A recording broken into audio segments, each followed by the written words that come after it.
Welcome to Fanfiction Audiobook. Take everything out. What? Loki. Okay, I remember now. Loki activated the destroyer armor and returned the Spear of Eternity. Then he took out the Frost Giant's sacred relic, the ancient ice treasure box, from his personal storage. They also took out an enormous glove. It is inlaid with 6 gemstones. Aaron? I can understand your ice box, but what are you doing with gloves that are purely decorative? What are you going to do with it? Throw it at someone? Aaron realized that this thing was also made of URU metal. Strictly speaking, this thing is real. Thanos' gauntlet was made using a mold based on this thing. However, all the gems on these are just decorative. Aaron speculated that Odin might have once had the idea of collecting the Infinity Stones, but because of special stones like the Soul Stone, he chose to put the gauntlet in the warehouse and deliberately left all the Infinity Stones outside. Odin glanced at the gloves, gave Loki a strange look, coughed twice, and discreetly hid the gloves. This thing is just an ornament. Apart from giants, no one in Asgard can use it. He offered a casual explanation. But Aaron then looked at the destroyer armor, which had returned to its original state after leaving Loki and was at least 2.5 meters tall. Can you honestly say that this thing looks like something a normal person could use? Odin immediately picked up the eternal spear and silently chanted, and the destroyer armor seemed to retreat as if it possessed intelligence. You like this stuff too? Noticing Aaron's gaze, Odin immediately changed the subject. If you like, he can let you study it for a while, but it's not really anything important. Loki and Thor. No, even as your own godsons, we've never seen you so generous. Thor only has one Mjolnir, which he also took from the vault. Now, snap, oh dear, it's gone. Loki had nothing. The main problem is that there's nothing suitable for him. The ice box would be suitable, but Odin wouldn't dare. Aaron didn't mince words. I'll take a look when I have time. Odin nodded, holding the box of ice, and sighed with emotion. This thing is a treasure of Jotunheim. When the Frost Giants invaded Earth, I defeated them in what is now Norway and painstakingly took this thing from Laufey, thus maintaining peace for 1,000 years. It contains extremely powerful energy. If released, it could instantly turn a country into a frozen wasteland. Odin then handed the box of ice to Aaron. Take a look. Aaron took the item, still confused. While saying that this thing was dangerous, she handed it to him to look at without any suspicion.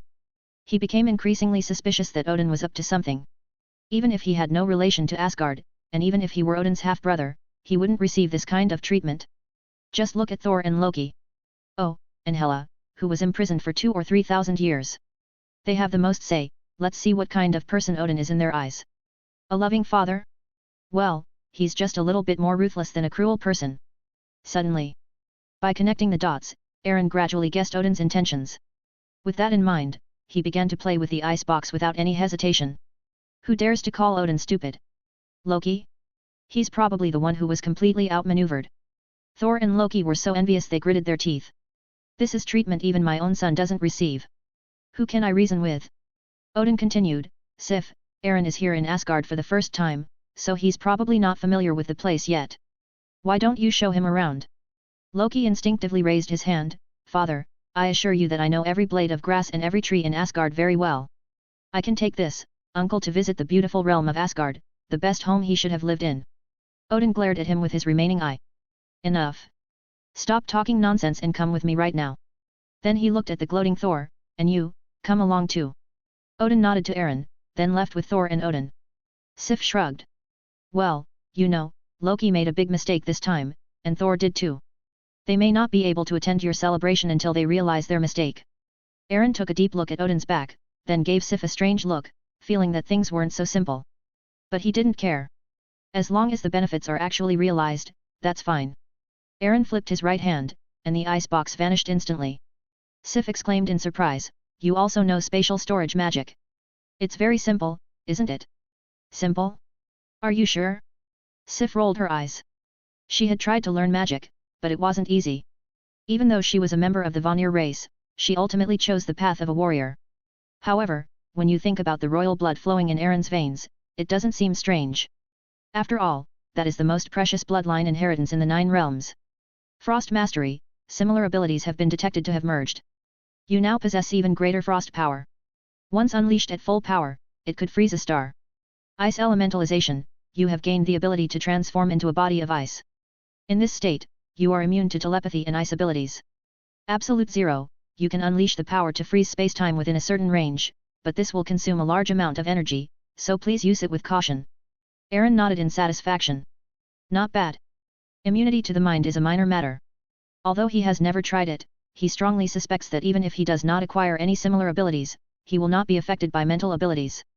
After all, the primordial forge was him. Who can control the primordial forge? If such a character really exists, then say nothing more and go outside the fourth wall to wreak havoc. Concepts, gods, narrative layers, they won't even dare to breathe in front of you. Aaron values absolute zero more. It's somewhat similar to Asdeath's Makapatomo from Akame ga Kill. A super heartwarming anime. Just kidding. Asdeath can only use it once a day, while theoretically he could use it many times as long as he had enough energy. Perhaps this is the source of the energy within the icebox. How could an artifact on Par with the eternal flame be inferior? Even freezing just a small portion of space-time is enough to accomplish a great deal. Aaron then followed Sif to visit many places. Sif was initially quite reserved after learning that Aaron was Odin's brother. But after discovering that Aaron was still talking to her very casually, Sif lost that sense of awe and tension. All that's left is curiosity. I'm curious about Aaron's strength, and also about his experiences.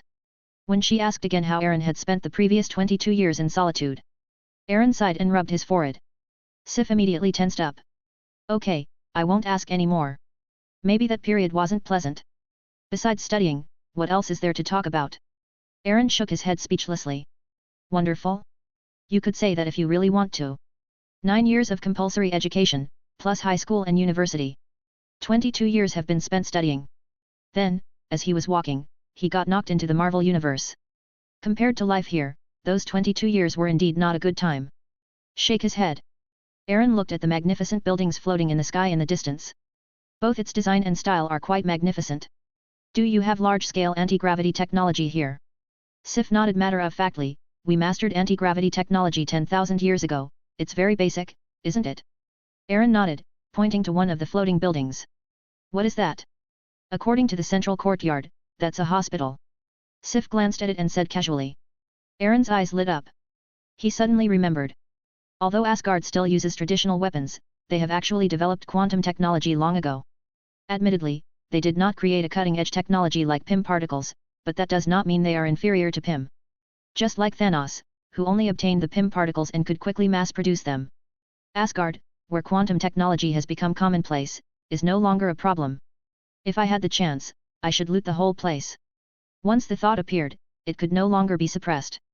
Aside from a few cutting-edge technologies, the most advanced military-grade or laboratory-grade technologies that are commonplace on Earth are probably just toys for children in Asgard.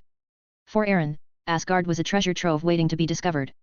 Those technologies that are in use or have been lost can be transformed into his power through the primordial forge. Aaron immediately asked, "May I go in and take a look?" "Of course, that's your right." Sif readily agreed.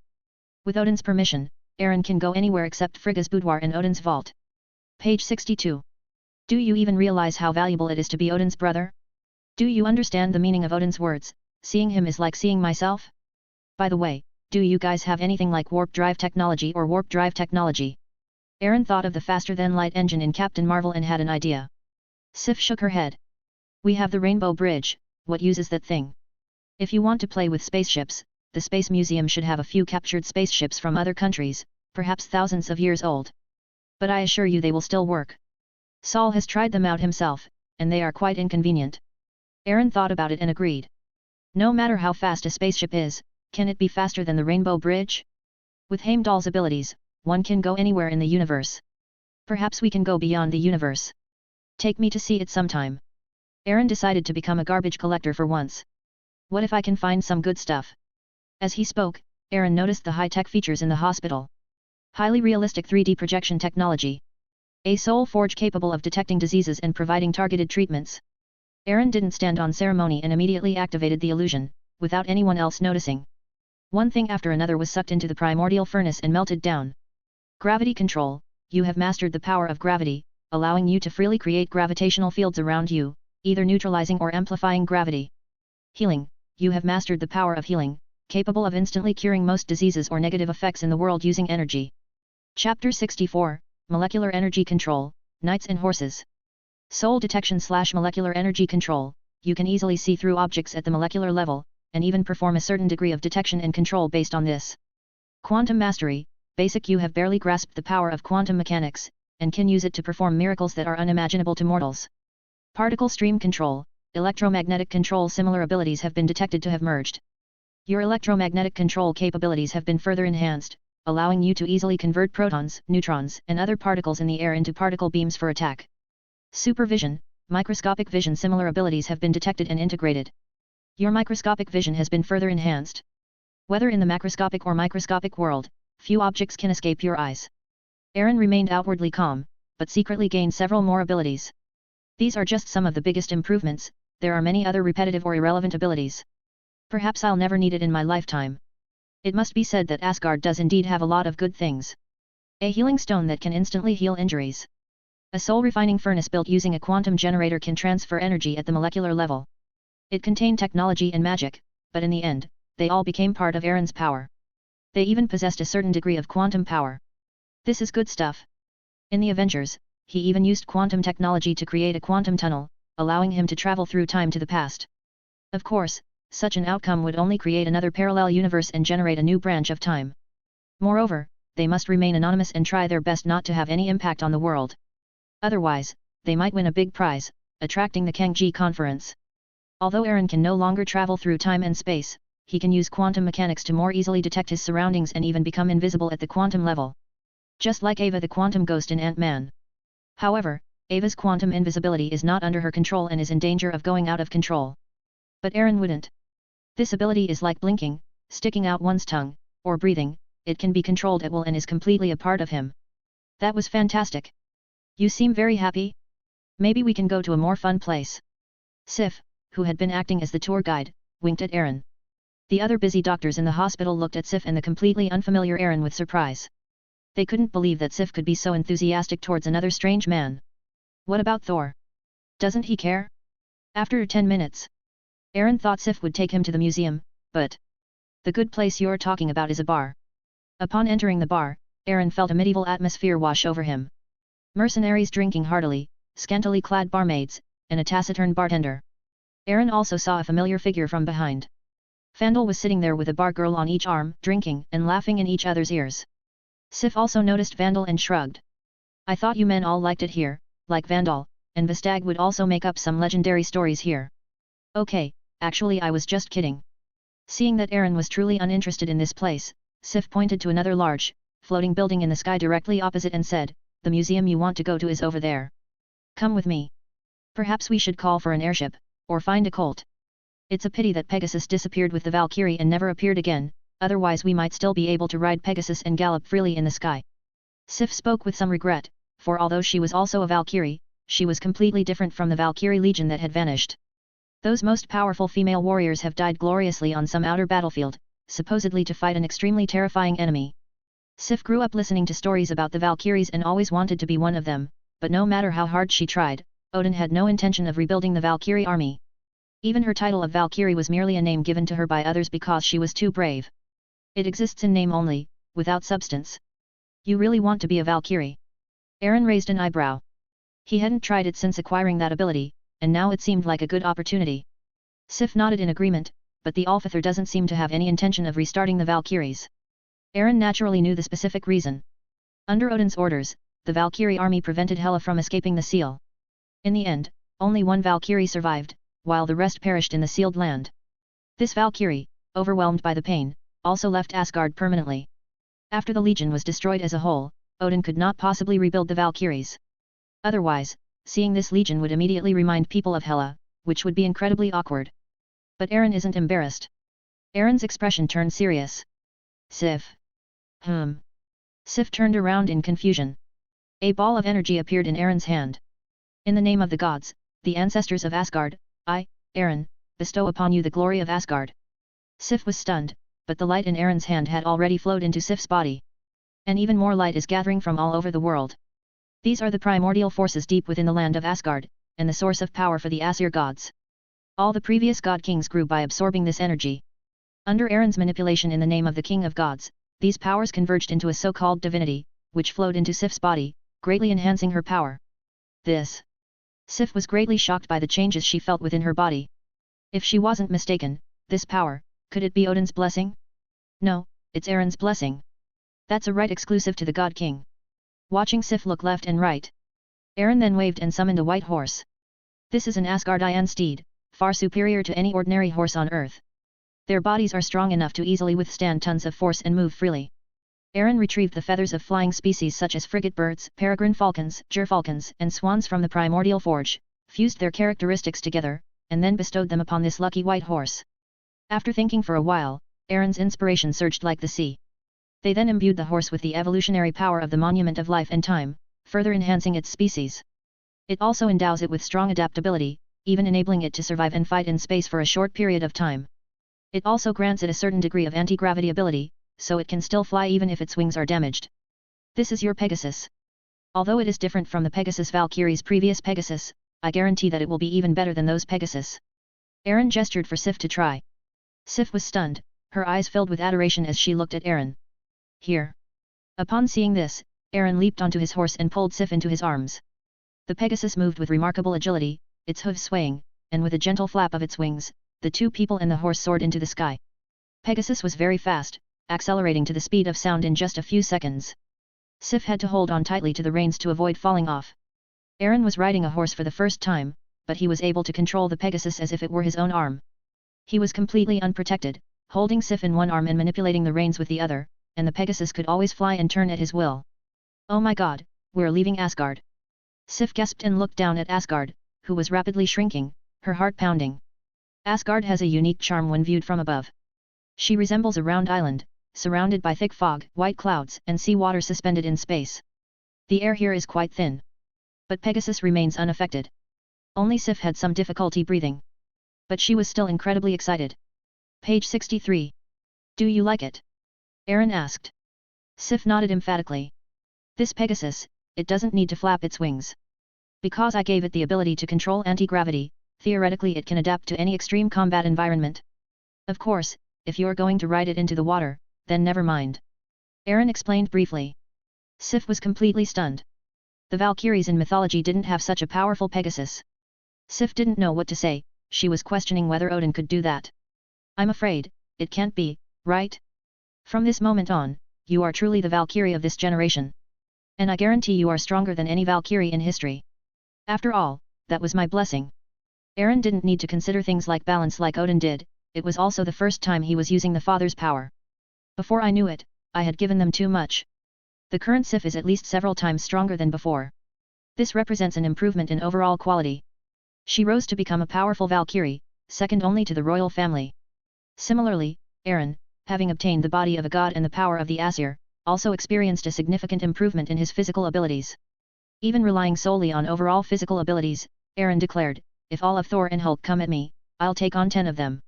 Sif felt very uncomfortable after hearing this. Her long-cherished dream suddenly came true. Even though she has not yet gained Odin's approval, she is in fact already a genuine Valkyrie. Blessed by the King of Gods, protected by Asgard, and accompanied by Pegasus.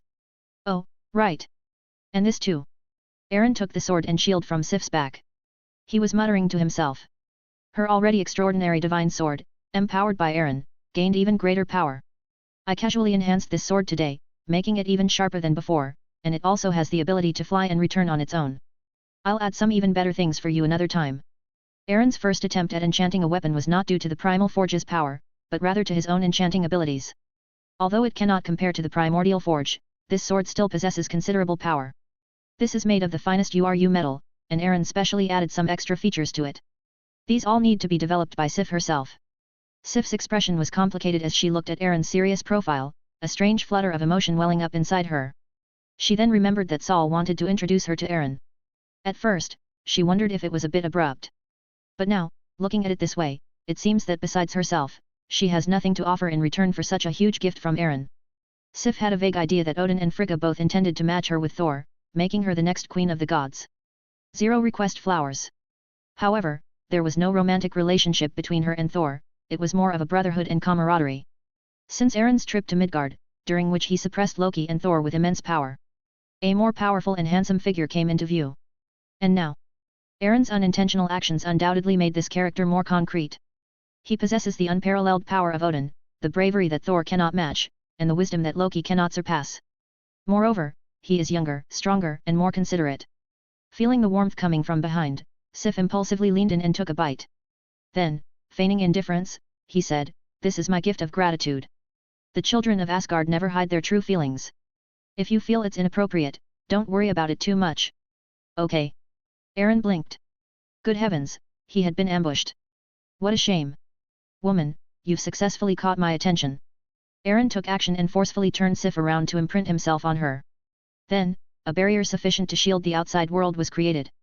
At the Rainbow Bridge hub, Heimdall withdrew his gaze expressionlessly, looking down upon the 9 realms, motionless, like a statue. However, those bright eyes were filled with doubt and shock. He actually managed to block my all-seeing eye. At the same time, in the Golden Palace, Thor and Loki lowered their heads, listening to the benevolent father's teachings. Odin, who was speaking eloquently, suddenly stopped, looked up at the sky, and muttered to himself, "Oh no, my daughter-in-law is really gone." Loki and Thor, having not seen their father's loving care for a long time, looked up and glanced at him, only to meet Odin's piercing gaze. I was so frightened that my whole body trembled. "Father, I was really wrong." Loki immediately knelt down. Thor glanced at it disdainfully and turned it aside, raising his head proudly. As a warrior, kneeling down casually was a disgrace. Admitting fault is out of the question. "Thor. I'm here." Thor also knelt down with a thud, his head bowed. Seeing this, Odin really wanted to use his old companion to give them a good beating and show them what a loving father was. But in the end, he just sighed and said, "Get out of here, all of you." "Yes." Loki and Thor left in a hurry. "Loki, what do you think father is thinking?" Thor reverted to his unruly demeanor. Seeing his dazed look, Loki quietly moved away from him. "My mother always said to stay away from idiots, or you'll catch their idiocy." "Who knows?" Loki looked up, then looked again, his expression strange. "That is Eren and Sif." A black dot streaked across the sky above the Golden Palace, heading straight in one direction. Loki glanced at Thor again. "My silly brother, your boyfriend has been poached." However, Thor looked at the black dots in the sky and laughed, "I always said Sif and Eren were a good match. Maybe I have the potential to become the god of marriage." Loki slapped his forehead. "Oh no, it's hopeless." Inside the Golden Palace. "Odin, I just saw Eren and Sif." Frigga walked worriedly to Odin's side. Odin shook his head. "Let them be. Thor doesn't like Sif anyway." "But Eren, is it really worth it for you to do this? Are you sure he's a descendant of Asgard? Is it even meaningful to be certain?" Odin looked up at the sky. "At least, he has indeed gained control of Asgard and possesses the power that only the Alfather possesses. Whether he is my brother or not, in everyone's eyes, he is an Asgardian god. That's enough." Odin was not senile. He wasn't actually sure about Eren's true identity. It's quite normal for a king who spends many years on campaigns to have casual affairs with women of other races. When he was Saul's age, he often drank and made merry in bars or parties, and entangled with noble women. No one dares to say whether Paul actually had a one-night stand with his wife involving a toothpick stirring a large vat. But it could also have other origins. For example, from other universes. However, Eren could never completely shake off the label of the Aesir gods. After this carnival, all 9 realms will know that Eren is Odin's brother and Thor and Loki's uncle. Odin looked with his single eye toward the Golden Gate, where the setting sun cast its last rays, just like the Asgard of that moment. He muttered to himself, "It's already dusk." "Frigga, how are the preparations for the party going?" Frigga, looking worried, supported the now aged Odin. "I have already urgently notified the other kingdoms that this will be an unprecedented celebration, and Asgard will welcome a new great god. Hurry. Time is running out." Eren is indeed very busy. Busy dealing with the enthusiastic Valkyries. Sif perfectly embodied the fiery spirit of Nordic women. Even on her first try, she yearned to gallop on horseback, just as she would on the battlefield. However, she clearly overestimated herself and underestimated Eren. A knight isn't always a knight, sometimes, she can become a horse-riding marauder. Chapter 65, Uncle, please stop using your supernatural powers. Eren is very busy. So busy I could barely keep my feet on the ground. He was clearly on Earth, in charge of his own affairs, yet he had so much free time to criticize. Page 64. However, after being invited to Asgard, he never stopped. Having just finished a battle with Sif, he was then summoned away by Odin. Eren originally wanted to lie down for a while longer before returning to Earth to take charge of the overall situation. However, Loki, who was acting as the messenger, said that he would take his uncle to visit the treasury of Asgard. Eren heard this. "Well, I guess I have no choice but to go." "Uncle." When Loki uttered this word while walking down the street, it always felt very awkward. This god, who is over 1,000 years old, still calls a suddenly appearing, 22-year-old man from the central court his uncle. Is there any justice left in this world? Loki was puzzled, but he kept his thoughts hidden from Aaron. The main thing is that he is genuinely afraid of this uncle. Not to mention Loki, Aaron also felt awkward. He just wanted to watch the drama unfold, but he ended up becoming the drama himself. Uncle. Father said the carnival starts tomorrow. If you don't need to, it's best not to go back to the central courtyard. At least, wait until tomorrow is over. Tomorrow. Aaron paused, his expression strange. Is your party really this casual? He always felt that the Osborne Group's expo preparation time of only half a month was fast enough. As a result, Asgard was more efficient. This overturned his impression of the divine realm he had formed during his visit to Asgard. Of course not. In the past, we needed at least a month to prepare, and we often prepared well in advance. However, this time is a bit special. Father and Mother really want you, Uncle, to join the Asgardian family, so they have specially sped up the process. Loki lowered his head, concealing the equally puzzled look in his eyes, and continued. But please rest assured, although the preparations were made in a very rushed manner, it will definitely be the grandest banquet in history. The Queen Mother has already sent envoys to the 9 kingdoms to invite the kings of each kingdom, and several of them have already agreed to come.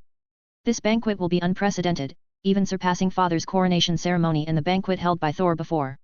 At this point, Loki turned his head and glanced at his uncle, who was deep in thought. Something's not right. Absolutely not right. Odin and Frigga are behaving very abnormally.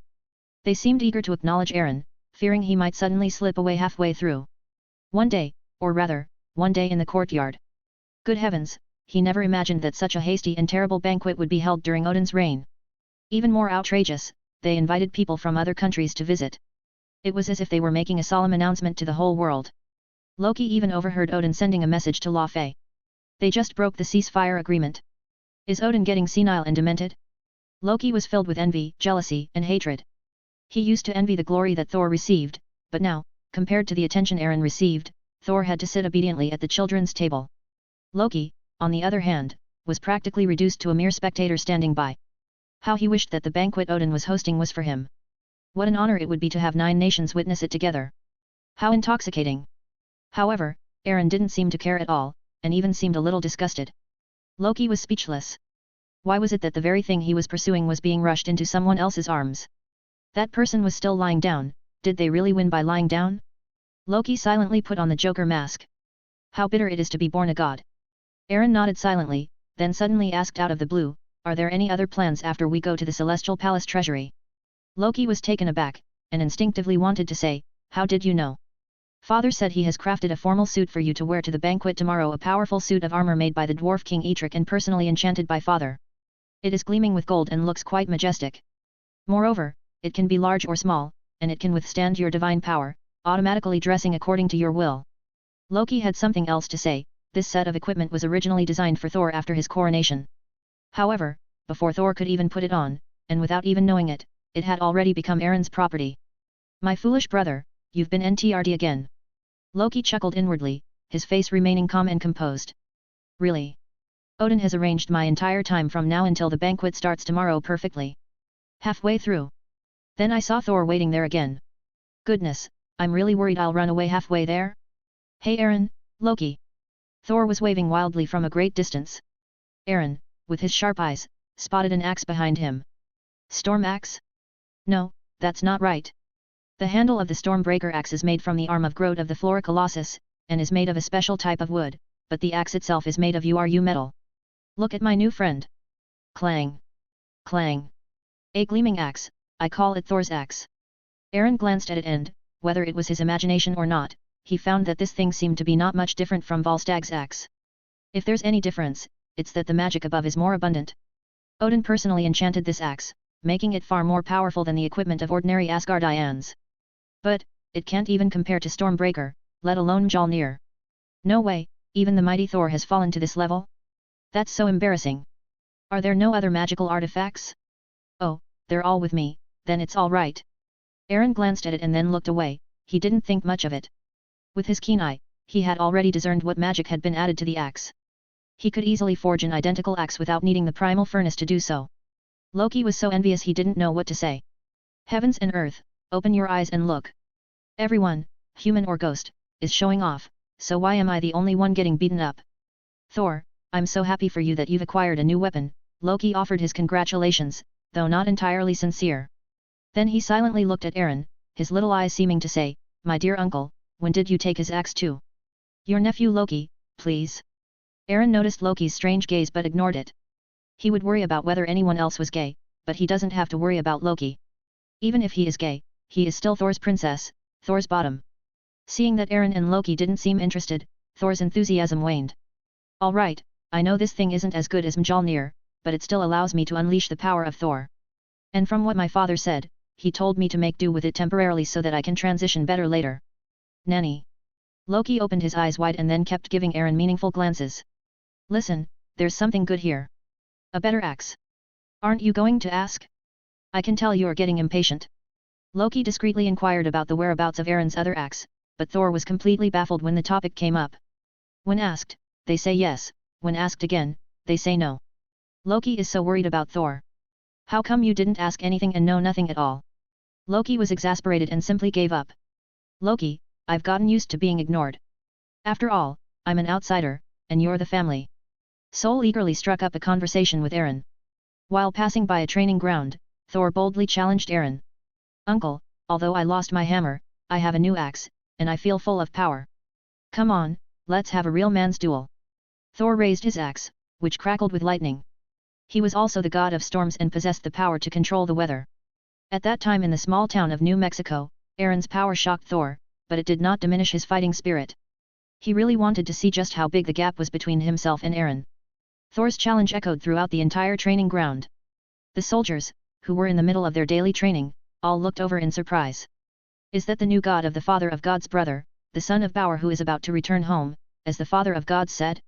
I don't know if he's strong, but he's certainly very handsome. Have you heard? This god named Aaron has awakened the great power of the Heavenly Father flowing in the royal bloodline, and can directly communicate with the power of the entire Asgard. Does that mean he isn't the father of the gods? Good heavens, I heard he's only 22. I imagine when he was that age, he couldn't even handle a stick properly. I've also heard that he can grant others the power of thunder, and can summon the rainbow bridge directly without any medium. Even the Allfather of gods admits that Aaron is no weaker than him. Hey? Does that mean Asgard now has 2 heavenly fathers? 2 kings ruling together?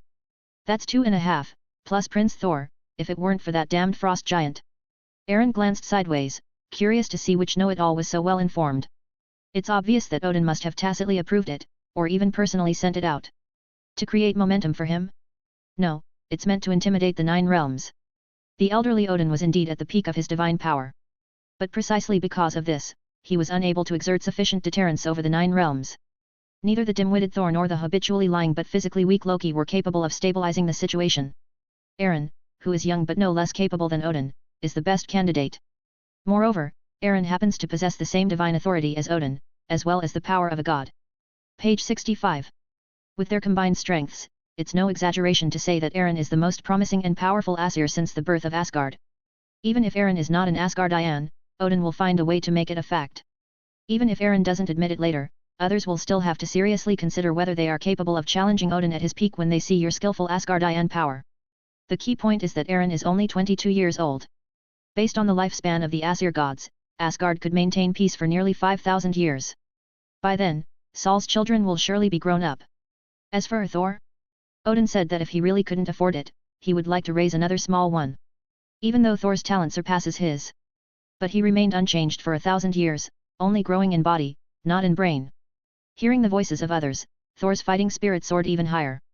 "Listen, you are a god king who is no less powerful than Odin, and I am also a half-god king. The only difference between him and Odin is that the coronation ceremony did not go smoothly, 0. Otherwise, he would be a perfect god right now." Loki couldn't stand it anymore and muttered softly, "Fool. Then I found a place to sit down." "Thor. What are you doing?" Just as Thor struck a pose, Odin's angry voice came from not far away. He looked up, and lo and behold, Odin was right above him. Thor immediately grinned foolishly, "Father, I just wanted to ask my uncle for some guidance, after all, this is Asgard. In Asgard, strength reigns supreme. Only the strongest warriors can gain the approval and love of the gods." Thor conquered every Asgardian with his fearlessness, willingness to fight, and immense strength. Although everyone has heard that Aaron is comparable to Odin, that is too abstract. They couldn't understand why anyone could be compared to their most beloved king. That's Odin, the Allfather. It's unrealistic for Odin to challenge Aaron, it wouldn't be appropriate for either of them to win or lose. But if Thor can challenge Eren, then everyone will know that they are about to face a god the Father who is even more powerful than Thor. Odin looked at Thor intently, somewhat dazed. He wasn't sure if Thor had considered this deeper meaning, or if he simply wanted to fight. He really hoped it was the former, but looking at that silly smile, well, on the bright side, at least Thor's genes were pretty good, and his grandson probably still had a good chance of taking over the mantle of Asgard. Next. Odin looked at Eren, seeking his opinion. If Eren doesn't agree, he also has a reason to stop the fight. Eren nodded slightly. Thor, are you sure you want to challenge me? Of course. Can it be used with any power? Thor held his head high and said, only those who survive to the end on the battlefield are the victors. Eren nodded. Golden light surged from his right hand, and a vast divine power pressed down on the entire training ground. That was the power of the Heavenly Father God King, the most fundamental divine power of the Aesir. Eren mobilized the divine power of the Asgardian realm. At this moment, he was the ruler of this world. Thor sensed something was wrong, he knew it all too well. He recalled the moment he was banished by Odin the day before yesterday. He looked at Odin, who was staring at Eren in surprise. No way. Is this a second time? Don't come here. Thor, in the name of the Lord of Asgard, I hereby declare the revocation of your powers. Eren gently tapped the air, and golden light burst forth, enveloping the stunned Thor and instantly sealing his hard-won power as the god of thunder. Uncle, please stop using your supernatural powers. Thor was on the verge of tears. His powers had been sealed twice in 3 days. Why are you gods so different from us? Count me in. I want to show off with you guys too. Loki gaped, and the banquet hall fell silent. Looking at Eren, who showed no signs of fatigue despite having Thor's power sealed away. Right now. It goes without saying who is stronger and who is weaker. Thor and Eren were never on the same level from the start. How should I put it? This is what it feels like when a father hits his son. Even a 22-year-old father and a 1,500-year-old son. You lose. Eren instantly teleported to Thor's side and patted him on the shoulder. Thor snapped out of his daze, feeling as if he had been dealt a heavy blow. He thought it was a closely contested battle between two equally matched forces. However, Eren is indeed a dragon, but he is actually a little orange cat with the character, King, drawn on his head. Under Eren's dragon's might, all he could do was meow. Odin took a deep breath, both extremely dissatisfied with Thor's performance and alarmed by Eren's mastery of the father's authority. In that instant, he felt that Eren was another version of himself. Sure enough, there was no escaping it. All right, everyone, let's continue training. Odin dismissed the others and walked alongside Eren to the Asgardian vault. Thor followed behind, looking as if he had lost his parents, while Loki walked along with a smile on his lips. Today's dose of happiness is here. Eren and Odin chatted idly. He didn't say much, just asked Eren if he needed a palace, and that he could immediately send the best architects and workers to design a palace for Eren. Of course, Eren also has a place in the Golden Palace. He is welcome to join us anytime. It was also mentioned whether Eren needed a few maids to serve him. Light Elves, Vanir, and Aesir are all worth considering. Even if you have unusual preferences, Frost Giants or Fire Giants are not out of the question. Dwarves are perfectly fine too. Of course, if Eren is still not satisfied. He could also go to collectors and buy a few nice maids. Given Asgard's prestige, the collector would absolutely not refuse. In response, Eren said, "You're using this to test your comrades. My upbringing doesn't allow me to be so corrupt." Eren replied, "How about two? There's no other meaning behind it. He usually stays on Earth, and here he needs maids to take care of the daily cleaning." Eren would not refuse Odin's kindness. Again. The benefits must be tangible, you give them to me, and I'll take them. Chapter 66, The Resurrection of the Undead, the Emperor's Armor, damn it, he got me. The Golden Palace, a celestial palace and treasure trove. This is the Eternal Flame, an evil flame filled with endless energy that can revive people from the underworld. It was originally the source of power for Surtur, the fire giant who ruled Muspelheim. Surtur was the king of fire giants who, with the Eternal Flame and the Twilight Blade, had been eyeing Asgard with predatory intent all day long. Thousands of years ago, I stole his eternal fire, which is why I was able to defeat him and prevent the fire giant from setting foot in Asgard for thousands of years. Odin recounted the events to Eren with deep emotion. Clearly, the fire giant was a formidable and terrifying opponent, and even Odin now feels lingering fear when he recalls it. If he hadn't managed to steal the Eternal Flame, Surtur in his prime would never have been defeated so easily. This is the flame of glory, the flame of victory. Father, I will surely defeat that king of fire giants, just like you. Thor was thrilled and couldn't wait to pick up his axe and meet the fire giant king, whom even Odin praised. He longed to be like his father, conquering the 9 realms and awe-inspiring the 9 realms with his illustrious name. But before that, he needs to do one thing: defeat Eren. He must defeat Eren in order to defeat the 9 realms one by one. After all, what he needed to do was surpass his father, and Eren was like Odin in his youth. Thor made up his mind in secret, completely unaware that the goal he set was so unattainable. Odin wanted to slap Thor after hearing this. Thor, to become a qualified king, bravery alone is not enough. You must also understand benevolence. There's a saying in the central courtyard that goes something like this: there are people beyond people, and heavens beyond heavens. One day you'll understand how insignificant the world before you is. Even we gods still have things we can't do. For example, saying goodbye to death. Thor didn't take it seriously. He admitted that Eren was very strong, but Thor felt that he could defeat Eren if he put in a little more effort. After all, he is Odin's son, and also an excellent successor to the God King. Seeing Thor's appearance, Odin sighed inwardly. Eren paid no attention to the conversation between father and son and reached out to touch the eternal flame. When the hand touched the flame, the expected high temperature did not materialize. This eternal fire could not inflict any harm on him at all. 31 Eren melted a portion of the flames without any effort. I don't know if it's an illusion. Page 66. The once leaping eternal flame seemed to have shrunk a bit, though it was still quite enormous. Flame mastery: you have mastered the power of fire, allowing you to create flames at will to defend yourself. Flame elementalization: you gain the ability to transform into flames. In this state, you are immune to telepathy and fire abilities, immune to most physical attacks, and can fly freely. Monster resurrection: undead resurrection: you possess the power to pull the souls of the dead into the mortal world, bringing them back to life. However, after resurrection, they remain undead, not truly living beings. Only undead creatures can be perfectly resurrected. Fenrir, Surtur. P.S. Surtur can also be considered a dimensional demon god, or even a god of the underworld. Eternal core: similar abilities have been detected fused with the sun core. The miniature sun within the body possesses the characteristics of the eternal flame. It will burn indefinitely, continuously releasing power to strengthen the body. A joyful flame rose from Eren's palm. This was no ordinary fire, but an eternal fire that could resurrect the dead as undead creatures. This is the flame at the core of the eternal sun, which he can summon at will, and it possesses all the characteristics of the eternal flame.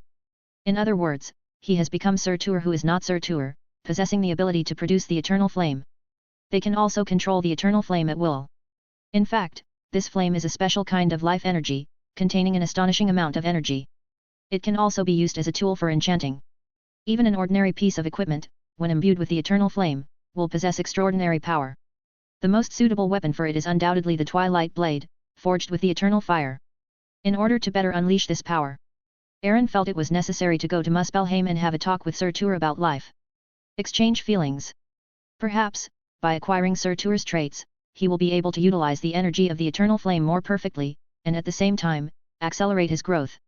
Otherwise, he would really have no choice but to lie down and wait for time to pass, slowly growing stronger while lying down.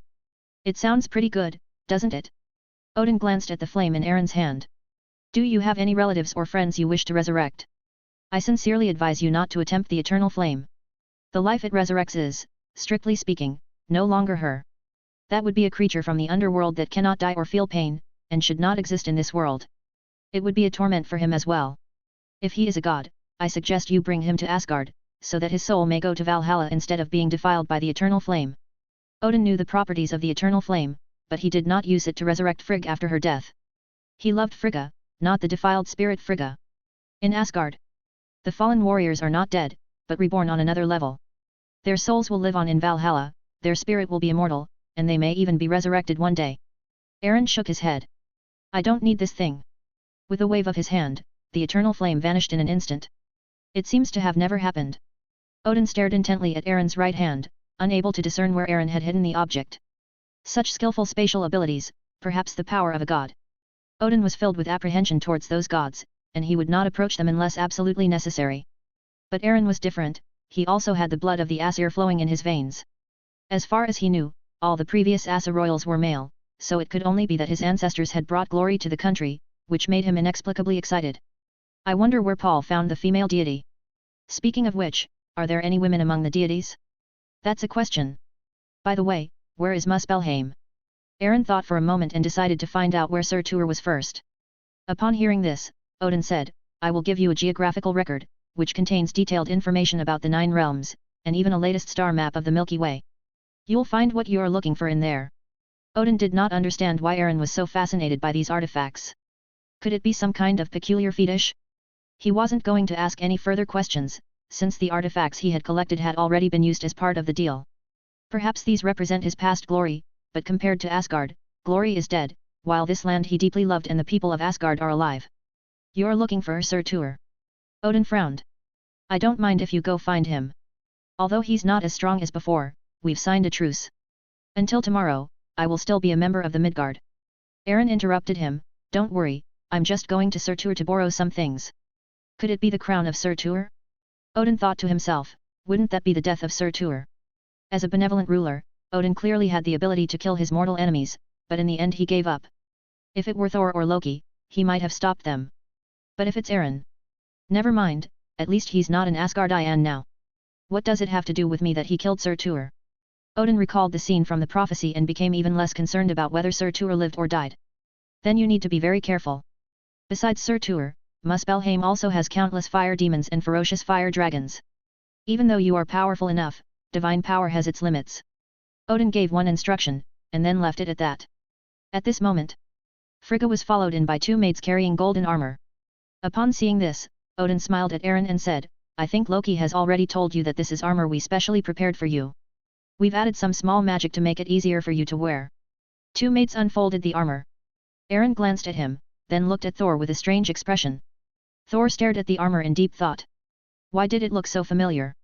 He touched the two outstretched wings beside his ears, suddenly realized what was happening, and chuckled sheepishly. Father, this thing looks just like my armor. You idiot, that's yours. Loki muttered to himself, but his face remained expressionless. Your set is still under design, it's in the Asgardian style, just like that. Odin smiled and pulled Aaron to look at the Thor armor. Let's see if it fits first. If there are any problems with the design, we can make some changes later. The more this was the case, the more Aaron felt that this thing originally belonged to Thor. Good grief, am I going to fleece Thor completely? Asgard's unluckiest man ever. Seeing that he was wearing the same armor as Thor. Aaron, however, was not satisfied. From an Asgardian perspective, this armor is undoubtedly quite perfect. It can transform into energy according to the user's thoughts, and can also appear at any time. Its defenses can withstand most attacks, and it also has considerable energy resistance. Specifically, only weapons made of the same material can break through Thor's armor. For example, Loki's kidney stab knife. Compared to Tony's Iron Man suit, this thing is undoubtedly much better. But Aaron didn't like using Thor's methods. It always feels weird. He attempted to analyze the URU metal and, using its material recombination capabilities, reconstruct it from scratch. This process is not easy. URU metal possesses certain mysterious properties, and with the current level of technology in the universe, it is difficult to analyze its composition and then replicate it. After trying it for a while, Aaron decided to stick with Wind Spirit Moon Shadow. Once the power of the gods is fully unearthed, the material recombination process will be even stronger. The armor vanished from Aaron's hands in an instant. Following Aaron's ideas, the Primordial Forge reconstructed a new set of armor. Golden armor. Aaron immediately thought of the Emperor's armor. In an instant, the Primordial Furnace reassembled the image according to the scene.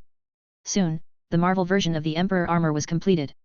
However, it only has the form but not the substance. As one of the ultimate armors in the armor world, the Emperor armor is the strongest armor in the Bright Realm, representing justice, light, and the sun. Controlling time, space, yin and yang, and the 5 elements. It is even the embodiment of the way of heaven. But this Emperor's armor is still far from perfect.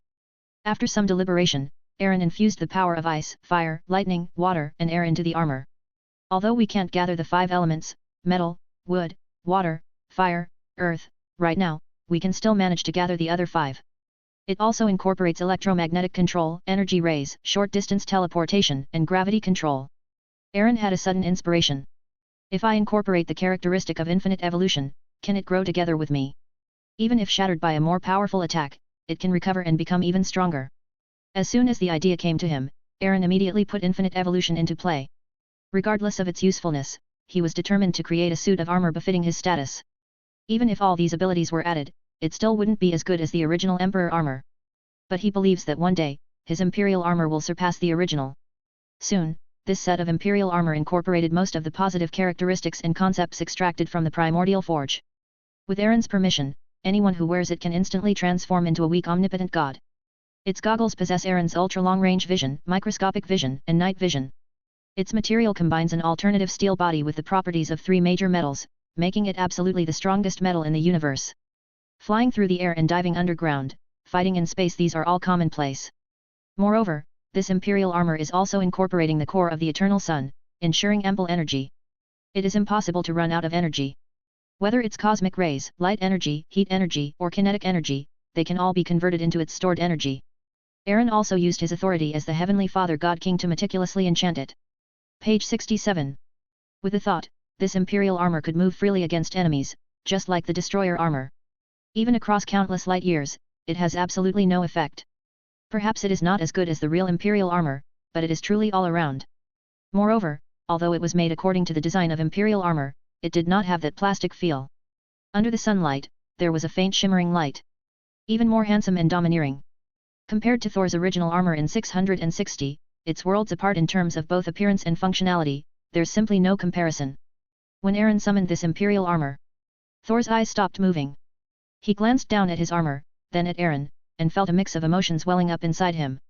It's one thing for the person to be more handsome than me, but why is even the armor more handsome than me? Inside the door to see the door, the layman to watch the fun. Thor focuses on the aesthetics of the armor, while Odin focuses on its practicality and capabilities. Odin was deeply attracted to the armor. His expression gradually turned serious. Is this the armor you just modified?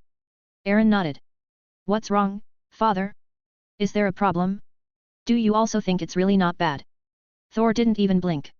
Upon hearing this, Odin wanted to slap Thor again.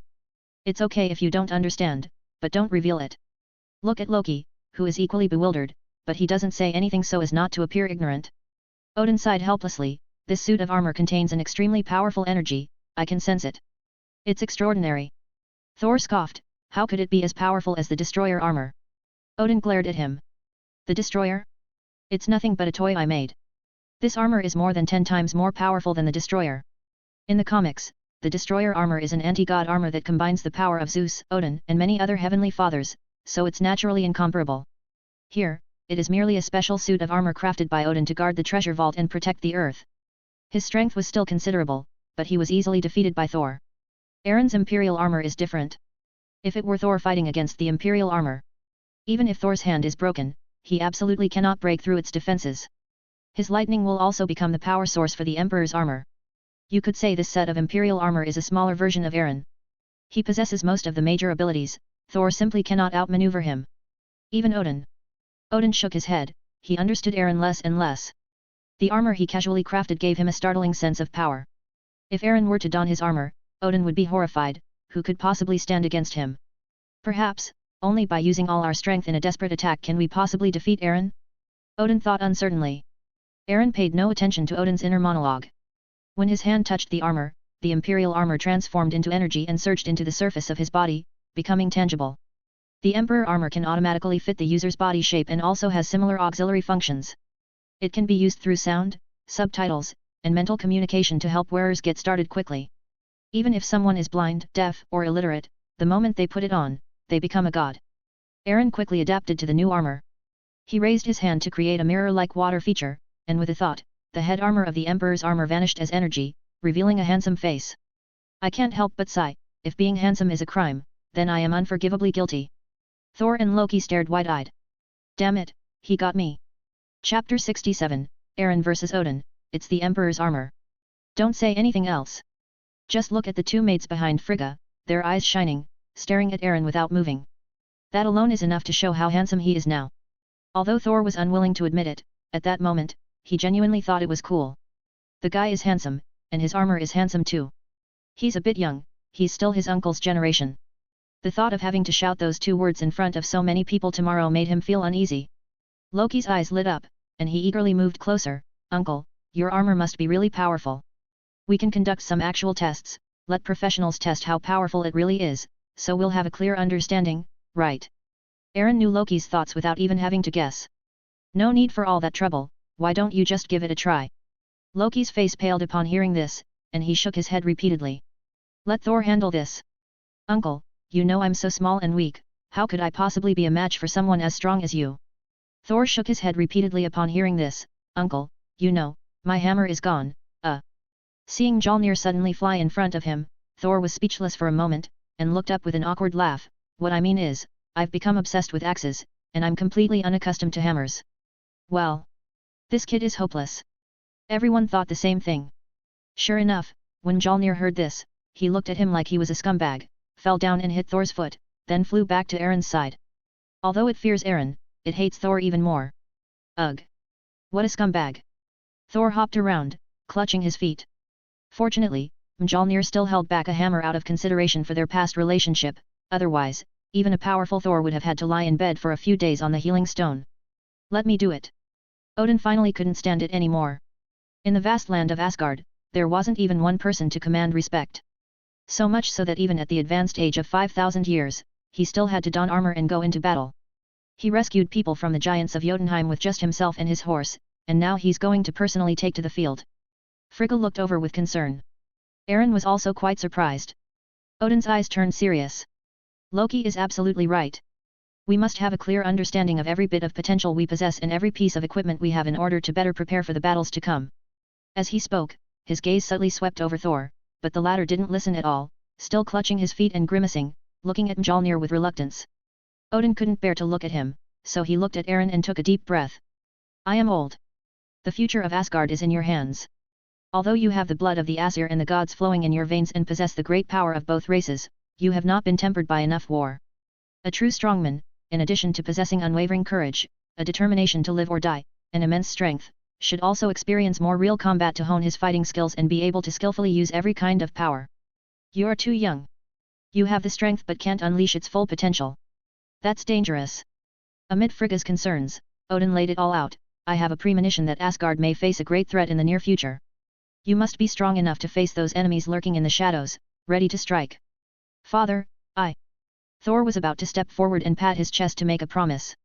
However, Odin merely gave him a cold glance, and Thor immediately fell silent, obediently retreating to listen attentively. Loki's eyes darted around, and he listened attentively, behaving like a quiet, handsome man. Odin turned away helplessly, utterly disappointed in Thor and Loki's abilities. Aaron, I see that you are exceptionally strong, a genius among the gods, one in a million. The peace of the 9 realms rests on your shoulders. Aaron's lips twitched. Why did he feel a strange sense of familiarity? Tell me, did you also secretly go to Earth to watch TV? Aaron really wanted to say that he actually had extremely strong control over his body, even stronger than you. But Odin doesn't think so. Odin believed that Aaron's power, relying on his bloodline, was indeed very strong, with extraordinary potential, and was already quite extraordinary. However, no matter how extraordinary Aaron was, he was only 22 years old. In Asgard, he was just a bouncy little kid. Do you really expect him to have time to master various abilities and improve his combat skills after he awakens his powers? Do you really think everyone is a monster? Compared to Odin, who was 5,000 years old, Aaron, who was 22, was not even a fraction of his age. No matter how strong you are, it's all for naught without fighting skills. This is also what Odin is most worried about. Aaron's ability to defeat Thor, the hammer god, doesn't make him that strong. In his eyes, Thor at this point is far from being a strongman. Those who are truly powerful will not take Thor seriously. Only Aaron has the potential to carry the family business. Come on, don't worry about my aging body. Although I'm old, my strength hasn't diminished. Put on your gear and have a good fight with me. Odin beckoned, and the destroyer armor arrived with heavy footsteps. The frontal armor opened up like liquid, and Odin stepped back, seamlessly merging with the armor. He held the eternal spear in his hand, revealing only his sharp eyes. This is Odin at his strongest. Even when dealing with Laufey, they had never been this serious. This shows how much he values Aaron. Aaron shook his head helplessly. All right, since that's the case, I'll play along with you. I'll just use the power of the armor itself, don't accuse me of bullying the old and weak. Odin frowned. Use all your power. I'm not as fragile as you think. He did indeed sense the astonishing power contained within Aaron's armor, so much so that he needed to draw upon the power of Asgard to have the confidence to suppress it. But sometimes, having a lot of energy doesn't necessarily mean being powerful. At its peak, Surtur possessed virtually inexhaustible energy, its physique comparable to the highest mountain peak, with its feet firmly planted on the earth and its head reaching the blue sky. A single strike from it could unleash the power of more than 10,000 tons. Page 68. How majestic this is! But he still lost. As a god king who has fought for thousands of years, defeated countless powerful enemies, and whose power has deterred many cosmic empires from directly confronting him. Odin has the right to say that. Eren didn't rush to explain. Everything is decided by fists. As energy surged, the head armor reappeared, enveloping every inch of Eren's skin. Since he had said he would only use the power of the armor, Eren would not waver easily. The Emperor's armor also possesses super strength, granting the summoner a physical boost upon donning it. Compared to the original figure of 30 tons, this imperial armor can directly grant the summoner a force of thousands of tons. This is not the limit of the armor, but merely the limit of the summoner. The stronger the summoner, the stronger this bonus. Theoretically speaking, given Eren's physique, this number would only go straight to 10,000 tons. It is now difficult to measure with specific numbers. But Eren is currently only using the most basic form of his armor. Seeing that Eren had finished his gear, Odin didn't even greet him before thrusting his spear forward. "Hey, father, this is so unethical!" Thor shouted, but Odin's hands remained steadfast in their movements. On the battlefield, the enemy won't give you time to put on your gear, nor will they give you a heads up. Compared to Thor, who only watched the spectacle, Loki understood the situation perfectly. He thought to himself, if it were him, he would have already rushed up and stabbed Eren twice before he even had his equipment. Knowing the properties of the Eternal Spear, Eren naturally wouldn't recklessly use his indestructible armor to block this piercing artifact. He was not afraid of other URU metal equipment, but the Eternal Spear, though seemingly a physical attack, was actually a magical attack. Its ability to hit its target with a single blow, and to penetrate its defenses, makes it extremely terrifying. Odin wasn't using his full power, he was still holding back. The Eternal Spear, like a beam of light, swept across a distance of several meters in an instant, striking its target without any surprise. But Odin frowned slightly, and Eren shattered like a phantom. His expression changed slightly. Odin, still in a charging stance, forcibly twisted his body. He didn't have time to retract his spear. He used his left hand to protect his chest and forcefully blocked Eren's fist that suddenly appeared beside him. However, Odin underestimated Eren's strength. He was caught off guard and was sent flying dozens of meters by the punch, crashing directly into the inner wall. However, the walls here are covered with a layer of URU metal material, and although there are no cracks, they are sunken. Protected by the destroyer armor, Odin was unharmed.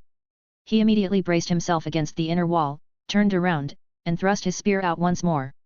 Eren, who had just teleported there, slightly turned to dodge the spearhead, but the Eternal Spear seemed to have eyes, and after missing its target, it changed from a thrust to a sweep. Too slow. As soon as Odin began his movement, Eren reached out with his right hand and grabbed the spear to stop him. Turning his head, the red goggles burst into a burst of red light, and an energy blast containing terrifying power instantly shot out. Odin was surprised, but he didn't hesitate and also released a terrifying beam of light from his face. Boom! The energy blast and the beam of light collided, and the intense heat caused ripples in the surrounding space. Odin, with his immense combat experience, immediately lowered his spear and charged forward at top speed. However, this was nothing more than a predictable routine in the face of Eren, who possessed hyperdynamic vision, microscopic eyes, and super perception. As if he had foreseen this, Eren kicked out, and Odin, clearly not expecting Eren to react so quickly, was sent flying and crashed heavily into another wall before he could even react. Thor and Loki exchanged a glance, both feeling a sense of existential unease. They didn't see wrong, did they?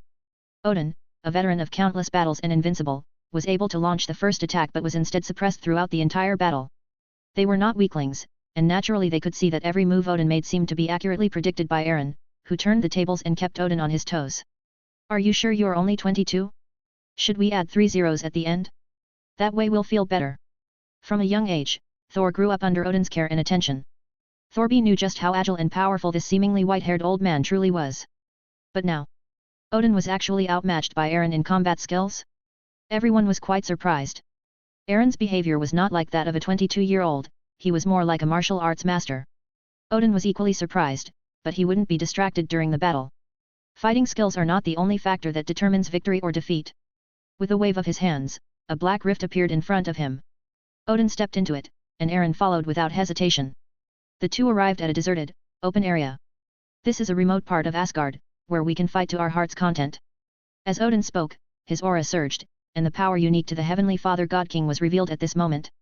The dissipating energy surged through the air, causing the surrounding trees to rustle, and clouds gathered in the sky, with faint flashes of lightning. Odin is not the god of storms, but that doesn't mean he can't use the power of storms. Magic is a wondrous thing, and Odin was a hidden great magician. A sorcerer far superior to Loki. Thor and Loki followed. Upon seeing this, Thor could no longer hide his excitement. His blood was boiling with excitement, he was finally about to witness his father's true power. He wanted to see how far he was from becoming a true God King.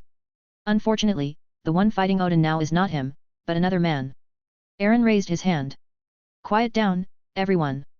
That faint voice seemed to contain an unquestionable sacred decree, and the entire world fell silent. The wind subsided and the clouds dispersed. No matter how powerful Odin's magic surged, he could not control the elements of heaven and earth. Magic? Or perhaps power? Remembering Aaron's self-proclaimed title as the God of Storms, Odin understood. This time, before he could even make a move, Aaron took a step forward. In an instant, a powerful force from heaven and earth descended from above, bending the entire mountain forest under its weight. The trees and flowers all bowed down, as if bowing their heads to the Emperor in submission. Even Loki and Thor couldn't help themselves and knelt down before Aaron. Although Odin had not anticipated it, he was already prepared for battle and managed to block this divine power. Gravity? Your ability surprises me. I thought you would grow bigger before you could master this power. Odin marveled that it was no secret that the gods controlled gravity. After all, they are so huge, with bodies comparable to stars, that if gravity were not controlled, simply getting close to Earth would cause a catastrophic disaster. After exclaiming in admiration, Odin unleashed his full divine power. The old and frail body, under the continuous infusion and blessing of divine power, burst forth with astonishing power. Odin, enveloped in golden light, stomped his foot heavily, and the earth instantly cracked open, forming deep, bottomless ravines. He transformed into a golden cannonball, moving with the speed of light, and arrived in front of Aaron in the blink of an eye. His fist contained the power of a god king, which had already surpassed the limits of mortals. However, Aaron also unleashed a golden light, accompanied by a deafening thunderous aura. The red goggles erupted with a violent red light. That's a precursor to a massive burst of energy. Aaron clenched his fist and threw it out, with roaring thunder and bursting golden light swirling around him, while also being covered with a layer of red light that Odin was familiar with. That is the power of the eternal fire. At the same time, layers of frost, sharp as blades, formed a slowing effect, and the biting cold caused the golden light to pause slightly. Fire and ice are strangely fused together. Thunder and wind accompany each other. And that unrecovered gravity continues to affect the surrounding mountains and rivers. Experience the unique power of the 5 elements. As the ethereal voice echoed in their ears, 2 ferocious figures collided, generating boundless shockwaves that swept wildly across the heavens and earth. The next instant, a figure with dim golden light flew backward uncontrollably, like an indestructible bullet, tearing through the towering mountain behind it as if tearing through a bubble. After traversing countless mountain peaks along the way, the golden light swiftly returned once more. Thor and Loki looked closely and realized it was their father. Odin flew away, but what about Aaron?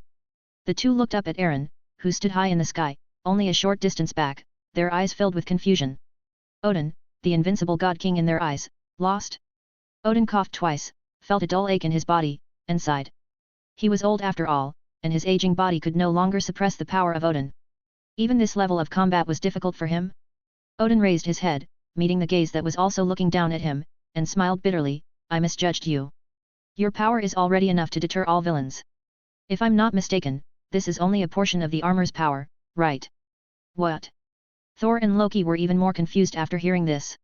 You're telling me this is only a portion of its power? Or is it part of the armor? Aaron nodded. But you only used a very small portion of your power, didn't you? Odin shook his head.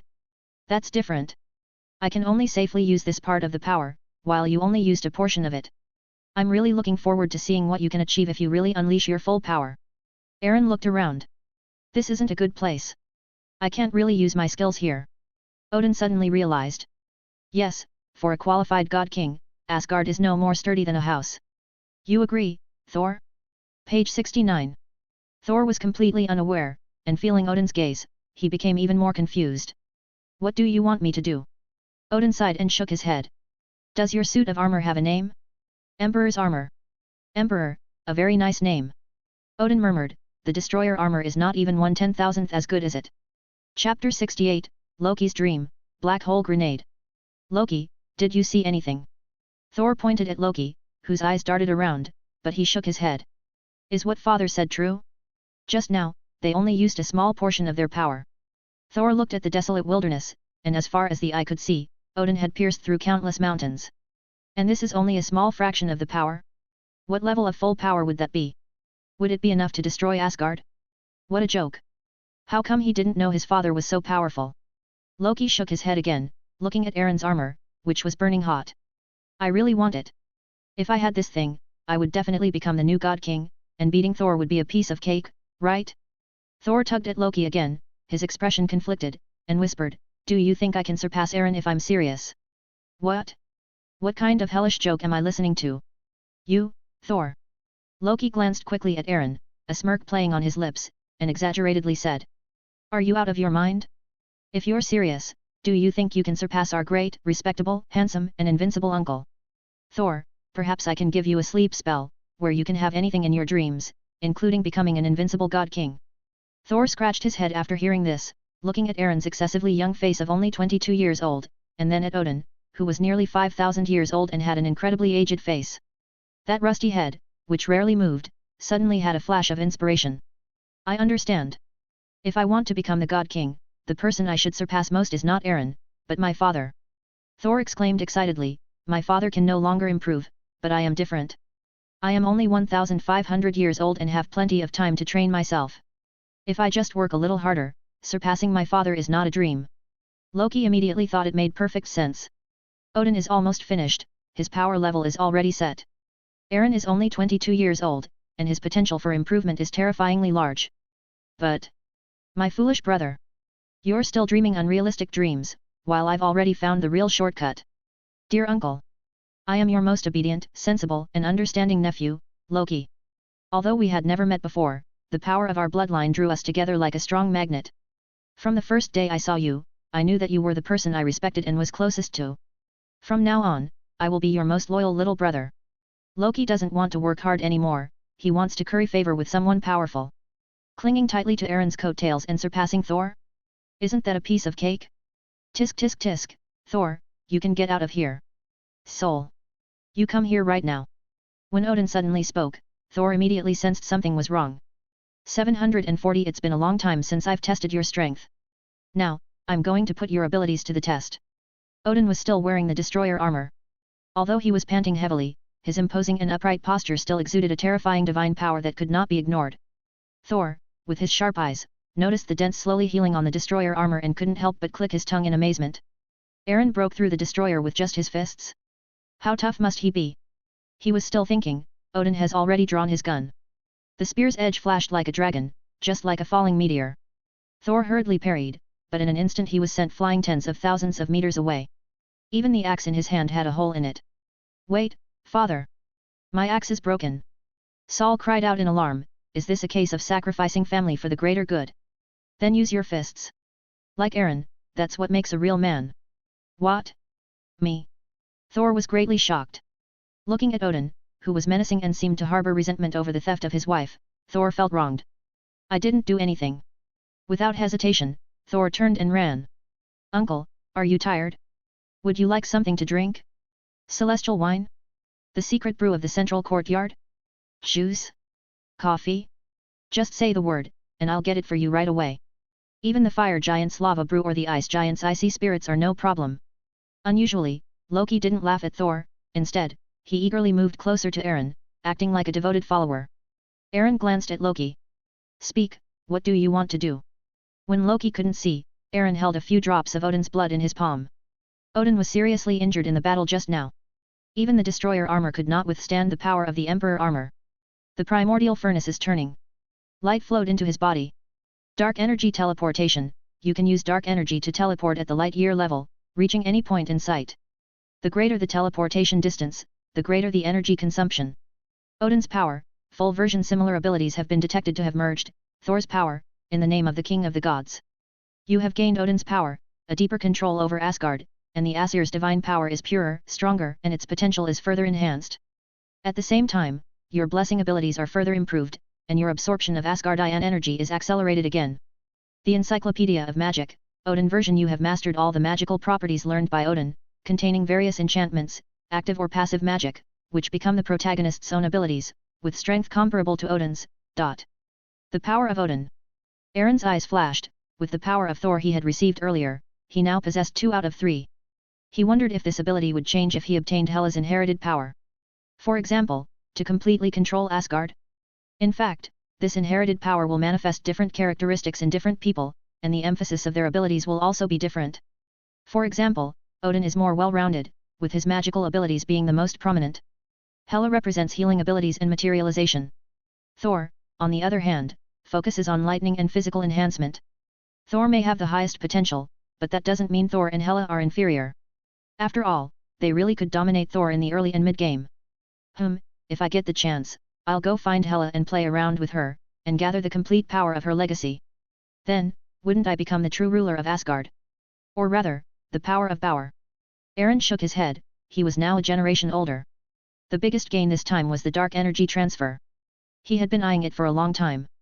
Compared to Loki's short-range teleportation, dark energy teleportation is undoubtedly a level above. In the blink of an eye, one can travel to any planet. As for energy consumption, please, even Heimdall, who was on the verge of collapse, could activate it, let alone Aaron. His power far surpasses that of Heimdall alone. At this moment, Loki shook his head eagerly, I don't want to do anything yet, I just want to follow behind you, uncle. Aaron responded with a half-smile. Loki chuckled awkwardly. I knew I couldn't hide it from you, uncle. Actually, I've noticed you seem to really like those strange things, so I was thinking. Could I do your job and help you collect those things, then? Loki looked at Aaron's imperial armor and smiled silently. You want the Emperor's armor? Aaron raised an eyebrow. Loki bowed slightly. Of course I'm not worthy to wear the same armor as you, uncle. But, considering how hard I've tried, could you perhaps give me another set of slightly weaker armor? Let me think, at least I can defeat Thor. Loki's demands are low and simple. Defeating Aaron is impossible, absolutely impossible. But I can defeat Thor. I don't need to be the strongest, but I only need to be stronger than Thor, then Odin and the people of Asgard will focus more on him. When Aaron decides to stop interfering, Loki's chance will come. He had observed it. When Aaron was in the central courtyard, he was also a hands-off manager and didn't care about the company at all. Loki could easily be a king of Asgard in name only. All he needs to do is be stronger and smarter than Thor. Of course, the most important thing is to find a way to gain Aaron's approval and support. Loki was a smart man, he could see at a glance that the future of Asgard belonged to Aaron. All he needs to do now is serve Aaron well, and everything will be fine. Aaron shook his head and chuckled, Loki, you're very clever. Fine, we'll do as you say. If you do a good job, how about I just casually give you a powerful suit of armor? For Aaron, crafting a suit of armor was a piece of cake. The Emperor armor is out of the question, but other armors are perfectly fine. The Eternal Flame Dragon, the Atmosphere, Wind, attribute Flying Eagle, the Water attribute Black Rhinoceros, the Gravity, Earth, attribute Earth Tiger, and the Ice attribute, Original Metal, Snow Mastiff. Isn't it just a different kind of 5 elements armor? What? Not enough? Are the 88 saint cloths enough? What about the hundreds of surplus cloths, and the countless sea-scale cloths? If all else fails, we can use the Kamen Rider suit. Page 70. As for having the form but lacking the substance, it's okay, it's still early. With a little more data collected, not only the original suit, but even a super upgraded version, will be no problem. It has both time and space. There's nothing I can't do if you can imagine it. Aaron was quite confident about this. As long as Loki can bring him enough benefits, everything is negotiable. Want to have sex for free? Let's go to the underworld and be reborn as beautiful women first, then we'll talk again in our next life. Loki didn't know what Aaron was thinking, otherwise he would probably have said, actually, transforming isn't a bad thing, I can do it. Of course, if we're going to say that, Loki would probably have to enter Valhalla much earlier. Dear uncle, it's settled then. Leave all the problems to me. I'm definitely more loyal and capable than that Norman from Midgard. Loki then left, his mind filled with these thoughts. You, Thor, have Odin's favoritism, and I, Loki, can also get my uncle's support. Everyone has someone behind them, but yours is the setting sun, while mine is the rising sun. I am the future. Aaron, having seen Loki off, glanced at Odin and Thor, who were still exchanging pleasantries, and remarked, what a loving father and filial son. Shaking his head, Aaron turned and took a step forward, disappearing from sight. Odin seemed to sense something and looked over, dark energy. Father, wait for me to get ready. Odin was even angrier after hearing this. Why didn't Aaron prepare in advance? You unfilial son, you keep causing problems every day. Look at the gun. Aaron had only been back in the Golden Palace for a short time. 2 maids found Aaron and led him to a room filled with magical technology. Your Highness, this is a geographical record that the Father of the Gods asked us to give you. It contains star maps of the 9 realms and most of the Milky Way galaxy. The maid looked at Aaron curiously, and when he looked at her, she quickly lowered her head. Aaron ignored the maid's furtive and cautious manner, took a U-shaped device, activated its magic, and a dazzling star map appeared before his eyes. It was a spectacular star map of the Milky Way, encompassing hundreds of billions of stars and trillions of planets. In addition, there is a star map outside the Milky Way. It is far less detailed than the star map of the Milky Way. Aaron glanced at the top left corner, his lips twitching slightly. Is this a star map from 1,000 years ago? I remembered the latest star map Odin had told him about, and this is what happened? How relevant are maps from 1,000 years ago? The maid quickly explained, this star map was seized by us when we defeated other civilizations that had intruded. Asgard has not been in contact with the outside world for over 2,000 years, so we don't know much about what's going on outside. However, as far as we know, the power dynamics within the Milky Way have remained largely unchanged for about 1,000 years, so this star map is basically fine. If your highness requires a more detailed star map, perhaps you should consult the guardian god, who has recorded everything in the Milky Way in his mind. Aaron nodded, glanced at it casually, and his mind, like a state-of-the-art computer, quickly copied and recorded the star map. On it, Aaron saw the familiar Kree Empire, the Xandar civilization, and the void where the Collector resided. Of course, the other 8 realms of the 9 realms are all within the star map. Moreover, it is the most detailed. Upon closer inspection, Aaron discovered that these 9 kingdoms were quite far apart, yet they were connected by a special tree. The 9 kingdoms combined to form a smaller, tree-shaped universe. Moreover, there are some unofficial paths between the major countries. Through these secret passages, the time taken to travel hundreds or thousands of light years can be reduced to just a few seconds. However, these paths were not recorded in the text. So, Odin knew from the beginning that Loki had brought the frost giants. The thought popped into Aaron's mind, but he didn't dwell on it, it was none of his business anyway. Your Highness, is there anything else I can help you with? The maid asked, her cheeks flushing. Those eyes were filled with adoration. Aaron didn't tease the maid, mainly because she was almost unsuitable. Holding the star map, he turned and headed towards the museum Sif had mentioned. This time, he no longer needed Sif to guide him, he could easily enter these unimportant places by simply scanning his face. Odin immediately sent Aaron's portrait to every Asgardian. As everyone knows, this strange man from Midgard is actually the son of Bauer, the brother of Odin, and a powerful god comparable to the father. Meanwhile, the story of Bauer bringing glory to his country quietly spread throughout Asgard, and it consistently ranked first in terms of discussion. Listening to the strange looks from others along the way, and hearing the absurd and ridiculous rumors that were nothing more than third-rate gossip, Aaron was at a loss for words. The concept of the 8 trigrams is common, even among the Asgardians. Even stories like the battle between Bauer and the Mother of the Gods have popped up. Are you really not afraid that the Supreme Being of the Gods will hear this and go through all the trouble of traveling billions of light years to come and have a heart-to-heart talk with Asgard? Aaron entered the Interstellar Museum with a dark expression. This place contains miscellaneous items that Asgard stored up after defeating various kingdoms over millions of years. Dark elf armor, frost behemoth fangs, fire dragon scales, and URU metal barrels crafted by dwarves. Other items include Kree guns, Skrull ancient star maps, the giant stone on the chest of a stone giant, and black stockings? What strange things have gotten mixed in? Aaron looked around and specifically asked a museum staff member if the items inside could be taken out. The staff member hesitated for a moment, then nodded and said, "The King of Gods said that seeing you is like seeing him. If you need anything, please feel free to choose any of these items. They're just the remnants of some losers. We can always go and get some more. Listen to this, this is the pride of being a god." Aaron patted him on the shoulder, "You are a worthy Asgardian warrior." Upon hearing this, the staff member exclaimed excitedly, "You think so too? But the military is blind to my abilities, deeming me too weak and rejecting me 3,500 times. Aaron felt ashamed.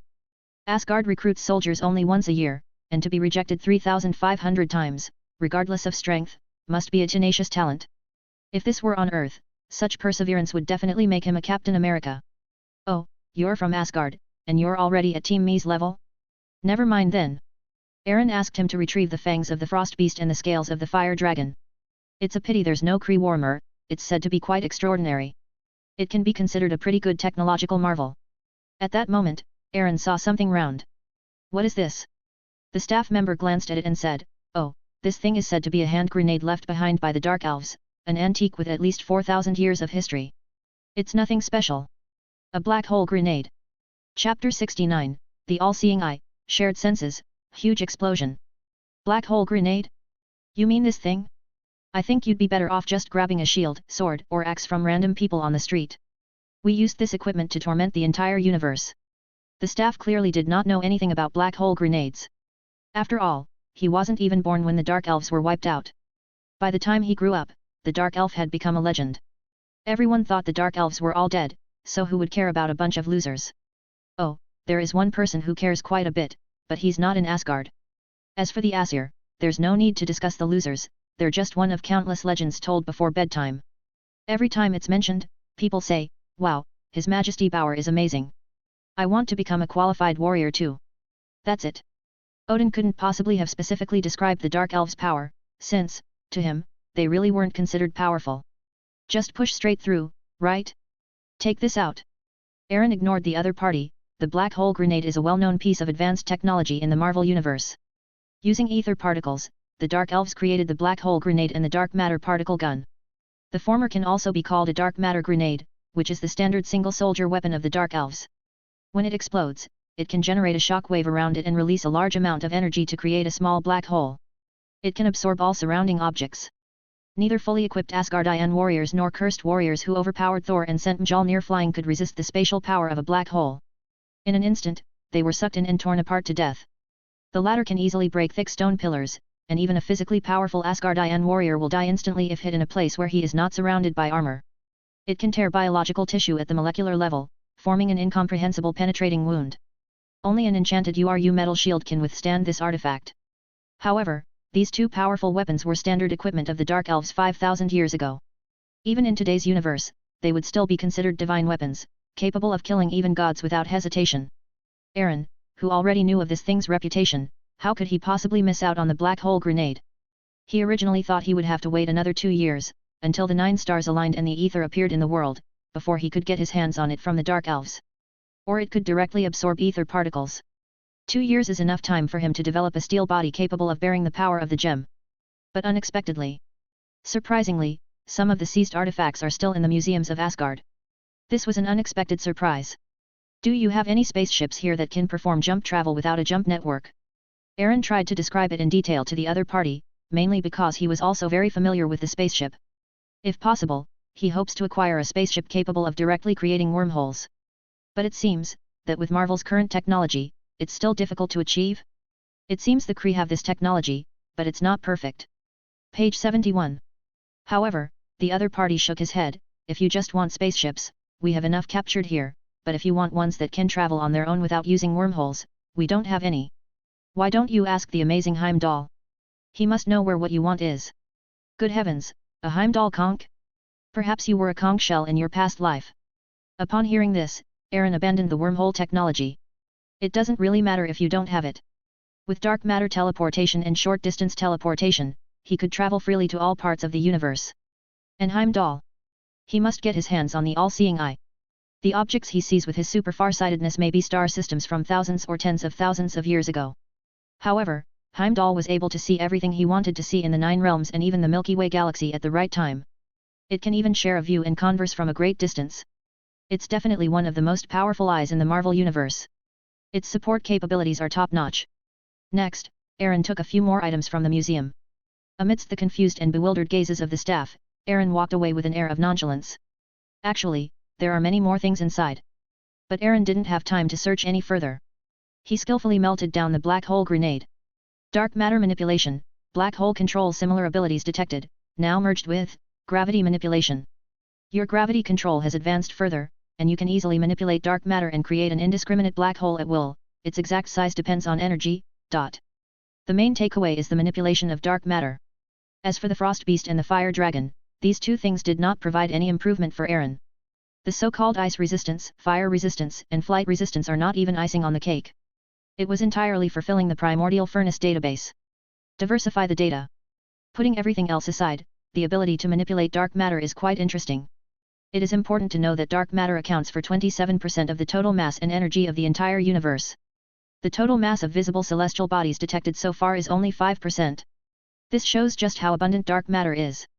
Moreover, dark matter does not emit or reflect light, nor does it interact with electromagnetic forces, making it impossible to detect by ordinary means.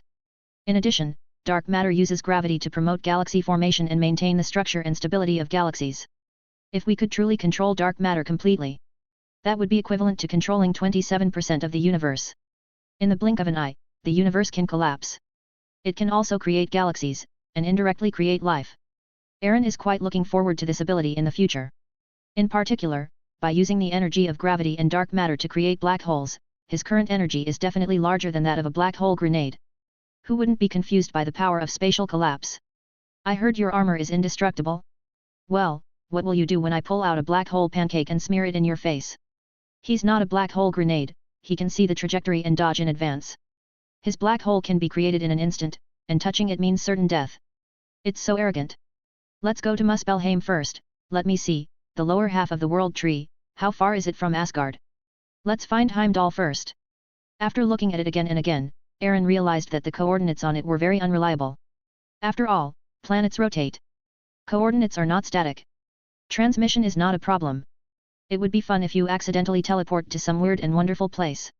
Looking towards the Rainbow Bridge, the super long-range vision and X-ray vision locked onto the target. Dark energy surged, and Aaron instantly arrived at the Rainbow Bridge. Heimdall, as always, remains a sculpture, gazing ahead and watching over the 9 realms. Sensing the energy fluctuations behind him, he immediately looked over. When she saw Aaron, she was stunned. You. Dark energy teleportation? A blessing bestowed upon you by the Father of the Gods. Heimdall felt a pang of unease, Odin had only blessed him before. I don't need that blessing thing. Aaron shook his head. In fact, the dark energy transfer was not obtained through a blessing, but was taught to Heimdall by Odin. Including the all-seeing eye. It is not simply a blessing. This is the potential inherent within them. The blessing merely stimulated this power within them, allowing this genetic ability to be expressed. Ordinary blessings, just like those bestowed by a female warrior. Physical fitness has improved to some extent, but that's about it. Or it can bestow targeted blessings, but it is impossible to achieve a holistic perspective like the all-seeing eye. In theory, every Agad can enhance their abilities through blessing. But the final result will be different. Some people, though seemingly weak, can awaken special powers, such as the all-seeing eye, after being blessed. But the chances of that happening are too small. Heimdall did not become a guardian deity because of the blessing, but rather because he possessed the potential to become a guardian deity, which is why he was blessed. Otherwise, with so many Asgardians, why would Heimdall, who has made no significant contributions, be chosen for this position? Just because he's good at playing the statue game? Heimdall, can you monitor every place in the 9 realms? Aaron was curious about a question. Heimdall was shaken, but he remained calm and nodded expressionlessly. Odin's blessing allows me to see the twinkling stars, and naturally I can monitor the 9 realms. Can you simultaneously observe every place in the 9 realms to ensure there are no external invaders? Heimdall shook his head. I only have 2 eyes. Aaron seemed to be deep in thought. So, you can't guarantee that the 9 realms won't be invaded by other outsiders.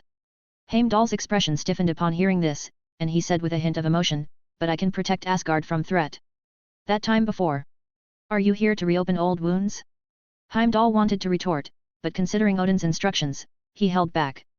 He pledges allegiance to Odin, and Aaron is equivalent to Odin, so he directly pledges allegiance to Aaron? Damn, why does this feel so uncomfortable? That's because someone is deliberately condoning it. Heimdall was making a pointed remark. Loki's successful smuggling of the frost giants was the greatest humiliation of his life. Someone, right under his nose, led the enemy into the Celestial Palace's treasure vault to cause trouble.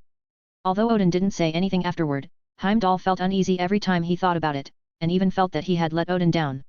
So, what aspects of the all-seeing eye do you think need improvement? Aaron earnestly inquired about Heimdall's shortcomings regarding the all-seeing eye. Throughout his millennia-long guardianship, no one understood the all-seeing eye's flaws better than Heimdall. But Heimdall shook his head. It's perfect, everyone envies me for having these eyes. Including Thor and Loki. Heimdall proudly raised his head. The all-seeing eye represents supreme glory. This is a manifestation of Odin's trust in him. He wields the guardian sword, guards the rainbow bridge at the entrance to the Celestial Palace, and oversees the 9 realms in the name of the guardian god. They even mastered the ability to transmit dark energy as a precaution. If you were to ask who Zeus trusted most in all of Asgard, the answer would undoubtedly be Heimdall. Neither Thor nor Loki earned their trust and respect. Even Aaron was the same. Looking at Heimdall's proud expression, Aaron secretly shook his head. In this day and age, is there anyone still happy to be a watchdog? For 1,000 years, they have stood guard over the Rainbow Bridge, their eyes never blinking. By the way, don't your eyes get dry if you don't blink for so long? Aaron couldn't help but ask. Heimdall? 0 request flowers. I told you I'm a guardian deity, overseeing the 9 realms, and you still ask me if my eyes are dry? If I blink even once, it would be my dereliction of duty. He shook his head. Aaron was greatly surprised. Wow, that's amazing. Seeing this, Heimdall raised his head even higher. Look, Even the son of Bor, Odin's brother, has to envy his all-seeing eye. Haha, I admit you are very powerful, but you'll never have my eyes. Eren patted Heimdall on the shoulder. You're great, keep it up. Heimdall instinctively replied, yes. Okay, it's a conditioned reflex. Who made Eren represent Odin? Heimdall was unaware. In that fleeting moment of distraction, Eren swiftly removed his hair. Page 72. With Heimdall's strength, he was completely unable to detect Eren's movements. Eren skillfully melted the strand of hair, and seeing the familiar light surge forth, he instantly breathed a sigh of relief. So, even a single hair can be perfectly melted. The primordial forge is amazing. All-seeing eye, supervision. A similar ability has been detected and merged with supervision. You now possess extremely powerful far-field vision, capable of seeing the wings of a butterfly flapping billions of light years away. Super hearing, similar abilities have been detected to have merged, giving you even more powerful hearing. You can keenly hear the distant babbling of a stream and sense the hustle and bustle of city traffic. You are especially sensitive to certain words, such as your name. Even if someone calls your name from a place light years away, you can hear them instantly. Sensory sharing, you can share what you see, hear, and feel with others in real time, even across billions of light years, provided the other person is open-minded or there is a significant difference in their abilities. Super sensing, similar abilities have been detected to have merged. Your perception is now more powerful. Combined with your all-seeing eye and super hearing, you can instantly focus on and lock onto what you want to see. However, some abilities can still block your perception and sight, such as Loki's magic. Statue, sculpture. Congratulations on becoming the master of the statue game. No one can beat you in the statue game, you are the god of statues. Eyes that never tire, your eyes are extremely well developed, you will never feel tired even if you never blink. All-nighter expert, you possess incredible resilience, capable of staying awake forever and maintaining a high level of alertness without fatigue. The internet cafe is my home. Well, I admit I underestimated you. Heimdall is indeed quite remarkable, no wonder he was valued by Odin. 7 useful features were revealed at once, just for that number, it deserves a thumbs up. The traits Eren gained from Heimdall made him even more versatile. His eyes flashed with golden light as he silently thought of Muspelheim and Surtur, based on the star map in his mind. Quickly. Our gaze travels through countless light years. He saw that high-temperature world filled with flames and lava. I saw Surtur, the fire giant king who sat slumped on his throne, clutching a black iron sword, and was nearly 3 meters tall. The next instant, dark energy surged, and the figure vanished. Heimdall finally blinked. His face suddenly showed surprise and uncertainty. He thought he had just seen Eren's golden eyes. After a brief moment of thought, he was shocked. Eren, he has his eyes. Is there anything he can't do? Heimdall was immediately rendered speechless. After a while, he finally remembered to observe Eren's position. Then he saw Muspelheim. A large group of fire giants swarmed toward Eren, who had suddenly appeared in front of Surtur. Damn Asgardians, you are far too arrogant. On the throne, Surtur, in a severely weakened state, looked at Eren with considerable anger. Under his command, the fire giants, who originally lived on the lava cliffs, nimbly leaped down from a height of tens of meters. Their powerful physiques made them seem to ignore the effects of gravity, charging towards the uninvited guests one after another. Excuse me, you misspoke. Eren shook his head. I am not an Asgardian. Stop pretending. The aura emanating from you is that of a damned Asgardian.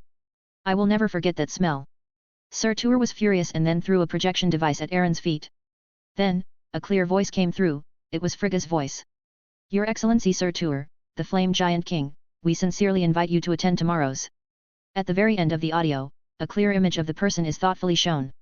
Listening to Frigga's invitation, he glanced at the circular mark on the ground not far away, engraved with mysterious runes, and the 3D shadow that looked exactly like himself. For a moment, Eren was speechless.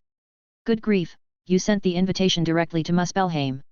I am not an Asgardian until at least tomorrow. I don't care who you are, once you're here, you're not leaving. Surtur picked up his great sword and charged. Even in a weakened state, with less than 1/10,000th of his peak strength, Surtur, fueled by rage, remained fearless. Chapter 70, Sif's Double Sensory Experience, Odin's Horror. Roar. A colossal fire dragon circled in the sky, while an endless array of fire demons, fire giants, wielding sharp blades charged toward Eren. They spread across the wilderness like ants, marching towards the royal court amidst the roars of Surtur, the fire giant king. Let's call it a royal court for now, in reality, it's just a cave. At first glance, there is only a giant stone throne at the very top. Compared to Earth and Asgard, they were practically uncivilized, barbaric tribes. But these barbarians are able to fight against powerful cosmic empires. Surtur raised the dark twilight sword, channeling scorching flame energy into it, and then released high-temperature rays from its tip. Eren, clad in imperial armor, showed no intention of dodging. With hands on hips and chest puffed out, he took the full force of Surtur's energy bombardment. The beam of light, powerful enough to melt iron and sever metal, failed to penetrate the chest armor. When the rays struck the armor, they were immediately absorbed and stored by the imperial armor. Even the impact energy caused by the rays was absorbed by the armor. Under that full-force attack, Eren began to move forward. Surtur, I'm only here to borrow something from you. There's no need for you to make such a fuss. Let's calm down, okay? Eren walked slowly, seemingly oblivious to Surtur's rays. Damn Asgardians, don't get cocky. This is Muspelheim. Even if Odin came here alone, he would have no chance of survival. Surtur spewed magma, and his entire body was engulfed in flames that grew even more intense with his rage.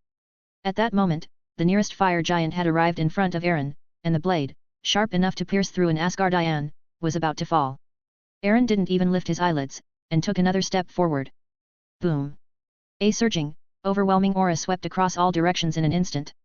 The icy, bone-chilling cold, accompanied by a sudden burst of gale force winds, transformed into a devastating wave of frigid air, engulfing an area of hundreds of miles in a mere swiftness. Snowflakes began to fall from the sky and earth without anyone noticing. Eren smiled, ignoring the several sharp blades that had solidified into ice crystals less than 5 centimeters from the armor, and continued forward. Under the sunlight, the ice blade gleamed with a cold, sharp light. The expressions on the faces of the frost giants up close remained in those hideous, smug smiles. They seemed to be laughing as they were about to stab Eren. But that distance of less than 5 centimeters is like an insurmountable chasm. The snowflakes are still falling. The surrounding area, spanning hundreds of miles, was completely transformed into a frozen wasteland, a death zone for the frost giants. Any fire giant that ventures further in will be frozen in the extremely low temperature until the scalding hot lava blood congeals. He then died quietly. More fire giants hesitated to move forward, circling the icy landscape. Within that circle of death, it was like an icy hell. Outside the circle, however, lies a world of scorching lava. Even Surtur, the frost giant king, found it quite difficult to withstand this cold wave. He struggled to keep the flow of lava blood going. At the same time, it is also subject to continuous high-temperature radiation. He believed that all defenses had their limits, even Eren's strange armor. When the armor melts, his attack will kill Eren. Surtur, I suggest that next time you do this, you should stand on the right. What are you talking about? Surtur asked, puzzled. Historically speaking, the left side of the ball is always the weakest. If you're Dynamo, then never mind what I said. Eren raised his hand, and the gauntlets of the Emperor armor gathered immense energy. Next moment, the surrounding protons and neutrons were gathered together by a powerful electromagnetic force, and a terrifying particle beam shockwave tore through Surtur's high-temperature rays. The twilight sword was instantly blasted hundreds of meters away and stuck high on the cliff. Surtur was also sent flying dozens of meters, smashing his throne into pieces. Surtur's strong body began to crack inch by inch, with countless tiny fissures spreading outwards. But Surtur continued to laugh, seemingly unconcerned. It's no use. You're incompetent. Nothing you do will make a difference. I am destined to destroy your homeland, my time will come. When my crown is once again bathed in the eternal fire, I will regain all my power. I will be higher than the mountains, and plunge my sword deep into Asgard. All right, go tell that to Thor. I have no interest in hearing your story about Ragnarok. Eren interrupted Surtur's daydream and suddenly realized that Surtur was currently severely injured. If he were to smelt him now, would it be impossible to maximize the benefits? Speaking of the eternal flame, is this what you mean? Thinking of this, Eren spread his 5 fingers, and the familiar flames danced joyfully between his finger-arm armor. Eternal flame. My flame. Surtur opened his eyes wide and lunged forward, dragging his shattered body. Don't worry, it's yours. I'll give it to you now. Eren's eyes were filled with malice. He took a step forward and stood in front of Surtur, striking him on the head with the eternal flame in his hand. However, Surtur was not angry at all, instead, he greedily absorbed the eternal flame. More. I want more eternal flame. Eren's rude behavior was ignored in the face of the temptation to regain his power. His body grew rapidly. A mere palm-sized ball of eternal fire allowed him to grow to a height of over 100 meters, and he was still growing. Not enough. It's still a bit lacking. Eren was not satisfied with Surtur's growth rate, and another ball of eternal fire appeared in his hand, which he threw onto Surtur's crown. Heimdall, witnessing this scene from the Rainbow Bridge, was immediately shocked. Alfather Eren has betrayed his country. Page 73. Having just reprimanded Thor, Odin, in high spirits, was about to head back to his palace. Upon hearing Heimdall's urgent message, he disregarded his doubts and immediately activated the dark energy teleportation, carrying Thor to the Rainbow Bridge. Heimdall, what happened? The father of the gods, Aaron, went to Muspelheim and gave the eternal flame to Surtur. Now that fire demon is rapidly regaining its power. Heimdall directly shared his vision with Odin and Thor. My god, this thing is much bigger than I imagined. Thor looked at the mountain peaks beside Surtur that reached his waist, and considering his own tiny frame, he couldn't help but gasp in astonishment. Just how big is this thing? Heimdall gave a direct answer, 4,351 meters, he's still growing. Thor secretly compared the physical differences between himself and Surtur. He wondered if he could shake such a terrifying monster. His lightning, it seems unable to destroy the mountain peak, right? Odin frowned. Father of the gods, we can't wait any longer. Once Surtur has fully regained his power, he will lead the frost giants and threaten Asgard. Please allow me to activate the Rainbow Bridge immediately and utterly destroy Muspelheim. Heimdall did not want to destroy the stars. But if the planet is too evil, he would not hesitate to become the executioner for the sake of Asgard. Wait a little longer, Aaron is still there. Odin shook his head. Heimdall exclaimed urgently, but Aaron, the father of the gods, has already betrayed the country. I saw with my own eyes him pass the eternal flame to Surtur. Odin remained silent, gripping the eternal spear tightly in his hand. Thor didn't say anything either, just staring blankly at Aaron and Surtur. He wondered if he could really be a qualified king. Father, how exactly did you defeat that great monster back then? Odin seemed to recall unpleasant memories, shaking his head and saying, Thor, because Asgard stands behind me. You mean, unity? No, I mean, I have no choice but to defeat him. Surtur was arguably the most powerful of the many enemies Odin defeated. In order to defeat Surtur, Asgard at its peak paid a heavy price. But now, Surtur has revived.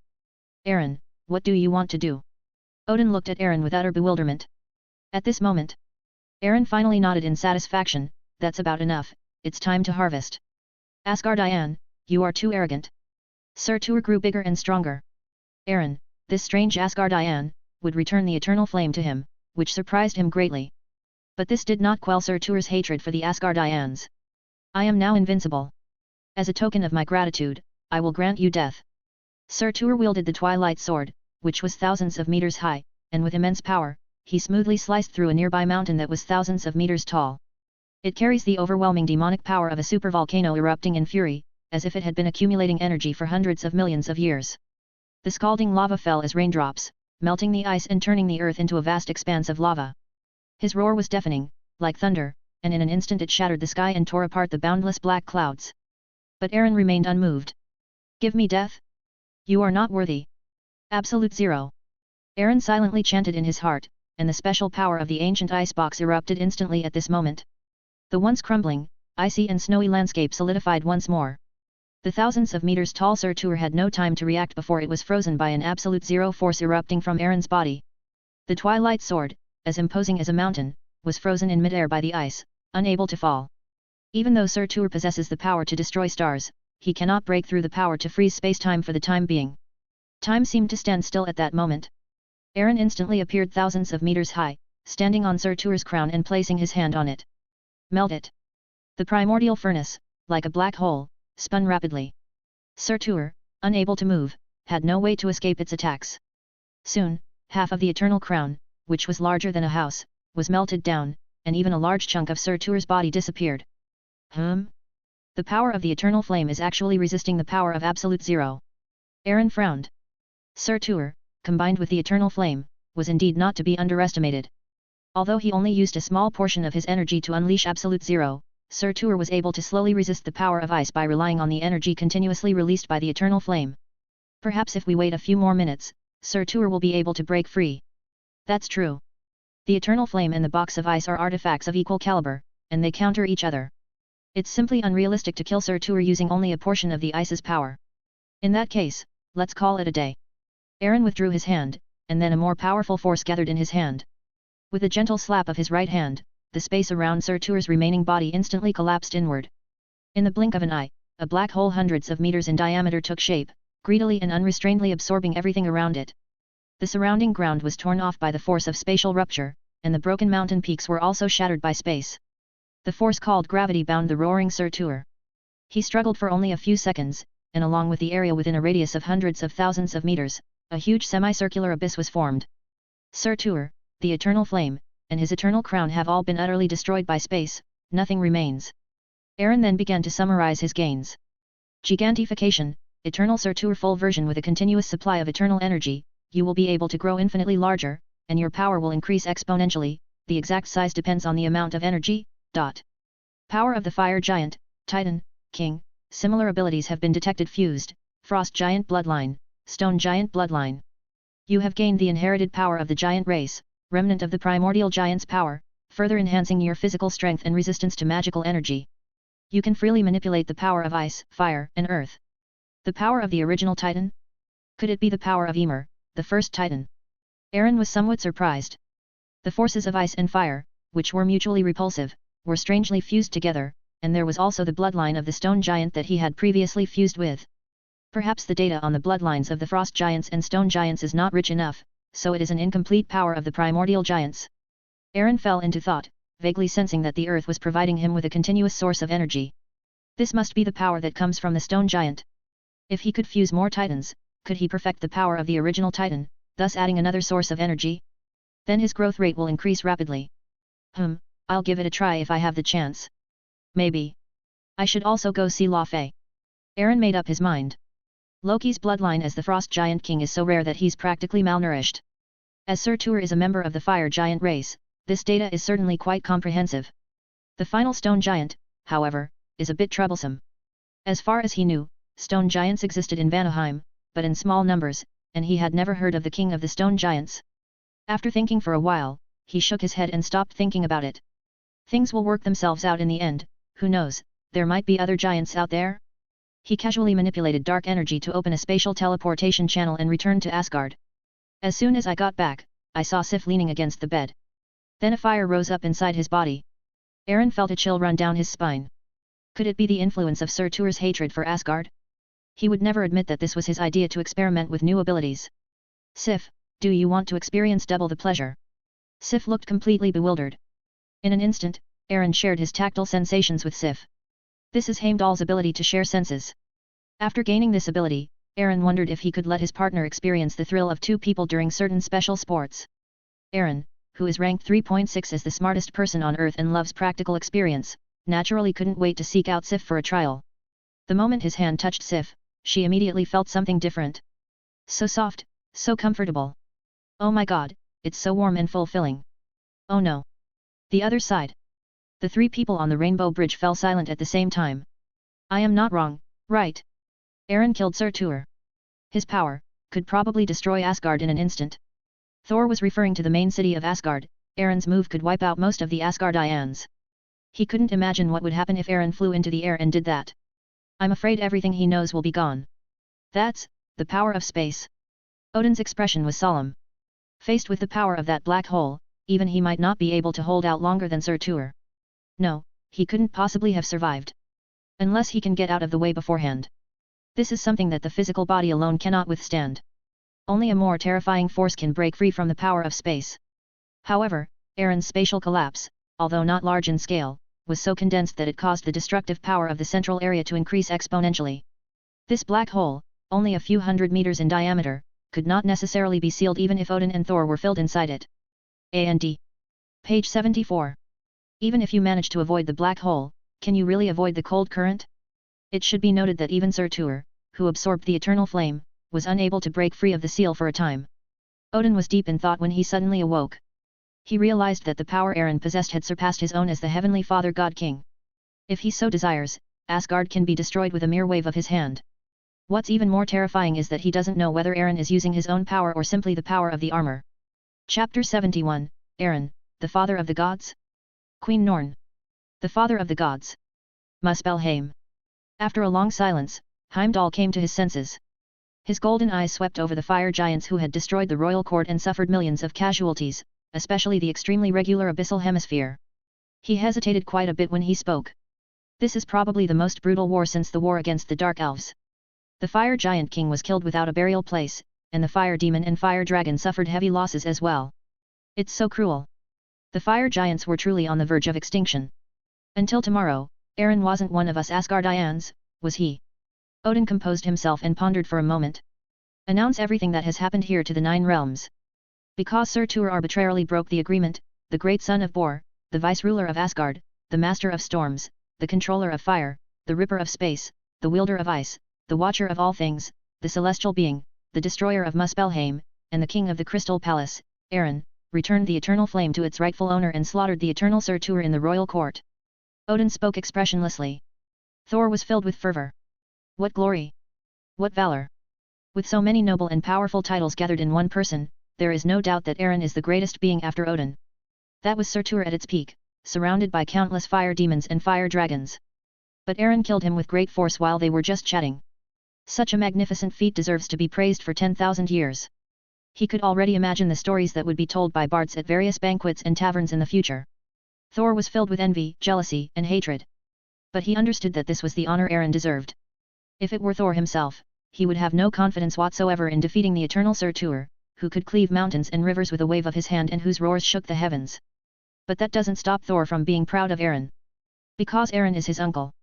Father, Zeus, I'm sorry, but from now on, the person I admire most will probably be Eren. Thor, overjoyed, told his companions everything that had happened in Muspelheim.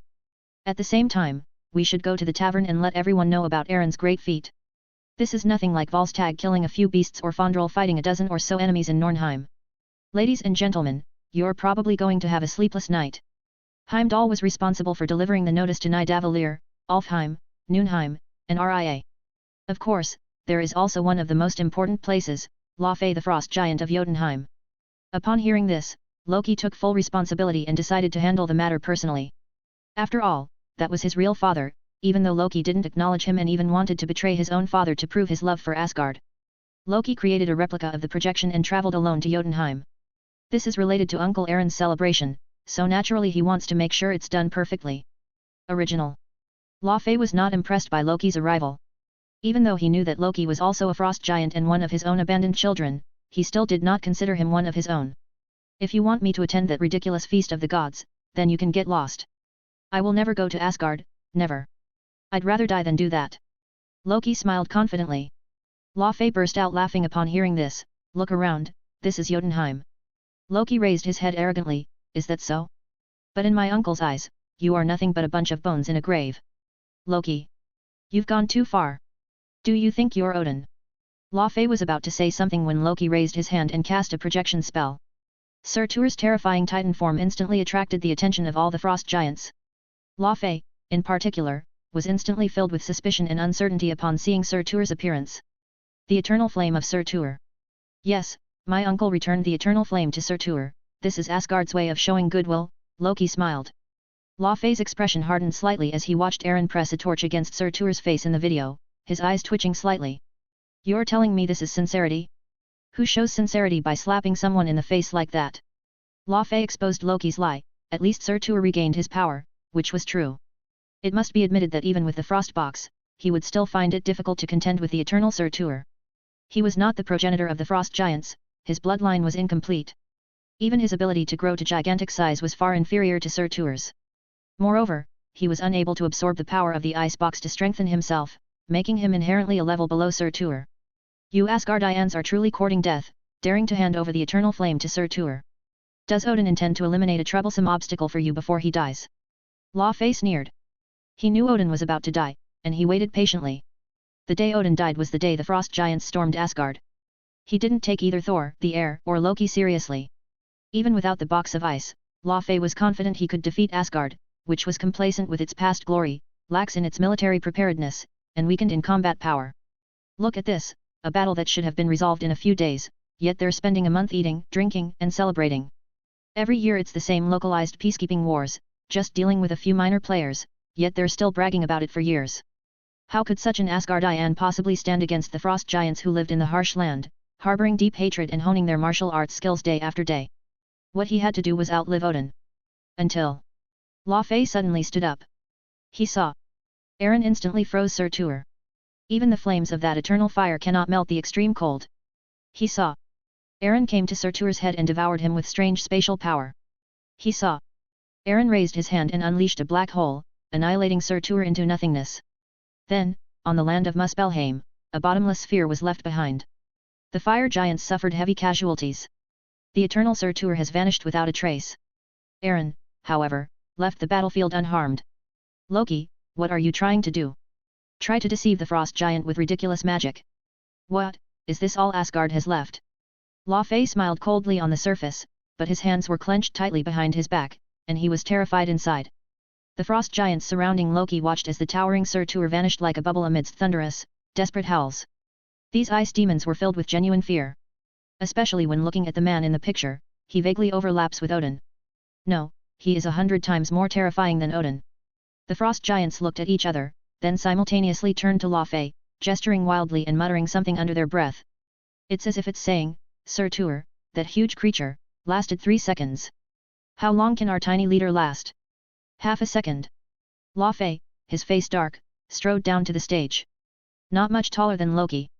Loki smiled faintly. I believe that the mighty Frost Kingdom has the ability to verify whether it is true. I'm putting my words right here. Tomorrow is the celebration of my dearest Uncle Eren's return home. Every living person in the 9 kingdoms must come to witness the occasion. Luffy, my uncle is very kind and reasonable. He will never pay special attention to who attends the ceremony or who gives a gift, but he will definitely remember who didn't attend, understand? Loki was laughing, and Law Fei really wanted to punch him to show him what fatherly care was. But Law Fei tolerated it. After all, Loki has his blood flowing through his veins.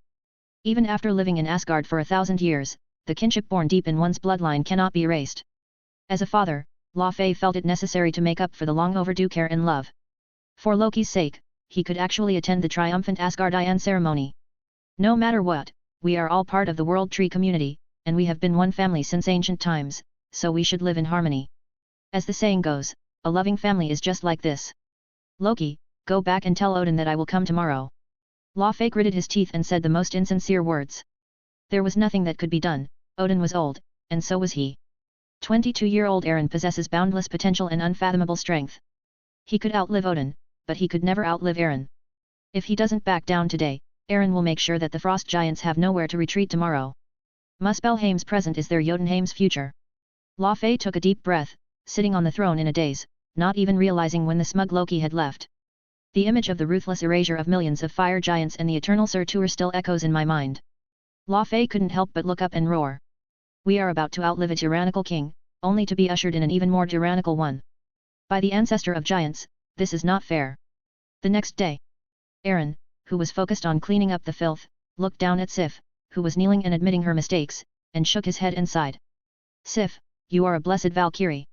Last night's performance in battle was a disgrace to the Valkyrie. As it turns out, the effect of doubling the sensory experience is somewhat terrifying.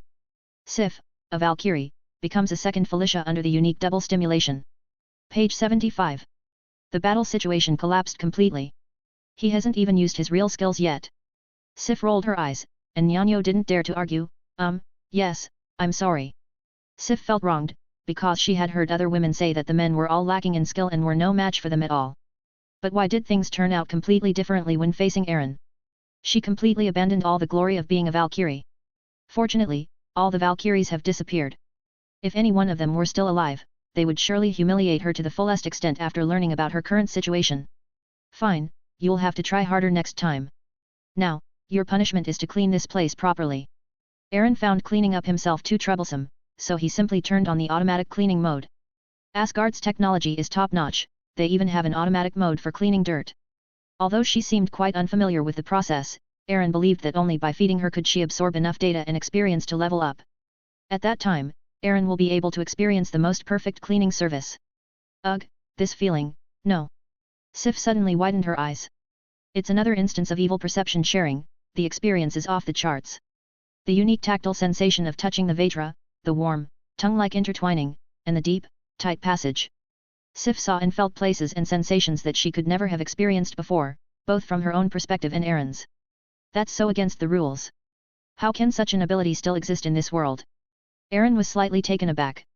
Even though he hadn't adjusted the intensity, the cleaning machine had increased its pace and intensity on its own. But it's even better. Once it's completely cleaned up, you can enjoy fine wine and food. He had been looking forward to the delicacies of the divine realm for a long time. Hopefully, today will satisfy him. After a while, Eren, having resolved his personal problems, and Sif, having drunk Asgardian dairy products. One wore majestic and noble imperial armor, while the other wore gorgeous and graceful Asgardian robes. They traveled together. The two rode together on Pegasus to the Golden Palace, the venue for the Asgardian banquet. Amidst the public's attention, the handsome and powerful Eren, and the noble and beautiful Sif, walked to the top of the red carpet with smiles on their faces. Sif's steps were a little unsteady, and Eren supported her slightly to prevent her from making a mistake. And off stage, Eren saw the nearly 4-meter-tall Nidavellir dwarf King Idra, the king of the Light Elves, Laufey, Lord of Jotunheim. Other than that, Eren also saw some unfamiliar countries. The 9 realms are not just 9 countries, there are also some scattered regions on the world tree. For example, Nornheim. They also have their own lords. It is one of the direct territories of Asgard. In Thor, the Dark World, Thor quelled a rebellion here. This is because Queen Karnilla of Nornheim only outwardly submitted, she was always looking for an opportunity to seek independence.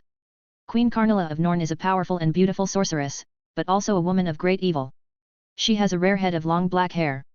Dressed in a magnificent robe, she stood out in the front row, exuding the noble aura of a mage and a queen. Moreover, she was very obedient. But Eren knew it was all an illusion. 880.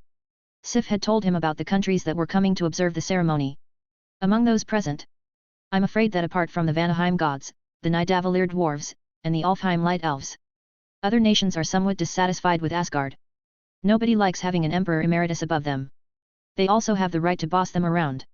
This is why, after Thor shattered the Rainbow Bridge, rebellions broke out almost simultaneously in the 9 realms. Without the Rainbow Bridge, Asgard lost its ability to threaten interference in their internal affairs. And now, they came to witness the ceremony as Odin had commanded. The more important reason is Eren. With the death of Eternal Surtur, Eren's fame reached its zenith. After the authenticity of the victory was proven, they had no choice but to attend the ceremony, no matter how unwilling they were. Even Laufey, who was the most unwilling, was not one of them. He was expressionless at this moment, standing in the very front row. He looked up at Eren. They looked at the man who instilled fear in them. Odin, sitting on the throne in the Golden Palace, was being ignored by everyone at this moment. Odin is old, the only person they really need to focus on is Eren. At Eren's repeated requests, the complicated prelude was shortened to a very short one. When Odin personally draped a cloak made of the finest Asgardian leather over Eren, and together they grasped the Spear of Eternity. In the name of the son of Bor and the current king of Asgard, I hereby declare that I will share this supreme glory with my brother Eren. Everything I have belongs to Eren, including my wealth, glory, and status. At this point, the entire prelude reached its climax. All the Asgardians, led by Thor and Loki, chanted Eren's name. Among the many people from various countries watching the ceremony below, apart from a small number who smiled voluntarily, most forced smiles. Laufey's smile was more like a grimace, enough to terrify any child. At this moment, everyone realized that the 9 realms had changed. Odin's words and actions were simply announcing one thing to the 9 realms. He will share the rights of being the father of the gods with Eren. Everyone will see Eren as they see Odin. Together they will represent the name of the supreme Aesir gods and the identity of the rulers of the 9 realms. At this point, no one would consider it an overstepping of the bounds if Eren were addressed by the name of the father of the gods or the lord of Asgard. What's even more terrifying is that Eren is younger, stronger, and more unfathomable. In the future, the 9 realms will tremble in fear under the rule of Asgard for another 5,000 years. No, Eren also possesses divine blood, so he might live even longer, perhaps even until the destruction of the universe. Thinking about this, many countries felt that the future was bleak and they could not see any hope. Queen Karnilla of Norn pursed her lips as she watched Eren on the stage, who was unabashedly radiating the divine power of the Father and exuding an aura of confidence. She was lost in confusion. At this moment, she noticed Eren's scrutinizing gaze. Karnilla forced a smile, met Eren's gaze, and slowly nodded. She noticed Sif, who was standing beside Eren, and then looked at Thor thoughtfully. Chapter 72, The Wealthy and Generous Queen, the Princess Who Explores Magic. Your Majesty Eren, the great king of the gods, on behalf of all the light spirits of Alfheim, I extend to you my sincerest blessings and greetings. A middle-aged man with long blonde hair, pointed ears, and a tall, upright figure walked up carrying a glass of fine wine and greeted Eren respectfully. Loki, who had been following Eren and Sif like a loyal lackey, immediately whispered, "Uncle, this is the king of the Light Elves, the master of Alfheim." Eren nodded slightly upon hearing this, "Thank you for your blessing." He took a sip of the wine and then prepared to leave with Sif. Upon seeing this, the king of Light Elves quickly said, "Wait, your majesty. I heard from King Odin that you have recently been keen to learn more new magic." Hey! Eren wondered, had he said that? Although the light elf was indeed very skilled in magic, having the magic treasury of Loki and Odin, he wasn't in such a hurry to refine the properties of magic. Ahem, I have a daughter, her name is Savannah, and she perfectly inherited all the virtues of the light elves.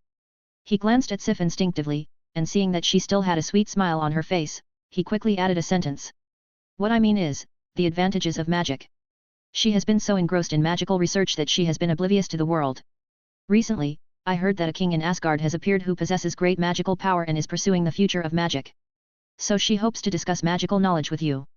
Aaron instantly understood. Could this be the maid Odin found for him? That was incredibly fast. The first one to arrive was a princess of a country. Although we don't know what Savannah looks like yet, just looking at her father-in-law, he's definitely not bad looking. After all, no matter which universe it is, there are no ugly spirits of light. The king seemed somewhat uneasy, especially when facing Sif. He was very awkward. Aaron said there was absolutely nothing to worry about. He didn't know about the others, but as for himself, he was absolutely sure he wouldn't have any problems. What? Sif says no? Then try it out first, vibration and intensity control and perfect muscle control and speed and knowledge sharing. If you can last more than 5 minutes, you're amazing. Before Aaron could speak, Sif exclaimed with delight, that's wonderful. Where's Savannah? I can't wait to see her. Thank goodness, at least someone's here. Cough. Sif realized what was happening and quickly shut up. I almost said something inappropriate. But there was no other way, she had utterly disgraced the Valkyrie and truly lacked the confidence to stand up for herself. It would be wonderful if someone could help her. Savannah could tell from her voice that she was a woman focused on magic, and she believed that Savannah was far inferior to her. The King of Light and Loki both looked at Sif with surprise, whose smile seemed genuine. Seriously? You don't mind at all? Loki thought for a moment, then suddenly realized, no wonder he's my uncle, he's amazing in every way. He tamed Asgard's wildest horse in just one day. He's a role model for us all. The King of Light hesitated for a moment, then waved to the distance. Page 76. Soon, a delicate girl with a white, gorgeous court dress, shiny blonde hair, and fair skin walked out from the crowd with a shy demeanor. Beside her was a woman in a green dress, with an equally amazing figure and a rather agile appearance. The latter appears to be Savannah's bodyguard. This is my daughter, Savannah. This is Nina, Savannah's personal bodyguard, who is an excellent archer. The Elf King introduced the two men to Aaron. Hello. Savannah blushed as she glanced at Aaron, then immediately lowered her head. Yes, she is indeed very shy and seems to have little contact with outsiders. Nina smiled and nodded at Aaron, her eyes filled with curiosity and respect. Sif, pulling the light and frail Savannah along, nodded with satisfaction. When she saw Nina, who had a good figure but was clearly stronger, she was even more satisfied. This sprite should be able to take on more of the firepower, right? Aaron, I'll have Savannah and Nina chat for a bit first, Sif said, seeking Aaron's approval. Aaron naturally agreed. Alfheim is a beautiful and peaceful place, and I think it will remain peaceful forever. Aaron casually made a promise to the other party. The Elf King immediately smiled and replied, with your majesty's protection, on behalf of the elves of Alfheim, I express my heartfelt gratitude to you. This one sentence is enough to ensure that Alfheim is not invaded by outsiders and that there is no need to worry about interference in its internal affairs. The spirits of light excessively advocate peace. Despite their considerable magical abilities, their lack of military training over the years rendered them utterly incapable of effectively resisting the evil invaders. If it weren't for Asgard's protection, the first thing the Dark Elves would have done was wipe out these traitors. With Aaron's promise, those ambitious individuals will have to carefully consider whether they are capable of dealing with the wrath of the most powerful god in history before they try to covet the spirit of light. In a way, Aaron could be considered Alfheim's son-in-law. You can't just stand by and watch your father-in-law get stabbed in the back, can you? Aaron and the King of Light exchanged a glance, both quite satisfied. After drinking another small cup, the king wisely took his leave. Loki continued to introduce Aaron to guests from other countries. Wow, is he the ice demon from the story who eats children? Oh my god, is he going to eat me? A child hiding behind Vestag, peeking out with one eye, looked at La Fey in the distance and exclaimed in surprise. La Fey was taken aback when he heard this, looked over, and revealed a terrifying smile. The child was so frightened that he quickly shrank back. Volstagg, who was holding a large wine glass and telling everyone another version of Aaron's glorious victory over Sir Tuur, immediately looked over warily. Don't be afraid, I'm here. The ice demon won't dare to eat my little cutie. Vestag held the child and comforted him. Seeing the wary and fearful looks the Asgardians gave him, La Fey smiled silently. A bunch of annoying cowards. However, that's exactly what he thought. Uncle, this is King La Fey, the frost giant. He originally didn't want to attend your ceremony, but I persuaded him with reason and emotion, and he reluctantly came. Hey, Jotunheim is the only guest here who didn't bring a gift. Laufey, who was swaggering towards the Asgardians, was startled and slowly turned around. Looking at Erin's scrutinizing gaze and Loki's constant embellishment, his heart sank. Laufey roared inwardly, then forced an ugly smile. Your Majesty Erin, greetings. This is a gift I present on behalf of the Frost clan. It is an ice dagger left behind by the Frost progenitor giant. Please accept it with a smile. We also have several Frost behemoth cubs prepared. If you are interested, please let Heimdall know at any time, and we will present them to you immediately. As he spoke, Laufey glared at Loki, that damned unfilial son. Seeing this, Loki became even more smug. Oh right, the Frost giants recently made some threats against us, saying they'd give Asgard what it wanted. Let me think, it seems they meant war. The camaraderie of soldiers. Laufey's smile became even more unsightly. Loki has my blood flowing through his veins, and he is the second prince of Asgard. He is the symbol of the friendship between the Frost giants and Asgard, and the bond of peace between the two races. Odin, the Allfather, has always hoped that the two races could live in peace, so I believe that Jotunheim is fully capable of achieving peace and lasting friendship with Asgard. Laufey was saying things against his conscience when he could vaguely hear Vestag and others booing and laughing in the distance. Damn it, I've become the kind of person I hate. Loki wanted to say something more. Erin stopped him from continuing. I've heard that you are extremely skilled in ice magic. I happen to know some myself, and I'll visit you sometime and ask for your guidance. What? Don't come any closer.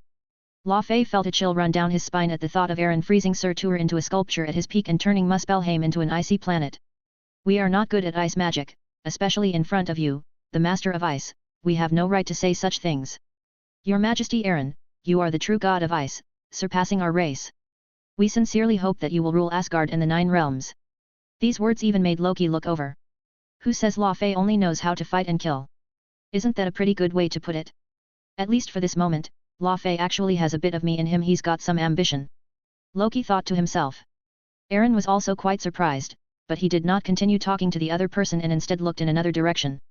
A tall, alluring woman dressed in a purple royal court robe approached gracefully, holding a cup of purple wine. Erin immediately abandoned the ugly Laufey and went up to her.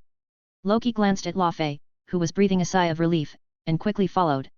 Seeing this, Laufey cursed him inwardly as a lackey. How could he have given birth to such an idiot? Of course, all of this was just wishful thinking. Loki and Erin seemed to have a pretty good relationship. We absolutely cannot afford to suffer such a loss. If someone were to whisper in Erin's ear afterward, the distant Jotunheim would probably feel even colder. Oh no, it's also possible that the temperature could spike to thousands or tens of thousands of degrees in an instant, causing it to evaporate on the spot.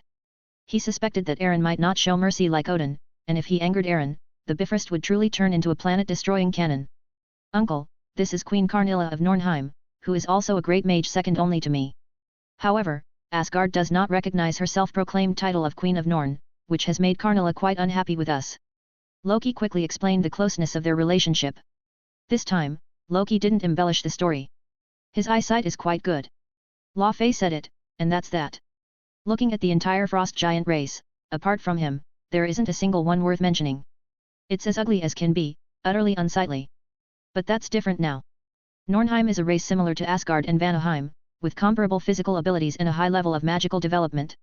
There is even the famous Norn Three Goddesses. Even Odin highly praised it. Especially this woman in front of him, who calls herself the Queen of Norn, is said to be the most beautiful woman in Nornheim, and her magic is so amazing that it can be compared with Odin. He doesn't comment on appearance because he's not interested in women, beauty doesn't matter to him. As for magic, he is the #1 mage in the Nine Realms. Greetings, Your Majesty Erin, the newly appointed King of the Gods. As soon as she approached, Karnilla smiled sweetly, her red lips slightly parted. I am Karnilla from Nornheim, and it is a pleasure to meet you here. Karni stretched out his hand. Erin squeezed his hand, and suddenly his palm was hooked by a finger. This woman. Karnilla's expression remained unchanged, and he continued to smile. Your Majesty, are you all alone? Today is your day of glory. I think everyone would agree that a great hero should have a beautiful woman by his side at all times. Loki was shocked. Good heavens, was this guy trying to poach his girlfriend right in front of him? Wait, wasn't she just insulting me? Am I not human? Erin raised an eyebrow. Karnilla, you mean? Karnilla stepped forward slowly and took Erin's arm. Great hero, may I have the honor of being your companion for the next day and night? She emphasized the last word. It even winked mischievously. Sif, come quick. If you don't come soon, your uncle will be snatched away by that wicked woman next door. Loki was so anxious that he wanted to use magic to remind Sif. When he tried to use his magic, he was horrified to find that it was no longer working. He glanced at Karnala's meaningful yet dangerous gaze, which seemed to sweep over him unintentionally, and alarm bells immediately went off in his mind. This woman, subtly interfered with my magic. I'm sorry, Sif. I've done my best. This is the spot you gave up yourself. Letting another woman have it for one night, should be okay, right? Loki naturally wouldn't bring the matter to light, after all, he was the greatest sorcerer in the 9 realms. The magic failed? No way. He simply didn't want to disturb his uncle's good time, seeing that Aaron hadn't stopped him. Loki remained silent. Aaron had already sensed the other party's utter sincerity and enthusiasm. A broad mind, and a feeling of being fully satisfied. All natural, rich and generous. She was dressed conservatively, but her natural beauty, even when shrouded in this extraordinary purple dress, still made people want to explore its depths. Aaron readily accepted. I think this represents the unbreakable friendship between Asgard and Nornheim, he said meaningfully. Karnala's body stiffened slightly as his arm moved slightly. It's vibrating. Page 77. This feeling. Karnala bit her lip, trying to suppress the tingling sensation, and smiled sweetly. Your Majesty is right. Nornheim is honored to have a stronger, younger, and more powerful king to lead and assist her. After all, Nornheim is still a fertile land waiting to be developed. Moreover, there dwell the 3 Norn goddesses, renowned for their beauty and ability to control destiny. Before I left, they spoke of your imposing figure and bright future to me many times, praising you with utmost admiration. I believe His Majesty will be very interested. Karnila said this with a pointed remark. Wang Qunhao, Aaron nodded repeatedly. I've always heard that Nornheim is quite wealthy and generous, and everyone who goes there to experience the scenery is reluctant to leave. Maybe I'll have at least an afternoon to explore that beautiful and rich place. Karnila paused slightly. Afternoon? She looked at the bustling banquet center, filled with people coming and going. It's only noon, and we still have to attend social events this afternoon, right? Karnila was a little flustered, she hadn't received any assurances from Aaron yet. As the Norn Queen, she paid close attention to Asgard and naturally knew that Sif was almost universally considered Thor's future wife and future Queen of the Heavens. However, when Aaron arrived, Odin immediately pushed Sif into Aaron's arms. After learning that Aaron also possessed divine blood and might have an infinite lifespan, Karnila then abandoned the idea of confrontation and instead thought of winning Aaron over. What you, Odin, can give, we can give too. We also have 3 goddesses who control destiny, and I believe no one would refuse to glimpse their own future. If they can win Aaron over and make him the king of Nornheim, then they will be completely free from Asgard's control and may even have a chance to truly rise to power. Even if that doesn't work, it would be better to settle for second best and become Aaron's lover or woman, allowing Nornheim to pursue true independence. Just as Frigga became Odin's wife, Vanaheim was still able to maintain its autonomy. Why can't she be from Nornheim? But she was indeed prepared to give her first time. But what she originally planned was for the 2 of them to have a good chat in the afternoon and then consider the serious matter in the evening. Queen Karnila, don't you have time this afternoon? Aaron's warm breath pattered against her neck. Karnila put on a gentle smile again. Of course. I have time. I was thinking, we could go over there and have a duet. She gave Loki a warning look to get lost, then pressed herself against Aaron and pulled him away. On stage, the 2 sat ear to ear, laughing and chatting. Some time later, the 2 quietly left. Chapter 73, The Brother-in-Law's Glory, Never Miss a Good View. Karnila was a proud woman. She looked down on everyone and believed that no man was good enough for her. Her magical abilities are quite high, even more powerful than Loki's. In some aspects, it can even rival Odin. In addition, he possessed a physique that was in no way inferior to that of an Asgardian. The combination of these 2 factors made her the most powerful being in Nornheim and successfully made her the Norn Queen, leading the resistance against Asgard. Aaron was the first person she had taken a liking to in all these years. His genes are perfect, and his strength is considerable. So Karnila decided to conquer him. However, while fantasies are beautiful, reality is cruel. Aaron immediately used sensory sharing. Even the most inexperienced novice can quickly improve their driving skills through sensory sharing and soon become an experienced driver. After repeated practice, one can master the perfect force and direction. In modern urban society, a novice can connect with the senses of an experienced driver and completely master driving skills that would normally take months to learn in just a few hours, even surpassing the master and reaching a perfect state, the state of a sage. It is also true. Karnila, who strives for perfection, ends up being even worse off. However, while Aaron activated the autopilot, he also melted down the transparent engine oil. Encyclopedia of Magic, Carnilla, you have mastered the magical properties of alchemy, teleportation, interdimensional teleportation, instantaneous movement, object penetration, and magical shields. Magic gift, you can enhance your physical and sensory abilities by infusing energy, yourself or others, thereby gaining different forms of superpowers, and unleashing energy attacks and creating energy shields. Not bad. Aaron was full of praise. Carnilla thought Aaron was satisfied with his movements, so he worked even harder, studying and practicing them diligently. She strives to share her senses, perceiving both her own feelings and Aaron's feelings, trying her best to ensure that both of them are at a common high point, and quickly accumulating various senses. Suddenly, Aaron suddenly infused him with magical energy, a magical blessing that could enhance his sensitivity in certain areas, making it easier for him to grasp the essence of things. This is... Carnilla suddenly felt that his senses had become more acute once again. It has increased at least 5-fold. Oh no! Carnilla collapsed on the spot. Sif, are you really not going to go find your uncle? That woman from Nornheim has already left with him. If she succeeds in her plan and lures her uncle away, Asgard will become the biggest joke. Loki, who had been keeping a close eye on Aaron and Carnilla, immediately went to Sif. However, Sif looked puzzled and asked, I remember. Carnilla is a pure mage. Loki nodded. Is she as good as me? I mean, in terms of physical strength. Absolutely impossible. You are the most powerful female warrior in Asgard. Loki said, puzzled. Sif smiled mysteriously. Keep an eye on the time. I bet Aaron will show up in an hour. Loki? Sif remained perfectly calm, showing no sign of panic. She wanted to laugh after hearing Loki's brief description. A mere female mage dares to face Aaron alone, she truly doesn't know her own limitations. And she's even being so proactive. She knew all too well just how terrifying Aaron was in his blood rage state. According to Aaron, Carnilla probably wouldn't last a single Felicia unit of time. That's it. Who can you possibly kidnap? Thinking of this, Sif's expression suddenly turned strange. I think, it won't be long before we can completely conquer Nornheim. Thor, who had just walked over, heard this and, as if triggering a key phrase, immediately moved closer.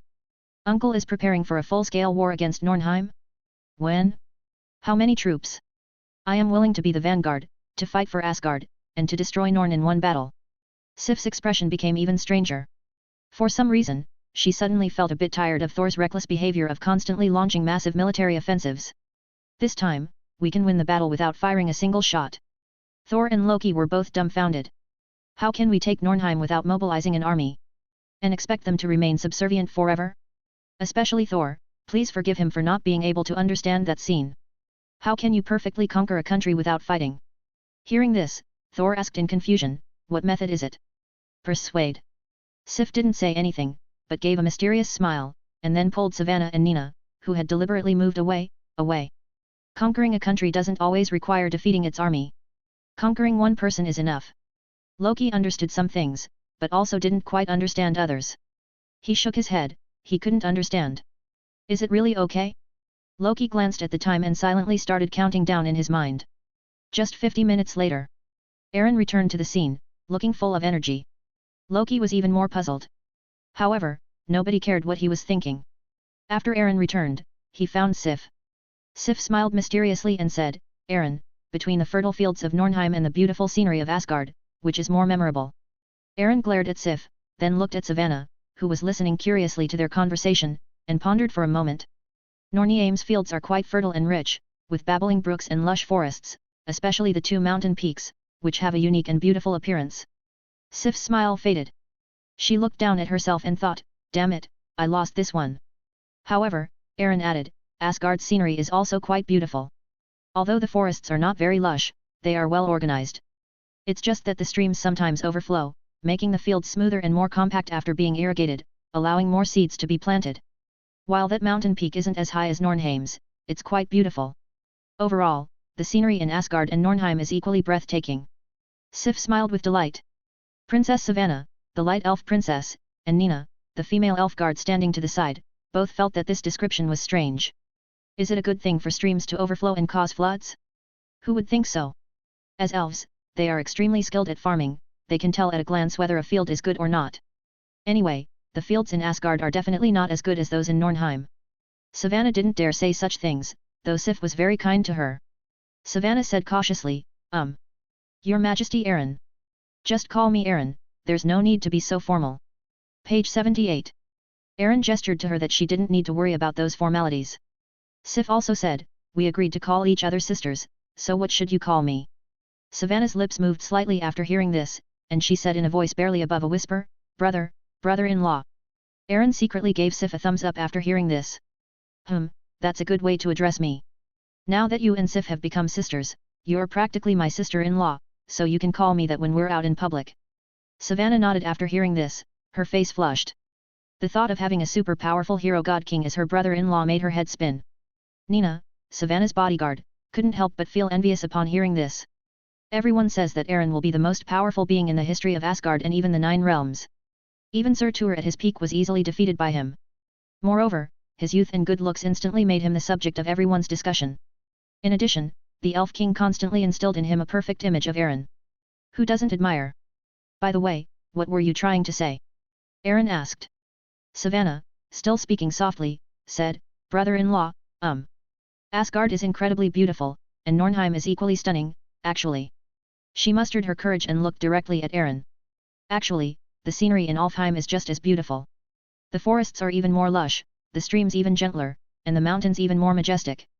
Upon hearing this, Aaron and Sif exchanged a knowing glance and both laughed. Savannah, unconvinced and emboldened by who knows where, straightened her back, pursed her lips, and said, I'm telling the truth. If you don't believe me, come and see for yourself. Aaron smiled and nodded, glancing at Savannah and Nina. Of course I believe you. My eyes can see the most beautiful scenery in Alfheim. What you said is true. They are beautiful, without a doubt. You must experience it properly if you have the chance. Savannah laughed when she heard this. However, she then realized that she had spoken so fiercely to a powerful god king, and her spirits dampened. It felt like I was shrinking into a ball. Nina awkwardly pulled Savannah along, saying, I'm sorry, Your Majesty, our princess is a little. I know, Quail is a bit timid, but I believe that will change soon. Aaron walked up, patted Savannah on the shoulder, and looked down into her ember blue eyes. Brother-in-law, you should also share in my glory. From now on, you can stand tall and speak loudly with people, instead of whispering like a quail. Otherwise, a coward like you would make everyone want to bully you. Savannah was even more confused, nodding in bewilderment before realizing what was happening and saying, no way, my father is the king, my sister is the strongest Valkyrie in the Nine Realms, and my brother-in-law, you are the most powerful man, the most mighty god king. No one will bully me. And what about me? Are you going to let me bully you? Aaron suddenly felt like teasing her, the little coward was quite amusing to tease. Savannah bit her lip, quickly looked up at Aaron, and nodded subconsciously when she saw his beautiful golden eyes. Only my brother-in-law can bully me. It's a deal. A word is settled. Savannah nodded emphatically. Aaron laughed even harder, drawing frequent glances from those around him. Other nations in the Nine Realms, including the Asgardians, were amazed to see Aaron chatting so amiably with Savannah, Nina, and the others. He secretly labeled Savannah as someone not to be trifled with. The light spirits had almost no intimidating power, but Aaron made the gods tremble. All right, Savannah and Nina, you two will stay in Asgard from now on. However, I will be in Midgard most of the time, so you can come to Midgard to visit me and experience a different kind of life. If you have any trouble, just tell your sister, Sif, and she will take care of it for you. Aaron stopped teasing Savannah, teasing her occasionally was fine. Too much teasing can even lead to a sense of guilt. This innocent, adorable, and timid little rascal deserves to be well cared for. If you get separated from your partner while out and about, you will almost certainly be kidnapped. They're the kind of people who get sold out and still have to pay the seller for it. Aaron said something to Sif, and then Sif took Savannah and Nina sightseeing. Savannah's little face lit up with a smile, she was very happy today. Nina was also very happy that Aaron could accurately call out her name, even though she was just a supporting character to the flowers. Moreover, the noble Valkyrie helped both of them at the same time. This attention made her feel exceptionally happy, and she couldn't help but hold her head high and puff out her chest. Her perfectly slender waist, shaped by long-term training, was particularly eye-catching. Of course, others can't see it. Beautiful flowers need careful care and watering, and they need plenty of warm sunshine every day, but they may not necessarily bloom in full glory, and they may even sprout out of the wall. But the supporting grass is different. Just a sliver of light squeezed through your fingers occasionally, or a few drops of water sprinkled inadvertently, and the grass can grow even more lushly. And it was exceptionally joyful and happy. After saying goodbye to Sif and Savannah, Aaron did not stay at the banquet any longer. He disliked such occasions, even though he didn't need to flatter or fawn over others, and no matter how he responded, there were always great scholars to debate with him. They would automatically fill in the blanks in their minds and dared not say a word. But Aaron still didn't like it. After trying all the fine wines and delicacies, Aaron then left the banquet. Although he, as the main character, has left, the scene was still incredibly lively. The atmosphere didn't cool down, on the contrary, it became more relaxed and cheerful because of his departure. Even La Fay, after Aaron left, drank cup after cup of wine for the first time ever, and viciously ate chicken legs, as if he wanted to eat Asgard out of business in this way. Fondrel held a barmaid in his arms, while Vistag, with his child and wife, told one story after another. Saul moved among the crowd with great ease during the banquet. Whether they were the strongest warriors, nobles, commoners, or foreign dignitaries, they all adapted very well to this environment. The Asgardians, in particular, began to live a leisurely life that was the envy of the outside world, with their heavenly existence, eternal technology, and long lifespans, as early as the peace treaty of Jotunheim in 965 AD. They are a paradise that other civilizations in the universe would envy. I'm falling into depravity day by day in these circumstances. Thor has made no progress in 1,000 years. Compared to when they were conquering the 9 realms, they were actually more like corrupt and decadent noble knights. They looked majestic, but in reality, they were more skilled at banquets and preferred fine wine and delicacies. Aaron glanced at it and then began to forge the so-called dagger left behind by the Frost progenitor giant, which he had obtained from La Fay. Gigantification, Frost Giant King full version powered by the energy of the ice box, you will grow infinitely larger. Remnant power of the primordial giant, fusion of fire giant, frost giant, and stone giant. Your physical attributes have been further enhanced, allowing you to absorb energy from ice or fire more quickly and continuously, and giving you greater control over the elements of ice, fire, and earth. The results were acceptable. Aaron could sense that his body's cells seemed to have become more active again. The strength of each cell also increased again. Although it's only a little, for him now, every bit of improvement represents a leap in potential and a multiplier increase in power. On average, each cell is probably equivalent to several gods. Aaron, you don't seem to like this environment. You are the star of this banquet. Don't you want to enjoy your moment of glory for a longer time? Enjoy fine wine and food with your people, raise a glass in celebration. Odin came from afar. He has experienced similar scenarios countless times. This is the first time that all 9 realms have celebrated together like today. But Odin had long since given up on it. He only cares about the future of Asgard now. I am a human being, not a god. Even if I had the power of a god, I would still maintain the mindset of a human being. Aaron reiterated that he was neither a god, nor the son of Bor, nor the brother of Odin. Odin nodded, indicating his understanding. You'll get used to it. We have a long life ahead of us, so we always need to find something to do, right? We must learn to live as God, otherwise it would be too boring and uninteresting. Aaron nodded. What he said was true, that was indeed the case. But even if he wants to enjoy a good life, he needs to be invincible first. However, during his invincible journey, he didn't mind appreciating the scenery along the way. We must not miss any beautiful scenery. As for bad scenery, get out of here. Moreover, Aaron preferred to explore landscapes that no one else visited, because those places belonged only to him. Perhaps one day, when he has reached the very top, he will return here and enjoy his retirement with them. But not now. To enjoy a godlike life, one must possess the power to be fearless. Unfortunately, it's not here. Odin's pupils constricted. Chapter 74. Please punish me severely. Living Planet Igor. Aaron didn't spell it out clearly, but Odin vaguely guessed what he meant.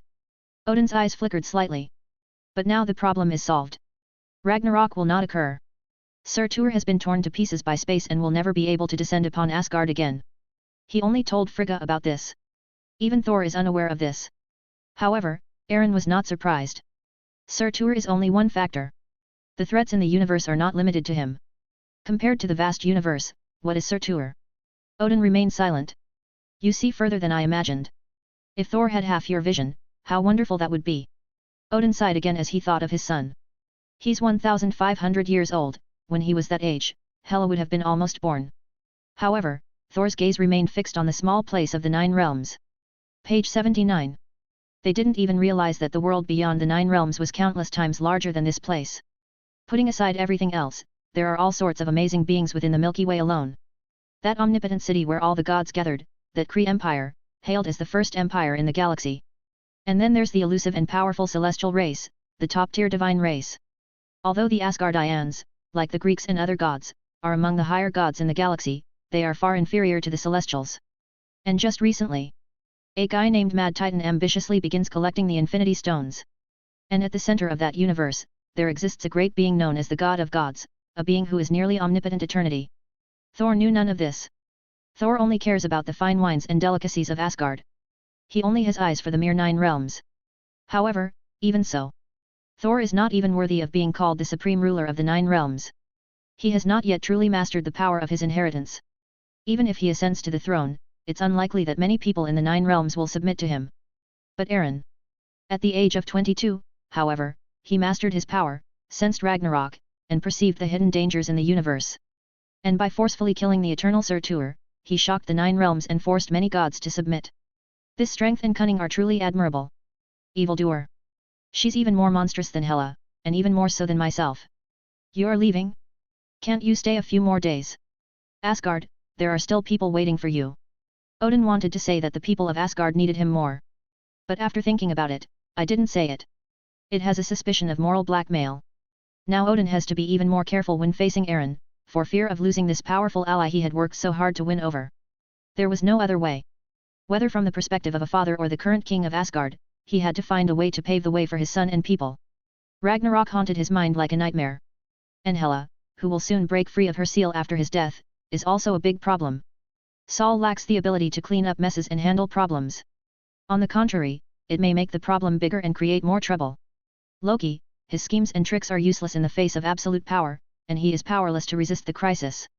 Otherwise, why not let him be the king? Eren is the hope.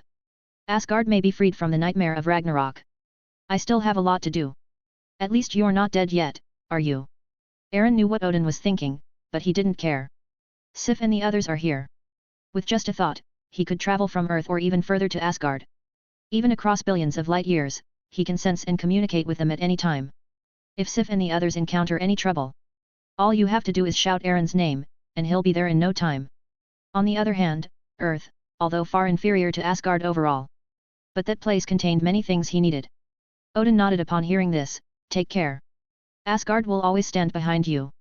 Eren nodded slightly, dark energy surged, and he disappeared from the spot. Odin looked at the empty balcony and gazed into the distance. He saw the waves at the border of Asgard, stirred by the sea breeze. Wave after wave crashed onto the beach, the previous wave quickly being crushed. Odin became even more dazed. Monster. Earth, Osborne Corporation, New York. Boss, you're back. Felicia, surrounded by a mountain of documents, noticed a familiar scent and looked up in surprise. Little kitty, did you miss me? Eren walked up behind her, glanced at the document, and saw it was a security document for the expo to be signed. Felicia nodded repeatedly, but feeling Eren's eager gaze, her face fell. Boss, I haven't finished my mission yet. Could you help me?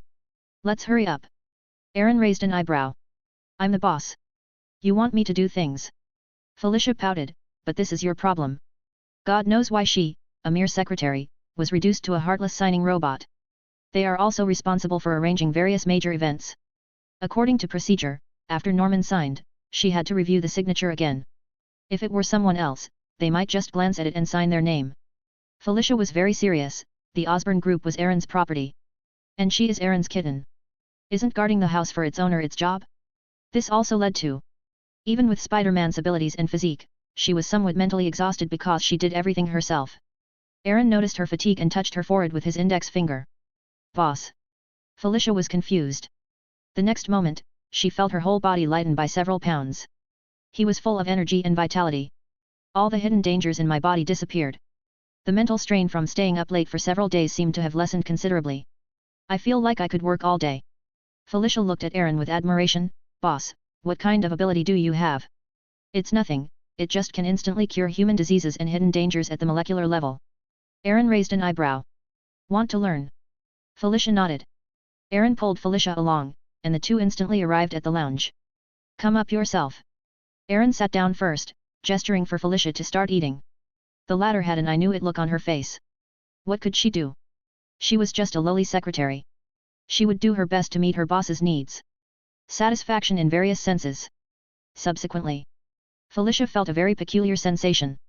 5 times more sensitive, shared senses. Wait, something's wrong, stop. Felicia dreamt of the scene of the tragedy. 3 seconds. Felicia. I'm sorry. I'm so bad. Felicia wished she could disappear into a crack in the ground. As I bowed my head to apologize, I felt a bit hot, so I casually hung my coat on the hanger, relaxed my body, and embraced nature. Aaron nodded. This is what an apology should do. I wasn't ready, but now it's time to start the real work. After Felicia got into the zone, he explained the latest work arrangements of the Osborne group with a serious expression. She's trying to distract herself. Aaron didn't expose it. His boss, while you were away, there were 9 espionage incidents within the company. One of them involved a mutant who infiltrated the company, but was discovered and expelled the moment he entered. The other 8 individuals have all been arrested and are now under FBI control. Aaron interrupted her with a slight movement, and Felicia took a deep breath. Boss, is there anything you need to tell me? Are you sure it's the FBI and not SHIELD? Felicia shook her head. It doesn't seem like it. Aaron snorted. How can anyone be allowed to invade his territory without an explanation? After thinking for a moment, he dialed Barbara's private number directly. Hello, this is Adeline. If you need to discuss tutoring matters, I'm sorry, I'm no longer working. Upon hearing this, Aaron immediately knew that Barbara had other people with her, and they were definitely from SHIELD. I have 8 children here who need tutoring, Aaron said. Barbara was about to answer. At that moment, Felicia accidentally tripped and fell, letting out a cry of pain. Then, with another loud thud, he landed hard on his bottom, and it hurt. It's bright red with 5 stripes. Barbara's heart skipped a beat. She glanced at her phone and hung up immediately. I subconsciously picked up a glass of plain water and drank it to cool down. And opposite her. Page 80. Nick Fury's expression was strange as he glanced at the water dispenser next to him. I've never heard of you having a habit of drinking plain water. I don't have it, but that monster does. Barbara's expression remained calm. Aaron likes to drink plain water, so I have to cater to his preferences, including the room temperature, the size of the door, and even my voice and actions. Nick Fury frowned after hearing this. These rich people are all strange. He didn't continue to doubt. After all, as a secret agent, the price and effort required to get close to a target far exceeded what outsiders could imagine. Sometimes, if your partner has certain strange quirks, you can only grit your teeth and continue. The hardships involved are beyond what outsiders can understand. You came up with so many ideas on your first time doing this kind of task. No wonder you were the best student in the last cohort. Nick Fury nodded in approval, noting that even secret agents need emotional value. In order for a boss to better complete a task, they must pay attention to the status of their subordinates from time to time. It's all thanks to the director's excellent teaching. By the way, I need to apply for some assistance, which may help me carry out my next tasks. Upon seeing this, Barbara immediately made a request. Need people. Upon hearing this, Fury immediately became interested. I need a list of those 8 people. Given Aaron's character, he certainly wouldn't tolerate outsiders invading his kingdom's territory. If I could use this as a ticket. Nick Fury hesitated. This is a very troublesome matter. Aaron, Someone will give it to you in a moment. Upon hearing the name Aaron, Nick Fury agreed without hesitation. There is evidence that the Old Bridge, New Mexico incident. Aaron traveled to the mythical Asgard with the legendary gods. Recently, SHIELD went to great lengths to figure out the identities of those individuals. Since this involves aliens and legendary gods, it cannot be taken too seriously. As for the people behind those individuals, compared to these things, what are they? He's not going to clean up the messes of those idiots. Nick Fury had just given the orders. A phone call came. Nick Fury immediately became serious. There's news that Aaron has returned to Osborne. Upon hearing this, Barbara knew her opportunity had arrived and immediately said, I'll contact Carter now with questions about his studies. Nick Fury nodded. Barbara, urs.h.i.e.l.ds hope. The future rests on your shoulders. Take him down as soon as possible and gain his complete trust. Barbara nodded outwardly, but inwardly she disagreed. Win him over? What makes her think she can win him over? Just because of that broken doll? She was completely taken advantage of, her body and soul were taken over by the other party. Okay, I'm a disgrace to the spy world. After seeing Nick Fury off, Barbara immediately contacted Aaron. Not long after, she drove towards the Osborne group. Not only SHIELD, but the entire world is in turmoil because of Aaron's return. But strangely enough, even though everyone knew what Aaron was about to do, they all stopped all their actions after Aaron returned. This includes major arrangements such as state visits. The entire Earth has become unusually quiet. Then suddenly several more scandals involving celebrities surfaced. Everyone was enjoying the show. At this eerie moment, Aaron obtained the information from SHIELD. Instead of opening it immediately, she looked at Barbara, who was wearing a white princess dress resembling a Barbie doll. I must say, it really does have a unique flavor. Before Aaron could speak, Barbara glanced at Felicia, who was resting from over-exercising, gave her a defiant glare, and bit her lip, her eyes brimming with tears, and said, "I'm sorry, Master, Barbara hung up on you just now. Please carry out the family discipline." Barbara pulled a whip from behind her back. Felicia's eyes widened. Aaron looked at her in surprise. "Woman, you really know how to play the game. Please don't show any mercy, punish Barbara severely. Barbara will work hard in the future and will never let you down." What could Aaron do? Of course, he would satisfy his woman's masochistic tendencies. Let's treat it as dessert before the main meal. On this day, the sky was dark and gloomy. Until nightfall. Only then did Aaron have time to look through the information provided by SHIELD. Sokovia Mercenaries.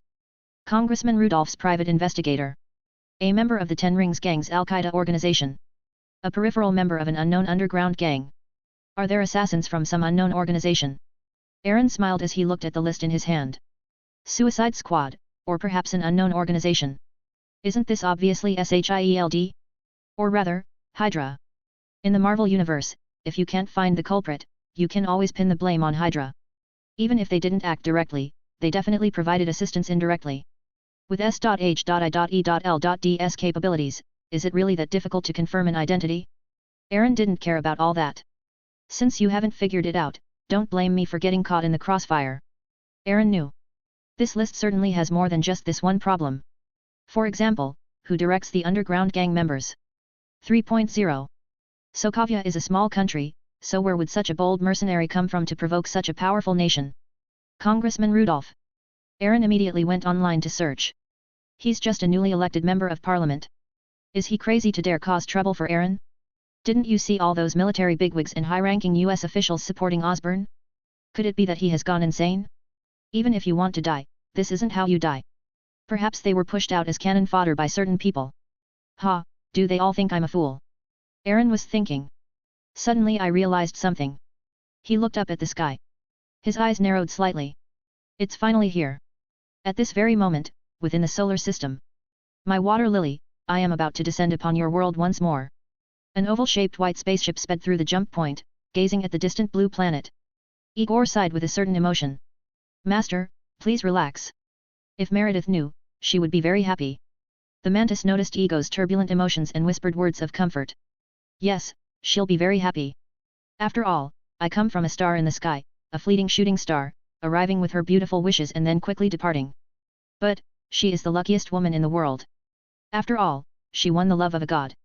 It's such a pity that my daughter's child, Peter, was snatched away by some despicable plunderer, separating us father and son. A smile appeared on Igor's lips, as if he was still reminiscing about the past. However, in the blink of an eye, all tenderness turned into a ferocious face. No matter who you are, anyone who dares to disrupt my plans will pay with their life. As the spaceship rapidly approached, Igor's anger was suddenly cooled by the ice water. He looked at the earth with a mixture of surprise and disbelief. That's the aura of a god. No, that's my child. Page 81. Chapter 75. We agreed to be brothers, but you became a god king. Igor couldn't be wrong. The Celestials don't have the problem of being old and blind, people can deceive them, but their aura absolutely cannot. Master, is your child still on Earth? Wasn't he taken away by the raiders? The mantis woman was puzzled. By the way, my child, he's grown up now, judging by the time, he's probably 29 years old. Perhaps he has already broken free from the raiders, after all, he inherited the genes of the greatest celestial in the universe. After a moment's thought, Igor offered a barely plausible explanation. Although he didn't understand why the other party could awaken the power of the gods without his help. It's also incomprehensible why he could maintain this power even after being away from Ego Star for so long. Perhaps, another celestial being passed by, discovered his identity, and enlightened him? Igor ignored him. Anyway, as long as the other party contains the genes of a god and possesses the power of a god, that's enough. My child, we've come. You are not alone. Igor steered the spaceship to approach rapidly. He couldn't wait to see his child. I believe he has perfectly inherited his handsome appearance and strong physique. The long, reddish-brown hair, or perhaps the golden hair of a water lily, is flowing and beautiful. He must love singing very much, just like the water lily with its beautiful voice. She's also a great dancer, she'd definitely be the North American dance king. His eyes must be just like mine, very bright, perhaps even blue? His skin was definitely white, just like water lilies, and he even had dimples when he smiled. After all, he was the only lucky one in thousands of years to inherit his divine power, so he would definitely be more like him. As Igor pondered, the lines that had been repeated over the centuries echoed in his mind. With just a slight name change, it can be used flexibly. There will be no problem. He had sealed away all his past memories at this moment. He kept only water lilies, which are now his only true love. Igor thought excitedly. His spaceship recklessly crashed into Earth. There was no invisibility, no hiding of oneself. Because none of that matters anymore. He came to Earth only to take away his child. As for this land, plant a seed, and it will take root and sprout, becoming another version of yourself. What are the opinions of other life forms on Earth? He doesn't care. Chief. An unidentified spacecraft is rapidly approaching Earth at Mach 35. Based on our simulations and calculations, his ultimate goal is the United States, New York, Osborne Group. Upon hearing this, Nick Fury was startled. When I heard the rest, my head started spinning. Where is Aaron? Nick Fury asked. Should it be the Osborne Group? Oh wow, it's Barbie. Why does everything have to do with you? The fact that it's clearly an alien spacecraft is troublesome enough. Now they're linked to the Osborne Group, no, to Aaron. Could this be a good thing? Assemble your forces immediately and head to the Osborne Group. Nick Fury rushed to the command center to coordinate with various departments. At this stage, regardless of Aaron's motives, he cannot afford to get hurt. Because he now represents not only himself, nor the Osborne Group, but the hope of all those in power in the world. Anyone can die, but Aaron and the Osborne Group cannot be allowed to die. Otherwise, those in power would go crazy if they had just cut off the hope of immortality after finally seeing it. Whether it's a god or an alien. Dare to mess with the Osborne Group? Very well, then they'll face the wrath of the Earth-Human Alliance. No matter how unwilling Nick Fury was, he had to step in and help. When the military heard about this, General Ronald was the first to slam his fist on the table. I don't care about the other departments, the North American Air Force must strike. Let those damn aliens know that they will not be allowed to trample on U.S. airspace. After a moment's hesitation, the Army commander immediately dispatched surrounding troops to New York. The Navy commander acted swiftly as well. They happened to have a fleet patrolling nearby, so they headed straight for New York without hesitation. They weren't just helping Aaron and the Osborne Group, they were thinking about a new beginning. Even if something were to happen to the Osborne Group, they would still need to get their hands on the information as soon as possible. The quickest to act was undoubtedly Tony Stark, who also lives in New York. When Jarvis heard that he had detected an intrusive aircraft, he immediately donned the Mark IV suit and went into action. Not only that, even Heimdall, residing in Asgard, upon seeing the spaceship rapidly heading towards New York, informed Odin immediately. Upon hearing this, Odin immediately left the banquet and headed to the Rainbow Bridge. What's the situation now? Heimdall's golden light shimmered. This spaceship is of unknown origin. I have never seen it before. It does not seem to be a type of spacecraft currently used by mainstream cosmic empires. But its structure is quite unique, perfectly integrated, as if the whole is one piece. This is a work of art. Okay. Heimdall's expression suddenly changed. Odin's expression turned slightly grim. The next instant, it actively accessed Heimdall's senses. My child, I'm here. You must have suffered a lot while you were away for decades, right? Earth. Osborne Corporation. You work in this small place? You're a god. This is such a waste of your time. Odin began to feel something was off as he listened. Earth Osborne? Isn't that Aaron's company? Does the Osborne Group have another deity? I didn't find it. The father of the gods, could it be Aaron? His Majesty? Heimdall reminded him. Odin was already somewhat suspicious, and upon hearing this, he exploded with rage. Impossible, absolutely impossible. Aaron is the son of Bauer. He possesses the purest inherited power of Asgard, which is in no way inferior to mine, no, it is even purer and stronger than mine. How could I be mistaken? He must be the king of Asgard. This guy, he's just some wild god who popped out of nowhere, a low-level god, yet he dares to try and steal our Asgardian child. He deserves to die. Looking at Igor's ugly, grey-haired appearance, and then at Aaron, could they possibly be cut from the same mold? They don't resemble each other at all. This guy is so stupid and ignorant, how could he have given birth to a monster like Aaron? Their Asgardian bloodline is truly exceptional, the women are beautiful, and the men are handsome and robust. Aaron is one of the best among them. Odin said through gritted teeth, tell Thor to gather the army? No, let the Queen and Sif continue to preside over the meeting. This matter cannot be complicated. I will personally lead the Golden Palace guards to let this wild god, who has appeared out of nowhere, know that the 9 realms are not a place where he can run wild. You dare to steal someone from me, Odin? You're not worthy. Regardless, Eren is the son of Bauer and the ruler of the 9 realms. No one can take it away. Heimdall hesitated for a moment. What if, what if, he really is the master of another bloodline of Eren? For example, a god. Odin laughed, I've never seen a god so small. You call him a god? Those big guys would be the first to disagree. At his age, in the celestial gods group, he's at most a newborn baby, not much older than Eren. And he's a god. And the previous and subsequent rulers of Asgard were all single-line successors. Odin's tone was leisurely, yet filled with murderous intent. If this guy is Eren's father, then who is Eren's mother? Bauer? They are 2 male gods. Who is 1, and who is 0? Who will be the father? Who will be the mother? Can this be said? At least, he had never seen Paul with a big belly. Oh no, it seems like he's always had a big belly. Page 82. Heimdall opened his mouth, wanting to say that it wasn't impossible. Isn't it true that male-male couples are flourishing on Earth, and gay relationships are everywhere? Then look at Zeus, the god of the omnipotent city. He is also a famous god who faces difficulties head-on. Although the idea of having offspring is indeed quite outrageous. Absolutely not. Odin was certain, when we meet Eren, everything will be clear. Quickly. Upon receiving the order, Saul immediately rushed over. Loki, with his sharp eyes, followed suit. Odin frowned at the eager Loki, but said nothing. To recount what is happening on Earth. Loki immediately turned hostile. What? Someone dares to steal our uncle? Steal our Asgardian king of gods? They're courting death. Father, I am willing to be the vanguard and lead the Asgardian army to Midgard. Thor quickly followed suit, saying, Father, let me take the lead. I can handle that wild god all by myself. Odin shook his head. No, this time I'll do it myself. Even if he is a god, he must understand that the 9 realms are our territory, and everyone here must obey my rules. Odin's tone was chilling, and the majesty of the God King was unmistakable at this moment. The destroyer armor appeared in front of him instantly. Summon the heavenly horse.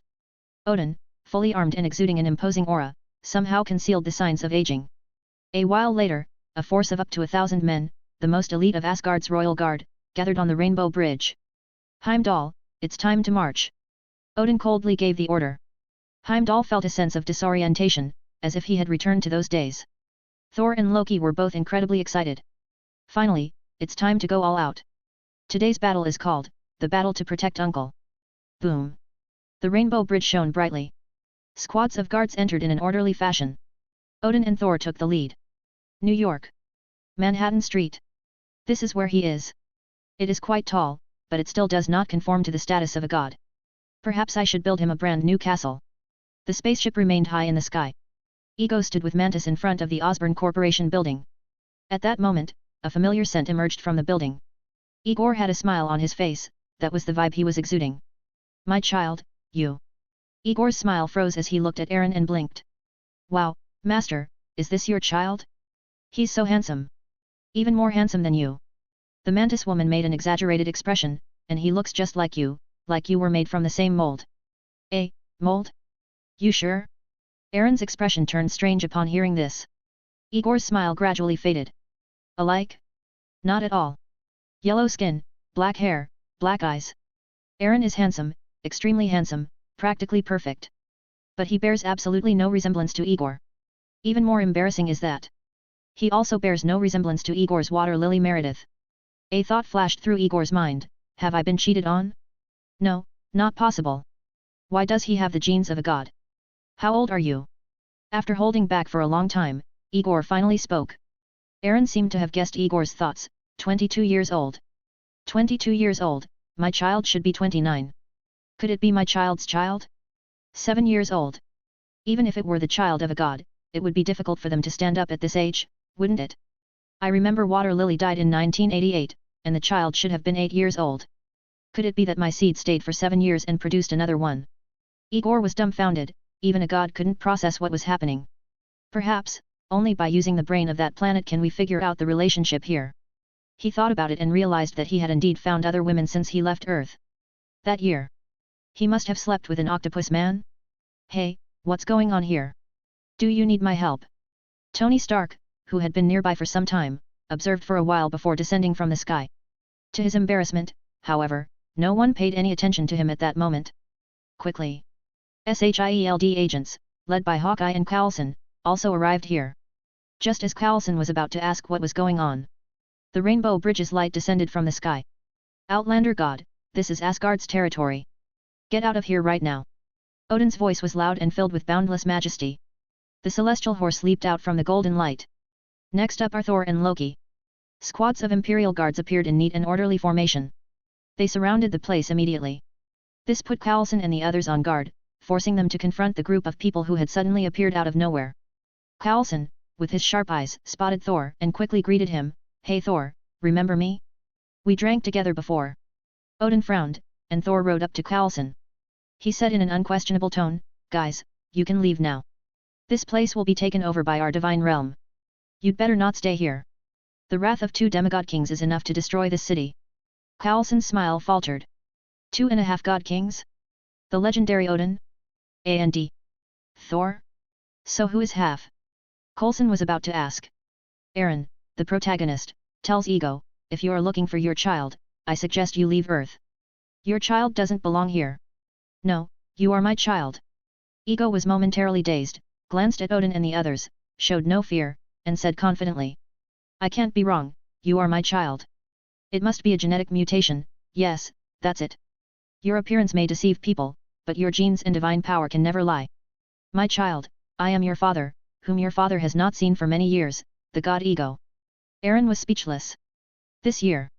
I've seen people everywhere seeking godfathers and godmothers, but I never expected so many to suddenly appear seeking brothers, uncles, and even children." He glanced at Odin, giving him a look that said, "You figure it out. I do not know him." Upon hearing this, Odin felt reassured. "Did you hear me? Get out of Midgard right now. This is the domain of us Aesir gods. No one may enter without permission." Igor turned around. "The Aesir? Never heard of them, but I'm sure you've heard of the Celestials." "I am a Celestial." Igor knew about the Aesir, but he didn't care. "I'm here only to find my son, and I'll be leaving soon. If you don't want to provoke the wrath of a god, then please don't disturb me." "Enough." Odin was furious. "Eren is the son of Bauer, and the purest blood of Asgard flows in his veins. He is my brother, Odin's brother, the king of Asgard, the father of the gods, the king of the gods, and the ruler of the 9 realms. You want to take my brother away, king of Asgard? Then you'd better see if the spear of eternity in my hand will allow it." Loki quickly summoned 2 small daggers. "How dare you steal my uncle, the god of wisdom Loki? My god-slaying daggers will not stand for it."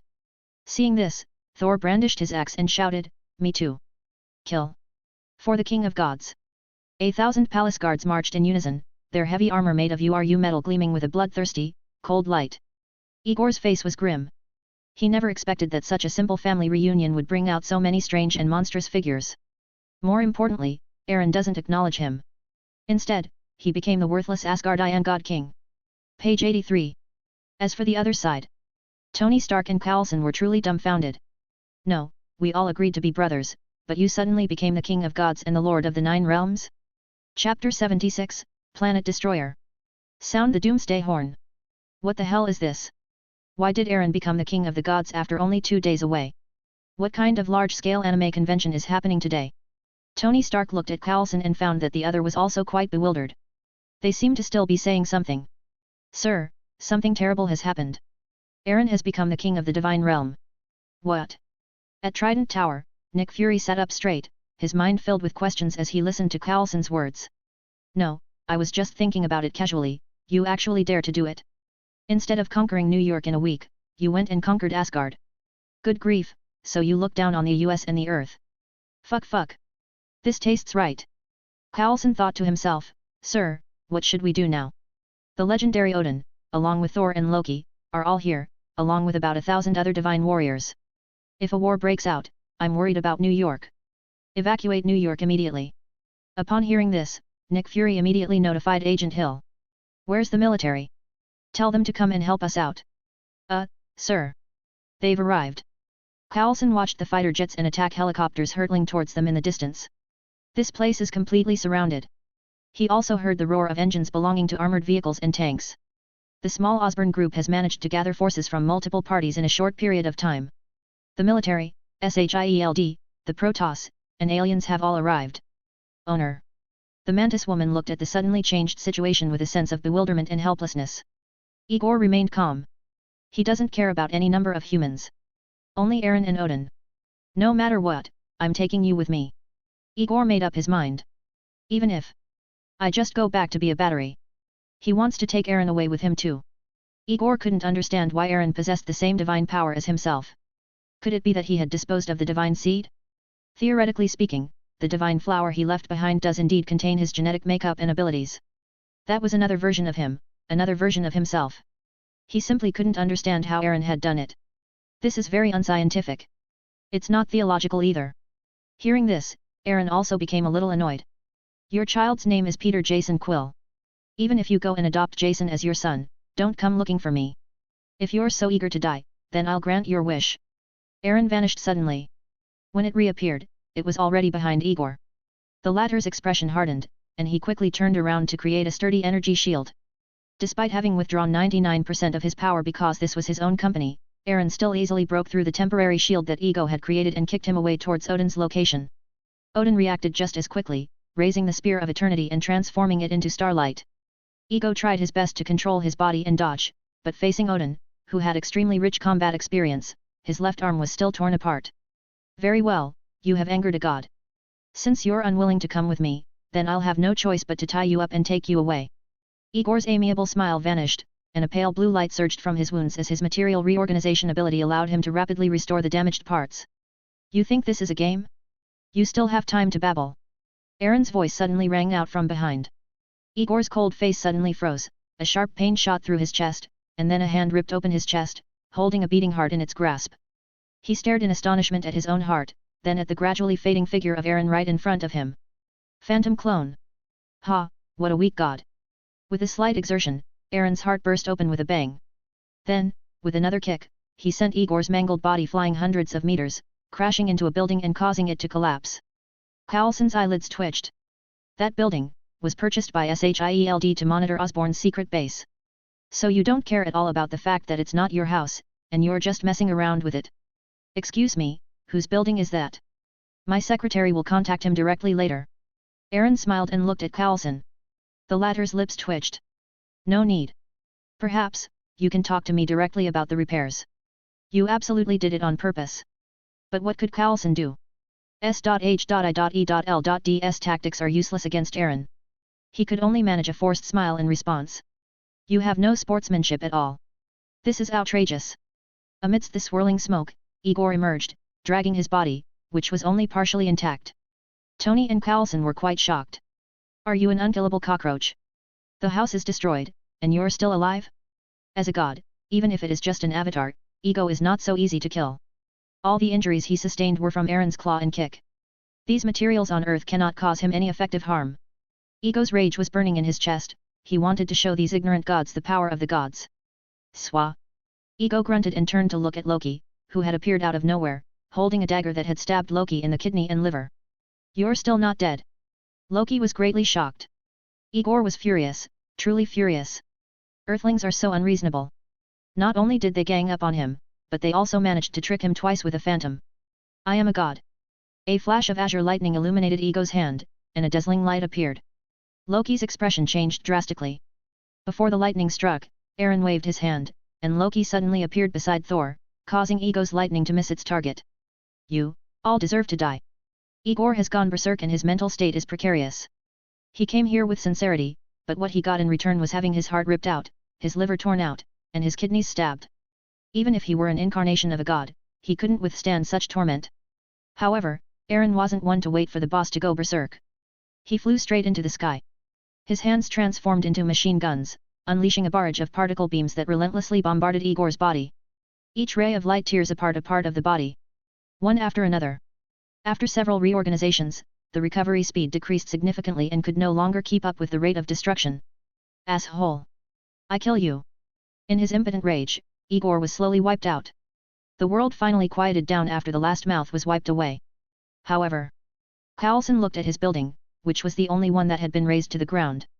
Then he met Eren's questioning gaze.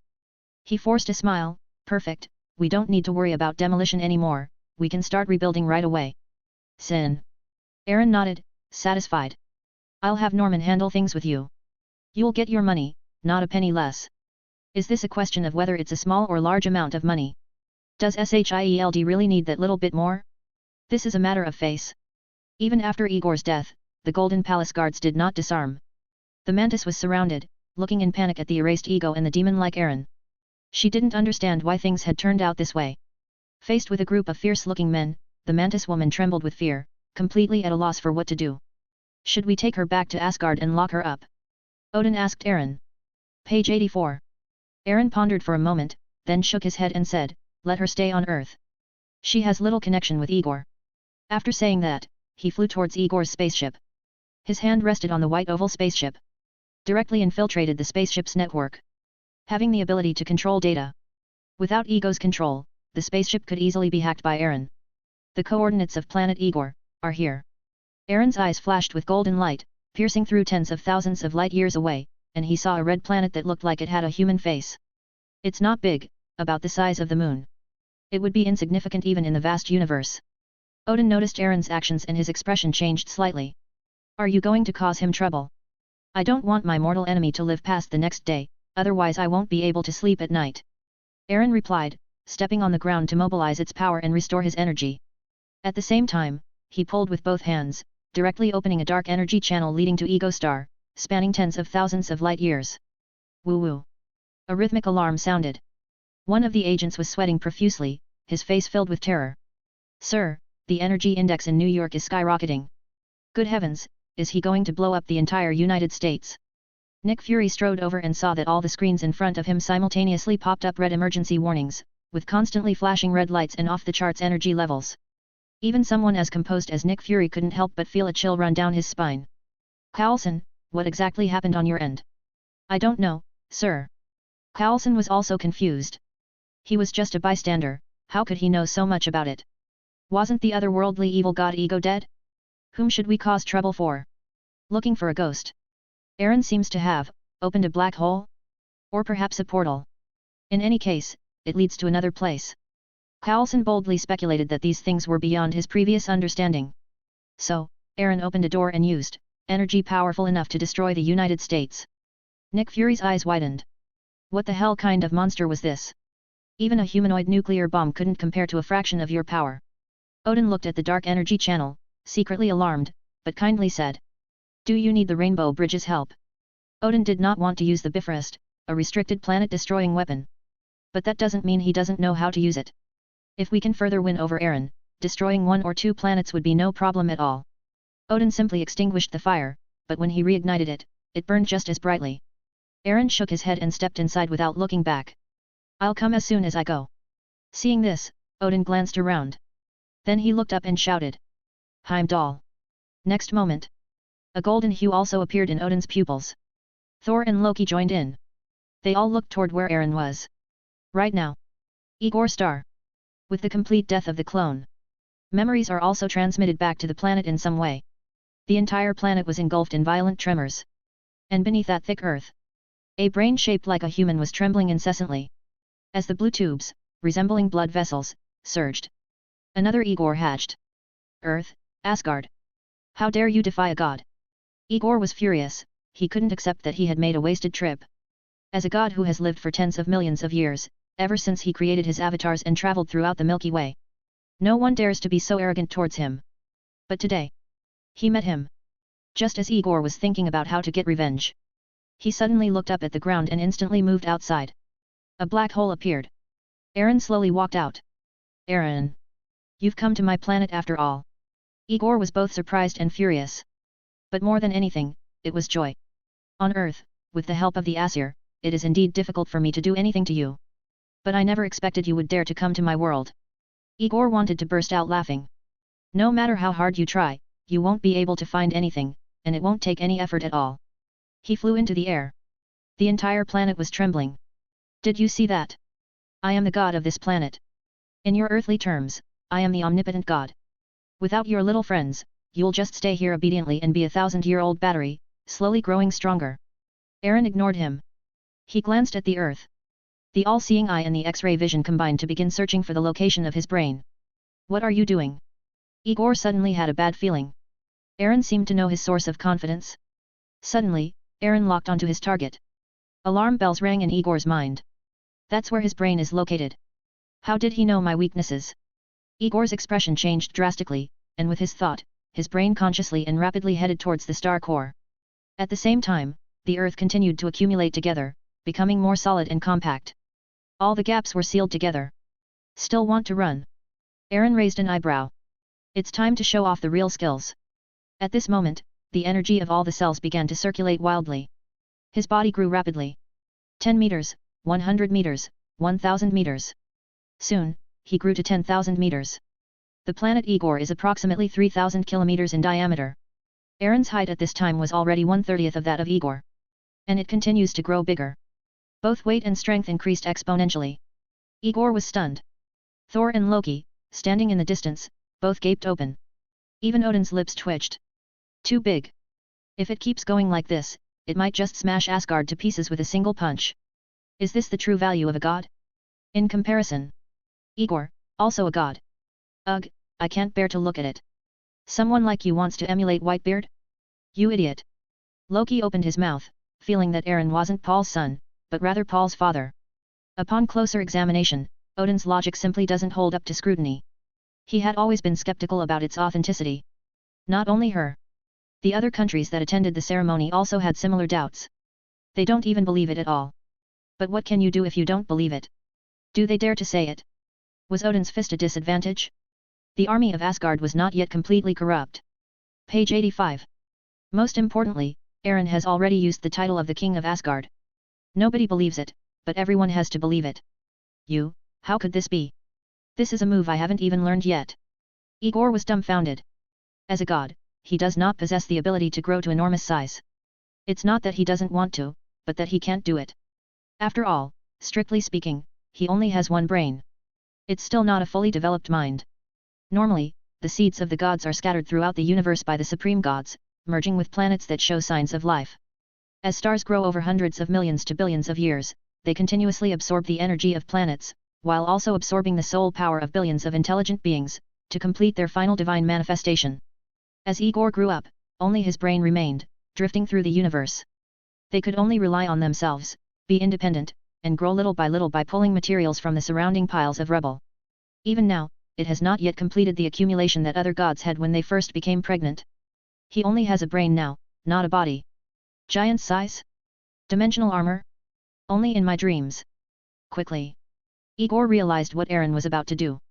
His brain could certainly change position at will within the star core. But Eren is about to blow up his entire planet. Igor, only the size of the moon. Its diameter is only 1/10 that of Earth, and its mass is only 1/80 that of Earth. Destroying a planet like Ego is undoubtedly much simpler than destroying Earth.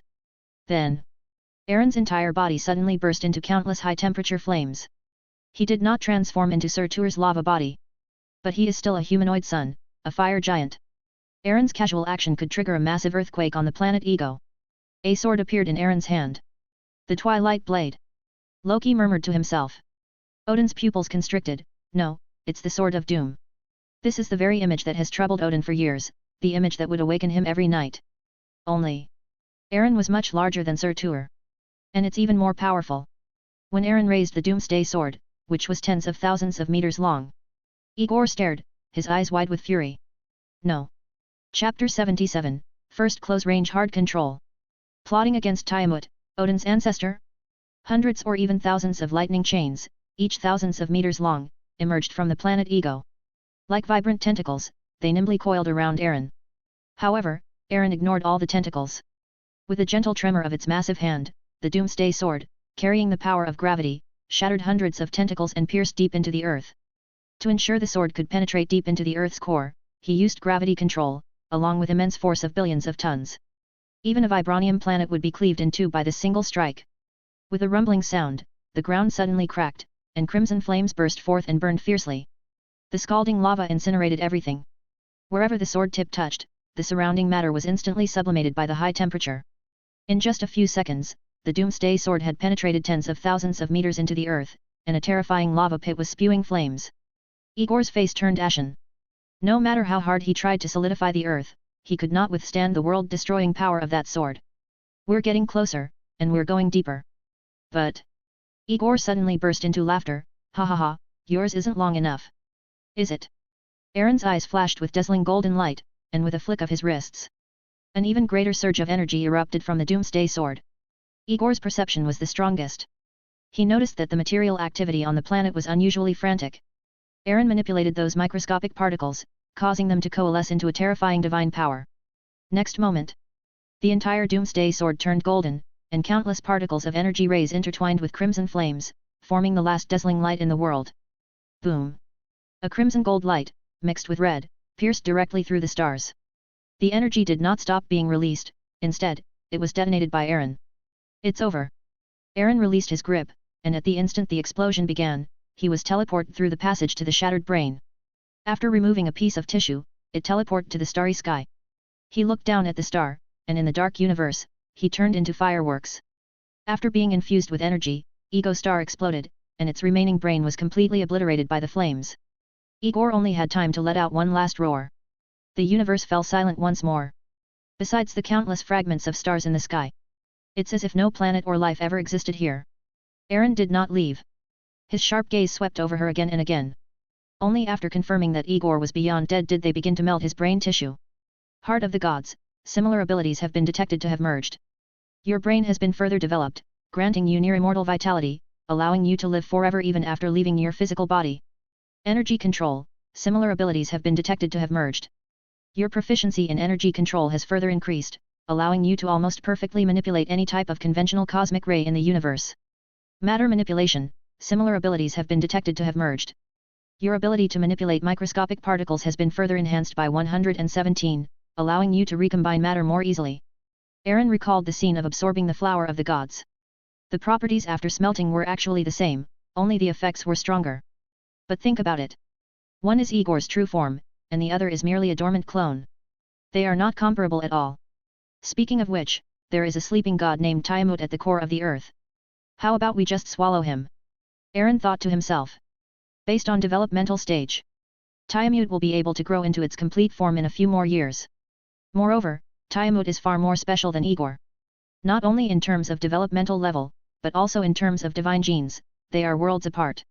The former is one of the most special gods, and in the main universe, it can even surpass the supreme gods, possessing the potential to become an omnipotent being. Even if Igor were to fully develop, he would only be an ordinary god. If we could melt Tiamut together, his strength will undergo a dramatic change.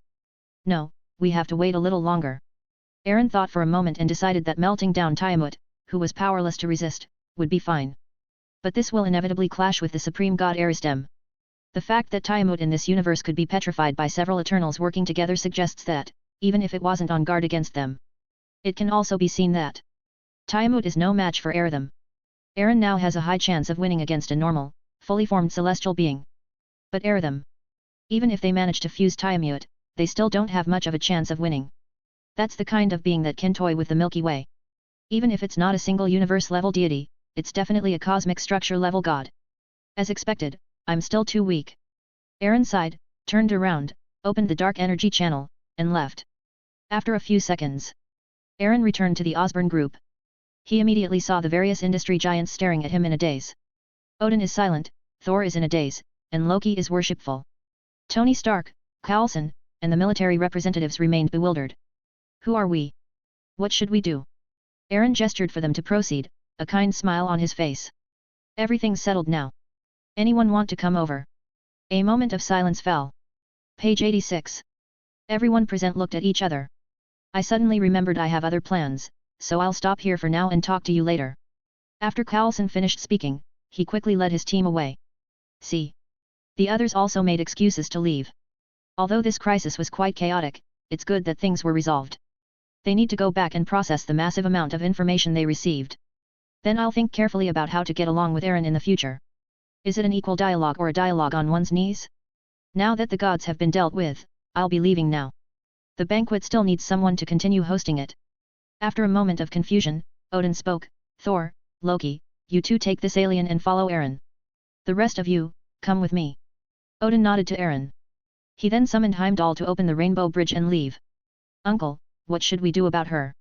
Loki approached with a forced smile. That's a real thigh. Aaron did not refuse Loki and Thor's offer. He glanced at Mantis and approached her amidst her fearful gaze. He reached out and touched the antennae on her forehead. The praying mantis woman retreated shyly. This can't be touched. She looked at Aaron with a mixture of fear and curiosity. What did you do to Master? She had a vague idea of what Aaron had just been doing. She just couldn't understand why things had turned out this way when they had come here to find someone. Him? He has completely merged with nature. Aaron raised an eyebrow. You could say that he has completely achieved the eternity he has longed for. It's everywhere in the body, how could it not be eternal? Loki and Thor's lips twitched slightly. Only an idiot would believe such a lame excuse. However, the mantis woman jumped up with joy. Really? Master actually achieved eternity and fulfilled his greatest wish. Loki patted his forehead. There really are brain-dead people. Aaron was not surprised by the mantis's reaction. The other party had never had contact with outsiders and had been taken back to the planet by Igor and raised since childhood. Use her abilities to help yourself sleep. His nominal assistant was actually just a pet kept by Igor. Pets, aside from helping you sleep, don't need independent cognition or values. So right now, she's practically like a newborn baby. Not only do people who get sold out count the money for them, they even thank them. However, her abilities are truly remarkable. Aaron reached out and gently stroked her arm. What is this, my blood? The mantis woman didn't understand Aaron's actions. Are you trying to hurt me? But I didn't feel that you meant to hurt me. The mantis woman possesses the ability to empathize with others, sensing their emotions and discerning whether they harbor malicious intentions simply through touch. Although she may not understand what constitutes a bad idea. Aaron didn't say anything, took her blood, and gently pressed it. The wound healed instantly. The mantis woman's eyes widened as she gestured repeatedly at her wound. Wow, your hands are amazing. They healed my injury in an instant. Aaron ignored the mantis woman's praise and immediately melted the blood. Emotional resonance, you can clearly perceive the other person's emotional state through contact, and at the same time, you can share your own emotional state with them. Mind control, mental power. Similar abilities have been detected. You can forcibly control the other person's mind by touching them, causing them to fall into a deep sleep. Really? Compared to emotional resonance, Aaron values mental control more. It's important to understand that he obtained the mental power of ego and the mental power of the warlock's eye. Everything below the Heavenly Father can be forcibly controlled. However, after fusing with Mantis's abilities, it was actually enhanced even further. He truly deserves to be called the strongest close combat support in the MCU world. When he finally made his move, he took control of Ego, the Celestial in his planetary state, and Thanos, the Infinity Stone. It played a huge role on both occasions. If it weren't for Star-Lord's punch, which, despite his godlike physique, was comparable to that of a mortal, the Infinite Wars will likely end immediately. But there is no if. To know. In another Illuminati universe, when the Illuminati, possessing the power of the X, faced Thanos, they could only rely on the Book of Vishanti in the end. This shows that, in terms of hard crowd control, it is at least effective against boss-level opponents. Mantis is probably no less impressive than Professor X. The #1 player in close-range hard crowd control. I can tell you're happy. Why? Is it because of my blood? Or because it healed me? The Mantis woman was somewhat puzzled. Because your master gave you to me. Aaron made it up without hesitation, and the Mantis woman actually believed him. She didn't argue, but just lowered her head sadly. However, it quickly returned to normal. Because she simply doesn't understand what sadness is. Everything is imitating others. Thor walked over, looking at Mantis with a puzzled expression, and pointed to his head. What exactly is wrong with her? Is there something wrong here? The Mantis woman didn't feel insulted by this behavior, she even touched her head, seemingly puzzled. Her? Igor's daughter, a tool for sleeping, or perhaps a pet. What? And on the other side? Odin was distracted the entire way back to the banquet. Frigga, who was waiting at the entrance of the banquet, saw this and hurriedly asked what was going on. Odin muttered to himself, perhaps we've all been wrong. The prophecy wasn't about Surtur destroying the Golden Palace, but about Aaron destroying Ego. This is indeed the twilight of the gods, but it is the twilight of the heavens. Aaron, he killed a celestial. The familiar scene made Odin doubt the truth of the prophecy. Both are castles. Both are fire giants and the Sword of Doom. Similarly, the great sword was plunged deep into the underground core. Then, with a bang, it shattered into pieces, turning into cosmic dust. Aaron's strength was even greater than Surtur's at his peak. Odin had no chance of defeating Aaron. Even if he risked his life, he had no chance of winning. Frigga was quite puzzled after hearing this. He killed a god? Wasn't he a god too? Odin shook his head. It's because Aaron refused Ego's offer to take him away, which angered Ego, who then tried to forcibly take Aaron away. At this point, Odin couldn't help but feel a sense of relief. Fortunately, when he first approached Eren, he wasn't forceful. Otherwise, Asgard might have been the first planet ego. But recalling what just happened, a question arose in Odin's mind. Frigga noticed his unusual behavior. What's wrong? I'm wondering, if I guessed wrong. Odin glanced at the still bustling and lively banquet hall and slowly said. I used to think that Eren might be the son of Bauer, or perhaps an Aesir god from another universe. But just now, after I saw the twilight sword in Eren's hand, I thought of another possibility. What's possible? Odin hesitated, opening his mouth several times only to swallow it back, seemingly finding it difficult to utter these words. Do you think, is it possible that Eren isn't my brother, but my uncle? What? Frigga was shocked. Seriously? Is he going to evolve from a younger brother-in-law to an older brother? What do Nather and Loki call him? Ancestor? Grandfather? Page 87. Frigga shook her head. How could that be? Odin also felt that his idea was too outrageous, but he was still very puzzled. Eren wields the power of Odin, and also the power of Thor. These inherited powers are a gift from our ancestors, and only Paul's generation could possibly master them. Odin paused for a moment, then continued. But I feel that he also seems to possess Surtur's power, which is why he can wield the Twilight Blade and the Eternal Flame so skillfully. This makes me think of a possibility. Odin was torn. Eren, maybe he is the incarnation of the World Tree. Frigga was utterly shocked. Odin took a deep breath, he too was surprised by this guess. But then again, this guess isn't impossible. The 9 realms are special miniature universes united by the World Tree. There is a theory in the records of the Asgardian ancestors. The power of the 9 realms comes from the World Tree. The energy resources of Asgard, as well as Jotunheim, Muspelheim, and other countries, are all related to the World Tree. Asgard gave birth to the Aesir gods and possessed the power of inheritance. Every king is bound to Asgard. It can also be seen as an alternative dimensional demon god. Looking at it this way, the World Tree gave birth to 9 kingdoms, and each of the 9 kingdoms gave birth to its own divine race. If Eren really is the incarnation of the World Tree, so, in terms of identity, Eren can be considered the de facto ruler of the 9 kingdoms. From the perspective of its gestation stage, it wouldn't be wrong to call it an ancestor. Proving this is actually not difficult. We can find out by simply seeing whether Eren possesses the inherited power of the 9 kingdoms. If Eren's power characteristics encompass all the characteristics of the gods, that would be great fun. Odin recalled that when he first met Eren, Eren had said that he could copy the power of others. He is also considering this possibility. But after thinking about it, I realized it was too outrageous. Earth doesn't have the Celestials, so how could he replicate their power? Thor's lightning power is in his hammer, so how did he copy the lightning power? And then there's his Odin power, and his Asgardian god king authority. Eren had never met him before, so how did he acquire it? Did it appear out of thin air? The main thing is, how did Eren manage to create so many Thor's hammers out of thin air? Each one possesses the same type of lightning power. Admittedly, others who gain the hammer's approval can obtain the power of Thor, and Thor can also use the power of Thor at the same time. For example, Jane Foster wielding the hammer, Thor wielding Stormbreaker, or Captain America with the hammer could all acquire the power of Thor at the same time. But their power all comes from Thor himself. How did Eren manage to create 4 hammers that allowed people to wield that power? An incarnation of the World Tree? Or perhaps, an incarnation of Asgard? Odin thought about it and became more and more confused. Could it be that an ancestor has suddenly appeared out of nowhere? Ancestors above, please accept Odin's bow? Ouch. I can't bear to look. Let's stop thinking about it, let's continue the banquet. Chapter 78, Eren, the God of Miracles, shocks the entire audience. The banquet in Asgard was only just beginning to get down to business. It is now 9 a.m. on June 5, Earth time. New York, USA. Located in the most bustling area of Manhattan. An expo organized by the Osborne Group has officially begun. On this day, high-ranking officials, dignitaries, tycoons, and celebrities from all over the world gathered here. Those who are chatting and laughing are either rich or noble. If Al-Qaeda were to launch a terrorist attack at this time, a single explosion could trigger a global earthquake. But no one dared to defy public opinion and cause trouble at the expo.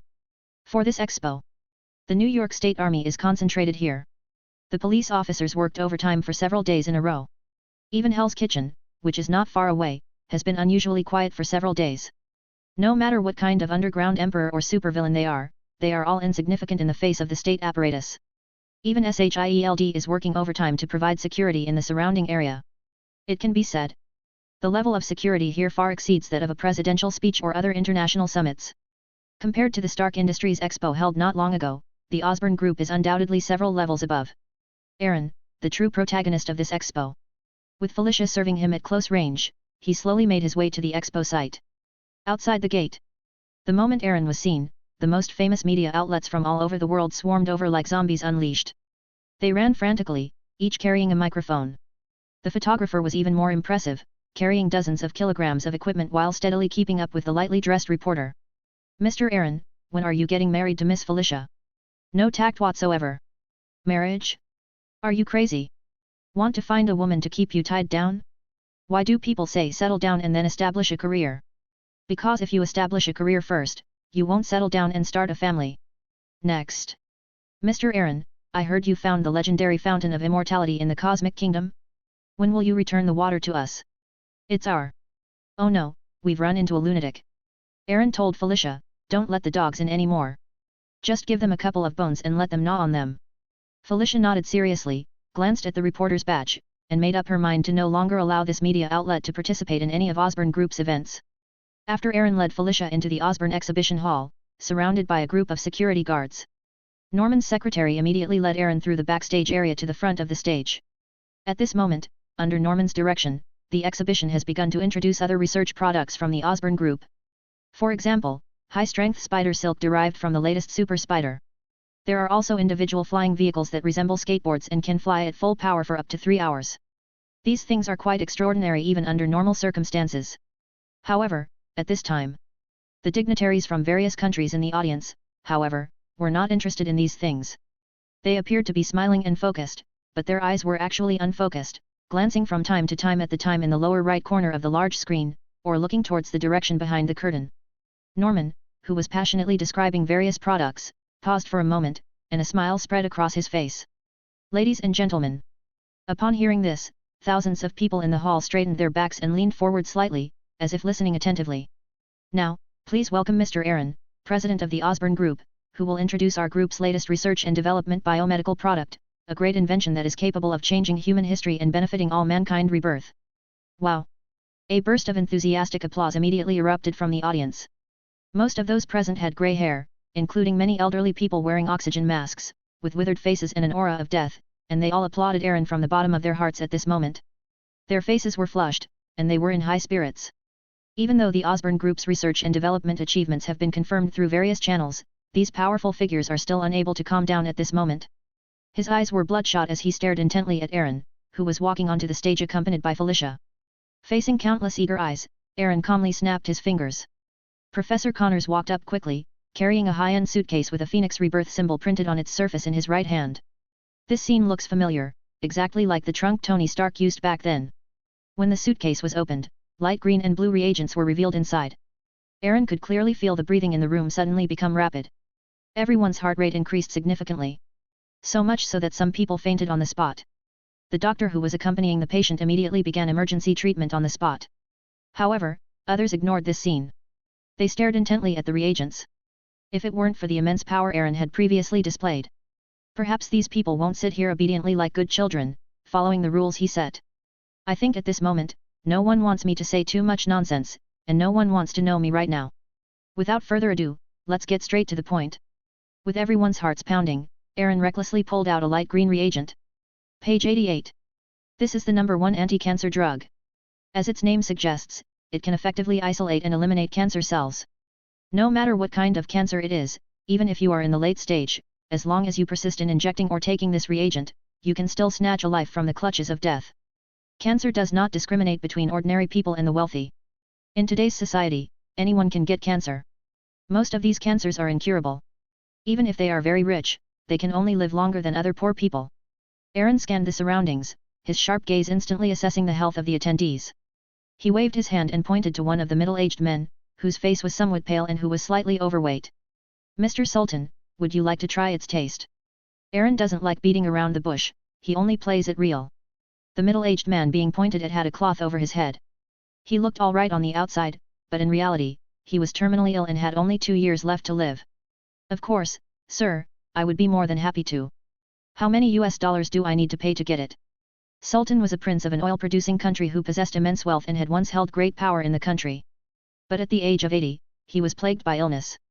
Every year, they spend a lot of money fighting against death. However, despite seeking out renowned doctors worldwide and receiving the so-called most advanced medical technology, he could still sense that his life was rapidly slipping away. He didn't want to die. He used his power and wealth to finally obtain an invitation, all in an attempt to buy a new life. I thought this would be a fierce battle, but I never expected that such a surprise would fall on him so quickly. Aaron shook his head. No need, but you need to go into a machine so that everyone can witness a miracle. Sultan nodded repeatedly upon hearing this. Aaron clapped his hands. The staff quickly pulled back the curtain, revealing something that looked like a medical pod from a science fiction movie. This machine can accurately detect the internal condition of the human body, leaving no room for cancer or other diseases to hide. There's only one of its kind on Earth. Because it is not Earth technology, but comes from Asgard. Next to the machine, a woman in a white coat was busy at work. Aaron looked up and exclaimed, "Hey, isn't this Bing Bing? Who is she?" Felicia was clearly prepared. Her name is Wu Jiakai. She's from China and has a medical doctorate. She previously worked at XX Hospital in New York and had a close working relationship with our Osborne Hospital. Felicia pulled out a document from the file. Aaron glanced at it and immediately thought of the scene in Iron Man 3 where he was removing shrapnel from Tony. So, is Wu Jiakai working for the Osborne Group? And the Osborne Group is mine. To round it off, is Wu Jiakai one of my people? Felicia turned to another page. Name, Wu Jiakai. Age, 25. Marital status, single, no dating experience. Goodness, everything's ready. You brought all those things for the premarital checkup again? At this age, to earn a medical doctorate and be able to land a job at New York's largest private hospital with outstanding grades, one must be completely dedicated to their studies. A true academic star. I, Aaron, admire academic superstars like this the most. Look at Dr. Zhao Hailan. She has only been with the company for less than half a month, and she has already become the head of a department. This shows how much importance is attached to it. Furthermore, he always paid close attention to the other person's physical condition, carefully checking on them every day to ensure their physical and mental well-being. A boss like him is a rare find. Facing Aaron's astonished gaze, Felicia remained calm. A week ago, I had her submit a very comprehensive pre-employment medical examination, and there are absolutely no problems. Aaron nodded.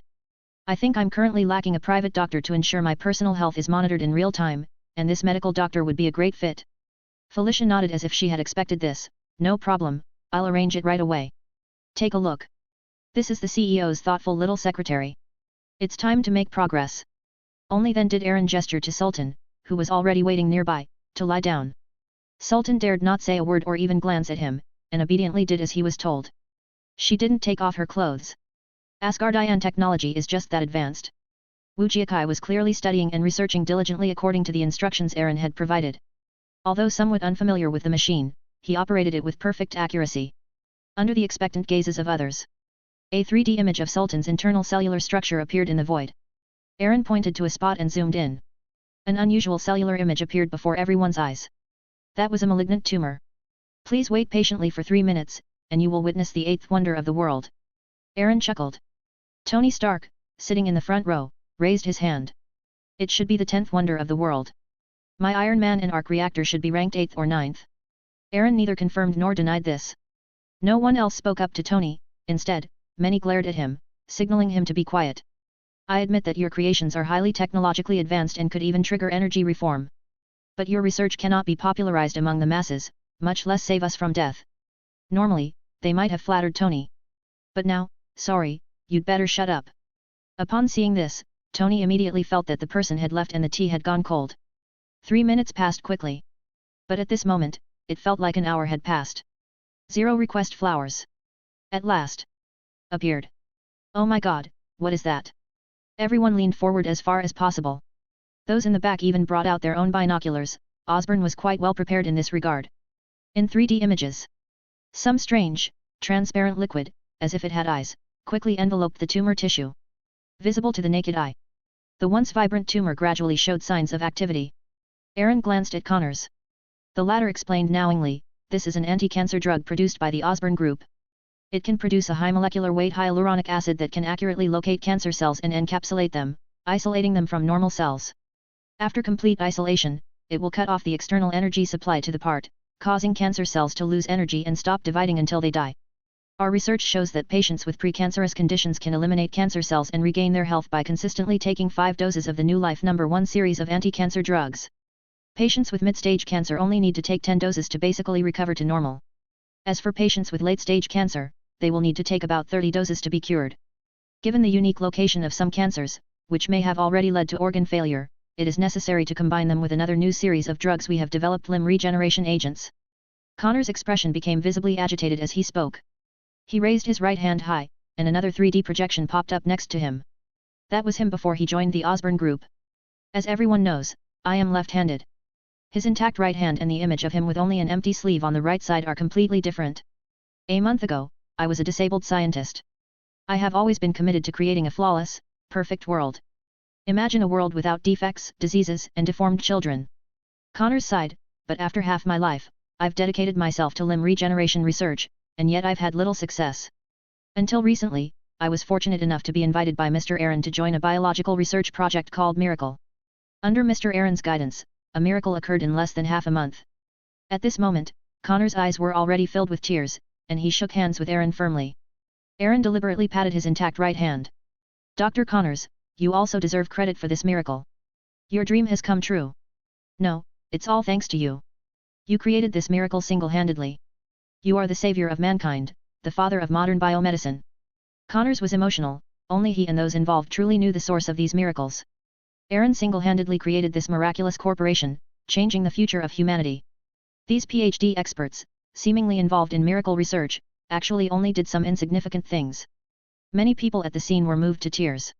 Someone quietly lowered their head, took out eye drops from their pocket and put them in, then stood up excitedly and gave Aaron and Connors a warm round of applause.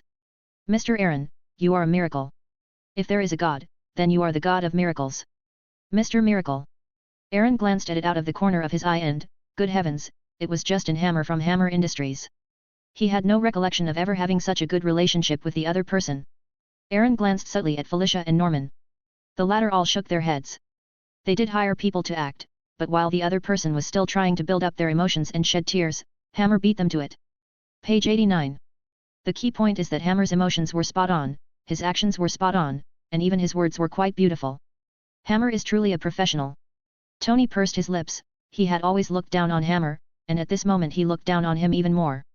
But deep down, I have to admire Hammer, he's a real genius. A quick-thinking journalist captured this touching moment. Meanwhile, everything here is broadcast to the outside world in real time. Many people were amazed by the miracles Aaron had created. Those with disabilities, in particular, shouted loudly, Mr. Miracle. God of miracles. No one doubted its authenticity. After all, Professor Connors is standing right here. No need for further explanation, everything is in the picture. Connors waved his hand vigorously. To prove the authenticity of his right hand, he even went so far as to stab it. Bright red blood flowed out. Now no one questions it anymore. Connors then took out another vial of medicine, which was the Rebirth Series Super Healing Medicine. After he took a portion, the knife wound on his right hand healed quickly. Rinse gently with water and wipe away the bloodstains. My arm is completely unharmed, without even a scar. The camera gave the wound a close-up. Do you see that? This is the third miracle that Mr. Aaron has bestowed upon the world. A super healing potion. A powerful recovery agent that can help people recover from injuries quickly and has absolutely no after effects. As long as you carry one with you at all times, even if you have a major artery bleed, drinking one will quickly stop the bleeding and restore your health. No scars, no regrets, you deserve it. Hammer stood up again and clapped excitedly, Mr. Miracle, you are a god forever. Chapter 79, I want the Phoenix Force, and I want the harp too. Turns out, you were the most dangerous one. Hammer stood up and applauded. Everyone present gave them a warm round of applause as a gesture of respect. Many people shouted Mr. Miracle loudly. They gave Aaron plenty of face. Air Force Commander Ronald clapped and stood up abruptly. Mr. Aaron, as a partner, I am pleased to further our cooperation. The military needs these life-saving drugs. Our brave young men who protect national security and risk their lives need this super healing agent to save their precious lives. He then looked at the president in the row in front of him. I believe that the president and members of Congress would also be heartbroken to see those soldiers who should have had the chance to recover lose their precious lives because there is not enough medicine. The US president's lips twitched slightly. He wanted to say, I can bear it. This thing looks incredibly valuable. They send so much money to the military every year, and the military ends up spending tens of thousands of dollars to buy a bag of ordinary screws. If he could, he would never want to spend more money feeding these insatiable bloodsuckers. But, of course, as president, I have a responsibility to every brave and hard-fought soldier. They deserve the best treatment, and Osborne Group's Miracle Regeneration series is undoubtedly the best treatment. The president replied with a smile that he couldn't afford to offend the military, and he didn't want a coup to happen during his term. If he dares to refuse, those veterans and active duty soldiers will surely tear him to pieces. Let's leave this mess to the next president. Anyway, he only has 2 years left in his term, so he won't bother with all this. We should trust the wisdom of future generations. Aaron pressed his hands down, and the applause stopped abruptly. Those interested in cooperation can discuss it with Mr. Norman after the meeting. The number of places is limited and will be allocated on a first-come, first-served basis. Upon hearing this, everyone present stared intently at Norman.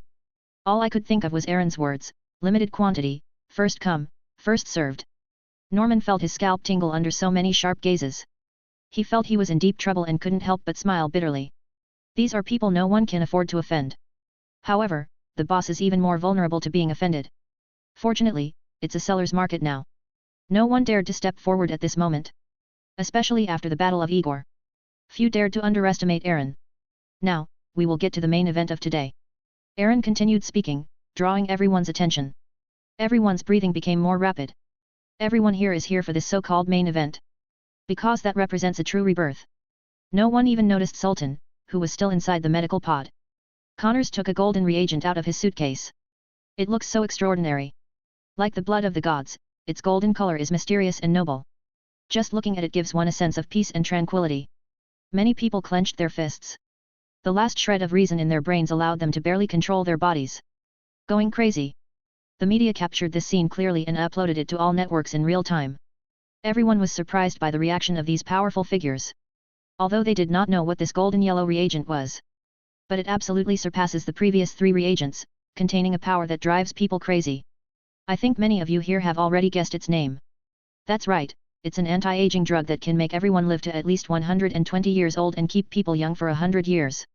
I imagine Mr. Ronald and Mr. Stark are familiar with its effects, aren't they? After Aaron said that, all eyes and cameras turned to the two of them. Especially Ronald. General Ronald, who is over 60 years old this year, looked about 10 years younger when he appeared in the news some time ago. Although Tony Stark has only just started taking it, the effects are already visible. As for Tony Stark, born in 1970, he just celebrated his 40th birthday on May 29, throwing a large party with female models while wearing his Iron Man suit. His somewhat aged appearance now seemed noticeably younger than before. She looks about 5 or 6 years younger. And this is just the effect of one injection. The new Life No. 1 series of anti-aging drugs, 1 injection per month, can help people regain their youth and stop aging for decades. With proper care, living to 120 years old is not a problem, and the maximum is 200 years old. I can tell you with certainty that from now on you can use money to buy time and lifespan. Of course, I think death would really hate me. Aaron's last sentence elicited knowing smiles from everyone. If there really were a Grim Reaper on Earth, her business would definitely suffer a significant decline. I'm afraid they'll have a heart-to-heart talk with Aaron, the culprit, that very night. But what does that have to do with them? Their lifespan, their time, were in Aaron's hands, in that tiny test tube. The golden reagent is more expensive than an equal volume of gold. And it drives people crazy. After Aaron gave a brief introduction to these items, he left the rest of the arrangements to Connors and Norman. They will provide further explanation to everyone in the room. For example, the medication has 0 side effects. For example, there's the civilian version of Newborn No. 2. Anti-cancer No. 2, Anti-aging No. 2, Super healing No. 2, Limb regeneration No. 2. Even after dilution, the effect is still quite terrifying. The difference won't be too big, and the price is quite favorable. Of course, No. 1 will definitely make more profit. For Aaron, however, the amount of money was not the issue. As soon as Aaron stepped out the door, a crowd of people surrounded him outside the expo. They were about to speak. Time and space seemed to have been paused, and everyone remained motionless in their original positions. An elderly bald man sat in a chair as a woman with long, flowing red hair and a red dress walked through a passage cleared by onlookers. Behind them was a man wearing glasses and trying to look cool, and a black woman with snow-white hair. Looking at this familiar lineup, Aaron raised an eyebrow. Isn't this Charles? He had originally planned to visit Xavier's Academy for Gifted Youngsters, where the mutant genes could greatly enhance his abilities. Hello Mr. Aaron, I'm sorry to have to use this method to meet you, mainly because the threshold here is just too high. Charles said with a wry smile. As a member of a wealthy family, he also has assets of at least $1 billion. In the United States, he would definitely be a famous tycoon. But this Osborne Expo was different. Page 90. In terms of wealth or status, he didn't even qualify to enter the Osborne Exhibition Hall. Unless you're worth hundreds of billions of US dollars or a high-ranking official in a major country, don't even think about getting an invitation to the exhibition hall. They can only move around in other peripheral exhibition halls of the expo at most. Even so, on the periphery, Charles's wealth is nowhere near significant. Left with no other choice, Charles had to have men guard the outside. Aaron scanned his surroundings. Felicia was unaffected, while the others remained motionless. What appears to be a stop in time is actually an illusion caused by a disruption in thought. You're Charles, the professor at Xavier's Academy for Gifted Youngsters. Aaron glanced at the four people, his gaze finally settling on Jean. Scott Summers' expression darkened upon seeing this. He was currently pursuing Jean Grey, and Aaron's attitude made him feel a strong sense of crisis. He was about to make a move. Aaron suddenly spoke up, "This young lady must be Miss Kingley. I can sense a powerful force emanating from you, she is dangerous." Ginger was somewhat puzzled, and Charles's expression changed slightly. "Are you aware of her situation? If you know me, you should know that no one can hide anything from my eyes." Aaron's eyes flashed with golden light as he tried to see through Jean Grey's body. However, because of the phoenix, he could only see most of the area clearly. In Jean's mind, there was a barrier, through which a blurry phoenix phantom could be faintly seen flying. Suddenly, their eyes met. Jean vaguely felt that something was wrong with her body, as if something was growing in her brain. This feeling quickly disappeared as Aaron looked away. "Very nice." Aaron was very satisfied, and said something with a double meaning. Jean's face flushed slightly. For a moment just now, she felt as if she had been seen through. "Hey, what were you just doing?" Scott sensed something was wrong. He felt that something was happening that was beyond his comprehension. "I'm examining her. Do you have any objections?" Aaron glanced at Scott. "Brother, I saved your life. This woman is too fierce, you can't handle her. Let this humble monk handle it." Scott's expression changed, and after glancing at Jean, whose cheeks were slightly flushed, he felt something was amiss. But unable to express it, they could only retreat in frustration. Charles asked with a hint of inquiry, "Mr. Aaron, how is Jean doing now?" "She is dangerous. Although that mental barrier is good, it will not solve the problem. Instead, it will make her more insane. If this continues, we will only be playing with fire and bring about our own destruction." Aaron and Charles were speaking in sign language here, which puzzled everyone, including Jean. Scott retorted, "Jean's checkups have always been normal. Don't exaggerate. Don't think you're so great just because you have money. Sorry, being rich is really something." Aaron replied kindly, and Scott's face twitched. "How awful." Seeing this, Charles quickly interrupted Scott, "Scott, you go down and take care of the other students. We need to have a good talk with Mr. Aaron." "Professor." Scott was astonished. Charles didn't say anything, just waved his hand, and Scott could only turn and leave. His back view looked like that of a defeated dog. "Mr. Aaron, do you have a way to solve the problem with the piano? When I first met her, I sensed the terrifying power within her. It was so savage and so terrifying that I had no choice. I built a mental barrier to keep it inside, but lately I've been feeling increasingly powerless. It's growing and will break free one day." Charles sighed. To outsiders, he was like a god, capable of controlling the life and death of others with a single thought. But in the face of that unknown power within the Zither, he was just an ordinary mortal. Imprisoning a god with mortals, it was all predetermined. "Professor." Jean was even more confused. She tried hard to recall what happened, but at that time she was too weak to detect Charles's tricks. "Of course I have a way to solve her problem. This is the Osborne Group. If we can't solve it, then no one in the world can." With the primordial forge, Aaron didn't think that a mere phoenix fragment could stump him. Not to mention, even if Jean were to fully awaken at this moment, what difference would it make? It's just a fragment of a phoenix. He was still confident that he could forcibly control it. Charles and the others nodded in agreement with Aaron's words. Charles is a world-renowned expert in genetics and can be considered a top professor. It is also true. Only then did he clearly understand the extent of biotechnology involved in the drugs that Osborne had developed. That's not something that should exist in this era. The Osborne Group's research in biomedicine is at least 20 years ahead of the current mainstream laboratories on Earth. If it were Stark Industries, Charles wouldn't have taken it to heart. But he had to visit the Osborne Group. He needs to figure out Aaron's stance on mutants. He couldn't imagine the horrific disaster that would occur if such a massive biomedical conglomerate took notice of mutants and began researching their genes.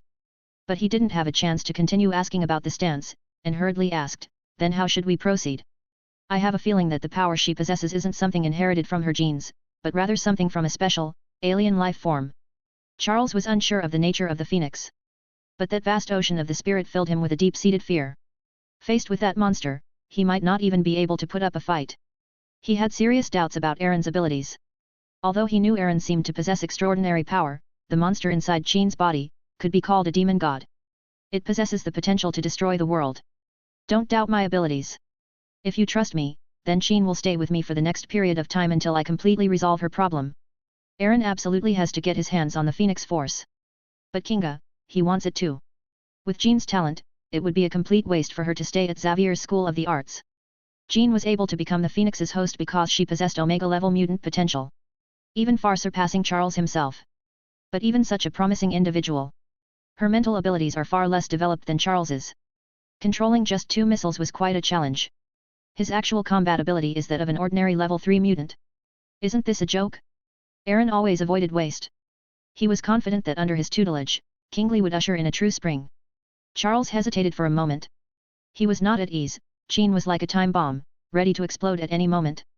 It's tricky to stay near yourself, but it's more dangerous to stay near someone else. If someone were to try and exploit this power, the consequences would be unimaginable. Mr. Aaron, what are your thoughts on the Mutant 3.2 group? Charles considered it for a moment, then tentatively asked.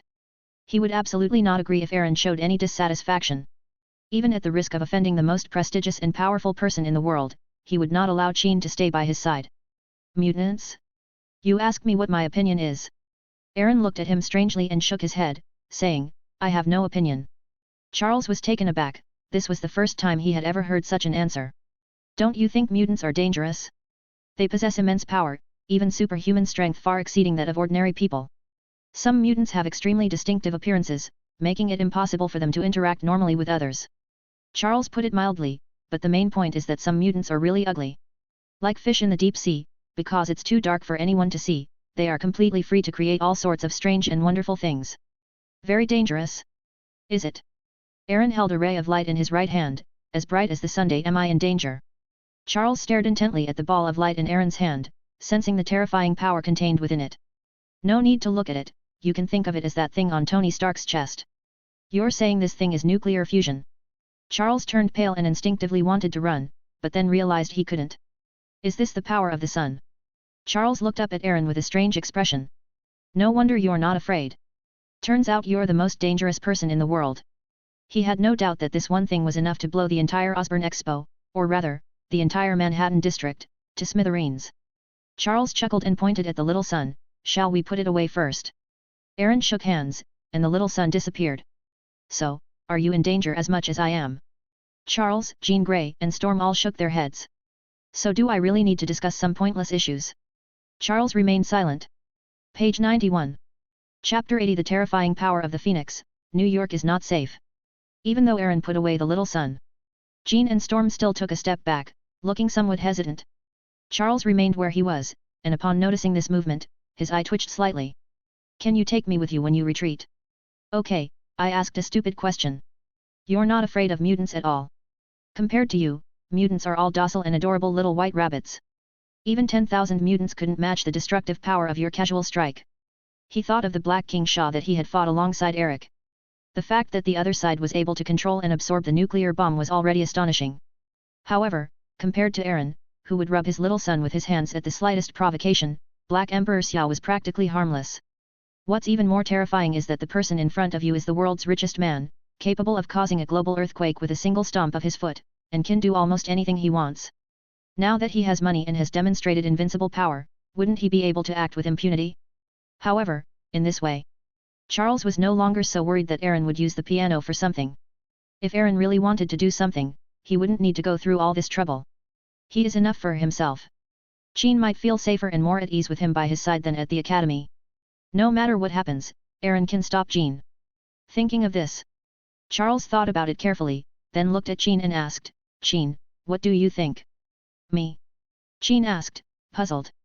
How am I supposed to watch it? Stand up and watch it. She still doesn't know what's going on. At this point, Charles communicated with her directly through telepathy. Qin's expression changed slightly, and she nodded secretly. Aaron maintained a calm smile, seemingly patiently waiting for the three to answer.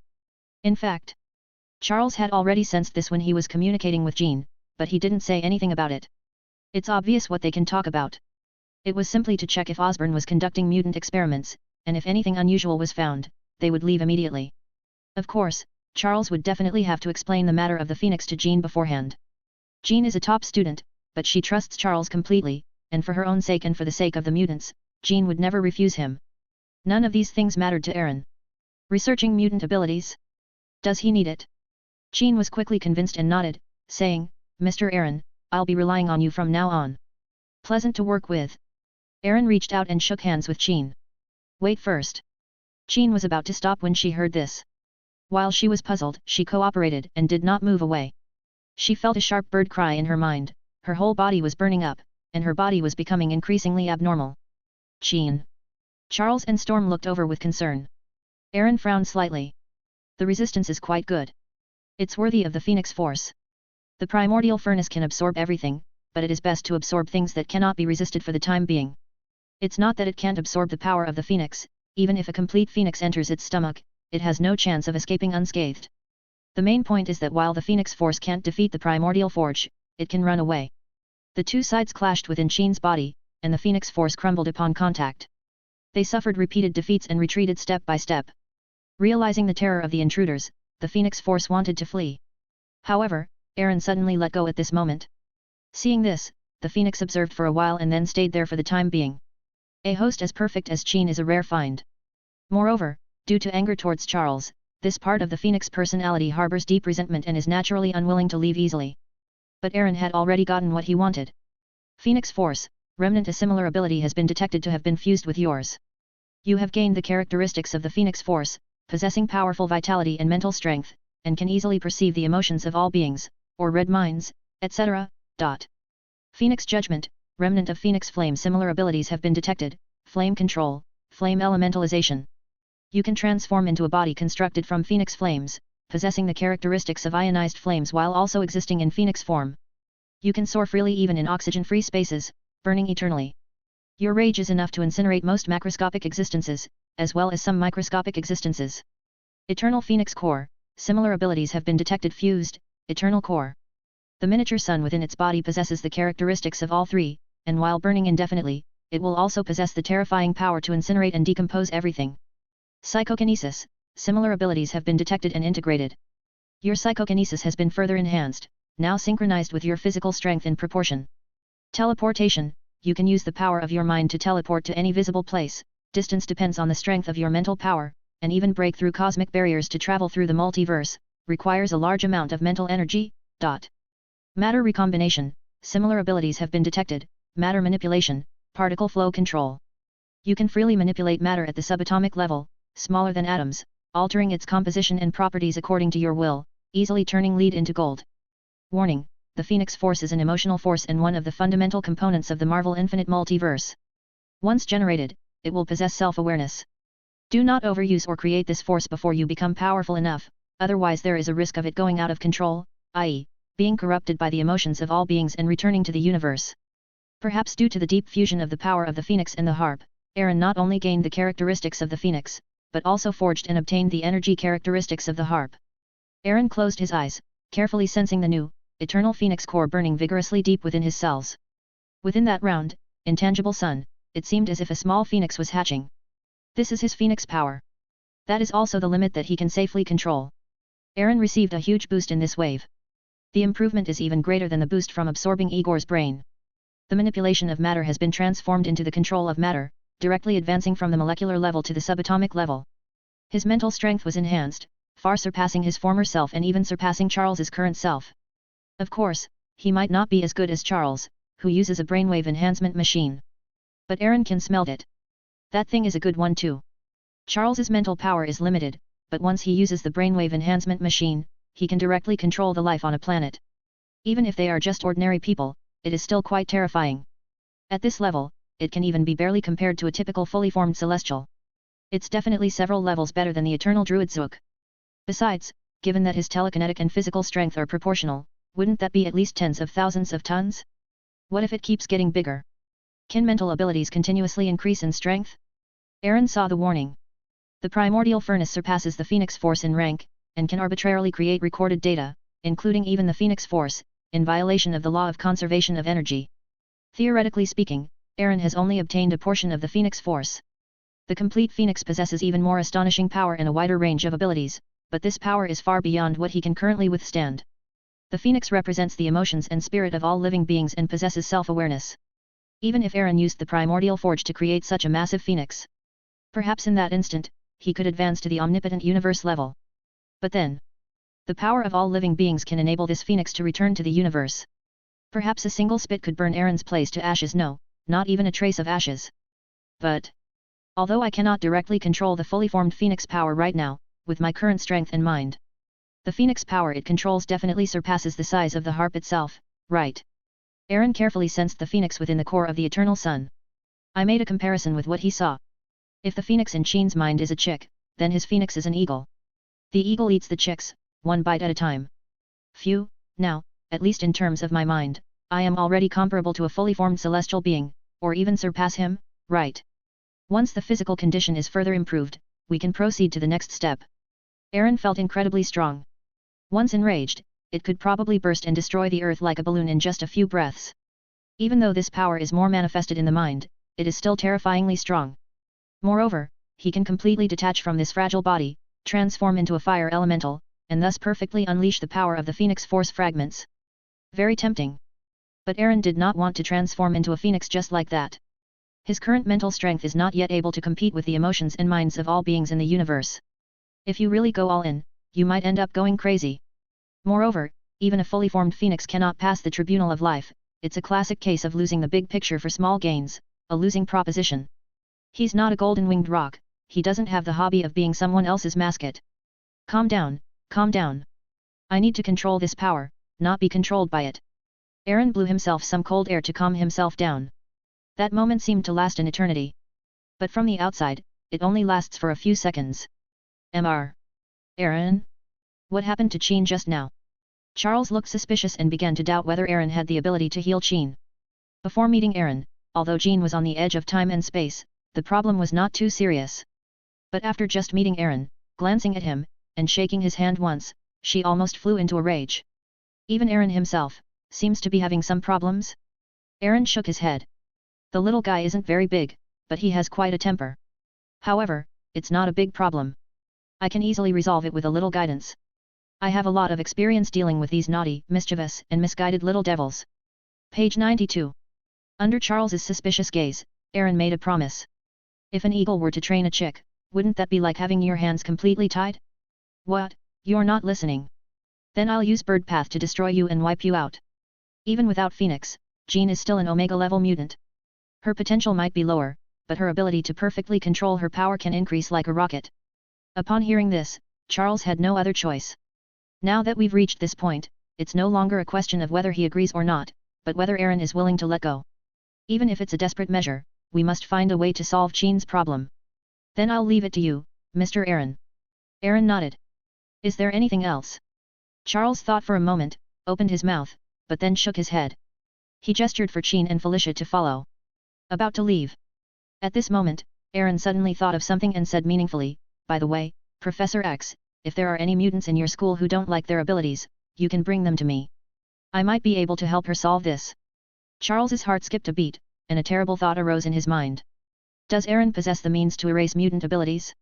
Or rather, their research on mutants has reached an extremely advanced level. Charles gave Gynt a wink without saying a word, and she nodded secretly. No problem, I just hope Mr. Aaron won't conduct any experiments on them, they are human beings too. Charles tried to be as tactful as possible. Aaron raised an eyebrow and said, human experimentation? I would never stoop to doing that. With that, Aaron continued walking away, leaving Charles with a dashing and mysterious silhouette. Professor, maybe he's right, maybe they really don't need to conduct human experiments. Storm thought of the human detection technology shown at the expo earlier.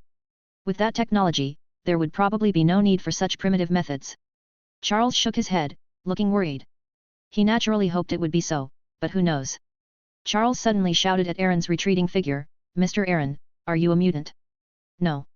Aaron spoke without turning his head, then disappeared from sight with Qin and Felicia. Next moment, the people around them snapped out of their daze, scratching their heads, wondering why they were there. They had forgotten the fact that Aaron had appeared, and they shook their heads and scattered. Now it was Storm's turn to push Charles around. After seeing Scott and others who were taking care of the students on the periphery. Professor, where is Chin Glei? Scott looked around, his expression changing slightly. Chin, she went with Aaron. What? Scott was shocked. His goddess, whom he had secretly loved for many years, had left with another man in just one day. Is a gift from heaven better than a green plum? Where exactly did he go wrong? No, I'm going to find Chin Glei. Scott had only taken 2 steps when he suddenly collapsed. Professor. Storm realized something. Don't provoke Aaron.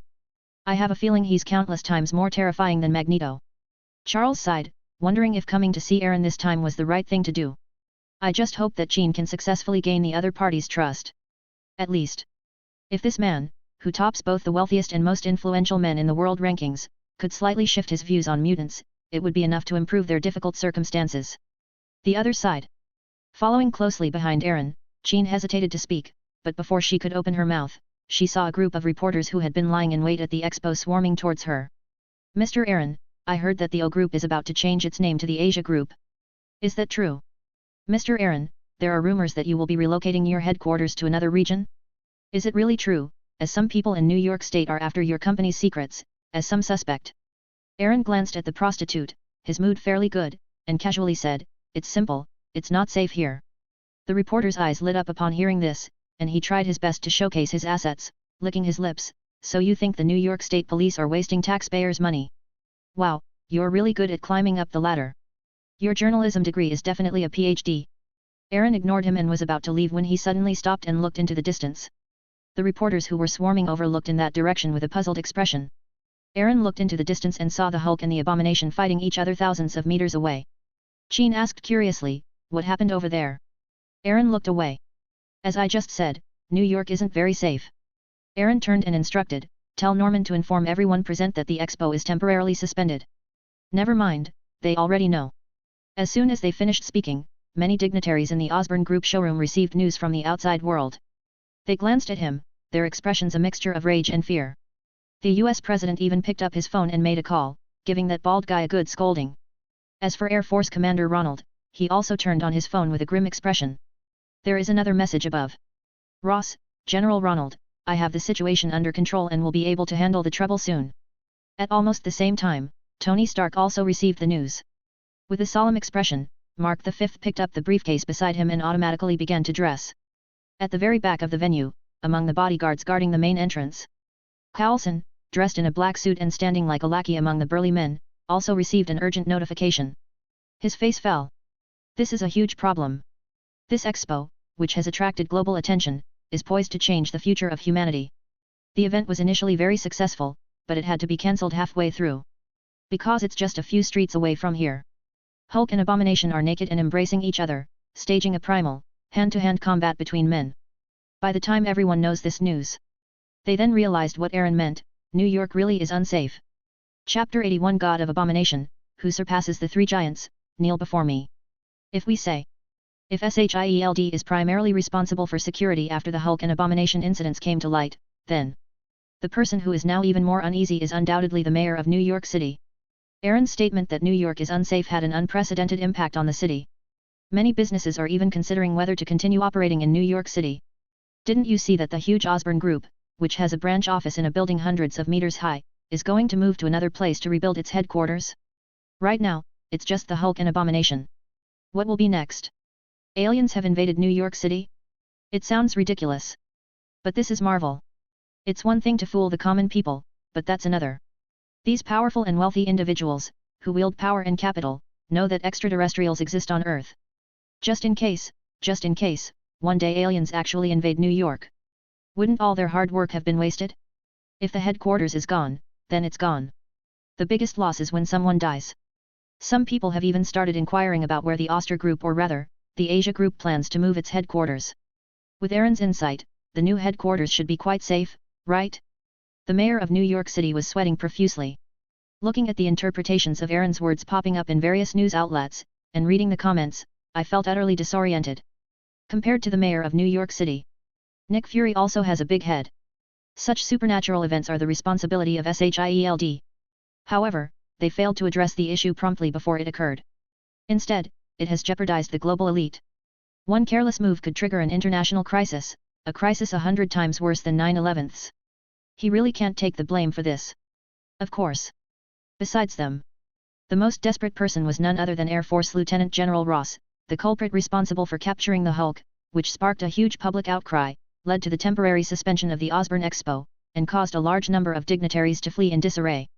Ross hung up the phone, his face contorted with anger. He was verbally abused by General Ronald over the phone, who then cursed his entire family for 18 generations. Then came the president's call. Anyone who dared to shit on his head received a friendly greeting. Under normal circumstances, Ross's actions, relying on his military status and connections, would at most minimize the impact of a major incident. He might even use this as a credit later, and through various power struggles, become the Minister of National Defense. But now, he needs to consider whether he should retire early and step down from his position as Lieutenant General. If things go wrong, you could even face a military court. Page 93. An ordinary trade fair has escalated into an extremely serious international diplomatic incident. Someone always has to take the blame. Damn it. Find a way to get Bronsky to take Hulk away from Manhattan, or else send him to meet his maker. Ross was furious and started yelling. He knew about the Osborn Fair and that so many high-ranking officials and dignitaries would be attending. They even knew that the expo would open on June 5. But what he never expected was that Bronsky ignored his orders and injected himself with an increased dose of serum, thus becoming an abomination. And it is on this special day. It's still in Harlem, in the northern part of Manhattan. It's only a few kilometers away from the expo site. The key point is that Bronsky continued to ignore his orders, and after gaining immense power, he instantly evolved from a highly decorated commando into a Homelander Plus version who looked down on everything. They wreak havoc everywhere to attract the Hulk. They wantonly slaughtered their former teammates. This resulted in numerous soldier casualties. After Hulk appears, the two sides resumed their street fighting in the bustling streets. Everything was out of his control. Although he was unwilling to admit it, he was actually powerless to control the situation. Stop Bronsky? He doubted that even an armored division wouldn't be able to handle this thing. A group of soldiers risked their lives, driving military jeeps and shouting at Bronsky through loudspeakers. However, what followed was a fist bigger than a sandbag. I have the power to control my own destiny. No one can command me. No one. Abomination roared, relying on its greater strength and extensive fighting experience, and punched Hulk away. They headed towards the jeep again. A rocket, trailing a plume of flame, hurtled towards them. However, the rocket that abomination could destroy a wall with a single grab and squeeze only emitted thick smoke after exploding. Hatred, yet no harm done. With a single punch, Hatred smashed the entire jeep flat. When the Hulk attacked, he grabbed Hulk by the neck, let out a beastly roar, and then threw him like a punching bag towards Manhattan. Now, I am the invincible god. Hatred pounded against his chest like a diamond. His roar echoed throughout the entire street. But no one could refute him. Mr. Miracle, you are a god forever. Who? He was furious upon hearing this, who dared to slap him in the face. I turned to look at the large screen in the square. Hammer, the owner of Hammer Industries, stood up and clapped and shouted. His eyes narrowed instantly with hatred, and he memorized the image. Then even more people stood up and offered their blessings to Aaron. Aaron is the god of miracles. Do not. His eyes reddened with hatred as he stared at Aaron's face, filled with intense jealousy. Aaron. President of the Osborn Group. America's most dazzling jewel, the Einstein of the medical world. God of miracles. Before becoming a scourge, Blonsky was merely a colonel-level officer who fought with his life for wealth and power. Even so, a mere Lieutenant General Ross could arbitrarily reprimand him. But what about Aaron? At the age of 22, he was surrounded and flattered by everyone.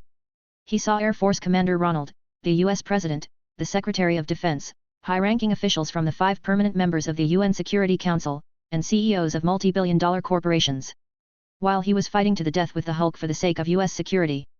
These scoundrels who eat without paying are actually flattering another man. They're still hailing Aaron as the god of miracles. What's even more infuriating is that, let alone him, even someone of Ross's rank as Lieutenant General would find it difficult to step into the exhibition hall. Bronsky was jealous of the Hulk's power, so he defeated him. But then he began to envy Aaron's wealth and fame. There can only be one god, and that is me, Bronsky. Manhattan. Tremble, you great gods, we have come. Abomination immediately changed its target, defeating the boring Hulk with another punch. With its objective clear, it headed towards the Osborn Expo in Manhattan. Upon seeing this, Ross felt a wave of dizziness wash over him. Damn it, stop him at any cost. Right there on the rooftop of a building. Aaron, who should have been at the center of the expo, teleport to the site with Felicia and Jean. Everyone was sitting on small stools, holding watermelons, eating melon seeds, and looking forward to watching a real-life Hollywood superhero blockbuster. However, in the blink of an eye. Good grief, I've gotten myself into this mess while I was just watching the drama unfold? Boss, the place this big guy really wants to go, is our company. Felicia stared blankly in that direction. Directly ahead. The Osborne Group building stands out so prominently. Like a lighthouse in the darkness, it illuminates the way for those who are lost. Aaron stood up. I've seen people eat shit, but this is the first time I've seen someone so desperate to die. Felicia was eager to try. Boss, how about I go and deal with him? You are not ready yet. Aaron shook his head. In addition to Spider-Man's abilities, he later bestowed various other abilities upon Felicia. For example, super flexibility, Kato's hand, temperature control, muscle control, and other abilities. Felicia lived up to expectations, mastering these skills through repeated hard work and practice. His combat abilities have increased, he can even fight Aaron at full power for 3 minutes. But to be honest, at this point, Felicia can only restrain hatred at best. Asking an agile hero to fight against a tanky hero with high burst damage is simply asking too much. Felicia lowered her head in regret, and Aaron patted her head. If you behave well, I'll give you even better things in the future. Felicia nodded emphatically upon hearing this, her eyes filled with fighting spirit and determination. Aaron nodded. College students are great, they're good at sex and easy to appease. If you have the chance, visit universities more often. I'm going to buy some oranges. You all wait here and don't move. I'll be right back. Okay, Dad. Jean stared wide-eyed at Felicia. What did I just hear? Felicia disagreed. Isn't this just normal work for a thoughtful secretary? These are all minor incidents, there's no need to make a fuss about them. You'll find out about the more elaborate stuff later. Perhaps thinking of something, Felicia unconsciously squeezed her fleshy legs together. Hey buddy, who are you looking for? Tony Stark descended from the sky wearing the Mark V armor. He spoke flippantly, watching the abominations rushing about. Fuck off. Tony Stark, who was also a rising star, has long since become a star of yesterday due to the emergence of Aaron. The hatred didn't even bother to waste a glance at him, casually smashing a fire hydrant and throwing it out like a cannonball. Tony quickly dodged, his right palm open, a ball of energy gathering. Alright, looks like I need to beat you up first before we can have a proper talk. As soon as he finished speaking, the palm cannon released a burst of high-temperature light.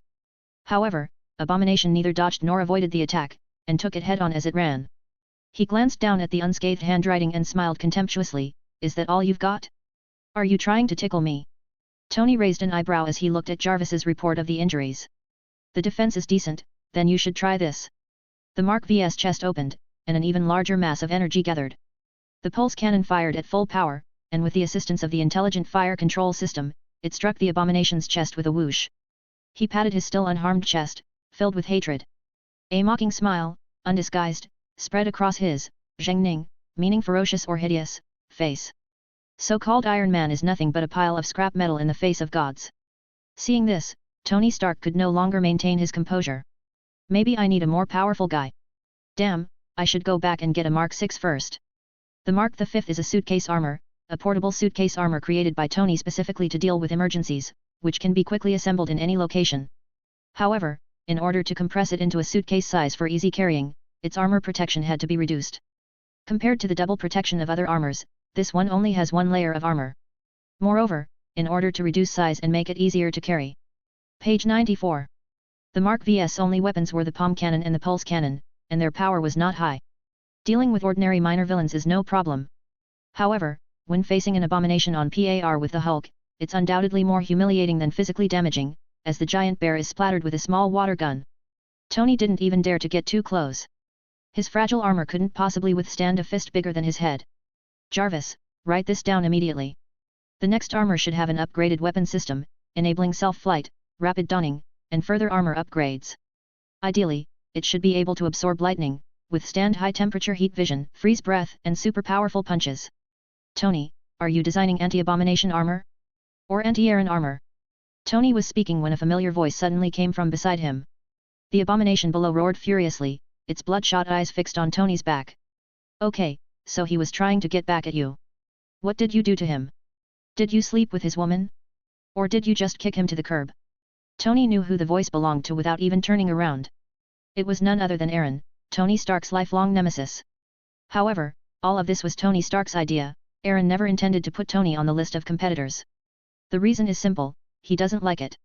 Oh no, at least when it comes to picking up girls. Aaron stated that Tony had a head start. But it's okay, he'll surpass him sooner or later. Who can blame Tony for already being hanged by a tree? Maybe it's because I'm more handsome than him. Aaron thought for a moment, then said with utmost seriousness. Tony Stark, his face dark, compared the two men and said, I'm more handsome than him. But you're not as handsome as me. Damn it. Tony Stark rolled his eyes, furious. He stubbornly replied, 20 years ago, I was a well-known handsome young man in the surrounding villages. You can't compare to me. Appropriate self-confidence is a virtue, but excessive self-confidence is arrogance. It's fine to fool netizens, but don't deceive yourself. After saying that, Aaron landed directly in front of Abomination. Aaron, you've finally arrived. I didn't expect you to be no ordinary person, but no matter how mysterious you are no match for God. He grinned wickedly, his invincible body, brimming with Hulk blood, was already itching for more. Although it was quite unexpected that Aaron could fly. But he still felt confident of winning. Whether it's the Incredible Hulk or the once proud Iron Man, they all seem as weak and powerless as children in front of him. Having been injected with the Super Soldier Serum and the Hulk Serum, he has grown into a Super Avengers giant who surpasses Captain America, Hulk, and Iron Man. Tell me, in this world, who else can compare? Then do we need to kneel before God? Aaron raised an eyebrow. Haha, of course. When facing God, one should naturally kneel down and beg for God's forgiveness. Bronski grinned maliciously as he imagined Aaron, who was being praised by top executives around the world, kneeling at his feet. He couldn't help but feel a surge of excitement, this was God. If you were now. Then, kneel down. Bronski glared angrily, about to speak, when Aaron suddenly appeared in front of him. He made no other move. Bronski felt his elephant-thick calves shatter with a crack, and his legs involuntarily buckled to his knees. Aaron's relatively short but upright figure stood before him, calmly accepting his kneeling. Tony Stark stared, startled. Jarvis, did you see that clearly? No. Okay. I slowed down the footage 100,000 times, and I still couldn't make out his movements. It seems like Mr. Aaron, teleport. Tony Stark thought for a moment, make a note of it. The next suit of armor will also need a powerful reaction system to quickly detect the surroundings and take countermeasures when I don't have time to react. He glanced at Bronski's calves and added, the armor keeps getting thicker, thicker than an elephant's leg. Okay sir. By the way, did you capture this moment on camera? I have to say, he looked really handsome at that moment. I was filming the whole thing, there was absolutely no problem. Tony nodded. However, Bronski was confused, this wasn't the scene he had envisioned. Director, this is a mistake. This isn't my script. Let's do it again. Just then, Hulk's familiar roar came from afar. But upon seeing the Abomination kneeling before Aaron, both Hulk and Bruce Banner's consciousnesses froze for a few seconds. He fell flat on his face, but didn't forget to look up. This roar startled Bronski awake. The next instant, he subconsciously ignored Aaron's elusive methods. Extremely ashamed and angry, he raised his hand and delivered a heavy punch carrying the force of 1,000 tons. However, the fist stopped abruptly just centimeters away from Aaron. Bronski stared in horror at the out-of-control fist, which suddenly veered and struck his own head. Boom! It's crisp and clear, it sounds like a great start. Chapter 82, Infinite Rage, Gamma Ray Absorption. A beautiful, fairyland-like scene. Tony Stark fell from the sky. He was stunned for a moment as he watched the Abomination send him flying more than 10 meters away with a single punch. What kind of trick is that? You do not know. Aaron glanced at him in surprise. Should I know? Tony was completely baffled by Aaron's surprised gaze. I think you must not have paid attention to Xavier Academy of Geniuses. Tony thought hard for a moment, searched for some information, and his expression changed slightly. A mutant? This is X's telepathic ability? You've taken control of Abomination's body. Tony's face darkened instantly. He had thought Aaron was monstrous enough, but now it seemed he had underestimated him. Jarvis. Sir, the data entry is complete, but I must remind you that I do not have enough data to support the design of the next suit of armor. With current technology, it's simply impossible to make one. Jarvis doesn't lie, he said sincerely. Tony raised an eyebrow.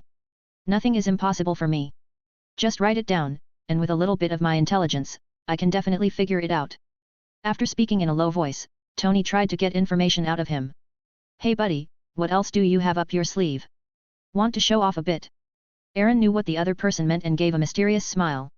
Want to build the anti-Aaron armor? You'd better find the Gem of Wisdom first. Take your time to study it, I hope you won't despair in the end. Roar. After struggling to recall what had just happened, Vronsky let out another roar. This time, instead of rushing forward rashly, he grabbed a car with one hand and threw it over. They picked up another bus and threw it out. Aaron slightly raised his eyelids, put his hands behind his back, stood tall, and an invisible force enveloped the car and bus, making them float in the air. Aaron moved forward step by step. Vronsky, in a panic, kept throwing anything he could find at the scene. Up to 7 or 8 cars and streetlights were floating in the air. Aaron strolled leisurely among the floating heavy objects. Elegant and noble, just like an aristocrat. Impossible. Looking at Aaron's handsome face and terrifying power. Then he thought of the other party's immense wealth. Vronsky let out a defiant roar. There is no justice in this world. Then Vronsky will shatter this sky. Vronsky stomped his foot like a bull, causing the ground to cave in instantly. His entire body was like a cannonball being fired, gathering all his strength in one hand, attempting to break through Aaron's terrifying telekinetic shield. Aaron nodded slightly, and a pale blue light screen appeared 5 meters in front of him. Vronsky threw a punch, but was bounced back several meters by the recoil. With a resentful expression, B-477 Langsky came to the light screen and threw punch after punch, dozens of punches in a few seconds. Each punch could blow up a tank. Each strike is comparable to a missile attack. Aaron continued forward. The light curtain remained stable and motionless. Quickly. Aaron slowly walked up to Vronsky and looked up at the other's hideous face. Vronsky also stopped throwing pointless punches and looked at Aaron's petite body, his red eyes narrowing. Despite his efforts to control his emotions, his inner fears were still evident. The two looked at each other through a barrier of light. One is tall and the other is short, one is fat and the other is thin. Page 95. The light screen disappeared at some point. Vronsky remained motionless, extending a finger without encountering the expected resistance. But he still hesitated and dared not reach out, even though he believed that he could crush a human into dust with just one finger. Tony Stark watched this scene and felt a strange sense of shock wash over him. It should be a scene of demons and gods torturing mortals, but why does it feel like Aaron is the demon god, and the nearly 3-meter-tall abomination is the trembling little white rabbit? This world must be crazy.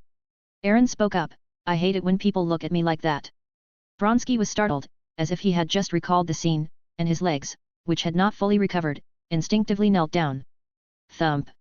Aaron raised an eyebrow, about to use a combination of gravity and telekinesis to forcefully press the other person down. Vronsky was so obedient and cooperative. This made him feel very unaccomplished. Move your gaze upwards. Aaron frowned again. Vronsky looked at the still upright figure even kneeling, and then at Aaron's displeased gaze. Before Aaron could speak, he immediately braced himself with his hands on the ground and lowered his head. Great God of miracles, I was wrong. What fuck? Tony was shocked, and Hulk scratched his head. What's wrong? Vronsky thought for a moment, you are the eternal god. And I am just an ugly monster, a fool who doesn't know his own limitations. I'm the best commando, please, spare me. I have shed blood for the people, and I have rendered meritorious service to the country. But, what does it have to do with me? Aaron shook his head, looked at Hammer, looked at Loki, and said, you still have a lot to learn about flattery. In the end, they still had to add unnecessary details. Do I care? Upon hearing this, Vronsky, who had been looking down, suddenly looked up and lunged forward.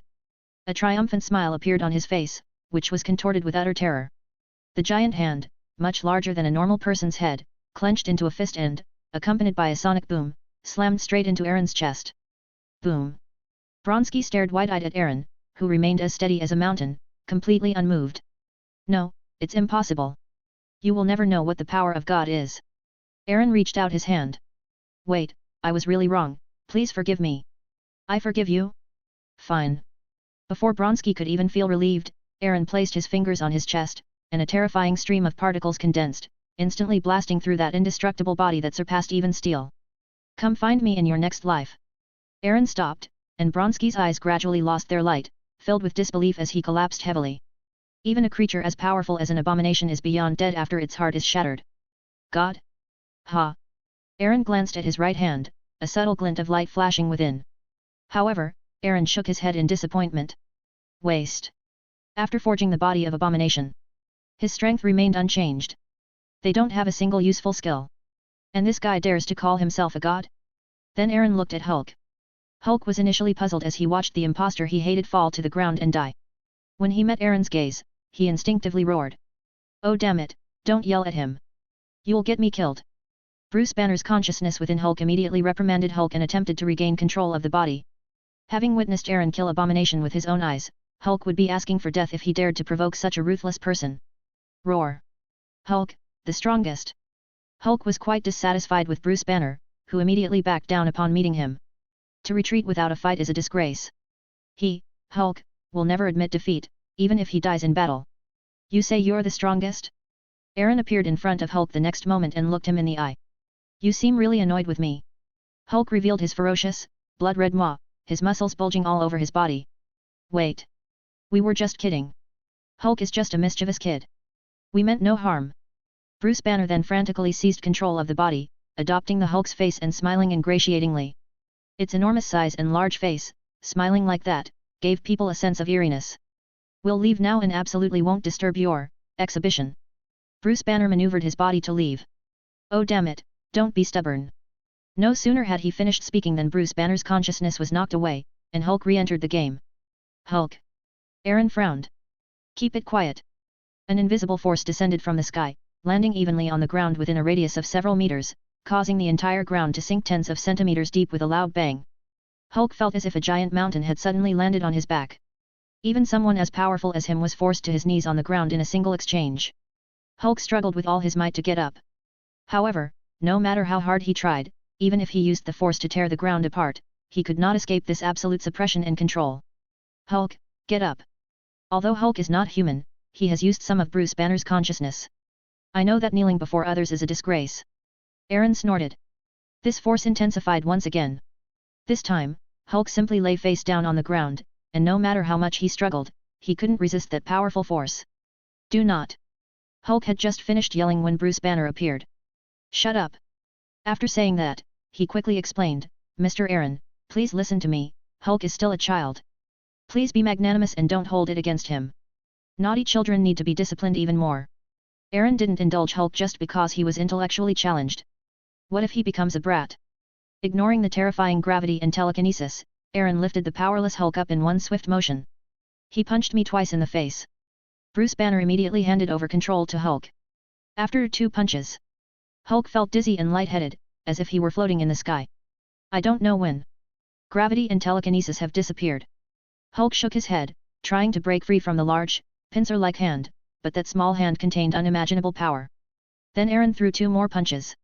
Hulk simply shook his head and stopped struggling. Are you still going to call out? Aaron asked a question. Hulk remained silent. Another punch. Hulk rolled his eyes and it took him a while to realize what was happening. Should we call him or not? Aaron asked. Hulk shook his head repeatedly. Then Bruce Banner came online. Hulk said he's convinced and he'll never yell again. Banner quickly said, this is his body. They hit Hulk, but he's the one who's in pain. After 5 punches, he felt his head was heavy and his vision was blurry. Aaron let go. After thinking about it, he decided to directly fuse Hulk's blood. Infinite rage, flawed when you are in a state of rage, your overall physical attributes will continuously improve at a slight rate, and your mental abilities will also slowly increase. Super intelligence, your sensitivity to certain fields of physics, biochemistry, and engineering has been further enhanced. Energy absorption, gamma rays similar abilities have been detected and fused. You can absorb gamma ray energy to slowly strengthen all your cells, allowing your life level to continuously rise. Wow, genuine products are definitely more reliable. Aaron had just tried it out casually. As a result, Hulk exploded. Page 96. Infinite rage, that does resemble the original concept, but it's an incomplete version. How much of the original effect can it achieve? Aaron was not surprised to see the word incomplete. Looking at Hulk's performance in the MCU, the difference in Hulk's strength at different times is enormous. When he was at his best, he was the MVP of the game, and even made the Avengers shout that they had the Hulk. When they are weak, they have no fighting spirit and can be bullied by anyone. Due to issues with mindset and emotions, Hulk's power level fluctuates greatly, and he even lost his presence at one point. Thanos' punches, in particular, completely stunned Hulk, rendering him unable to move. The Hulk's ability to exert his full potential is greatly influenced by his emotions. If it were the original Hulk, with his constant rage, he would never be such a useless piece of trash. Regardless, this is a feature that increases the upper limit of strength by a percentage. We may never have the chance to use it in the future, but it's better than nothing. Super intelligence. This is clearly a characteristic of Bruce Banner, but Aaron has evolved many times and is more intelligent than Banner himself. Therefore, the improvement only enhances sensitivity in a few specific areas. Bruce did put a lot of practice into practice, and Aaron's talent ceiling was high, but without practice, it was just theoretical. What Aaron values most is undoubtedly the gamma ray energy absorption. Because the atmosphere blocks gamma rays, there are not many gamma rays on Earth. But space is different. In particular, gamma ray bursts can sometimes release energy levels equivalent to those released throughout the entire lifespan of the Sun in just a few seconds to a few minutes. If energy absorption is further enhanced, then the entire universe will become nourishment for his growth. Aaron clicked his tongue. Maybe he'll evolve into a cosmic devourer someday. Shaking his head, Aaron ignored the now useless Hulk and his gaze suddenly turned to Tony Stark.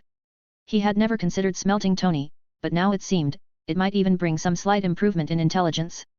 However, Aaron felt that the biggest gain Tony might get from the smelting process was the experience of the threefold sexual intercourse. What are you looking at? Noticing Aaron's seemingly malicious gaze, Tony instinctively took 2 steps back and crossed his arms. I didn't yell or scream. I'm not interested in men. Aaron's lips twitched slightly as he glanced at the chaotic battlefield. The rest is up to you. With that, he vanished from the spot. Tony blinked and looked around. Wait a minute, am I now the floor sweeper? Hulk, I'm scared.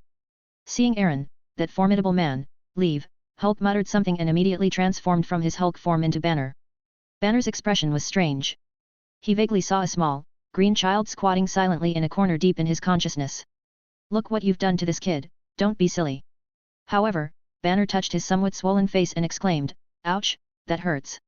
Aaron returned to the rooftop of the building. The trouble is over, there's no more show to watch, let's go. Jean, who witnessed the entire battle, blinked and looked at Aaron with utter bewilderment. She had always thought Aaron was a magician, but it turned out to be Adolf. 2 punches were all it took to defeat the incredibly strong Hulk and Abomination. The impact of that sound was incredibly powerful and deeply moving for Jean. What a strong man! What terrifying power is contained within his body? Jean didn't understand, so she could only obediently follow Aaron and Felicia into the dark energy channel that Aaron had casually opened. In the blink of an eye, we arrived at the seaside villa in New York. Excuse me, what do we do next? Jean asked tentatively. Just as Aaron was about to say something, he suddenly looked towards the direction of the villa's private garden. Your room is the first one on the left on the 2nd floor. Rest for a while, I have important business to attend to. After saying that, Aaron gestured for Felicia to follow, and the 2 of them went to the garden together. Jean felt that something was wrong. But given his status, she nodded silently and walked towards her room. As soon as she entered the room, she heard a surprised female voice. Jean looked curiously towards the window. If you quietly approach and look down, you can see the garden and the swimming pool next to it. Upon seeing this, Jean's eyes widened in surprise. The small garden was filled with all sorts of exotic flowers and plants, which seemed to shimmer and sway in the sunlight and breeze. Among the flowers and plants, many colorful butterflies fluttered about, dancing like fairies. They wandered around freely, and occasionally one of them, which looked like a mythical deer, would peek out. Shifting gaze. Jean saw a woman in a white princess dress and a woman in a green long dress, excitedly talking to Aaron. They were so pure and holy, blending perfectly with the surrounding fairyland-like manner, like a beautiful painting. My God, is this paradise? Jean covered her mouth. She really wanted to go down. But a feeling of shame and inferiority arose in my heart. She couldn't go down and disrupt this harmonious moment. Looking at the 2 women who seemed to have stepped out of a mythical wonderland talking to Aaron, Jean felt a pang of unease. Chapter 83 The Elf's Jade Bamboo, the Hydra Attack. Not to mention Jean, even Aaron felt a sense of unfamiliarity and amazement at his own garden. Although the garden was specially designed by a designer, it was just average. But now? The small garden has been transformed into a dreamlike realm, where the plants seem to be imbued with special magic, each leaf shimmering with a faint light, and the flowers swaying gently. The vibrant colors and enticing aromas are sure to tantalize your taste buds. Anyone who sees this will be amazed, it's like a computer-generated wonderland. Everything here is clearly the work of Savannah and Nina. They are spirits of light, skilled not only in magic but also in decoration and planting. The morning he left, the 2 then worked together to completely transform the place. Even with Aaron's enhanced sense of smell and perception, he couldn't find any problems. It's as if the combination of floral fragrance and color has been carefully crafted. A gentle breeze blew by. In the sunlight, the fairy princess Savannah's skin was as radiant as moonlight, and her amber blue eyes shimmered gently, blending perfectly with the painting. Following behind Savannah, Nina, dressed in a green dress, smiled charmingly, a hint of joy flashing in her eyes, as she watched Aaron step into the garden. Savannah, Nina, is this a gift you gave me? This is the best gift I've ever received. Aaron was truly amazed. Despite possessing the divine power to turn the rotten into the miraculous and having the most powerful mind, he was still amazed by all of this. Savannah blushed slightly. I'm glad you like it, brother-in-law. I just feel that this garden is not worthy of your status. Nina didn't speak, her gaze following Aaron as he approached. He mentioned himself in every single sentence he said. Is Alfheim as beautiful as this place? Aaron became curious about the homeland of the light spirits. If I consider retirement in the future, perhaps I could go to Alfheim to live in seclusion? Savannah raised her head slightly and said proudly, brother-in-law, I told you that the scenery of Alfheim is definitely no less beautiful than Asgard and Nornheim, right? Whether it's the forest, the mountain, or the stream, everything has been carefully tended by us, making it beautiful and charming. Aaron's gaze shifted subconsciously, and he nodded, saying, it is indeed beautiful, and you can tell it has been carefully protected. Nina then spoke up, Your Majesty, actually most of the scenery in Alfheim is not as beautiful as this place. The princess is the most talented mage among the light elves, and also the most talented designer. The forests designed and decorated by her are the most beautiful places. Aaron became even more interested upon hearing this, then I must have the chance to experience it properly and see if my sister-in-law's nimble and smooth little hands are really as good as they say. Savannah smiled, pursing her lips. By the way, how did you all end up here all of a sudden? Aaron calculated the time and said, the banquet should have just begun. Given its scale, it will last at least 2 or 3 months. For a typical small-scale peacekeeping and counterinsurgency operation, Saul and his team would spend a month celebrating. For a coronation ceremony like his, the King of Gods, 3 months is just the minimum, and 6 months is the norm. Savannah became a little embarrassed at this point. Nina smiled, staring straight at Aaron, and boldly said, because our princess found the banquet boring, and has never been to Midgard before, she wanted to come and see your majesty's hometown. This is not my hometown. Aaron didn't say that, but nodded and said, compared to Alfheim, isn't Earth disappointing you? Have to say. Compared to Jotunheim, Muspelheim, and others, Earth is definitely better. Compared to places like Alfheim, which are equivalent to God's, Earth's scenery and environment are incomparable. Whether it's the abundance of vegetation and flora and fauna, or the quality of the air and the clarity of the water, it's like comparing heaven and earth. He even doubted whether the spirits of light could adapt to Earth's terrible environment. Will the air here poison them? When it really comes to that, we'll need to give them a super adaptive property to help them adapt to Earth's harsh atmosphere. Savannah shook her head. Although the scenery here can't compare to my hometown, it has its own unique charm. Nina smiled knowingly after hearing this. Page 97. A unique flavor? Isn't that His Majesty? What girl is not pregnant? Aaron is a legendary god who is even more powerful than Odin and can easily kill a peak-level fire demon. He is young and handsome, and quite capable. She also had a pleasant scent. Even the picky light spirits couldn't find fault with him, and even subconsciously wanted to get closer to Aaron. This may be a difference in the level of life. The spirit of light loves beautiful things, and Aaron is the most beautiful being in Savannah's eyes. Oh, right. Sister Sif said I can stay at my brother-in-law's for 2 days. King Odin also asked me to relay a message, in my brother-in-law's name, he has granted a general amnesty to the 9 realms. 3 days later, most of the criminals in the Asgardian dungeons will be pardoned. Let everyone remember your kindness, brother-in-law. Savannah deliberately spoke in Odin's soft, sweet tone, making Aaron want to laugh. As for Odin relaying these words, he understood what the other party meant. It's simply a way for Aaron to win people's hearts and gain more recognition. After all, Aaron has been away from Asgard for a long time, and his legend will only circulate in the 9 realms. Over time, people may feel unfamiliar with him. These people, who were also beneficiaries of Aaron's coronation, would naturally express their gratitude for his great kindness. Although Aaron didn't care about the fame, he wouldn't refuse Odin's kindness. He suspected that Savannah's quick descent was due to Odin or someone else guiding her from behind. But he wouldn't refuse if 2 great beauties took the initiative to approach him. I've heard so much about elves, it's a good time to try something different. Brother-in-law, who is that woman? Savannah sensed that Jean was watching and whispered, is it another sister?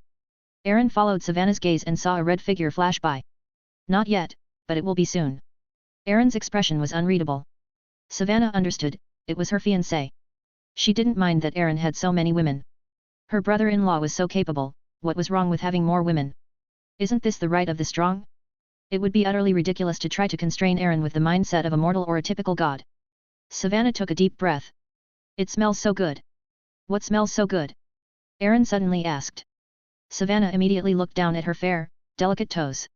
The spirits of light do not like to wear shoes in the mountains and fields, they prefer to be close to nature.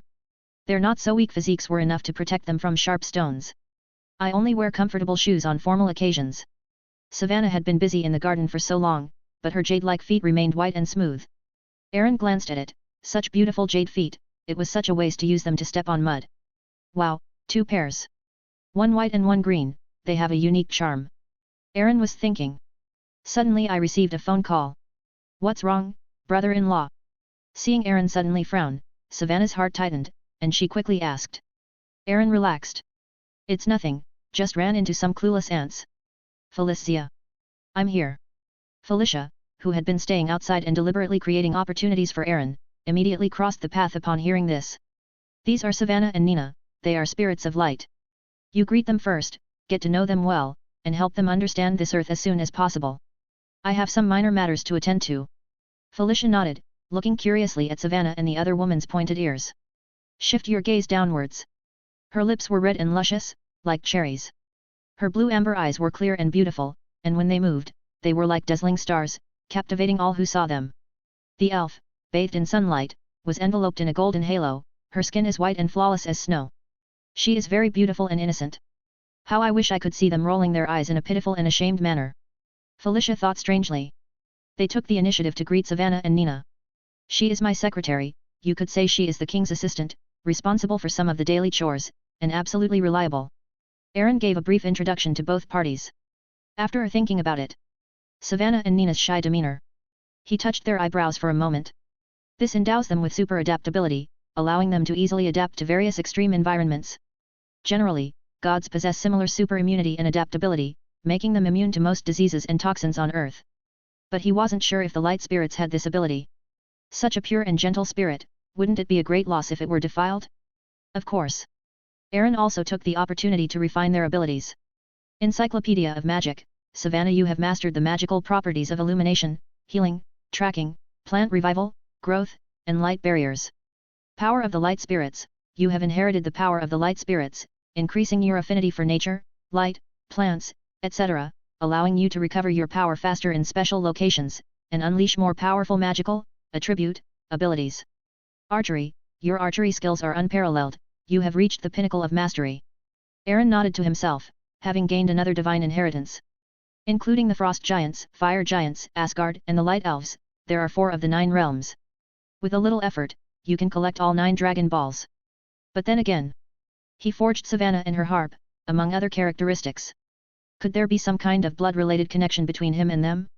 You can't think like that. There's absolutely no blood relation.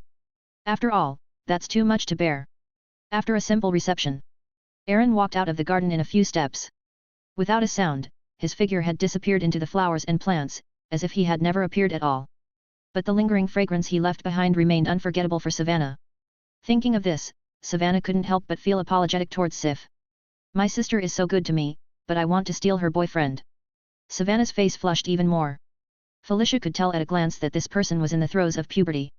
Princess? Nina asked, puzzled. Savannah snapped out of her daze and forced herself to remain calm, saying, Miss Felicia, I'll leave the rest to you. At the Osborne Fair. 0 request flowers. Norman Osborne, who was organizing the evacuation of personnel, was sitting on a sofa under the protection of a group of bodyguards, receiving treatment from 2 on-site doctors. Although there were no medical equipment available, the 2 unfamiliar doctors, under Norman's insistence, performed surgery on the spot to remove the bullet. The bleeding wouldn't stop for a while. But Norman gritted his teeth and drank a dose of the super healing potion. In just over 10 seconds. Only bloodstains remained at the wound site, the wound had healed and recovered. With a gentle wipe, the skin remains completely undamaged. Even Norman's face flushed slightly. What's the situation now? Aaron walked through the path automatically parted by the crowd, looking at the chaotic scene around him, feeling slightly annoyed. Someone dares to make a move on him. And they attacked his most prized cattle and horses right when he was in a good mood. Very well, since you won't make me happy, then nobody can be happy either. Boss, someone is trying to steal our newly developed product while we are relocating. To avoid falling into their hands, I shattered the new life form, forcing them to retreat immediately. Norman lowered his head, like an employee who had made a mistake, waiting to be disciplined by his boss. Aaron glanced around and saw that only a few people were injured, but no one had died. Are you able to confirm the other party's identity? Norman shook his head. We've already asked Agent Carlson of SHIELD for help, but there's no definite result yet. Just then, someone next to them raised their hand and said, Boss, I just saw someone with a strange symbol on their wrist, it looked like a bunch of circles together. The 10 Commandments gang. Or perhaps the Bullseye. The 10 Rings are the Al-Qaeda group that kidnapped Tony Stark. In addition, there is the fake organization formed by Killian, who fabricated the 10 Rings gang. As for the 10 Rings gang, it was an underground dark force that Wenwu established 1,000 years ago and once dominated the world. The first target can basically be ruled out. So it's either Killian or Su Wenwu. Norman hesitated for a moment, then leaned closer and said, "Boss, I think there might be a mole among us. They are very familiar with the layout here, and may even have scouted the place. They have also undergone professional training, and if they fail to strike, they will immediately flee thousands of miles away. It's confirmed, Hydra." Page 98. Upon hearing this, Aaron's mind raced, and his gaze immediately locked onto Hydra. As is widely known, SHIELD is actually a spiel-like organization, a tool of Hydra to cultivate talent for itself using American money. Over the decades, SHIELD has been thoroughly infiltrated. Hydra is responsible for part of the outer perimeter security and part of the inner area. With this information, it is not difficult to determine a safe evacuation route. Although most of Killian's group are veterans, when it comes to infiltration, they are not as good as professionally trained agents. Of course. Everything is speculation. But Aaron didn't care about all that. Hydra is definitely going to take the blame for this. If the scapegoat doesn't take the blame, who will? Lice don't itch, debts don't bother you, you don't need a pot to fill your stomach. It's a good time to settle all the new and old grudges together. Get things settled here, then call Harry to come find me later. Aaron gave Norman a word of advice. Norman is doing a good job as a tool, he can handle things and pressure. He should be given more responsibilities. Those who are capable should do more work. Such talent cannot be lost so easily. With his appearance, the original Green Goblin is gone, but that doesn't mean another Green Goblin can't appear. Aaron knew he wasn't a conscientious entrepreneur, but he had one redeeming quality. As long as you work diligently with me, we'll have bread and milk. The promises others make may not be true, but the promises he makes are definitely not fake. Norman was overjoyed upon hearing this. He had a feeling that the boss might give him unexpected benefits this time. And Harry? Norman picked up his phone and made a call. In less than half an hour, Harry arrived from school, completely bewildered. Then Norman dragged him to the top floor of the Osborn Group building. Harry looked at the familiar yet unfamiliar office with a complicated expression. This used to be his father's office. Harry actually harbored some resentment towards Aaron. In his view, Norman, who was originally the head of the Osborn Group, fell from grace in an instant because of Aaron and became a worker without any equity. Moreover, his words revealed his immense admiration for Aaron. Harry wasn't even allowed to say a bad word about Aaron. Harry was very dissatisfied and often talked about it with his new friend Peter. He repeatedly stated that he would never see that man. But now, "Father, may I not go in?" Harry was conflicted. "I don't want to see that man." Norman frowned. "No, when you go inside, remember to call him Uncle." Harry rolled his eyes. As far as he knew, the other person was only 22 years old. Wouldn't that make him feel like he was a generation younger than him? "I'm not going in. He stole everything from you. That's enough. When you go inside later, remember to smile and be happy, don't embarrass me." Harry pouted. "You want me to greet that man with a smile? Ha! I'd rather jump off this cliff and die than show him a single smile." Chapter 84 Gwen Stacy, she's so delicious. "Hello, Uncle Aaron." Inside the president's office, under Norman's kind gaze, Harry forced himself to call out. Then he stood there motionless, expressionless, like a wooden statue. Out of the corner of my eye, I saw Aaron's excessively young and extremely handsome face. Harry felt very uncomfortable. What makes someone a winner in life? This is it. "Is this your son, Harry? He's quite handsome." Aaron looked up and casually offered a compliment. Norman looked disgusted upon hearing this. "What's so handsome about him? He's not even half as handsome as you, boss. I'd be grateful if he just didn't cause me any more trouble. Just a few days ago, he was expelled from the private school and forced to go to a public high school, which is giving me a lot of headaches." With Aaron's example, Norman, who had initially been quite satisfied with Harry, now shook his head and sighed repeatedly. Why is there such a huge difference between people? Harry was extremely embarrassed upon hearing this, and after carefully glancing at the comments, he lowered his head even further. If someone else had said that to him, he would have been smug. Aaron said he was handsome. I felt a little uncomfortable, as if he was trying to make me look good. Seeing Harry's expression, Norman couldn't help but shake his head inwardly. "Boss, I'll leave Harry to you from now on. I just hope he grows up healthy and can take over my position and continue to work for you. I don't want to work for him." Harry thought to himself. Aaron didn't say anything. This is such a good tool, and I find it easy to use. There's no need to replace it for now. Norman could work for 1,000 years without any problem, as long as he disagreed. As for Harry, he walked up to Harry in a few steps. What is this going to do? Harry stared in horror at Aaron's outstretched hand. He then looked at Norman, his face filled with shock. Seriously? I'm your only son. Are you using me as a stepping stone to get a promotion? In Harry's eyes, Norman was smiling happily and seemed quite satisfied with everything. No, I can't do that. Peter flashed through Harry's mind. All right. Okay. Harry opened his eyes and saw Aaron gently pat him on the head. He felt as if something had been pulled from his body. Then it felt like something else had been added. Thank you so much. Boss, Hammer was right this time, you truly are the god of miracles. Norman gripped Aaron's right hand tightly in gratitude. Harry was filled with questions. No, can anyone tell me what happened? My father, you haven't been fooled, have you? He didn't do anything. You're thanking him now? Was the Osborne group tricked into falling into Aaron's hands in the first place? If word gets out, I'll probably never be able to hold my head up high again. As long as your partner undergoes a health check, your family will no longer need to worry about hereditary diseases. The primordial furnace can fundamentally melt down these diseases, and no matter how ferocious the virus is, there is no chance of it escaping. Aaron felt that even if he were to fall into a quantum virus zombie universe one day, he might become the true savior. Norman became even more excited upon hearing this. All right, let's put these things aside for now, Norman. I have high hopes for you, so I'll give you some of the rewards you deserve. Aaron didn't waste any more words and went to Norman's side. They also reached out and stroked the top of each other's heads. In an instant, Norman felt a surge of powerful energy coursing through his body.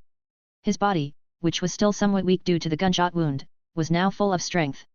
The body is like an inflating balloon, gradually expanding and becoming stronger. And the muscles, which had long since become rigid due to excessive scientific research, became solid and hard once again. My body. Norman clenched his fist tightly, feeling as if he were omnipotent. And that 3-meter-high roof seems to be within reach with just a gentle tap? He suddenly looked to the side, where there was another insect flying. However, his keen eyes could easily capture its flight path and the flashing traces of its wings. Carefully experience the new power I am imparting to you. If something like this happens again in the future, at least you won't have to worry about being powerless to fight back. Aaron sat back down in his boss's chair.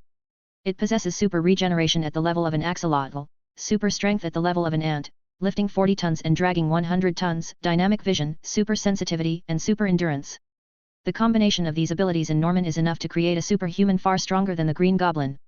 Moreover, it has no side effects, and combined with Norman's wisdom, it can unleash even greater power. Ordinary firearms could not inflict fatal wounds on him.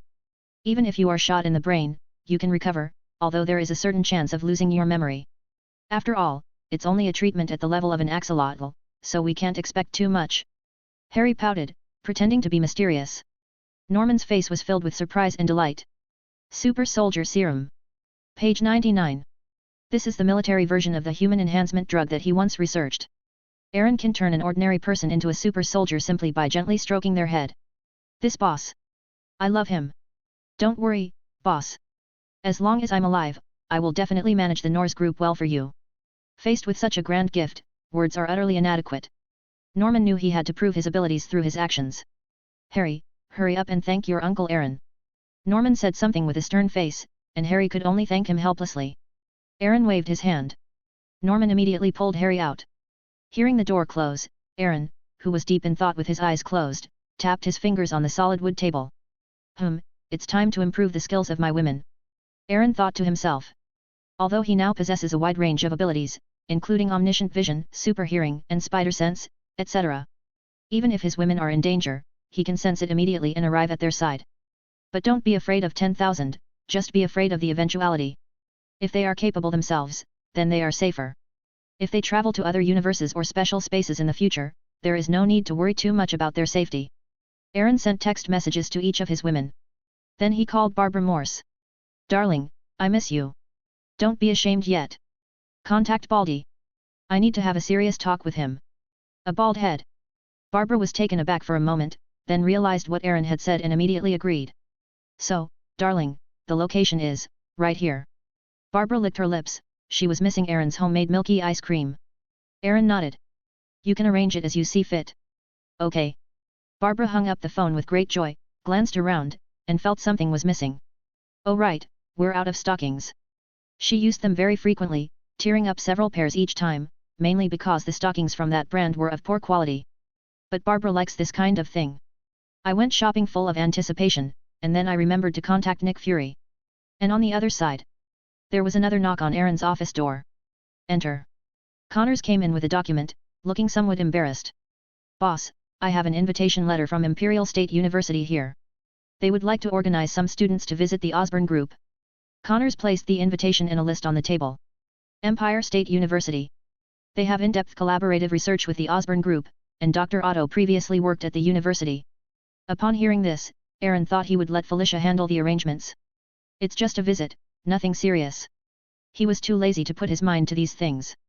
Out of the corner of my eye, I glanced at the document below and my eyes lit up slightly when I saw the name at the top. Gwen Stacy. She's also at Imperial State University. Aaron became interested. Since they are partners, you and Otto should take charge and let them experience the company's research atmosphere. Maybe they can provide us with more research talent in the future. Connors was overjoyed and nodded, saying, "Okay, boss, I'll contact them right away." Extract a photo of Gwen Stacy from the file.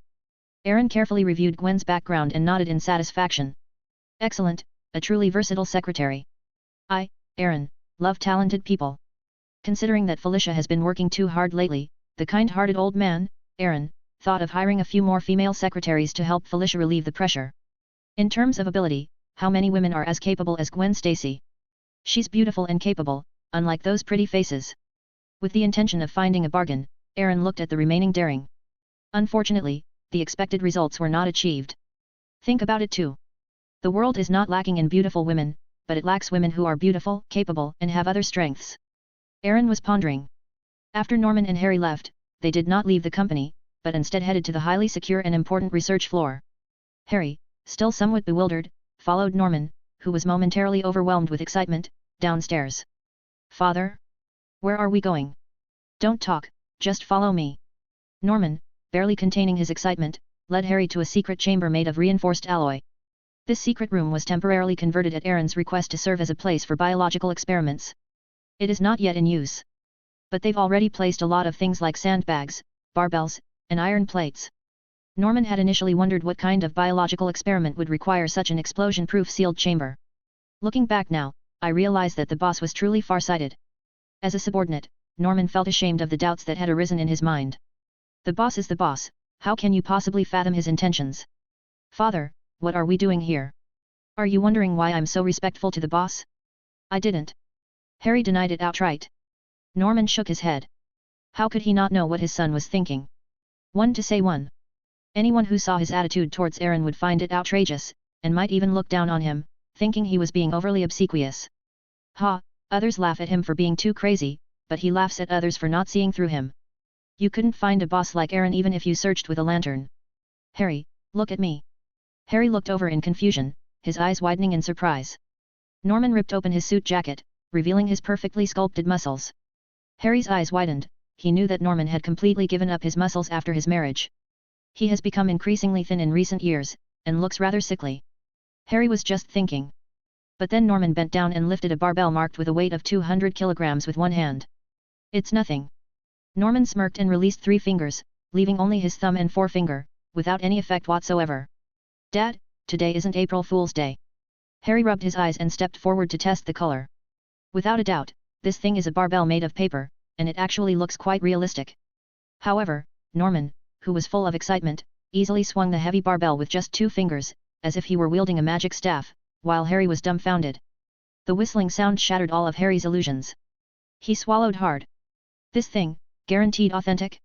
Norman was dancing with great enthusiasm, the 200-pound barbell was child's play for him, and he felt nothing when he lifted it. He threw the barbell dozens of meters away, landing on a steel plate several centimeters thick, and then punched it with force. Boom! With the force of tens of tons amplified by his muscles, a single punch dented the steel plate, leaving a very clear fist mark. The screws at the steel plate fixing point were directly bent by the hammer, and flew out and crashed heavily onto the alloy wall. Due to the excessive force, Norman's knuckles cracked from the immense force. Blood stained his fists and even splattered on Norman's face, but the latter didn't care at all. He didn't even care about the intense pain coming from his nerves.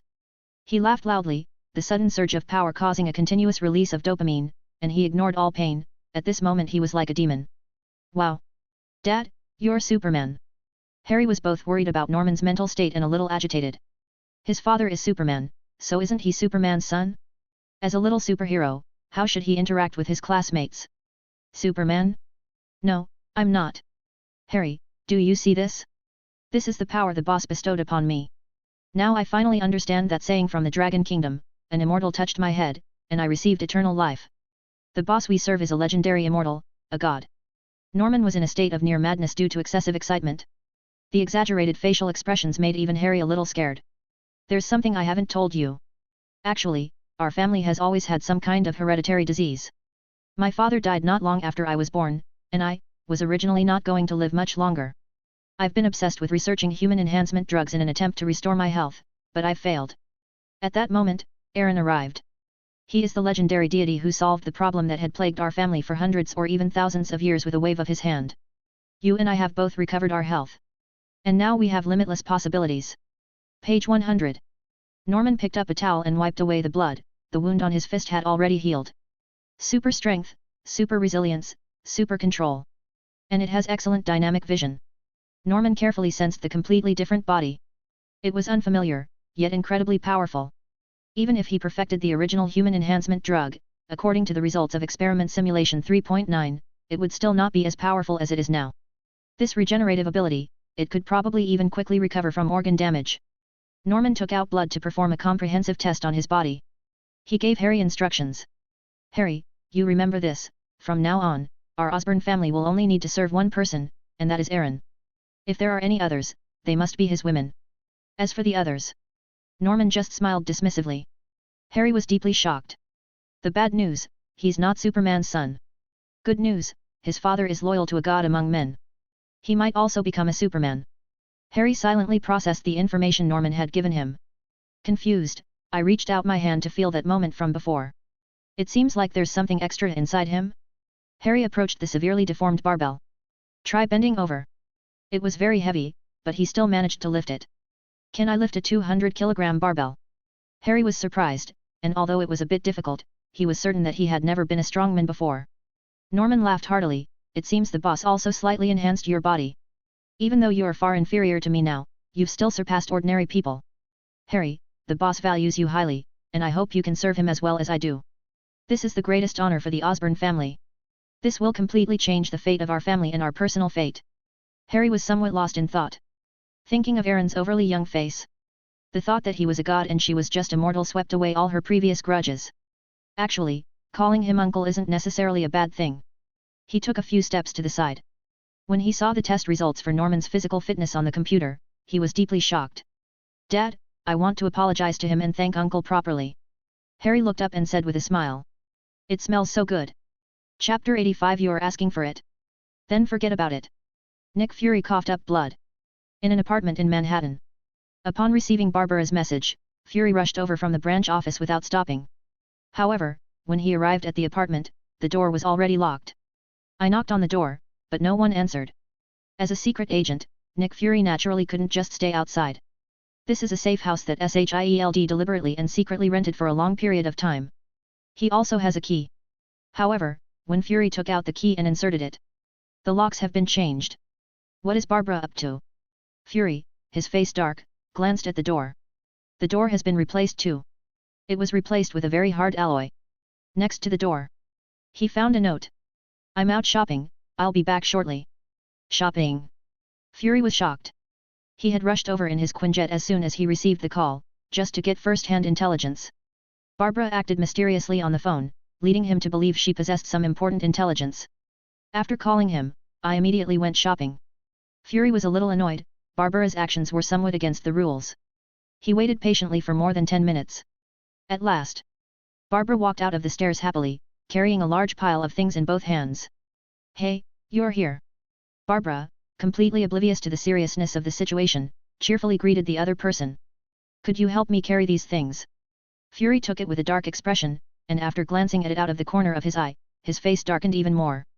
Put on shoe covers when you come in, so you don't get the floor dirty. I just cleaned it. A clean floor will be very useful later. Barbara thought to herself as she changed into a clean pair of slippers. Fury glanced at another pair of men's oversized slippers neatly placed to the side, and his expression darkened even further.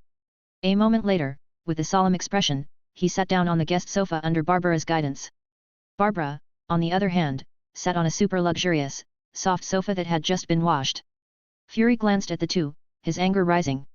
As the bureau chief, I'm sitting on a second-hand, worn-out sofa, while you're sitting on a clean one. Do you even respect me as your bureau chief anymore? Fury took a deep breath and looked at the 2 glasses of water Barbara brought over, his eyebrows twitching. I don't drink plain water. Chief, this isn't your water. What about mine? Barbara said apologetically, I'm sorry, I know you don't drink water, but I don't have any other drinks here. Fuck. Even if Fury was stupid, he sensed something was wrong. Barbara, you. Wait for me to make a call, Aaron will be here soon. Barbara took out her pink phone and busied herself with it. Fury's anger instantly cooled, and he forced down the flower in his throat. Sit up straight and listen attentively. Hey, honey, when are you coming? Yeah, I'm home now, 3 minutes? Okay, I'll change your water in a bit. Upon hearing this, Fury's anger vanished completely. This rhetoric. He couldn't help but feel a surge of joy. It's done. It's done. Barbara put her phone away and nodded. How much do you know about him? Nick Fury asked excitedly.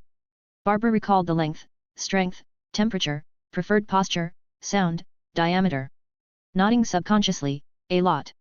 As expected of a mimic bird. Fury was overjoyed. Tell me quickly. Barbara glanced at the time, then thought for a moment, it can vibrate, regulate temperature, and is extremely flexible. Fury made a mental note of it, but something still felt off. These abilities.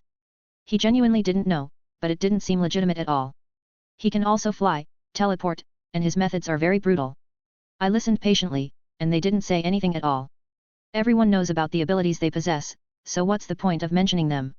Fury frowned and continued listening. But there was no response for a long time. Gone. That's all I know for now. Barbara shrugged. Fury sighed inwardly, it seems he still doesn't trust you enough. No, he really likes me. Barbara was a little angry when she heard this, but suddenly her voice changed and Natasha's voice came through.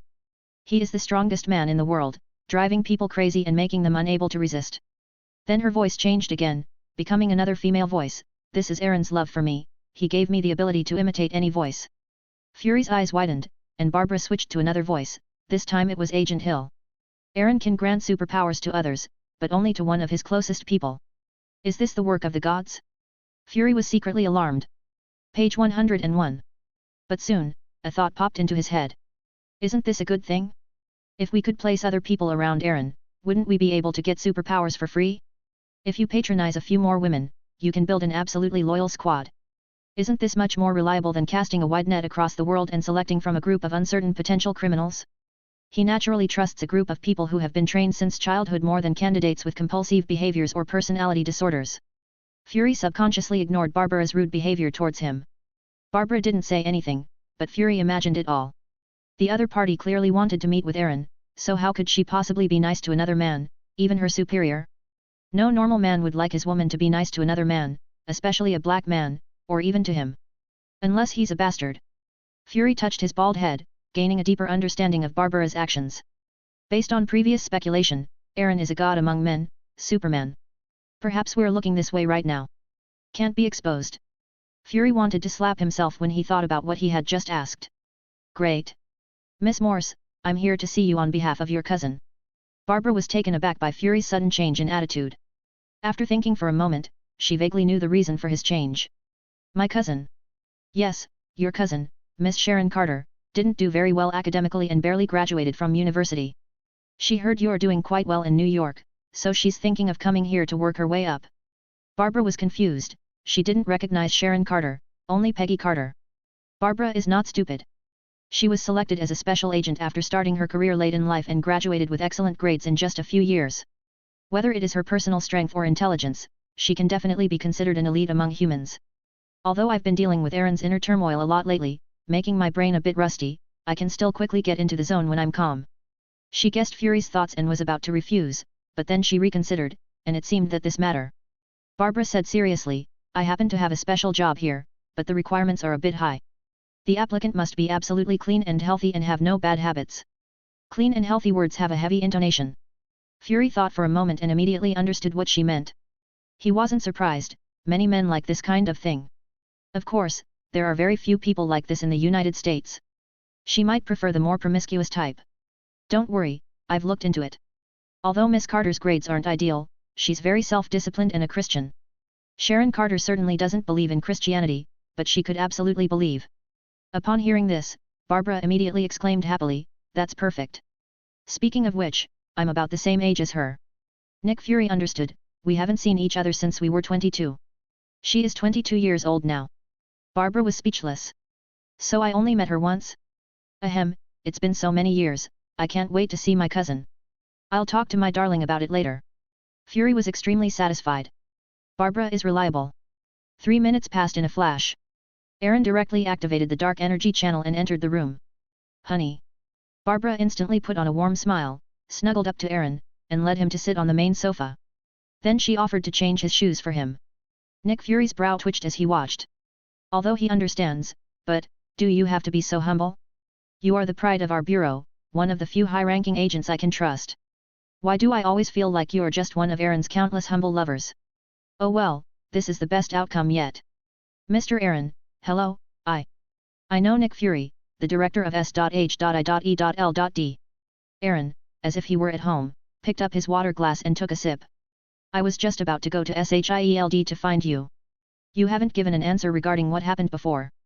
Perhaps I need to speak with the president about whether SHIELD is still necessary. Fury was furious upon hearing this. As expected, you came for me. He certainly hadn't forgotten Aaron's request to source goods from within SHIELD. He kept trying to delay, hoping to drag it out until the very end. But now. I glanced at Barbara, who was being as attentive as a lapdog. Fury sighed inwardly. Was there really no way to escape it after all? After thinking for a moment, Fury explained, it's not that we don't want to agree with you, but we don't have anything that can help your research on human enhancement drugs. I won't lie to you, SHIELD has a secret base called Slingshot Land.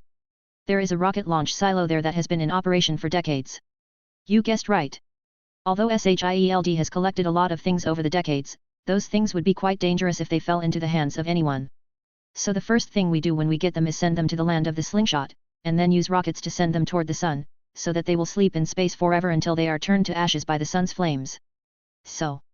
Aaron knew of the place where the slingshot was, but he also knew that Nick Fury liked to keep little gadgets. It's no secret that SHIELD wastes taxpayers' money.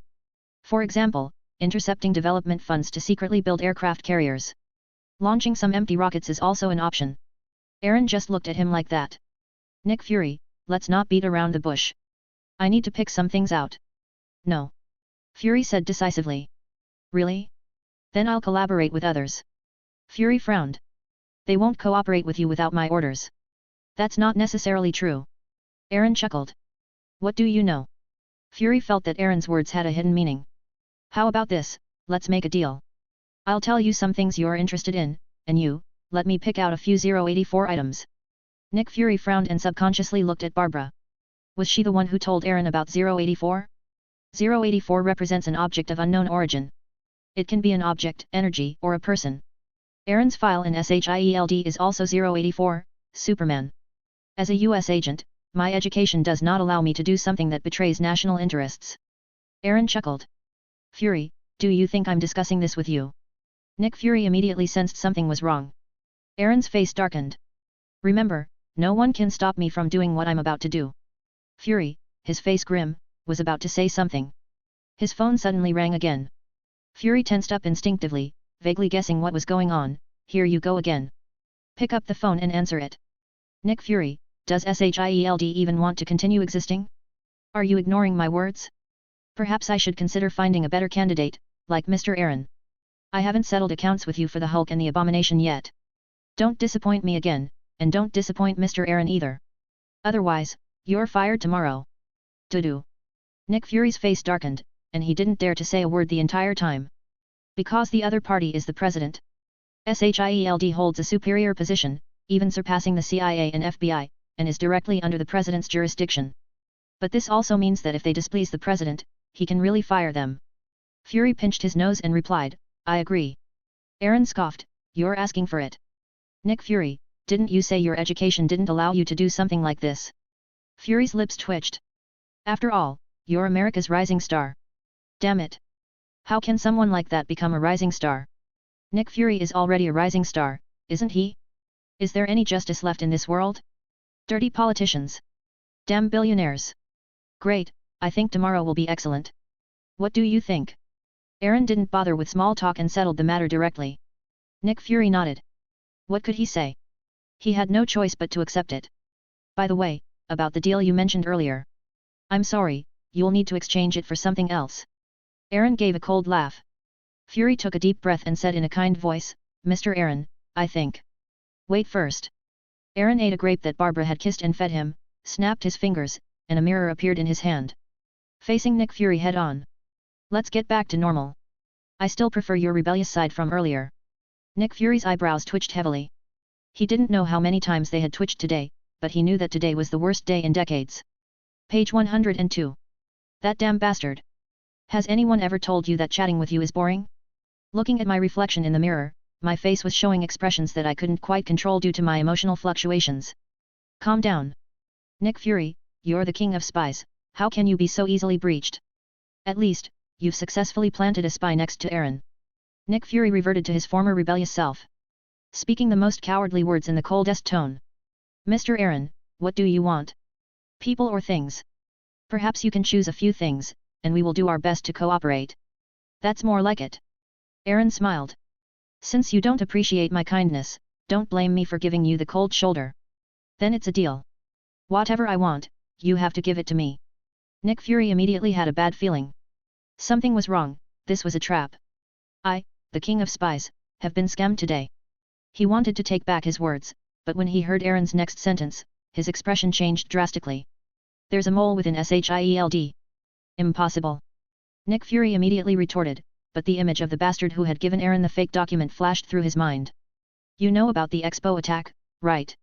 You mean Bronsky? What happened next? Nick Fury frowned. We're still investigating. This is being handled by the most professional agents, and we'll have results soon. Besides, this doesn't prove anything. Aaron chuckled. By the time you find out, it'll be too late. How can someone arrest their own people? Just by looking at Fury's buttocks, Alexander Pierce could tell what kind of fart he was going to let out. I bet the 10 rings will be the final result, Aaron laughed. Nick Fury's brow furrowed even more. SHIELD is not a suitable name. I suggest you change it. The name is simple and easy to understand. Nick Fury countered, that was also the suggestion of a SHIELD advisor, Tony Stark. No, I think it should be renamed SHIELD. It sounds really good, doesn't it? Chapter 86. Groom every day, daring to talk back to his teacher. The English words for Hydra and snake are naturally quite different. Even though Hydra is very special, it is still just a snake. After repeating it to himself twice, Nick Fury suddenly sensed something was wrong. Snakes and Hydra. Are they related? Fury pretended not to understand. I don't understand what you are trying to say. No, you understand, you're not wrong, it's Hydra. Aaron, without using his mental powers, discerned Fury's fleeting shock through micro-expressions. It seems the so-called king of spies isn't as amazing as people say. Mr. Aaron, although you have a lot of influence with the president, don't slander S.H.I.E.L.D.'s position. SHIELD is SHIELD, or do you think I'm useless, letting a bunch of outsiders take over? Aaron was astonished. So you knew too? Fury's lips twitched. What do you know? I'm useless. I have worked diligently at SHIELD for many years, and my contributions are evident to all. His abilities are evident to everyone. Who dares to say he can't do it? Ha, today it's Aaron, an outsider, who dares to speak ill of him. Very good. I'll let it slide since it's your first offense. Nick Fury had a vague feeling that something was amiss within SHIELD, but he didn't think it was a big problem. Which organization doesn't have internal traitors? People are fickle. When faced with external temptations, it's understandable that a small number of people will succumb to temptation. But Nick Fury won't admit it. If he did, wouldn't that mean he's incompetent? He would rather go back and examine himself slowly. Mr. Aaron, I can assure you that SHIELD is not a snake agency. If I am lying, then you will be the director. Nick Fury was stubborn and refused to admit it. Aaron scoffed, come on, being the leader of a bunch of little snakes? This crappy organization, even a dog wouldn't want it. So you're saying I'm not even as good as a dog? Why is it that this person is so handsome, but has such a disgusting mouth? He really wanted to tear that mouth apart. Or you can sew it on directly. Nick Fury remained silent for a long time. He really wanted to stand up and leave defiantly, leaving Aaron with his back turned. But Fury softened his stance. What do you know? A man who can bend and stretch can be a husband. He went to great lengths to extract more information. Barbara was still peeling grapes for Aaron. The two frequently showed their affection, and Nick Fury was already full. Why do I always feel like Barbara took her role in the drama too seriously? Could it be that they've been forced into submission? Fury couldn't help but feel alarmed. He secretly planned to have Sharon take over as soon as possible, while also monitoring whether Barbara would betray the enemy. If it's true, 123. Humph, then don't blame him, forget it. Aaron chuckled, leaned back against the all-natural soft cushion, just like a pomegranate. Seeing this, Nick Fury kept giving Barbara subtle winks, but she ignored his hints. Left with no other choice, Nick Fury could only add, perhaps we can cooperate further. Regarding the Osborn, Norm Group, we will absolutely not interfere, and will even provide the necessary protection and intelligence sharing. Aaron closed his eyes contentedly. How about this? I suggest you have someone absolutely trustworthy investigate Pierce Alexander thoroughly. In addition, there are personnel departments such as the Rapid Response Special Forces and the SHIELD academies. That's all for now. Hope you have sweet dreams tonight. Sweet dreams? I'm afraid I'll have to take sleeping pills to get through the next few days. Fury gritted his teeth inwardly. He somewhat regretted coming to see Aaron. Listen to what they said. Pierce Alexander was his mentor and the former director of SHIELD, and is now working at the United Nations Security Council. Still the chairman of the council. Although he has left SHIELD, he still has his own private office there. The Rapid Response Special Forces are a special forces unit of SHIELD specifically responsible for field missions. Each member is an elite among elites, and they are one of S.H.I.E.L.D's most important armed forces. And the SHIELD Academy is even more remarkable. It is mainly divided into the Academy of Science and Technology, the Academy of Communications, and the Academy of Operations. The Institute of Science and Technology is primarily designed to cultivate and mentor the world's brightest minds. Without an IQ of 120 or higher, or a doctoral degree, don't even think about getting in. The Communications Academy is primarily responsible for training talent in data analysis, communications, and networking. Once graduated, they will be immediately recruited into SHIELD and assigned to branch bases or even headquarters around the world. The Operations Academy is primarily responsible for training personnel in combat, including commanders and frontline special agents, and has an extremely high attrition and mortality rate. For decades, the Academy has supplied more than half of S.H.I.E.L.D's agents. If the guys Aaron mentioned have problems, just thinking about it sends chills down my spine.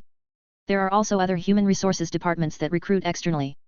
If Hydra has indeed planted people in these departments, is SHIELD truly under their control? The scope of the impact is so vast, and the number of people involved is so large. It's simply unrealistic to investigate them all one by one. Even Nick Fury was at a loss as to what to do. No, to be precise, it's simply impossible to investigate completely. If you find one cockroach in a room, then there are countless cockroaches lurking in the darkness. It's hard to tell the difference, but it's also hard to make sense of it. We might as well just tear the roof off and all worship together. Nick Fury didn't know how he left. Looking at the still bright sun in the sky.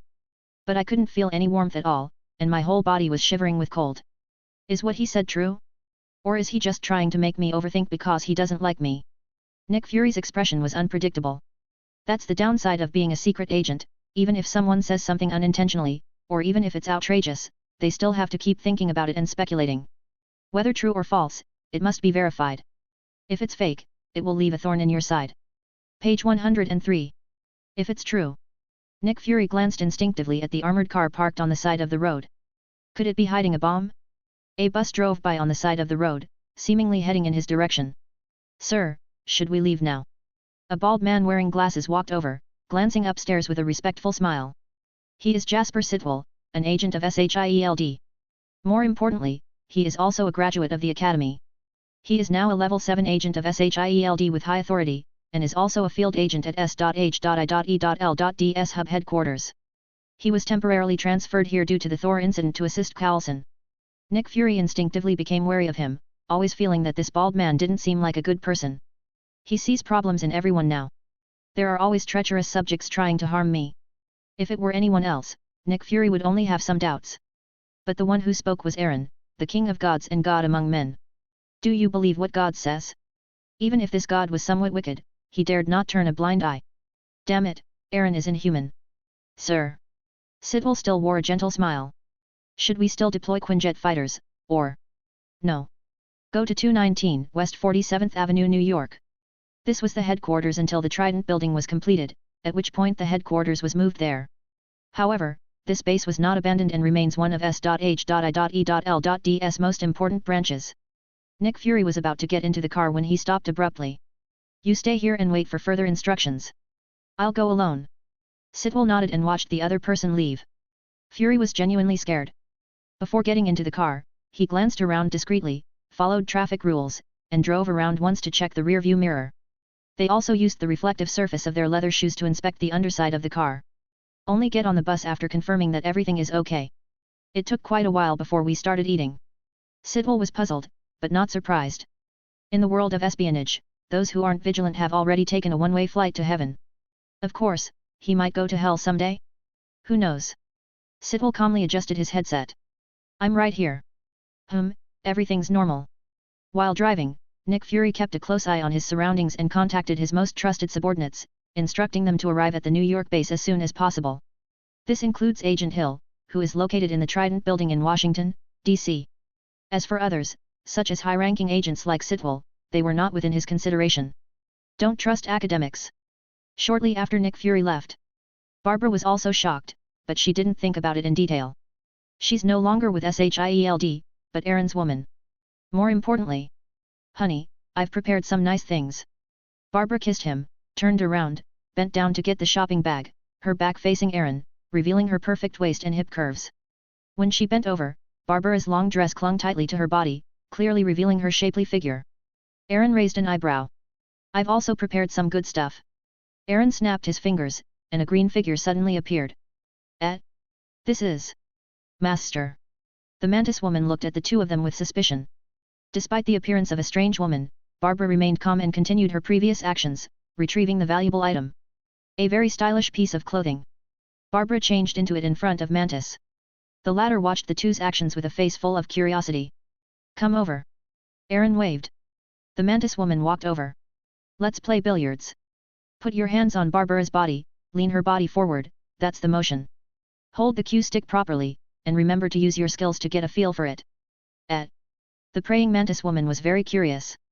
She had never played billiards before and awkwardly imitated Barbara's movements. Then... Oh. We're inside the cave. The mantis woman possesses an exceptionally strong capacity for emotional resonance. You can perfectly share Barbara's emotions. It also shares other senses. Super double. Aaron was learning to play billiards for the first time, but he was very talented and scored 2 holes in one shot. The speed, force, and angle were all perfect. Aaron felt this wasn't his limit and that he could definitely do another 3 holes in one shot. It perfectly solves the problem of other people being able to only watch when 2 people are playing. I'm such a genius. Aaron was so engrossed in his newfound happiness that he had long forgotten about Nick Fury. He hated Hydra and couldn't stand SHIELD, so he simply arranged for them to fight like dogs. Meanwhile, they themselves reaped the benefits. Perhaps Nick Fury guessed this, but what could he do? This was an open conspiracy, even knowing there was a trap ahead, he had no choice but to step into it. Who made Hydra love them so deeply? We are all intertwined, inseparable. This kind of abnormal love is truly extraordinary. After a while, Aaron also enhanced Barbara's abilities. It definitely has super healing capabilities, which surpass Norman's cellular level regeneration abilities, making him practically immortal. It also has super immunity and super adaptability. It's enough to make her immune to all toxins and viruses on Earth, she's truly immune to all poisons. It can also adapt to various extreme environments on Earth, and even in the cold winter, you can go out wearing short sleeves without any problems. In addition, Aaron also granted her a base strength of 100 tons and a steel body made of 3 metals. Super flexibility and temperature control are definitely standard features. The others are some common abilities, such as dynamic vision and super reaction. In an instant, Barbara became a being on the same level as Hulk. While she may not be as capable as the Hulk in direct combat, her defensive capabilities and survivability far surpass those of the Hulk. With her fighting skills and intelligence, she is capable of going toe-to-toe with the Hulk without any side effects. After Barbara gained these powers, they recklessly attempted to challenge Aaron again. She then paid a heavy price for her actions. Just as Aaron was looking for the mantis again, Barbara struggled to get a super healing potion. What do you want to do? Aaron assumed Barbara wanted to regain her mental strength, the super healing potion doesn't have the ability to restore physical strength, with your current abilities. Open your mouth. Ah. Cuckoo. Aaron watched as the mantis obediently drank the super healing potion. Barbara looked at her expectantly. In an instant, Aaron understood. Is this some kind of scheme to make him a groom every day? Don't even think about it. Norman and the others have considered this situation. Neither super healing 1 nor limb regeneration 1 has the kind of function you're thinking of. Upon hearing this, Barbara had no choice but to abandon her exciting idea. However, Aaron repeated, but we have a secret product with this function, which is not for sale to the public. Super Healer number 1 originally possessed this ability. However, in order to prevent our fellow countrymen from being scammed by XXN who are looking for honest people to take over their businesses, Aaron had Norman and the others design this castrated version. He went to great lengths for his brothers. If genuine items were to leak out, wouldn't that just be inflating the price of B-grade goods? Aaron played all day long.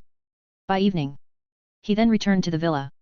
Upon entering, I saw Savannah and Nina sitting on the living room sofa, waiting, with Felicia accompanying them.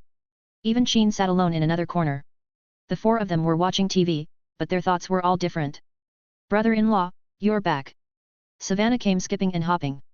You're all waiting for me? Aren't you used to life here? Aaron caught her, feeling slightly guilty.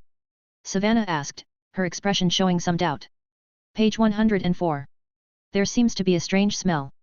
She didn't think much about it. No, life here is great. Apart from the air not being as fresh and the scenery not being as beautiful, it's quite interesting. Felicia took us to explore the surrounding shopping streets, play games, and experience many things that Alfheim doesn't have.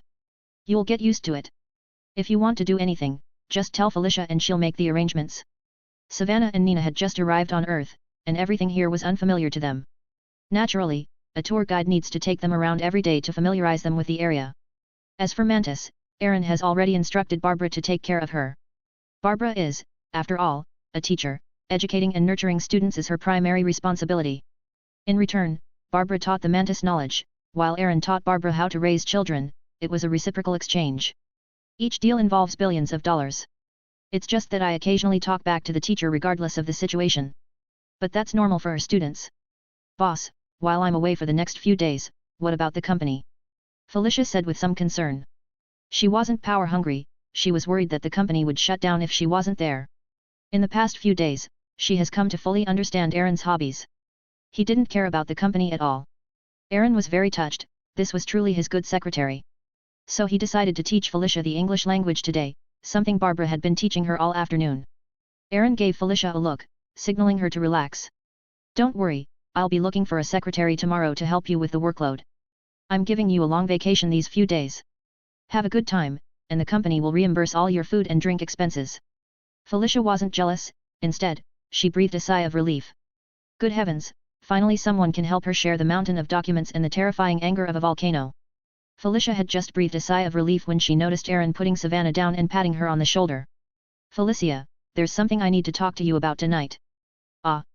Chapter 87 SHIELD Base, Zero Matter. 219 West 47th Avenue, New York. Nick Fury, Agent Hill, Natasha, Barton, and Carlson sat around the round table. You look at me, I look at you. These people are Nick Fury's most trusted high-ranking agents. Most of the other trustworthy agents are on missions in other locations. Only these few are located near New York. Moreover, these things are not convenient to disclose to more people. Natasha said somewhat emotionally, Chief, I only applied for 1 day of leave.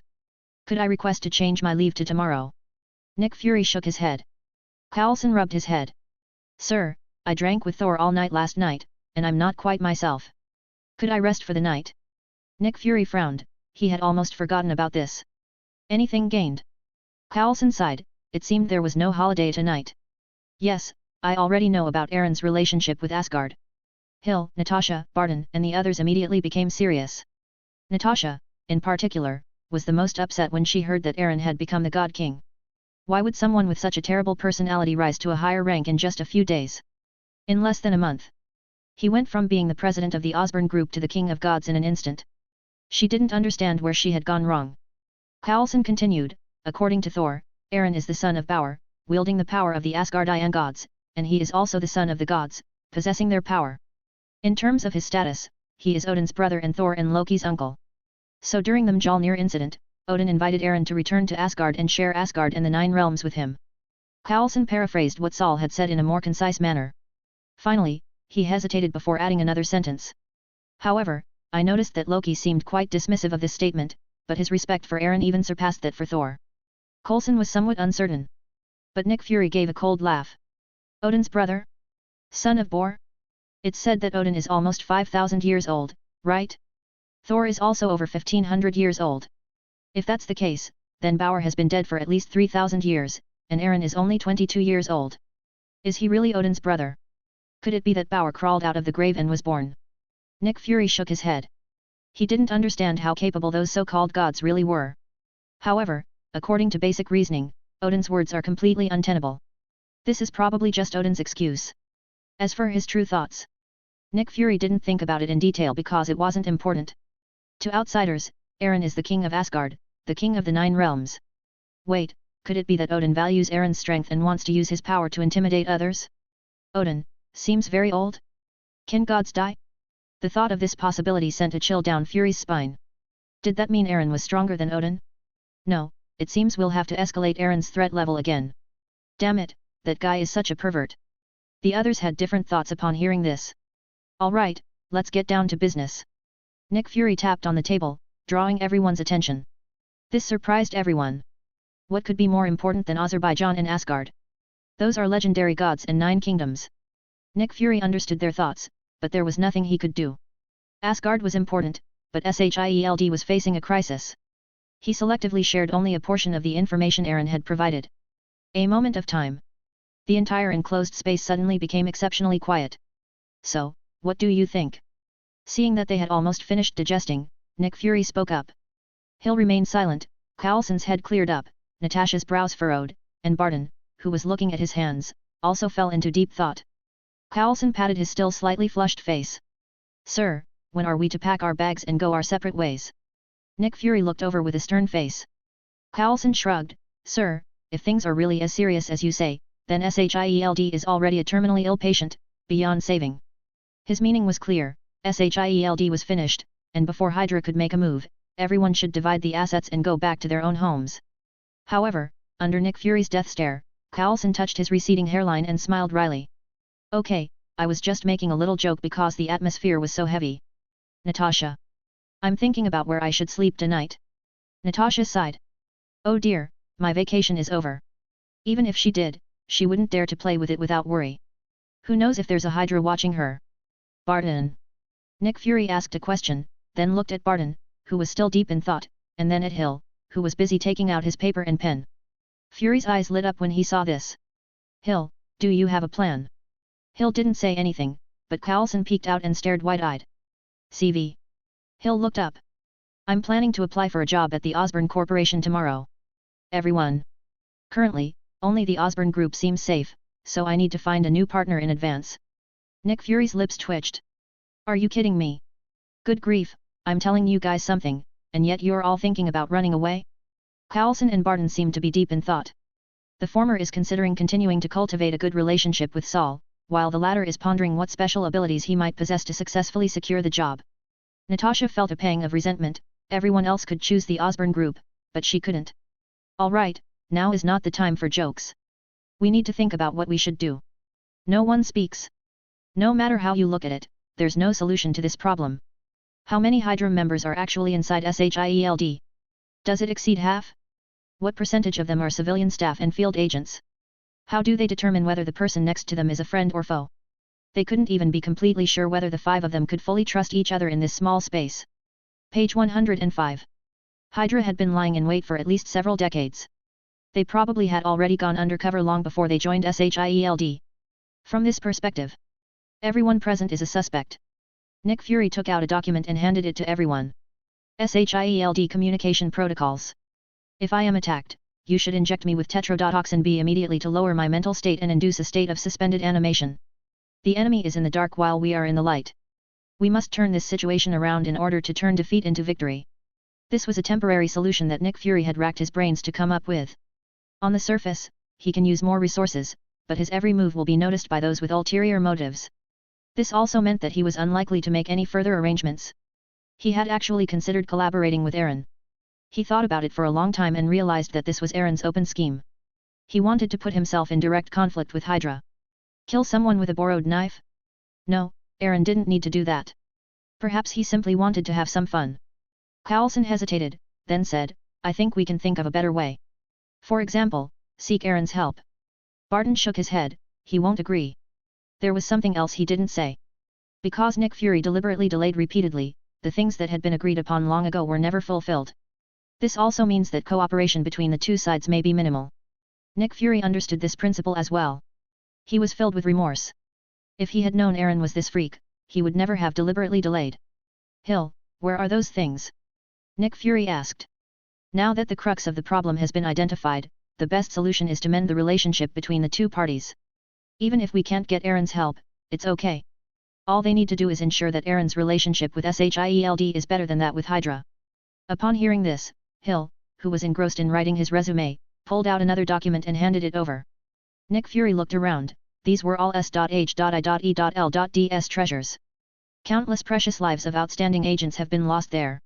However, the thought that some of these agents had Hydra blood made him feel a little better. Subsequently, Nick Fury and several others further refined their plans regarding the communication protocol.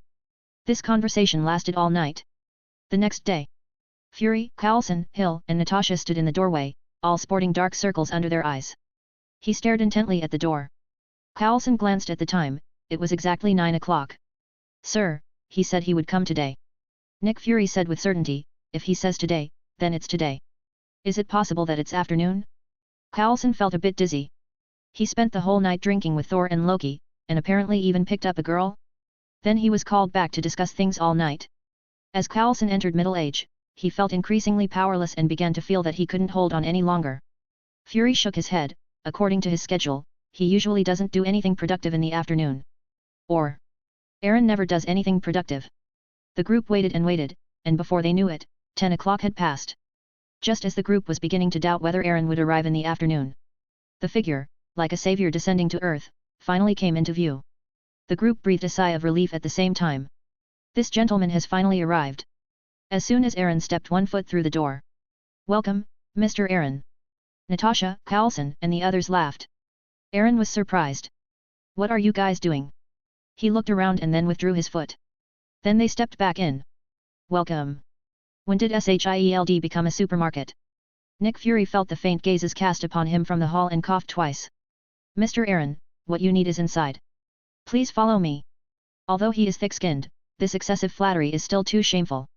Aaron followed behind them, looking around the Shield headquarters. I must say, the atmosphere here is really different from other companies. People coming and going were all in a hurry. Occasionally, people would discuss it, but they would speak very quietly. No one is resting, they wish they could split themselves in two. Extremely efficient. Just as Nick Fury and his group arrived on the 8th floor, a man with short blonde hair and glasses walked over from the other side of the passage. Seeing Nick Fury and the others was quite unexpected. Zero request flowers. Nick, what happened to you guys? Didn't you get a good night's rest last night? He looked up at Aaron, even more surprised. Then, with a bright smile, he took the initiative to come up and shake hands with Aaron. Isn't this the god of miracles? My god, I never expected you to come to a place like ours. In the past, Nick Fury would not have doubted why Pierce was there. But today, he suddenly felt something was wrong. Pierce never comes here normally, he goes to the Trident building instead. Why did the other person suddenly appear in New York after they had only been chatting here all night? What's more, why did Pierce just happen to run into them as soon as they brought Aaron up? Fury and the others exchanged a silent glance. Sir, do I know you? Aaron asked, feigning confusion. He had never actually seen the other person before. Pierce's smile was slightly awkward. I'm sorry, I'm just too excited to see you in person. I am Alexander Pierce, former director of SHIELD, and currently working at the United Nations Security Council. I've heard a lot about you, but I never expected to run into you here today. It's such an honor. Mr. Aaron, I'm a fan of yours. Your talent, like your handsome appearance, is unattainable. Pierce shook hands firmly, almost too enthusiastically. Seeing that Pierce was about to steal the show, Nick Fury suddenly felt a sense of crisis and quickly went over to him. Alexander, I brought Mr. Aaron here today on the President's orders to look for inspiration. If you have other things to do, please go ahead and take care of them. Pierce laughed heartily, so it was the President's order. Although SHIELD has always prohibited outsiders from entering at will, it's fine if it's Mr. Aaron. I have finished taking care of my business and was about to leave, but Mr. Aaron has arrived, so I will take him on a tour as well. You old bastard, get out of here. Nick Fury increasingly felt that there was something wrong with the other person. Could it really be the leader of Hydra? Nick Fury gave him a wink. Coulson realized what was happening. Mr. Pierce, I have something very important to report to you. What could be more important than keeping Mr. Aaron company? Pierce asked with a displeased expression. It might be related to the United Nations. Coulson looked troubled. Seeing this, Pierce knew he couldn't be too enthusiastic. Now that the topic of international security has come up, if he doesn't make a statement, it will arouse Nick Fury's suspicion. I'm sorry, Mr. Aaron, I'll definitely show you around properly next time. Pierce apologized again. But Aaron didn't give him a very friendly look. He simply nodded slowly. He then left with Nick Fury. A hint of displeasure flashed in Pierce's eyes. But things quickly returned to normal, and he discussed UN security issues with Coulson. It simply means that the existence of Asgard has been confirmed, and they may establish an embassy on Earth. Even though Pierce was unhappy after hearing this, he listened very attentively at this moment. This matter is of great importance. Page 106. And on the other side. Is this all the 084 types you've collected? Aaron looked at the closed boxes one after another, his tone full of suspicion. Before Nick Fury could speak, Hill had already spoken. There are 157 objects here, of which 25 belong to Object 084. There's also a portion of 084 at the Trident building. Here's the list. If you don't find what you need here, we can head to headquarters in Washington, D.C. Hill handed a list to Aaron. Fury's remaining eye was fixed on Hill. Something's wrong. Something is very wrong. I'm the bureau chief. Thinking back to last night, he couldn't help but wonder if Hill really had the idea of joining the Osborn group. Aaron took the list and began to examine it one by one. Is there any more detailed information? Have. Hill, who was prepared, took out a laptop from the side and connected to the local network. Standing beside Aaron, she introduced him to everyone. This is a special energy engine seized from a Hydra base during World War II. Hill didn't say what kind of special energy it was, but Aaron had a guess. This is 084 Entity Zero Matter, a dark force. Zero Matter. Aaron felt something was familiar and took a look. Peggy Carter. Yes, the first person to discover Zero Matter was Peggy Carter, one of the founders of SHIELD. She discovered this dark power during a mission. Given its danger, Miss Carter and Howard Stark sealed it away after dealing with the Zero Matter individual. Hill was clearly well prepared, he knew everything about the place in great detail. Seeing that Aaron seemed quite interested, Hill continued. In 1945, during a nuclear weapons test, the Etherdam Energy Company discovered a crack in the center of the explosion that would suck in all the surrounding material. After the explosion, all that will remain is a pool of black, oily liquid. This is Zero Matter. Before she could finish speaking, Aaron then declared confidently, I want you on. Chapter 88, The Power of Fear. The Dark Ruler. Zero Matter is extremely important because it is both quite mysterious and quite dangerous.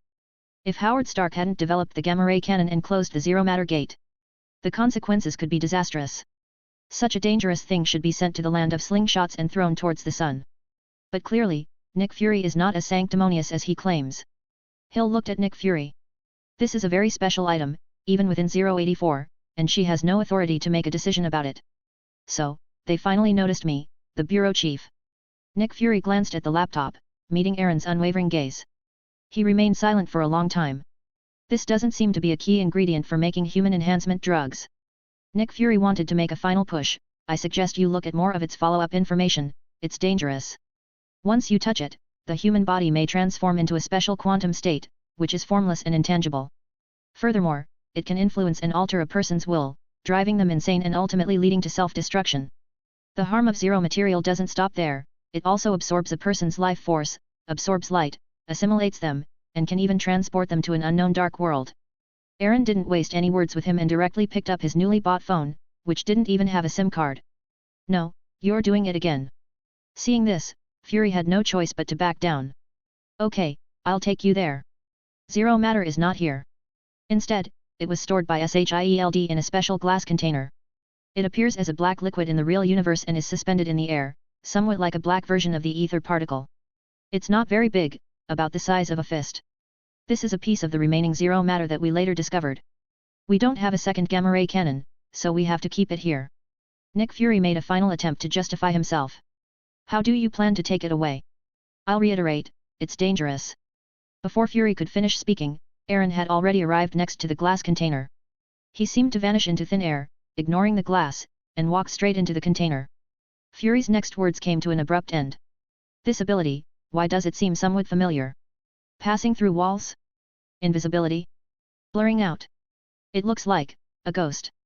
Fury's eyes shifted slightly, and he exchanged a glance with Hill, both able to discern each other's thoughts. The ghost's name is Ava, and her father is Dr. Ari Hayes. During an experiment to build a quantum tunnel, the experiment accidentally exploded. The Ari Hayes couple ascended to heaven. Only the young Ava was left behind. After being subjected to a quantum shock, her body was quantum modified, giving her the ability to alter her own molecular structure. It can make you invisible and allow you to pass through walls at will. However, her body cells are quite unstable and could disappear from reality at any time, that is, become completely quantized and become an invisible and intangible ghost. In 1995, SHIELD took her away from Professor Bill and trained her to be a secret agent, codenamed Ghost. Aaron's ability just now was exactly the same as the Ghost's. He definitely wouldn't be wrong. Did Aaron also conduct quantum experiments? As he was pondering this, he suddenly saw Aaron reach out towards Zero Matter. Fury opened his mouth wide, about to shout. When Zero Matter came into contact with Aaron's right hand, it first moved closer to him. But the next moment, the Zero Matter, which had no self-awareness, suddenly struggled to leave in a direction away from Aaron. It was as if they had seen some kind of monstrous flood, and their instinctive reaction was to run away. Aaron's lips curled into a smirk, and he whispered like a devil, "Since you're already here, come in obediently." The right hand actively reached out and absorbed and smelted all the Zero Matter. Fear control, you have mastered the power of fear, capable of evoking the deepest dread in your subconscious. Dark field. You can create a dark space filled with absolute darkness, capable of absorbing any light. Those imprisoned within will witness terrifying hallucinations, experience cold, fear, and loss of consciousness, leading to breakdown and even death. Life force absorption, you can quickly absorb the life force of others. Possession, you can transform into an energy form and possess others at will. Energy absorption, similar abilities have been detected to have merged. You can now absorb light and heat energy more quickly, and even create dark shadows around you. The key to the dimension of fear, you can freely open and close the gates to the dimension of fear, dark dimension, dark force dimension. Dark force mastery, dark power mastery. You have mastered dark force energy and can manipulate it at will for purposes including but not limited to flight, deformation, opening and closing dimensional gates, absorbing life force, and teleportation. One step in the dark force dimension, i.e., the dimension of fear, is equivalent to 1 mile, 1.6 kilometers, on Earth. Etherealization, you can freely etherealize people into formless, intangible ghosts. In this state, life forms generally cannot affect the real universe, but can move freely within the real world. Note, the fear dimension contains unknown dangers, and ordinary people who enter it may suffer unknown effects. Good heavens, it's a huge hit. Aaron didn't know much about Zero Matter. I just think this thing should be considered a decent mysterious substance. But now it seems. This is absolutely no less than a divine artifact like Thor's hammer. No, it should be called a demonic artifact. After the smelting, Aaron learned what Zero Matter was. Zero Matter is a specialty of the fear dimension, which in turn is a product of the fusion of the dark dimension, dark power, and fear power. In fact, the dimension of fear can also be described as an alternative dimension of darkness. Both exist simultaneously within the split realm, with the dark dimension being the largest fragmented space within it. From this perspective, Dormammu can also control the power of fear and darkness, and his domain probably contains Zero Matter. In the Marvel Universe, Cloaks, Black Vision, the Staff of One, and the Cohen Rock are all related to the dimension of fear. Now, he has mastered some of the characteristics of the fear dimension. If he's willing, he can now even abandon his physical body and transform into an intangible, formless, energy-based deity with infinite life. To achieve immortality through spiritual means. Or it may possess another person's body and control their actions. In other words, these abilities are enough to create a powerful dark god. For Aaron, this is also a significant improvement. However, Aaron did not want to become a divine being projected from the dimension of fear, he was already a god himself. For others, this was a shortcut to godhood, but for Aaron, it was a dead end with no future. After digesting the zero substance, Aaron stepped out of the container. "Are you okay?" Fury quickly asked a question, but then he remembered how Zero Matter had tried to escape from Aaron's right hand, and realized that his question was completely pointless. What the hell is Aaron? Zero Matter was dark and eerie enough, but Aaron was even darker. You wouldn't happen to be the legendary Lord of Darkness, would you? Fury cursed Aaron in his heart, but his body unconsciously kept a relatively safe distance from him. Aaron noticed his actions and said dismissively, "It's nothing. That thing was too dangerous, so I've already erased it from this world. Fury's eyelids twitched. Page 107. You're the most dangerous being in the world, aren't you? How dare you claim to pose zero physical danger? It was clearly just a pathetic creature trying to survive. Aaron saw through his thoughts and sneered, "You don't believe me." "I believe you." Fury nodded repeatedly. He dared not disbelieve. Believe it or not, that thing could open a portal to another dimension at any time. Once the things inside get out, not only your base, but even Earth will be doomed. As Aaron spoke, he took Hill's laptop. "Let me see. I can detect other similar auras inside." Nick Fury glanced at the empty container, then at Aaron's indifferent expression. Does he believe it? Perhaps he does, perhaps he doesn't. Since the zero matter has already disappeared, no one can refute anything Aaron says. Let's believe it for now. Aaron surpassed some of the data. I selectively chose several objects that might be useful, but whose purpose I didn't know. In fact, most of what's here is remnant of Hydra. Many of them are related to the energy of the space stone. There aren't many things with special properties like zero matter. There's no gravitonium here. Aaron frowned slightly. From the depths of his memory, he recalled that the initial discoverers of gravitational indium were not SHIELD. It was dug up by a man named Ian Quinn.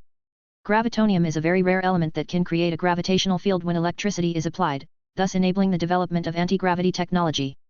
In the Marvel Universe, there is a character who gained the ability to control gravity after absorbing gravitonium. He is the Graviton King. At his peak, he could use gravity to destroy the Earth. Although Aaron had already mastered gravity in Asgard, he wanted to see if he could further enhance it after fusing gravitational onyx. Thinking of this, Aaron abandoned the gravitonium and instead searched for two other special objects, the Kree Stone and the Cohen Stone. The former has the ability to travel through space. The Cohen Stones, however, consist of three, each possessing the abilities of space, time, and creation. Since he was already there, Aaron naturally wanted to get his hands on all the useful 084 bodies in one go. Anyway, SHIELD doesn't have the capability to use them. Continuing to keep it in their hands will not only fail to achieve its intended purpose, but will also cause more trouble. The Kree Stone, this must be it. After browsing through the area, Aaron only saw the Kree Stone, but did not find the Cohen Stone. Bring me these two things. Hill glanced at the number and immediately turned and left. Nick Fury opened his mouth, noticed Aaron's gaze, and then closed it again in resignation. Forget it, let's figure out a way to get rid of this jinx first. Soon. Hill came in carrying a briefcase. We only have the obelisk here. As for the other megalith, it is currently located in the Trident building. It seems Mr. Pierce values that item quite a bit. Can we not pay attention to it? Aaron knew that the boulder was related to the ancestors of the Hydra. Once the giant stone is activated, it will teleport you to the Death Star. The Inhuman Hive, the object of Hydra's worship, was exiled to the Death Star for over 1,000 years. His admirers were constantly trying to bring the Hive back, and gradually it evolved into Hydra. But now, Hydra is no longer the Hydra it once was. They split into several camps. Baron Strucker in Europe, Alexander Pierce in the United States, and so on. As the current leader of Hydra's most powerful branch, Pierce has no interest in bringing Hive back. His current sphere of influence even surpasses that of the Red Skull during World War II. If the Insight plan succeeds, he will be able to lead Hydra to become the master of the world. And what ambitious person would want another master to appear above them? That's why Pierce paid so much attention to the Kree Rock, keeping it under his watchful eye at all times. Nick Fury's expression changed again. He hadn't thought of it before, but now, if something is related to Pierce, then there's definitely something wrong. I'll go get that stone myself. Nick Fury immediately assured him, I will find out about the rock and get the stuff to the Osborn group as soon as possible. Aaron nodded and took the suitcase from Hill. There was another document on top. He glanced at it, his expression shifting slightly. After thinking about it, Aaron said to Nick Fury, you haven't forgotten what you promised me yesterday, have you? Fury sensed something was wrong. He wanted to deny it, but he didn't have the courage. You tell me. The Osborn group is currently short 2 secretaries. Aaron glanced at Hill. I think she's very capable. What do you think? Fury forced a smile that looked more like a grimace. Isn't it a bit inappropriate that Hill is the deputy director of SHIELD and also the person designated by the United Nations Security Council to assist me? Upon hearing this, Aaron picked up his phone and pressed a few buttons. In reality, it directly intrudes into the signal network. Nick Fury's eyelids twitched violently. Are you still coming? Quickly.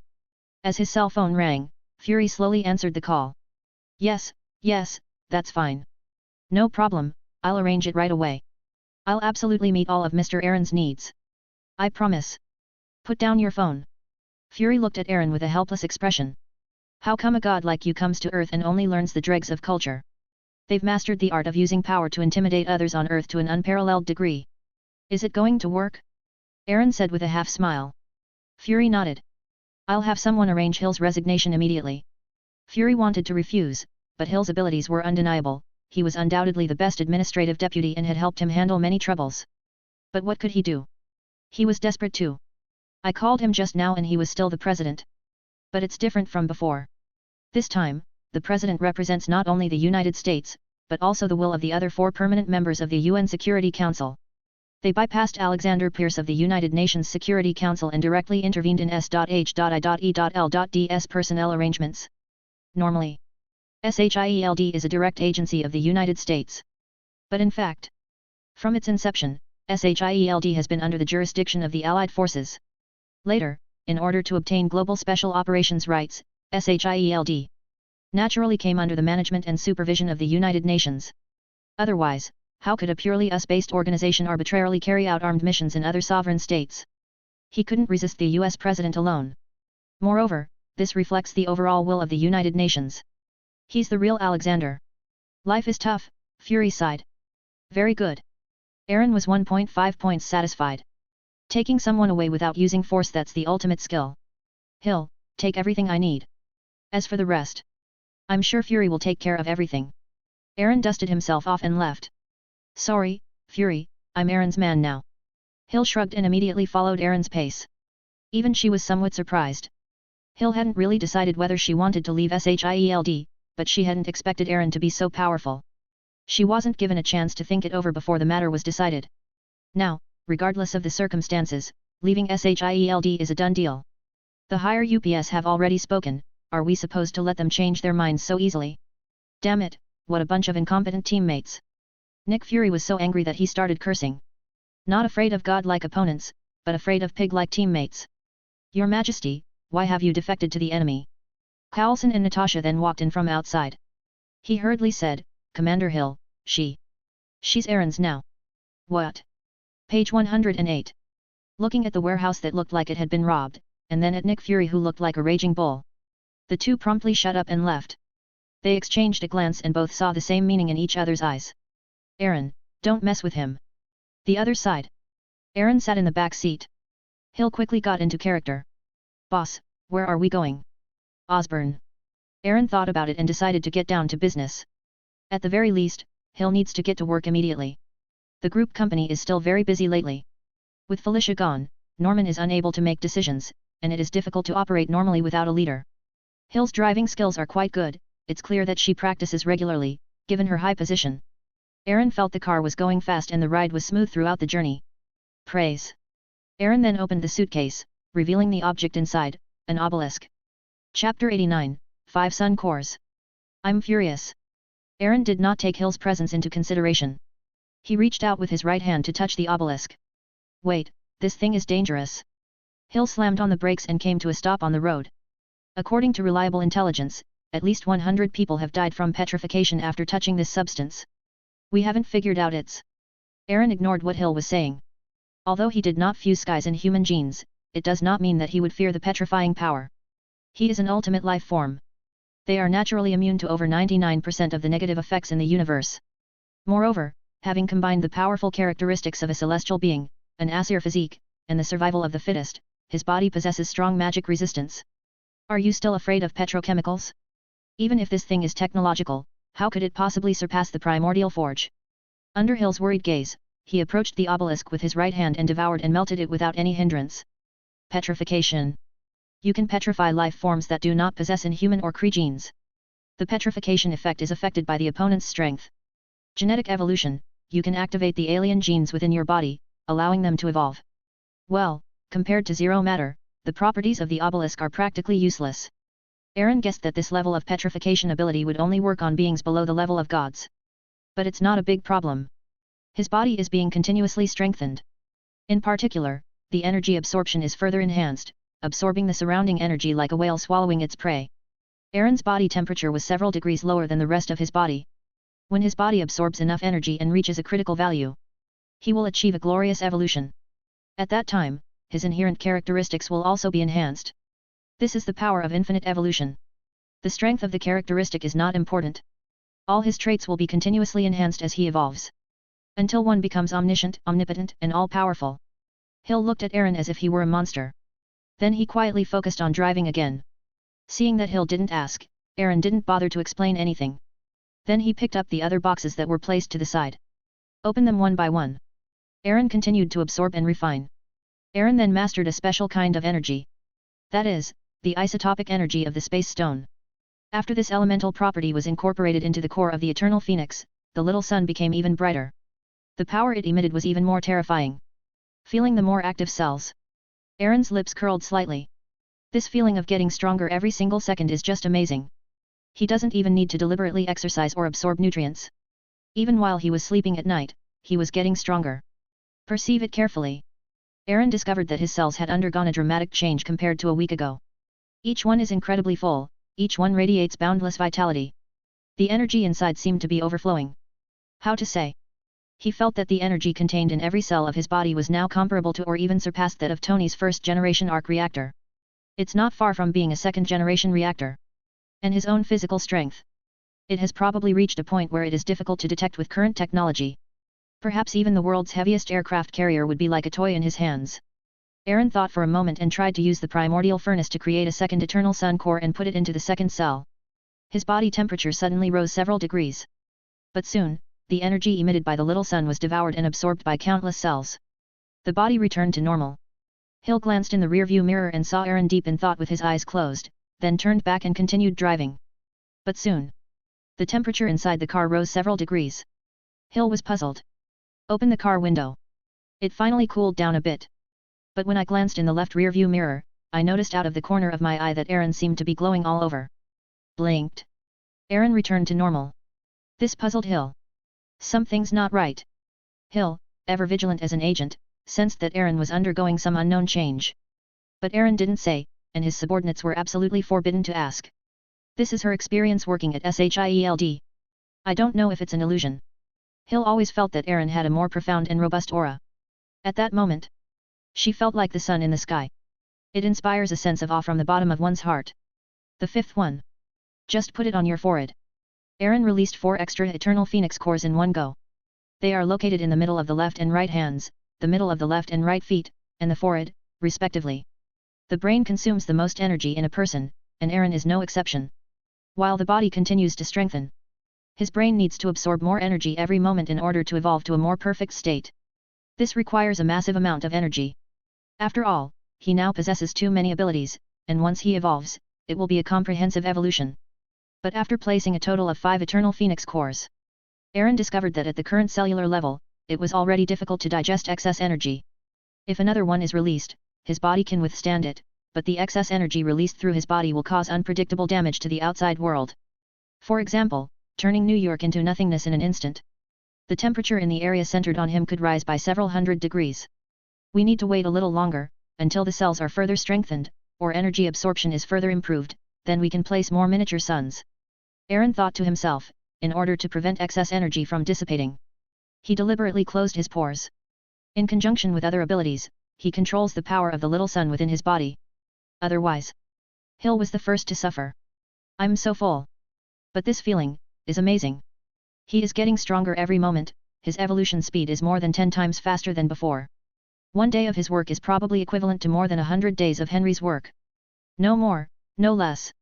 Quickly. Page 109. Rolls-Royce returned to the Osborne Group. Aaron led Hill in and had her face scanned. Everyone knows that Aaron has a new female secretary. As the passing employees greeted Aaron, their eyes were filled with curiosity and envy as they looked at Hill. The female staff at the front desk, in particular, were eager to replace her. After the two of them walked around, almost everyone remembered Hill's face. From now on, when Hill comes to the company, no one will be so blind as to stop him.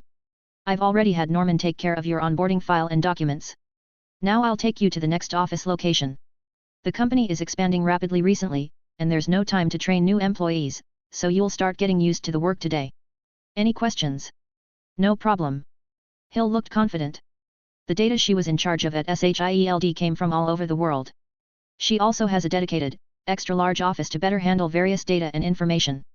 What storms haven't I weathered? It's just the Osborne Corporation, is it really that harder to manage than SHIELD? Great. I really appreciate your serious attitude towards work. Aaron led her to a room. Seeing the door open automatically, Hill took a special look. However, no smart facial recognition devices were seen. Not a smart door? Her expression was strange. However, once inside the office, Hill had no time to think about anything else. Looking at the piles of documents stacked like mountains on the luxurious desk, Hill looked around. Pointing to a slightly lower desk next to a pile of documents, he asked, "Is that my workspace?" "No, this is the right place." Aaron pointed to several mountains and said. Hill was taken aback. "What about you?" "Mine is here." Aaron then pointed to another empty desk. "Either I have a problem, or you do." Hill gaped, "I'm really a secretary." "Administrative secretary, is there a problem?" Aaron pressed a bell. "Call Norman over." He then lazily sat in the boss's chair, crossing his legs. "You can start working now. There are new documents to process tomorrow." Hill was dumbfounded and swallowed hard. "These are only for one day." Aaron shook his head. Just as Hill's hope began to rise, Aaron said again, "Let me think, this is yesterday's amount, and half a day's amount today. A day and a half? There's more coming later. Let's get down to business, my dear boss. Even SHIELD doesn't have this much work for me to handle." Hill felt that the future was bleak. Aaron also knew that this task would be very difficult. "Don't worry too much, it's okay to slow down a bit. Take this small mountain of problems first, and deal with the others later. You know this is a small hill." Hill was speechless. Aaron continued, "If you follow me, I can't guarantee anything else, but your safety and benefits will be top-notch. Believe me, once you're familiar with this job, you'll reap unimaginable benefits." Hill rolled his eyes. It was another flatbread, she was already tired of it. "Ahem, I'll find another secretary to help you in a couple of days." Hill was immediately filled with hope upon hearing this. But considering the sheer volume of work, even if it were reduced by half, it would still be a mountain of tasks. Unscrupulous capitalists should all be hung on streetlights. Hill gritted his teeth and prepared to adapt for 2 days first. "If you really can't handle it, then run away." Aaron was quite satisfied to see Hill get into work mode. "Look at this is talent." Without needing any instructions, they could quickly get into the work environment and process various documents immediately. In the midst of busyness, Norman quickly came up. "Boss." Norman came in, greeted them, and then quickly glanced at Hill. After memorizing the appearance of the new secretary, he then handed a document to Aaron. "Miss Hill's onboarding documents have been processed." He then produced another document, saying, "This is the initial demand for the new product. Currently, the world's elites are waiting for the first batch of new products to be manufactured. A group of late-stage cancer patients have also contacted us, hoping we can sell a batch of anti-cancer drugs as soon as possible. Boss, I suggest the company hold a recruitment fair soon. Our customer service department has been working 24/7 for a whole day and night." Aaron glanced at the densely packed data. He only saw a page full of zeros. The popularity of the regeneration potion is simply unimaginable. Super healing potions, painkillers, and limb regeneration potions are all right. As for the demand for anti-aging and anti-cancer drugs, the marketing department expects it to reach tens of millions of units. This is still the first batch. The demand will continue to increase. Countless billionaires are waving their cash in an attempt to buy it. The newborns have not yet left the market. However, on the black market, the price of anti-aging drugs has reached as high as $1 billion per vial. The anti-cancer drugs are also pretty much the same. The main reason is that some wealthy people are in the final moments of their lives and are about to pass away. Anti-cancer drugs and anti-aging drugs are their last hope. Among them is the gambling king, who is 89 years old. There are many similar wealthy individuals around the world. Someone even approached Tony Stark, hoping to buy one from him first. But Tony kicked him out immediately. Although Tony has now lost his title as the world's richest man, Stark Industries remains a behemoth to other companies. With Aaron at the helm, Osborne was like Mount Everest, towering above all others, unshakable by anyone. Even though these wealthy individuals wield considerable influence. But when faced with the Osborne Group, they could only wait anxiously at the door like ordinary people. Aaron recalled the situation when the door opened. No wonder there are suddenly so many luxury cars around. If Osborne hadn't increased security, people would probably be sleeping on the floor outside the company right now, waiting for the first batch of new students to be born. You can handle these small matters. Aaron glanced at it and then stopped worrying. Hill glanced up at the two of them, then looked down at his documents. She realized that Aaron was just not doing his job properly. Did her previous secretary suddenly die at her workstation? Thinking about this, Hill felt a chill run down his spine. Boss, students, and faculty from Imperial State University will be visiting the Osborne Group. Are there any things we should be aware of? Norman wouldn't have cared about such a trivial matter. But when he heard that Aaron had personally made the decision, he immediately took it to heart and supervised the entire process of handling 397. We strive to avoid any mistakes. For this reason, he even turned down several invitations from powerful and influential people. Norman will be responsible to Aaron for the rest of his life. Aaron's business is his business, everything else must take a back seat. Even the new student program is not as important as a single sentence from Aaron. Aaron nodded and said, as long as they don't get into the most important departments, there won't be a problem. Norman nodded, understanding. I valued this matter even more. By the way, I heard that one of the students visiting Imperial State University this time is very talented. You should keep an eye on him. I'm short a few secretaries.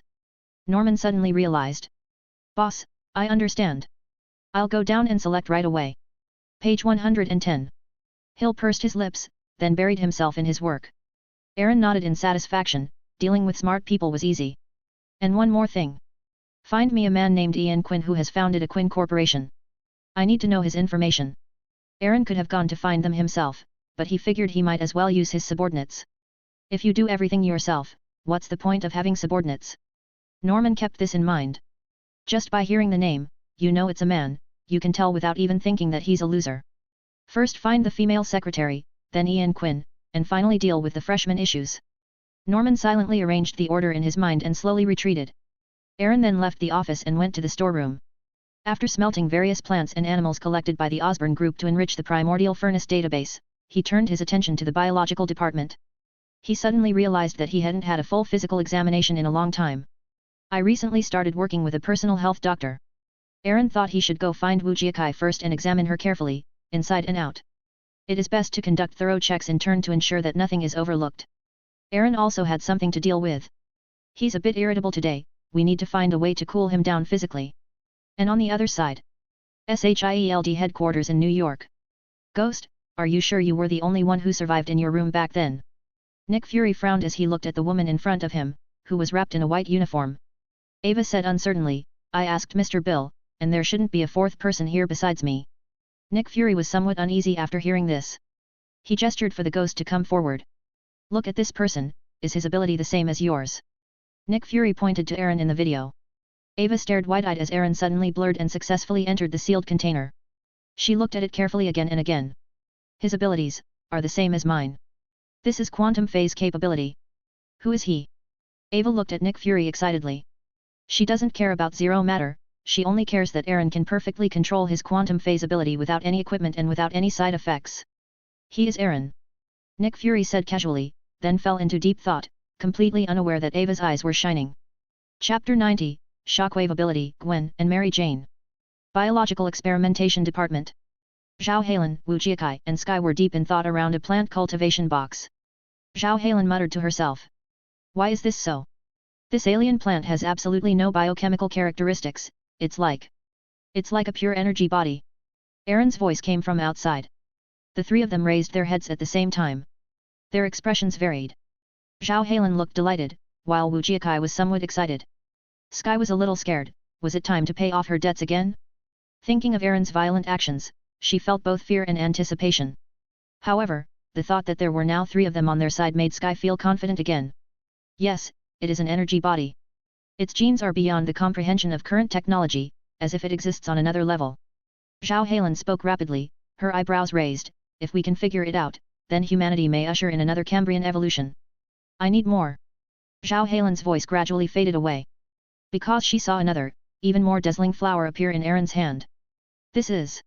She was a little confused. Would you like to study it? Aaron's lips curled into a smile.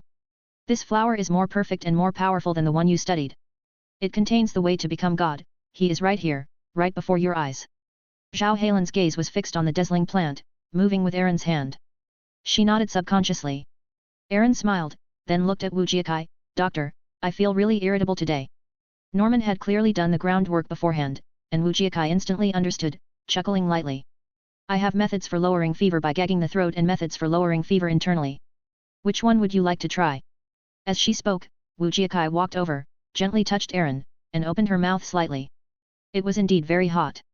Her expression instantly turned serious. You need to receive treatment immediately, and I recommend using a combination of methods. Sky rolled her eyes as she watched Wu Jiakai, a doctor with a compassionate heart, work hard without regard for the occasion. What could she do? She could only step forward and lend a hand. Wearing a white coat, she was serving as an assistant nurse. After 3 hours of busy work, Wu Jiakai swallowed the steaming hot milk to quench her thirst, wiped the sweat from her forehead, and looked exhausted. Her face was flushed red from being overworked. Even though it wasn't during her period, Wu Jiakai was feeling quite unwell. Are you feeling better now? Dr. Wu is indeed a miracle worker. Aaron's anger subsided temporarily. He rolled over and said, your skills are good, so I've decided to give you your onboarding benefits ahead of schedule. Wu Jiakai was about to refuse. She was a doctor, after all. Wasn't it her duty to treat patients? But then... Oh my god, my body. Wu Jiakai felt itchy all over. The wound that was accidentally torn during the surgery healed quickly. At the same time, she also felt her whole body filled with power. All fatigue vanished. Not just Wu Jiakai. Zhao Hailan also noticed the anomaly.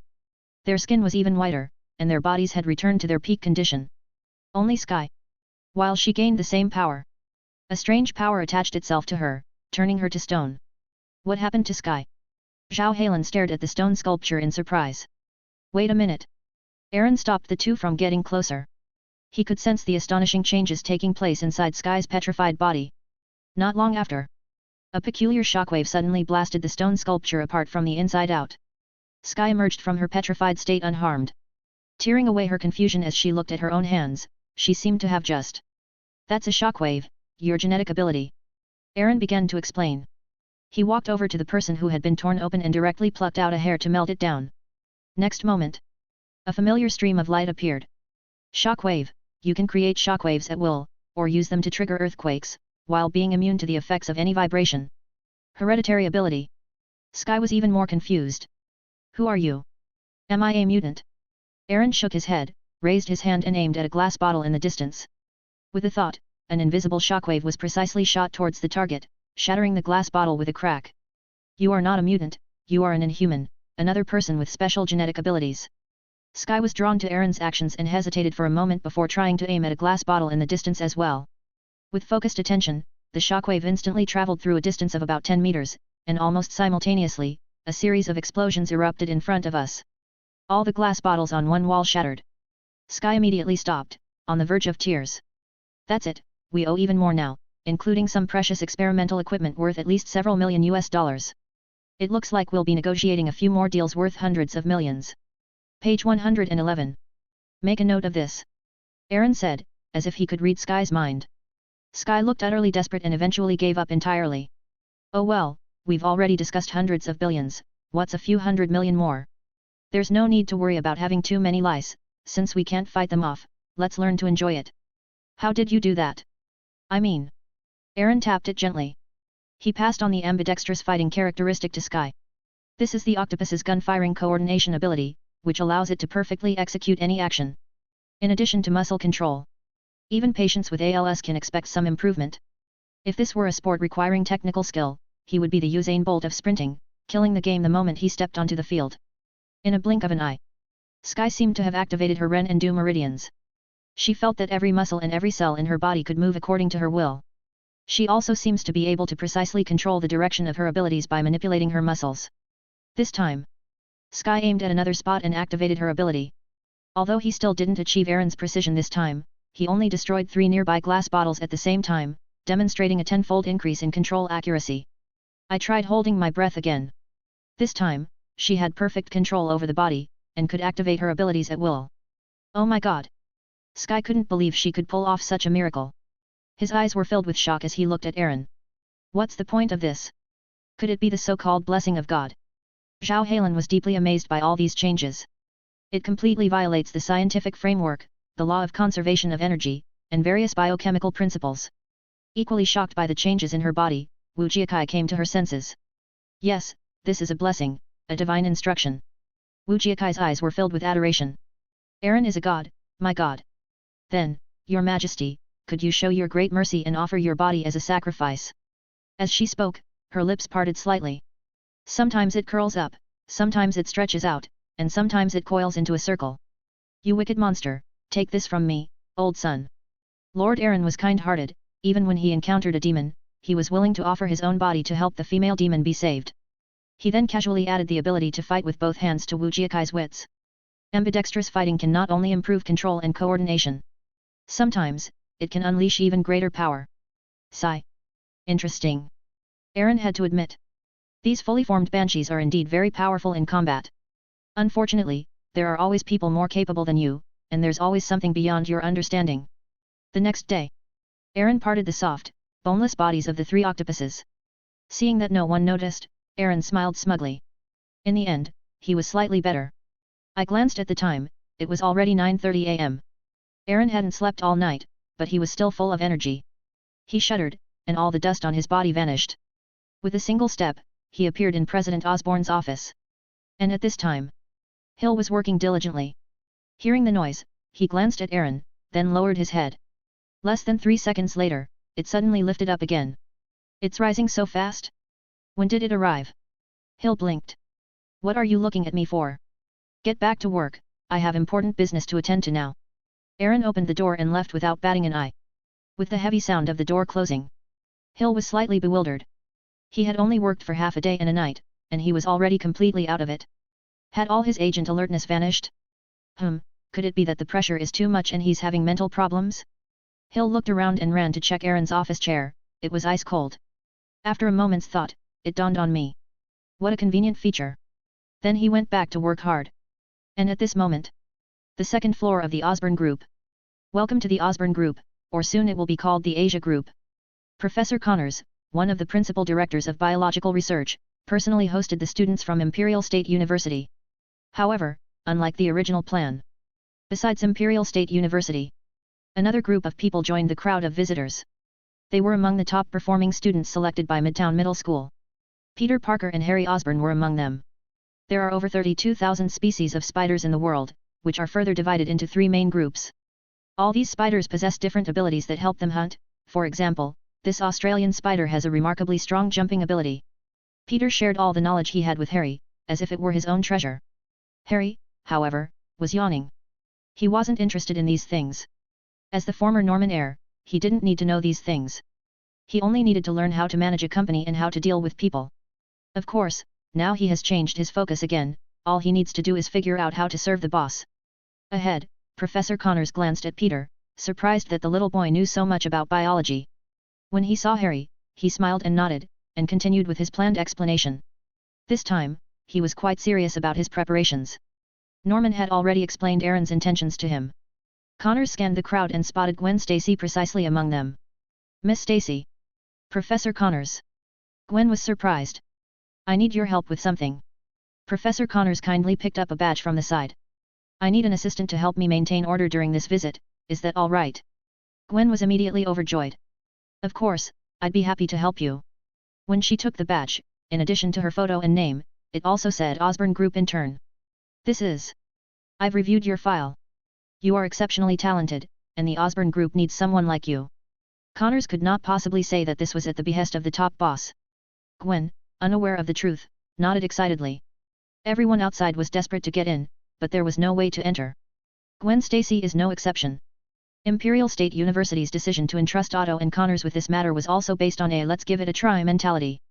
If Imperial State University can further cooperate with the Osborne Group, it will go even further and become one of the most famous universities in the world. Hear this. The other students looked at Gwen with envy and applauded her. There was a sour smell in the air. Among the crowd, a few people stood out. A woman with long red hair and exaggeratedly sinister-looking eyes looked at Gwen Stacy, who was surrounded by a crowd. Although she was smiling, her smile was very forced. Peter and Harry stared blankly at Gwen. Peter murmured to himself, wow, she's so beautiful. And Peter couldn't help but feel a little jealous, saying, she actually got a job at the Osborne Corporation. Harry nodded in agreement. She is indeed very beautiful. Recalling the hint Norman had given him, Harry seemed to realize something. Turning to Peter, he said, dude, you're not into her, are you? Take my advice, don't go near her. Haha, no way, how could she possibly be interested in me? Peter's smile was awkward, he seemed quite flustered after his thoughts had been exposed. Harry looked at Peter seriously.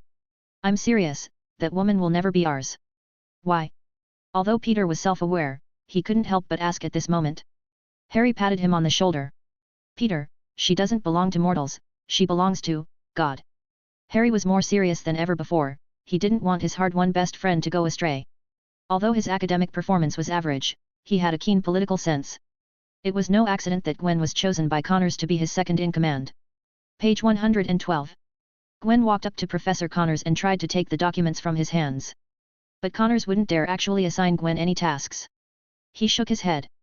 I'm healthier than ever before, and I want to experience more of a perfectly normal life. You just need to keep an eye on them and help me with some small tasks. Gwen nodded, she did not doubt that Connors had other motives. After all, everyone knows that Connors itself is one of the miracles created by Aaron, the president of the Osborn Corporation. Guys, come closer, welcome to the Osborn Corporation's Tree of Life. Connors pointed to a 3D projection of a super tree of life in the center of the venue, shimmering with golden light, and gestured for everyone to come up. This tree is illuminated with the technological achievements developed by the Osborn Group. Each point of light is a crystallization of wisdom, embodying the efforts and sweat of countless people. The Tree of Life then transforms into a complex network of blood vessels. I bet you're all curious about what this is. Yes, what appears before you is the working principle of our company and the miracle created by the most legendary figure in the world, Mr. Aaron, known as the God of Miracles. Whenever the name Aaron is mentioned, everyone exclaimed. The name Aaron became a household name in just one day and one night. Everyone knows that Aaron is about to create a perfect world like never before. He made a giant leap forward in biomedicine, single-handedly propelling all of humanity forward. Gwen was also very excited, her eyes sparkling with excitement. Perhaps, one day, she too will be able to serve that legend personally. Gwen was looking forward to it. Everyone was completely absorbed in the legendary story Connors was telling. As they heard the test results and explanations of the limb regeneration drug, they were all amazed by Aaron's brilliant ideas. Without realizing it, Connors looked up and suddenly noticed Aaron's figure behind the group. Aaron gestured to him, signaling him not to speak. Connors immediately understood and continued recounting the interesting things that happened in the laboratory. As a legend worshipped by others. To be honest, Aaron felt immense pressure. He knows only his own family's affairs, and his understanding of these things is actually not very diverse. If he were to actually show up, he would probably know nothing about it. Perhaps I should spend some time each day learning more. Aaron pondered deeply. With his current brain power, 1 hour a day was enough to achieve the equivalent of several months of hard work for an average person. Shouldn't he at least maintain his public image? As Aaron was thinking, he suddenly noticed a gaze. Look up. A red-haired girl at the back of the crowd was covering her mouth and staring blankly at him. It must be said that this girl is also very beautiful, and has a very voluptuous figure. Just one glance, and the child will have no trouble getting milk. Chapter 91, Mary with the Innate Holy Body, and Gwen's Surprise. Mary Jane is a student at Midtown Middle School and a classmate of Peter and Harry. She was the neighbor Peter Parker had dreamed of since he was 6 years old. She is beautiful and sexy. But her family situation was quite bad. She lived with her father since she was a child, and her father was an alcoholic who would often scold her. This kind of life made Mary Jane yearn for a better life even more. From a young age, she aspired to become an actress, gain everyone's attention, and reap wealth and fame. To achieve this goal, Mary Jane taught herself dance and took some acting courses. She also works odd jobs at convenience stores and other places to make ends meet. And she tries to present herself as a successful girl. To outsiders, she appears very lively and cheerful. However, no one knows her true self. Mary Jane envies Gwen Stacy for being an employee of the Osborn Corporation. What an honor that is! In the past 2 days, if someone tells others that they work at the Osborn Group headquarters, they will inevitably become the object of everyone's praise. Moreover, Gwen Stacy has won the admiration of Professor Connors. No one doubts her future. From this day forward, Gwen's starting point may also be the end point that they can never reach in their entire lives. There's nothing they can do, everyone's life circumstances are different, and they can only watch, wishing they could take their place. Although Mary Jane wanted to be a big star, it would be perfect if she could become an employee of the Osborn Corporation and Professor Connors' assistant. Throughout her high school and college years, everyone in the school would look at her and point at her with envy, saying, "Look, that's Mary Jane. Just think about it, how wonderful that would be. She will surely escape that terrible family and get rid of her nightmare-like childhood." Before she knew it, Mary Jane had fallen behind the crowd. Her mind wasn't on the funny stories Connors was telling, until she noticed Connors' momentary daze as he looked behind him. Sensing something was wrong with Connors, the perceptive Mary Jane instinctively turned around to look. To their surprise, they discovered that the legendary figure Aaron was right behind the crowd, watching them. Mary Jane was clever, remembering Connors' reaction, she immediately covered her mouth to avoid screaming and attracting other people's attention. Really? Aaron put a finger to his lips, and Mary Jane nodded excitedly. Oh my god, Aaron is waving at me. Mary Jane felt dizzy. What an honor it was to be able to make eye contact with such a being, or even to be noticed by him. If others heard this, they would go crazy for her. Mary Jane subconsciously wanted to present her most perfect self. She deliberately puffed out her chest, revealing her ample bosom. He gestured with his right hand as if zipping up a zipper near his mouth, indicating that he would definitely not say anything out of line, and then smiled at Aaron. Aaron nodded to her, then continued looking at the crowd. Mary Jane was very happy, but then she thought about something and subconsciously looked at the crowd. Suddenly, she realized something was wrong. Aaron's gaze seemed to linger on Connor's side? Or perhaps on Gwen Stacy, who was beside Connor's. Mary Jane's mood instantly soured. One to say one. She was confident in her beauty and had a fantastic figure, but Gwen was subtly more beautiful than her. But Mary Jane's strengths are also very obvious, she is confident that her figure is definitely better than Gwen's. Mary Jane is a very goal-oriented person. She knows her strengths and what her goals are. In order to achieve her goal, she kept her most precious possessions so that she could sell them for a good price.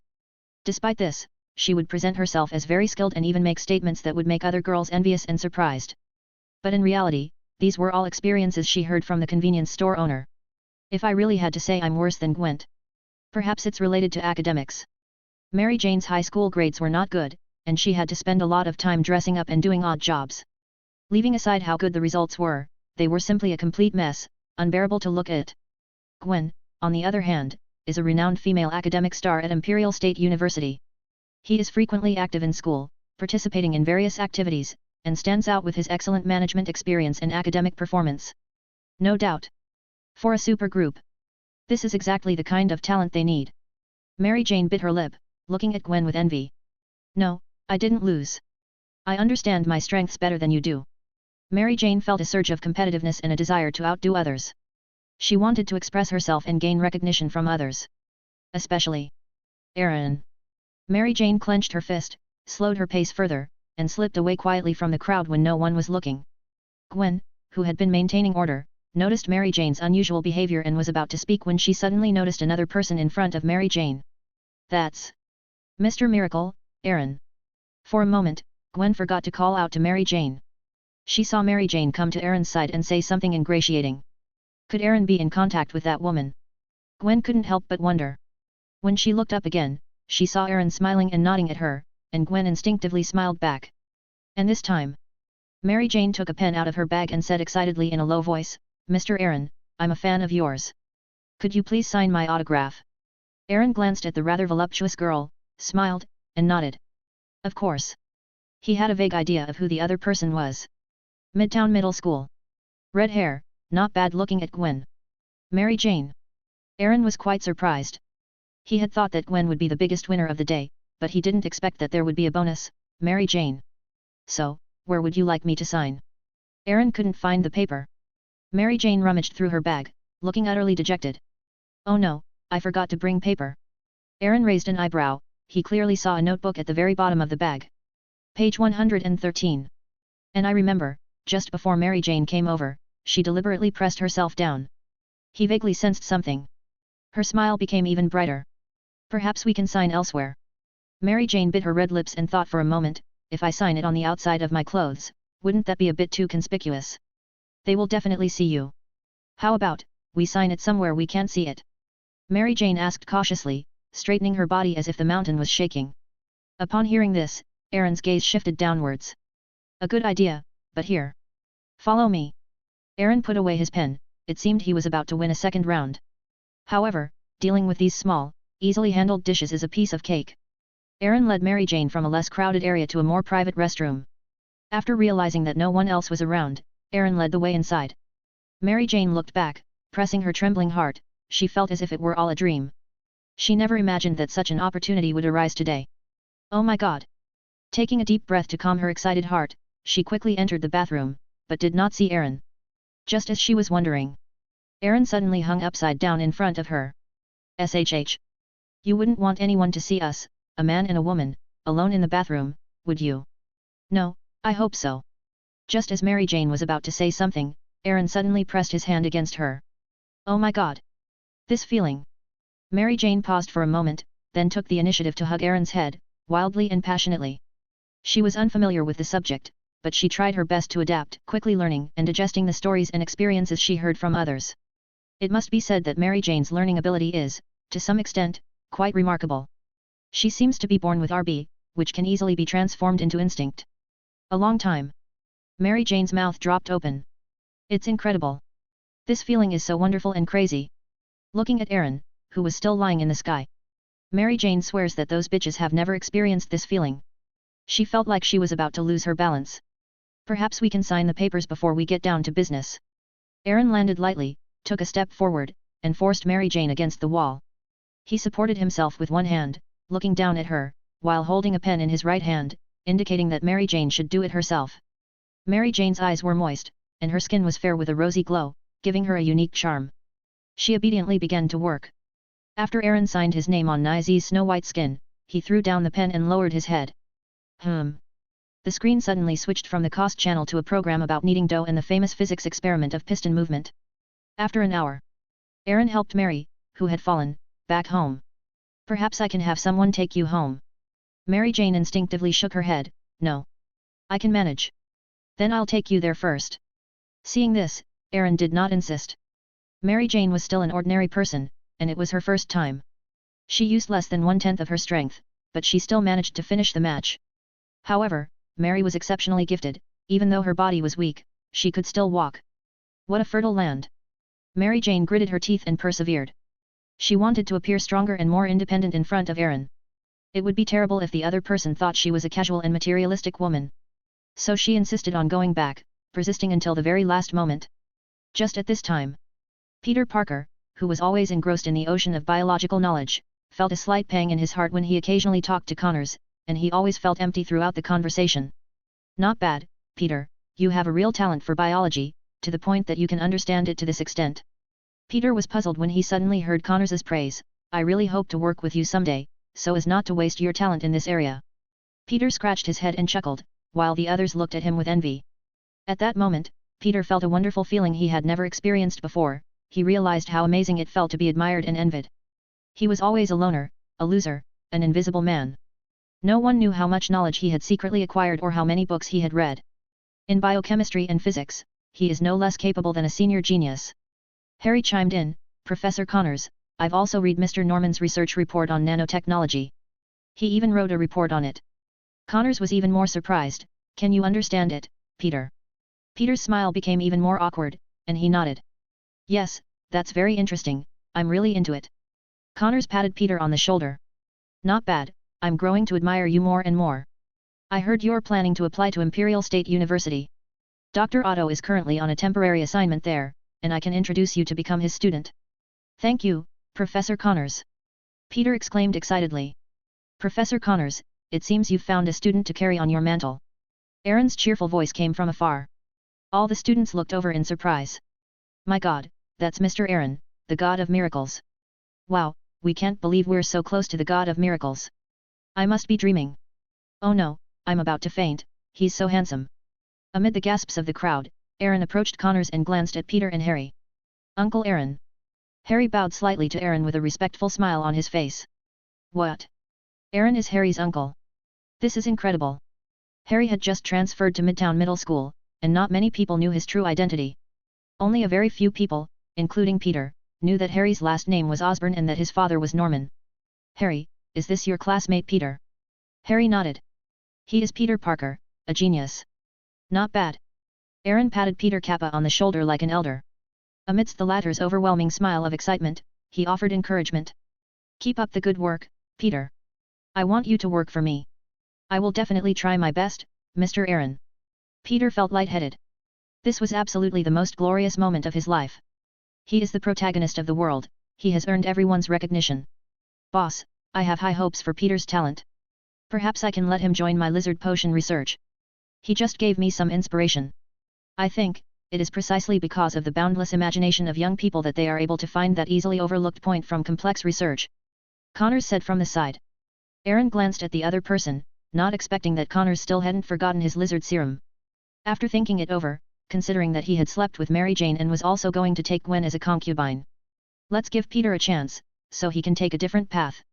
Perhaps there's still a chance to become Spider-Man ahead of time? Aaron nodded. You can make the decision yourself. As I said, professional matters should be left to professionals. You are fully responsible for your research project. Connors nodded. He had high hopes for Peter and decided to make him the main force in the research of lizard potions. To help him achieve his final breakthrough. He was thinking. Could combining lizard potion and limb regeneration potion produce a more powerful effect, thus leading to the development of an upgraded version of limb regeneration number 3? Even more so, to wield immense power and make the world a better place. Of course. The lizard potion was just a research project he conducted in his spare time. What he really needed to do was the task Aaron had assigned him. There are still many areas in biomedicine that need to be explored. For example, more advanced anti-aging drugs. And the human body enhancement reagent that everyone dreams of. He still has a lot to do. From now on, we will train Peter, hoping that he can take over his mantle and continue to contribute to the Osborn Group and Aaron. By the way, boss, this is Miss Gwen Stacy, a very capable assistant. I'm reminded of you, boss, that you're short a few secretaries. I think Miss Stacy is absolutely capable of handling this position. Connors abruptly changed the subject, bringing the conversation back on track and recommending Gwen to Aaron. Gwen herself was also bewildered and very surprised. Me? Aaron's assistant secretary. Aaron looked at Gwen and nodded. I've seen your file. You remind me of my first secretary. Is this Miss Felicia? Gwen knew about Aaron's legendary story and also knew about Felicia, who was known as Aaron's shadow and the second-in-command of the Osborn Group. Page 114. Some even say that, with Aaron's authorization, Felicia could control the entire Osborn Group. What's even more amazing is that Felicia is also a student at Imperial State University. I applied to graduate early a few days ago, but the school refused and said I didn't need to worry about my studies and grades. For outstanding alumni, the school leaders will make proper arrangements based on the actual situation. In this respect, Gwen even has to call Felicia senior sister.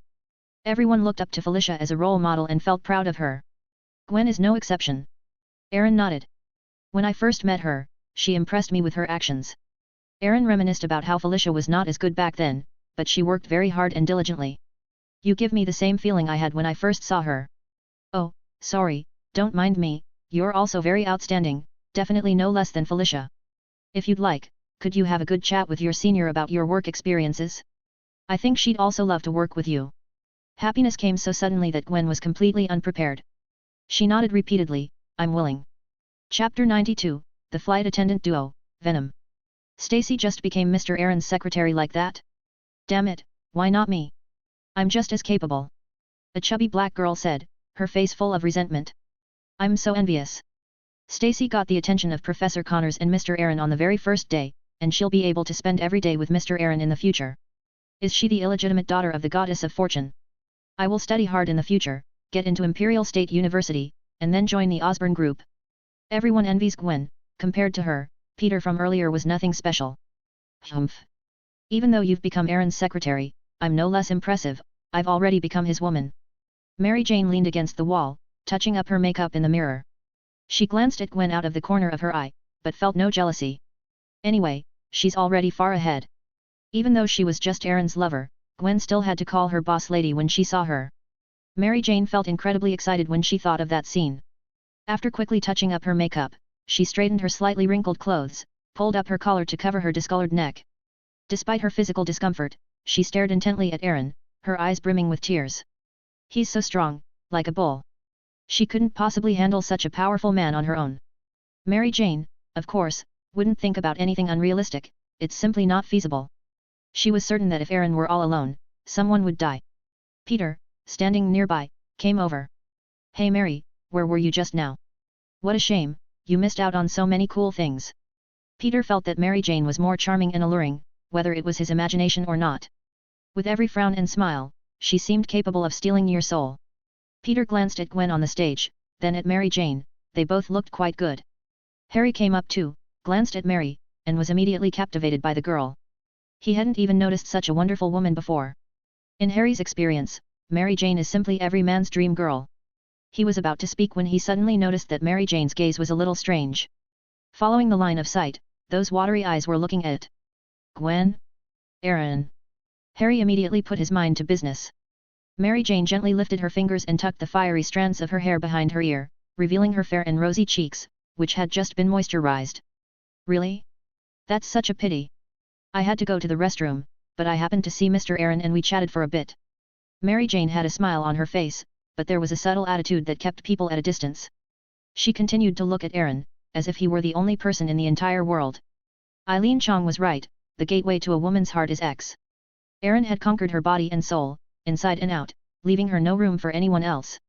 Peter, oblivious to the change, exclaimed excitedly, Mr. Connors just said he wants me to join his research project and will recommend me as Dr. Otto's student. My God, I feel like I'm dreaming. Congratulations, Parker, you've finally gotten what you wanted. Mary Jane offered her insincere congratulations, saying ambiguously, you're absolutely right, everything that happened today feels like a dream, it was wonderful. Peter nodded emphatically, and Mary Jane agreed with him. Harry's lips twitched. No way, boss. You've already slept with the best woman in our class in just a few tens of minutes. He suddenly realized why Mary Jane had been leaning against the wall the whole time. My dear uncle, you must have been kicking wildly when you stood up just now, you really showed no mercy to the ladies. Peter, let's go. Perhaps Professor Connors needs to talk to you. Harry pulled Peter away, who was completely unaware. Didn't you hear everyone calling you Parker? He doesn't even look at you properly. Harry knew just how powerful his uncle was. There are only two kinds of men in this world, Aaron and everyone else. The path he has walked is one that no one else can possibly follow. The size and depth alone are enough to make one despair. No woman could look at other men with the same eye after being with Aaron. Peter Parker was a little reluctant to leave, he wanted to show Mary Jane more of his masculine prowess and demonstrate his abilities. But Harry covered his face and pulled him away. What's wrong, Harry? Peter was puzzled. Harry sighed. Don't you think Mary has something on her mind? Never disturb a woman when she's deep in thought. Otherwise, she might distance herself from you because of this. Peter nodded in agreement. That makes sense. I glanced at Mary again. Harry, Mary seems to be looking at Mr. Aaron. He hesitated. You finally realized it. Harry shook his head inwardly and said truthfully, after all, no woman can resist Uncle. His talent, money, and handsome appearance are enough to drive any woman crazy. Peter felt somewhat upset upon hearing this. Well, compared to Aaron, he's still a 1-OSER. I really hope he can also become the center of attention. By the way, Harry, why do I feel like you're so strong? This wasn't the first time Peter had felt this way. At school, Harry once knocked down the school bully with a single punch and single-handedly defeated 7 or 8 people. Harry shrugged. Because I have a good uncle. He did not give a reason.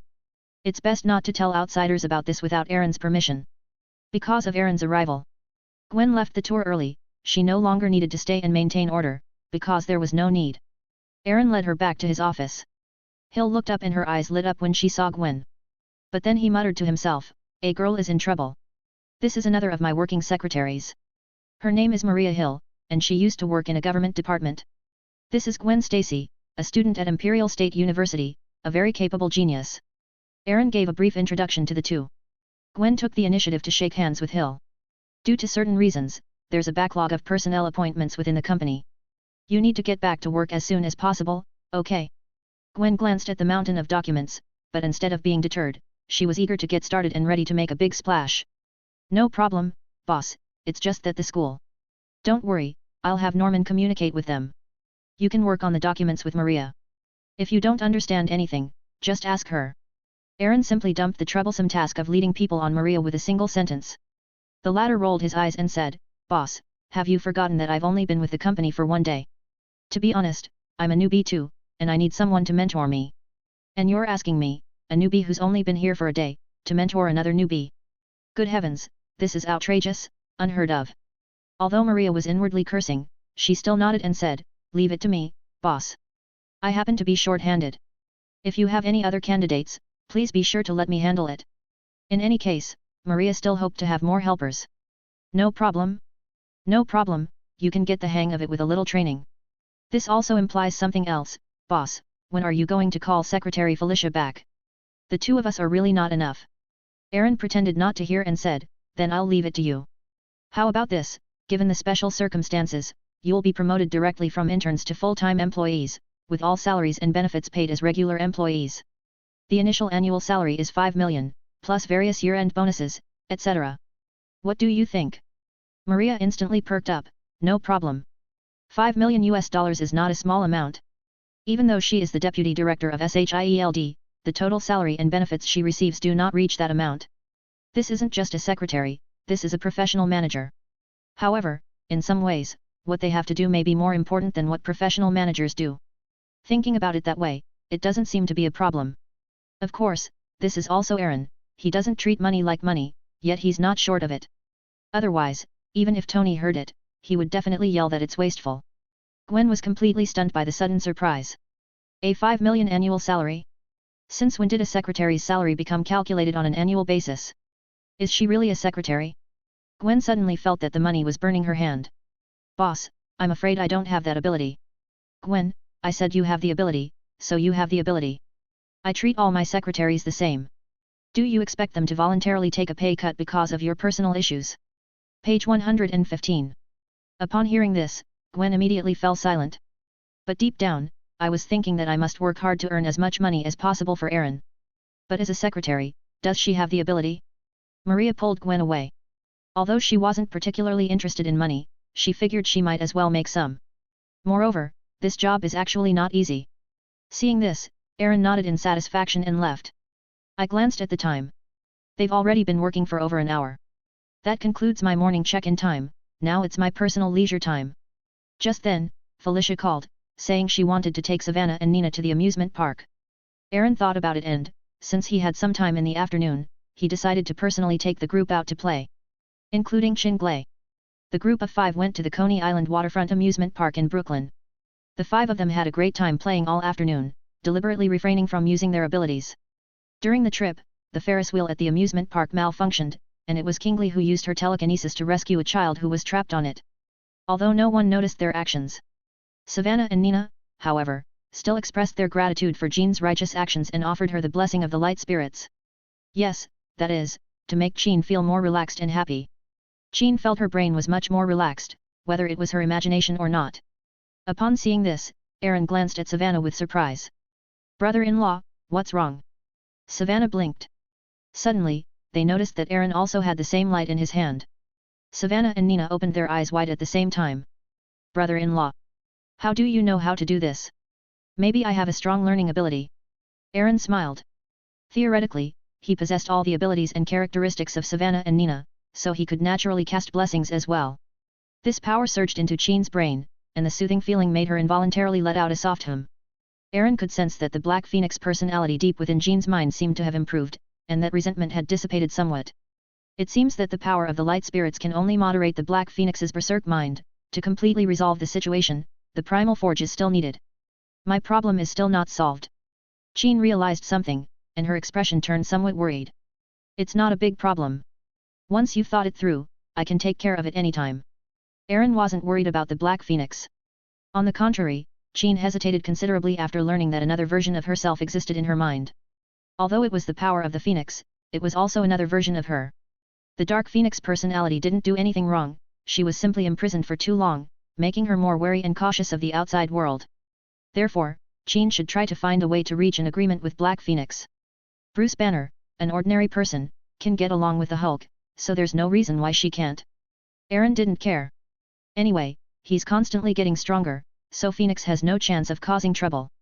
As dusk fell, Aaron intended to take them home, but on the way, he received a call from Norman. Boss, there's something you might be interested in. Just now, one of the Life Foundation's rockets lost contact and made an emergency landing in the San Francisco area.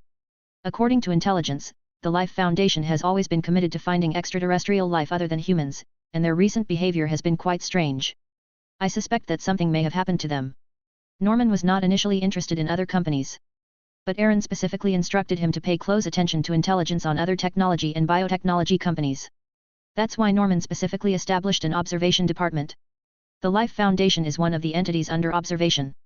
When Norman learned of the news, he immediately contacted Aaron. The Life Foundation? Who's their boss? The relevant memories were resurfacing, and Aaron's expression was somewhat strange. Their leader is Dr. Carlton Drake.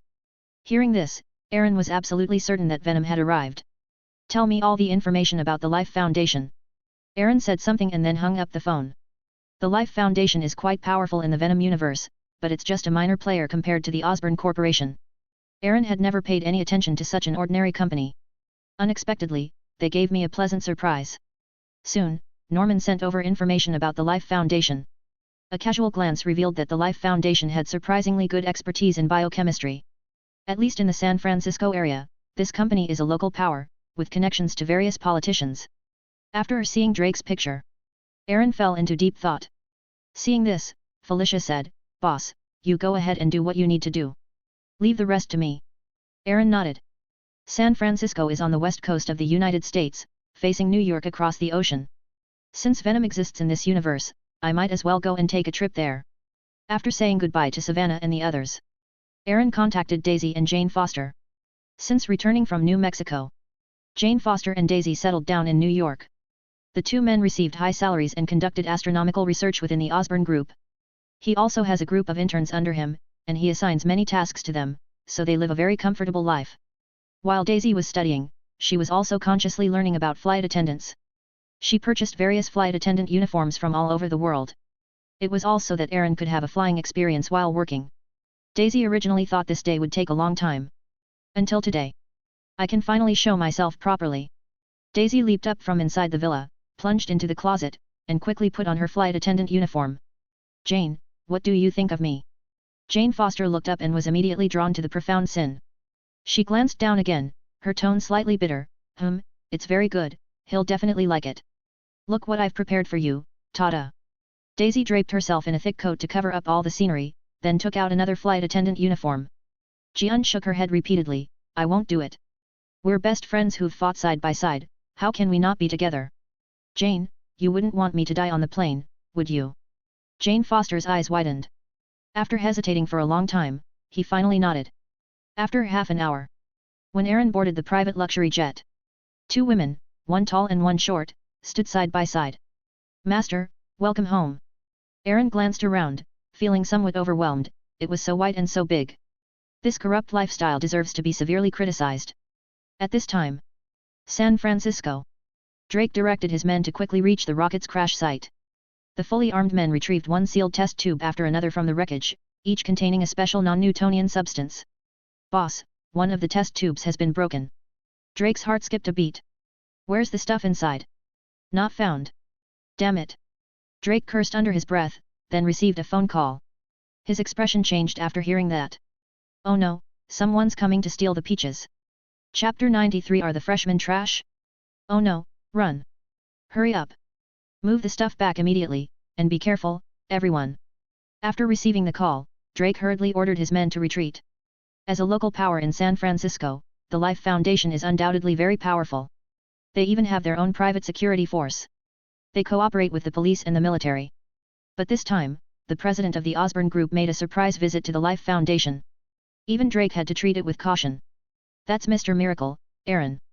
He can drink and chat with the president, talk on equal terms with members of the United Nations, make countless powerful people bow down, and make billions of people cheer for him. The Life Foundation may seem powerful, but it's nothing compared to that kind of being. Page 116. He might be able to get a major to take action, but someone else can mobilize an entire armored brigade with just a word. Drake's sharp gaze swept over everyone present, searching for who had betrayed him. The news of symbiotic extraterrestrial life is known to only a very few people. News of the spacecraft crash was brought under control immediately.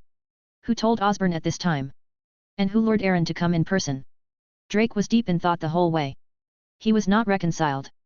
For this day, he devoted countless hours of effort to it. The Osborn Group is indeed enormous, but he also believes that as long as his experiment is successful, the Life Foundation will definitely become number one. He will also pave a new path for humanity in aviation. But now, Aaron has arrived, and he's about to pluck his peaches. How could Drake accept this? 4 hours left. The experiment must be conducted as soon as possible. Now, Drake can only race against time. Dr. Dora, prepare for the experiment immediately. Mr. Smith, it is I, Drake. I would like to personally donate 100 million to your company. Yes, I'm not kidding. I heard that Mr. Aaron is about to arrive? Well, I have arranged a luxury convoy to welcome him. Haha, of course, I've also prepared some good things for Mr. Smith. I'm sure Mr. Smith and Mr. Aaron will have a wonderful evening. As a local bigwig, Drake's influence in San Francisco goes without saying. One phone call after another was made. He has mobilized all his connections to the fullest extent possible. It covers major sectors including government, police, airports, military, entertainment, and media. Even so, he still felt insecure. That's Aaron. With just one sentence, he can determine the life, death, and future of an individual or even a nation. Even though he contacted the mayor of San Francisco and the governor of California. But he wasn't sure if Aaron would give them face. Time, I need time. The convoy sped forward, using helicopters for transport along the way, and quickly returned to the Life Foundation. And began experiments on alien possession. At this time, a figure staggered to the perimeter of the Life Foundation. He looked up and sensed a familiar presence inside. His shadow quickly lengthened, soon transforming into a gigantic humanoid creature. He nimbly weaved through obstacles and patrols, slipping inside. Right now. Perhaps it was fate. Eddie Block, reminded by Dr. Dora, also came to the Life Foundation. Finally reached.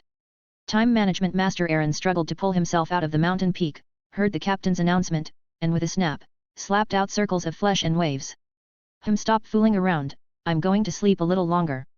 Daisy changed her position and continued to sleep soundly. Jane opened her eyes, glanced at the screen, mumbled something, and then went back to sleep. Aaron rolled his eyes at the sight. He shook his head and said, "You're the worst batch I've ever dealt with." Although Daisy and Jane also received enhancements, their combat abilities were still weaker than Sky, Zhao Halen, and Wu Jiakai's trio. Admittedly, he used a little too much force, but that cannot cover up the fact that their fighting ability was too poor. After quickly tidying up, Aaron raised his hand and helped the two of them put on a set of armor with self-protection capabilities, then stepped out of the plane alone. The luxury plane is still too slow, perhaps we should switch to a faster aircraft. Speaking of which, the Marvel Universe also has a Transformers universe. If there's a chance, we could get the Allspark here. As Aaron pondered this, he left alone through the VIP passage. However, as soon as they stepped outside, he raised an eyebrow as he looked at the rows of men in black standing outside. Good grief, he thought he had stumbled into the Matrix. Mr. Aaron. A middle-aged white man trotted over. Dear Mr. Aaron, you must be tired from your journey. Welcome to San Francisco. I am Mayor Smith. We learned of your arrival and have prepared some special surprises for you to welcome you. We hope you have a pleasant time in San Francisco. Smith cautiously approached, a warm smile on his face. I'm sorry, Mr. Smith, I have some important matters to attend to. Aaron declined Smith's invitation outright. Smith wanted to say something more, but suddenly looked up and met Aaron's gaze. In that instant, he felt like he had no secrets left. Those seemingly smiling eyes held an unknown magic that made Smith swallow all the words he wanted to say.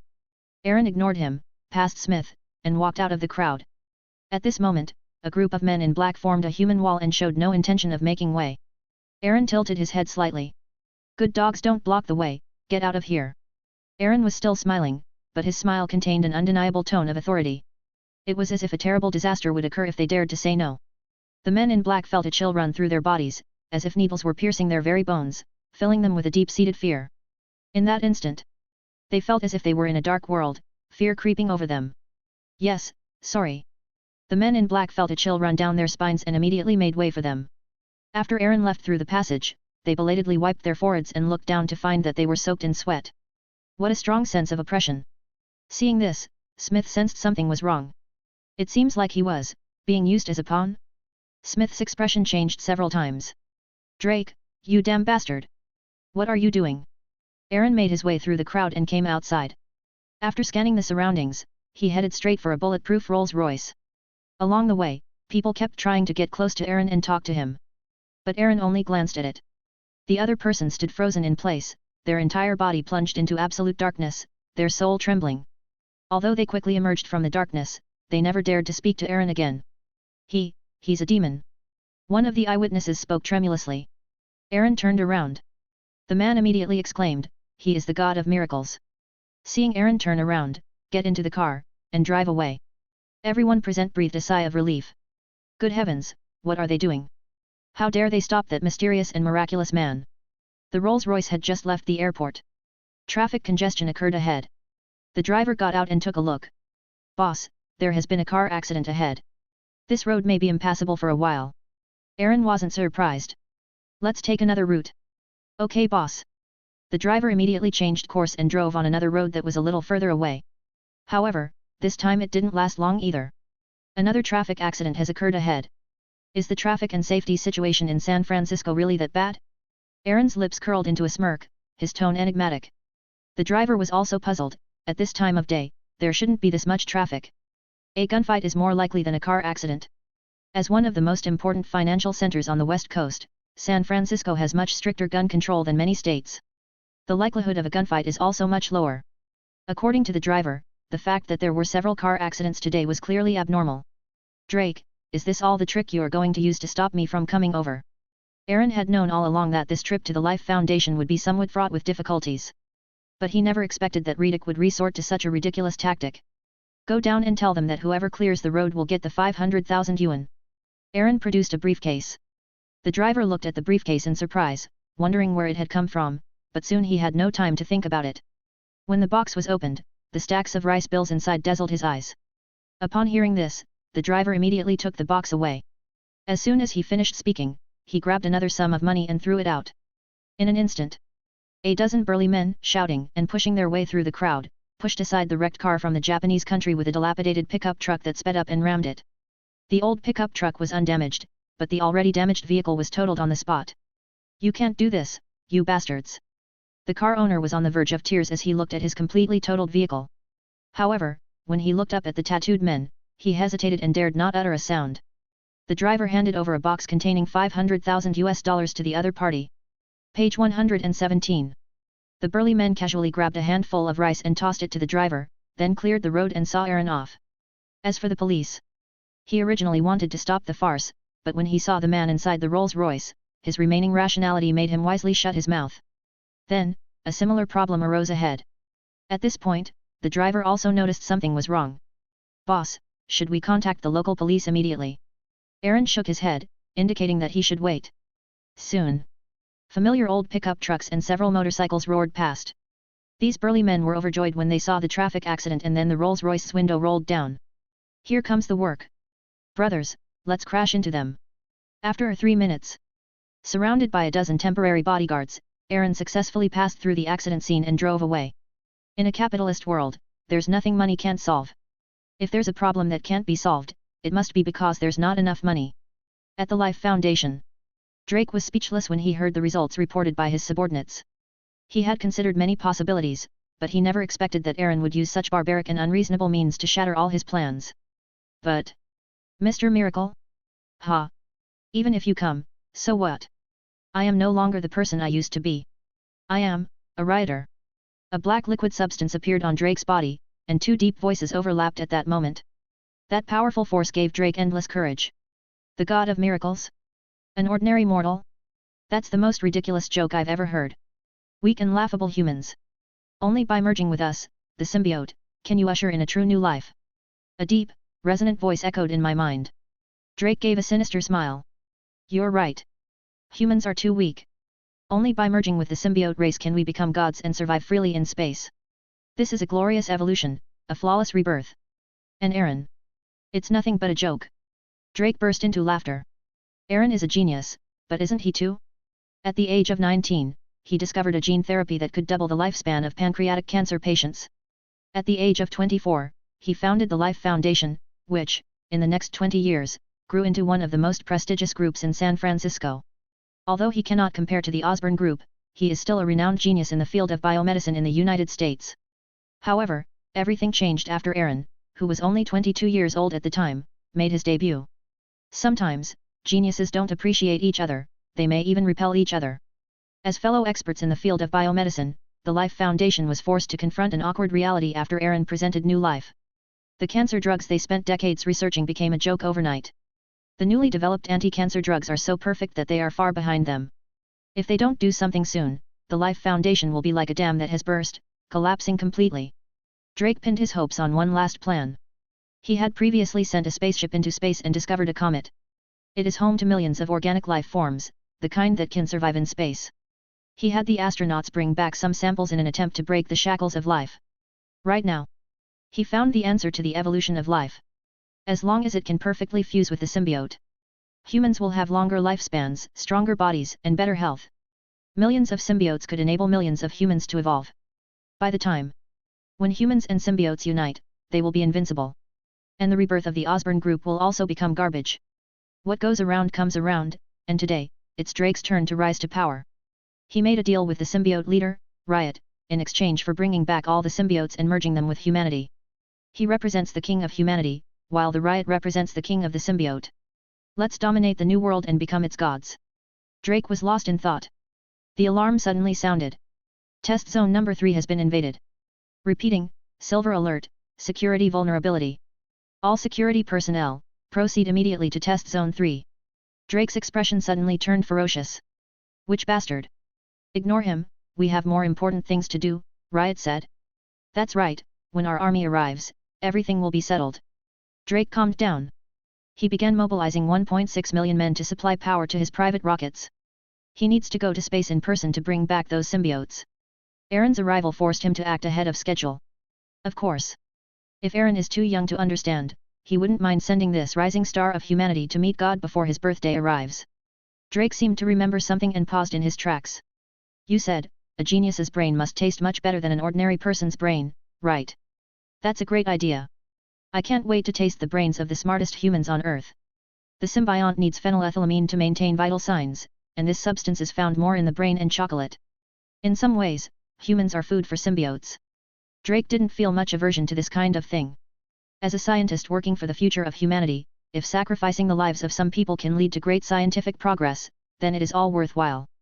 In his eyes, human beings are divided into only useful people and useless people. Useful people are subordinates, the elite of humanity. Useless people are poor people, they are waste materials. Aaron is absolutely the elite of the elite, but Drake hates him. As the future new king of the world, he doesn't mind including Aaron in the food category. Let's go meet Aaron. Let's see if he knows what's good for him. Not long after, Aaron came to the Life Foundation. Looking at the security system riddled with vulnerabilities, and hearing the echoing alarms. Without hesitation, he stepped forward. Right at the door, he saw a person. You're Drake. Aaron, the god of miracles. Welcome to the Life Foundation. I am the host here. Drake approached Aaron with a fake smile. He was about to adopt a condescending attitude and thoroughly ridicule the other party. However, at this time, suddenly, a rioter shouted, "Wait! Something's wrong with him, run!" Chapter 94, High Latitude Crystallization, Azura Armor. Riots? What are you doing? Drake originally wanted Aaron to kneel down to greet the great god, but unexpectedly, Riot, who was about to emerge, suddenly screamed. Oh shit! This is much worse than I imagined. This guy's suspicious, let's get out of here. He's just an ordinary person. I'm not afraid of him, so what are you afraid of? You're the leader of the symbiote. Drake was stunned. What happened to our promise to conquer the world and dominate the earth? An ordinary person? You idiot. He is a god. He is a great god. I can't be mistaken, that aura. God, you idiot, what are you doing? As one of Nar's creations, Riot never witnessed the battle between Nar and the Celestials. But he had been in the void and seen the enormous head of a god. That was the aura of a god, so terrifying, so maddening. Admittedly, he is the symbiote leader Riot, who possesses formidable power. But the Celestials are a formidable opponent who defeated Nar. In fact, as Nar's creations, they were aware of Nar's cruelty and the sins they had committed. They joined forces to ambush Nar and imprison him. Page 118. But that doesn't mean they can defeat Nar. They only managed to imprison him at great cost after he was defeated by the golden armored god and lost the Black Death Sword. Don't say anything else. Nar also has a type of subordinate called alien devourers, who are the nemesis of symbiotes. Those guys alone are beyond their ability to deal with. And the Celestials are great deities who surpass even Nar.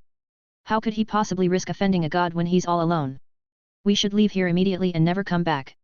At this point, it would be best for Bayo to take over Drake's body. But he didn't, he tried his best to hide himself, completely lurking inside Drake's body. I just hope that when that idiot Drake dies, he doesn't reveal it. Drake was talking to himself there. Drake, what were you trying to say? Aaron seemed not to hear their conversation and continued forward. Drake forced an awkward smile and knelt down with a thud. And nothing, gulp on behalf of the Life Foundation, I welcome His Majesty Aaron. Really? But why don't I feel like you're welcoming me? Aaron glanced around at the empty space, his gaze carrying a meaningful meaning.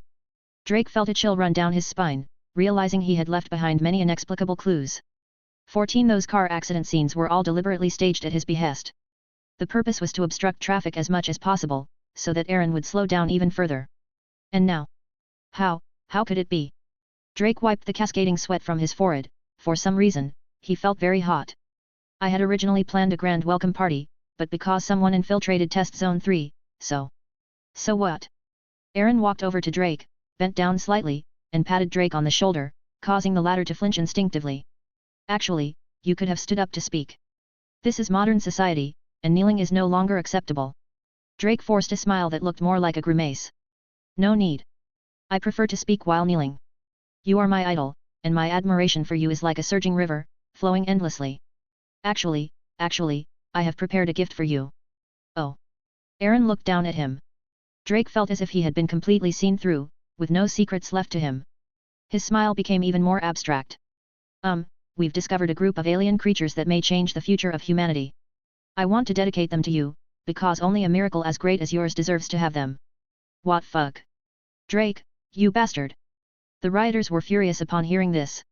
I treated you as a partner, but you turned around and betrayed me? Every man for himself, or he'll be damned by heaven and earth. I just want to live. Drake thought to himself. Oh, you mean symbiotes? Drake abruptly looked up. You knew all about it. Come out. Aaron straightened up and looked down at him. Drake, puzzled, pretended not to know. What are you talking about? I don't understand. Aaron didn't speak, but suddenly crimson flames of high temperature surged from his body. The flames were filled with an aura of endless destruction. Even the surrounding space was scorched by the high temperature, creating ripples. Drake was terrified. Wait. He's an idiot. I'm coming out right now. The riot forcibly took control of the body, and black liquid flowed out from within, covering the entire body. The body suddenly grew taller and stronger. However, in front of Aaron, this enormous symbiote was as docile as a domestic dog. Could you please put this away safely? The rioters looked at Aaron, who resembled a fire god, with fear. Basically all symbiotes are afraid of ultrasound and fire. This is a permanent weakness left over from the original forging of the Black Death Sword. The ability of Heterophagosome to suppress symbiotes is partly due to their ability to release ultrasonic waves. No matter how many symbiotes there are, they are like lambs to the slaughter in front of the alien devourer, powerless to fight back. With this one move alone, the rioters knew they had no chance of winning. Be a good boy and it will be over soon. Don't worry, I'm not interested in you. Aaron extinguished the flames and placed his hand on Riot's shoulder, who dared not move. Then a powerful force tore a large chunk of his body apart. The riots were painful, but he endured them. The aura of death loomed over him, yet he dared not move. Can't beat it, really can't beat it. He glanced at the missing section of his shoulder and felt as if he had completely lost contact with that part of his body. This made the riots even more terrifying. Damn it, this isn't a humanoid alien beast. Shared symbiosis, you possess parasitic abilities, allowing you to transform into a special liquid substance and freely attach to the surface or body of other organisms, providing them with equal power. The specific strength depends on the compatibility. Form change, similar ability fusion detected, gigantic growth.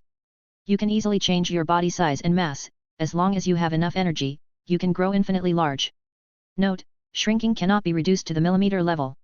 Life replication, you can back up your own or the memories and genetic data of the host, storing them in a high-dimensional lattice, enabling infinitely perfect healing and revival. Super simulation, your body can easily simulate any object you've ever seen, possessing certain physical properties.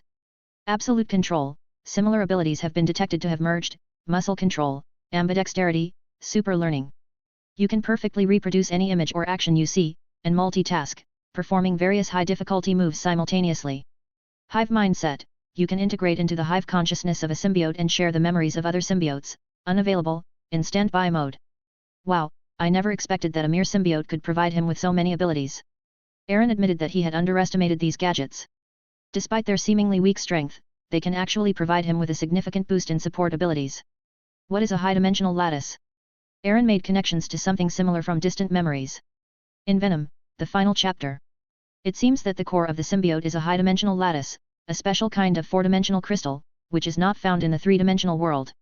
I wonder where the higher dimensional lattice is. If we could melt it down, tisk tisk. Unfortunately, we don't know where the higher dimensional lattice is located. Aaron thought about it and decided not to use this ability anymore. His physical data and memories cannot be stored anywhere else at will. What if NAR or someone else discovers a higher dimensional lattice? Wouldn't that allow them to mass-produce pirated copies of him? Moreover, once memories and genes are incorporated, then the blood he drips may give birth to a symbiotic Aaron with self-awareness. Even though he could control the process, the thought of it was disgusting. As for the honeycomb mindset, once we find NAR, we'll melt him down. This will allow him to fully activate the hive mindset, which is centered around him. He could even become the new Dark Emperor, the god of symbiotes. Aaron was slightly hopeful. Boom! With a loud roar, another equally enormous black figure burst through the wall and appeared on the scene. Haha, it's finally out. Eddie, now transformed into Venom, screamed excitedly. I told you it would be fine, it's just a bunch of rioters. Who is behind the riots? Upon hearing the voice in his mind, Eddie finally saw a similarly tall, black figure ahead of him. In your words, the rioters are the leader of our symbiote. He has an arsenal, is powerful, and unstoppable. Although it was their first meeting, Venom developed the same strong interest in Eddie after reviewing his memories.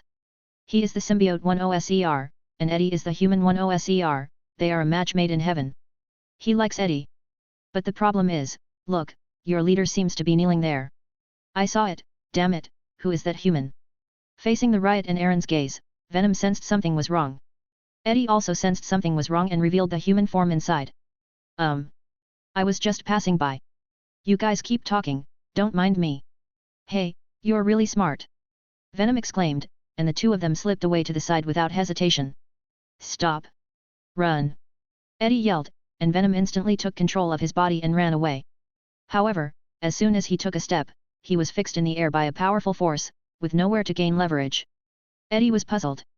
Run. Why are you posing like this? Venom cried out, I want to run too. Then, a powerful suction force pulled Venom and Eddie away. By the time the two realized what was happening, they were already in front of Aaron. Impossible. You are Aaron, the god of miracles. Eddie was dumbfounded. He had considered many possibilities, but he never expected that the person who made riot, whom even Venom feared, kneel obediently and completely powerless to fight back, was actually Aaron. Page 119. Aren't you human? Aaron retorted, aren't you human too? This. Eddie paused, right, no one says humans can't have superpowers, right? Although his abilities all come from the alien Venom. Mr. Aaron, humans don't harm other humans, right? Eddie smiled ingratiatingly. Of course, you're not worth me hurting, are you? Aaron is not a serial killer, and he is not interested in Eddie. They had no intention of breaking up this true love. His sexual fetishes are normal, but things like symbiotes are still hard to accept. Of course, this is all contingent on Eddie and Venom not causing trouble for him. Otherwise, he wouldn't mind killing him off easily. Aaron also put his hand on Eddie. Oh no, he's devouring me. Venom screamed in Eddie's head. Eddie's eyes lit up. He could be separated from this strange guy? That would be great. Eddie and Venom haven't yet developed the deep bond they'll have later. He felt quite uncomfortable with the presence of another uninvited long-term tenant inside him. However, Aaron quickly lost interest and gave up. He had initially thought Venom would be more special, but he found nothing. Aaron said to Eddie and Venom with some regret, although I'm a little disappointed, I want to say that I wish you happiness. Then, looking at the riots, he said, you should know what you should and shouldn't do. The rioter stuck out its tongue and nodded repeatedly, like a lapdog. By the time the riots resurfaced, Aaron had already disappeared from sight. Phew, how scary. The rioters felt such a terrifying sense of oppression for the first time. It was as if Aaron would instantly die if he raised his hand. Earth is too dangerous, I want to go home. Without hesitation. Riot scrambled to his feet and tried to run, but suddenly he looked at Venom. Venom, what did you just see? Venom was taken aback, then quickly shook his head, I didn't see anything. The rioters were very satisfied with this answer. Very well, then you'll come back with me. Venom hesitated for a moment, I don't want to go back, I want to stay on Earth. He looked up at the riots, fearing that the other side might disagree. However, the rioters grinned and exclaimed, haha, that's even better. I mean, I respect your decision. Venom, you know, I've always had high hopes for you, 900. You have a lot of potential. You'll settle down here from now on, and we'll come back to visit you whenever we have time.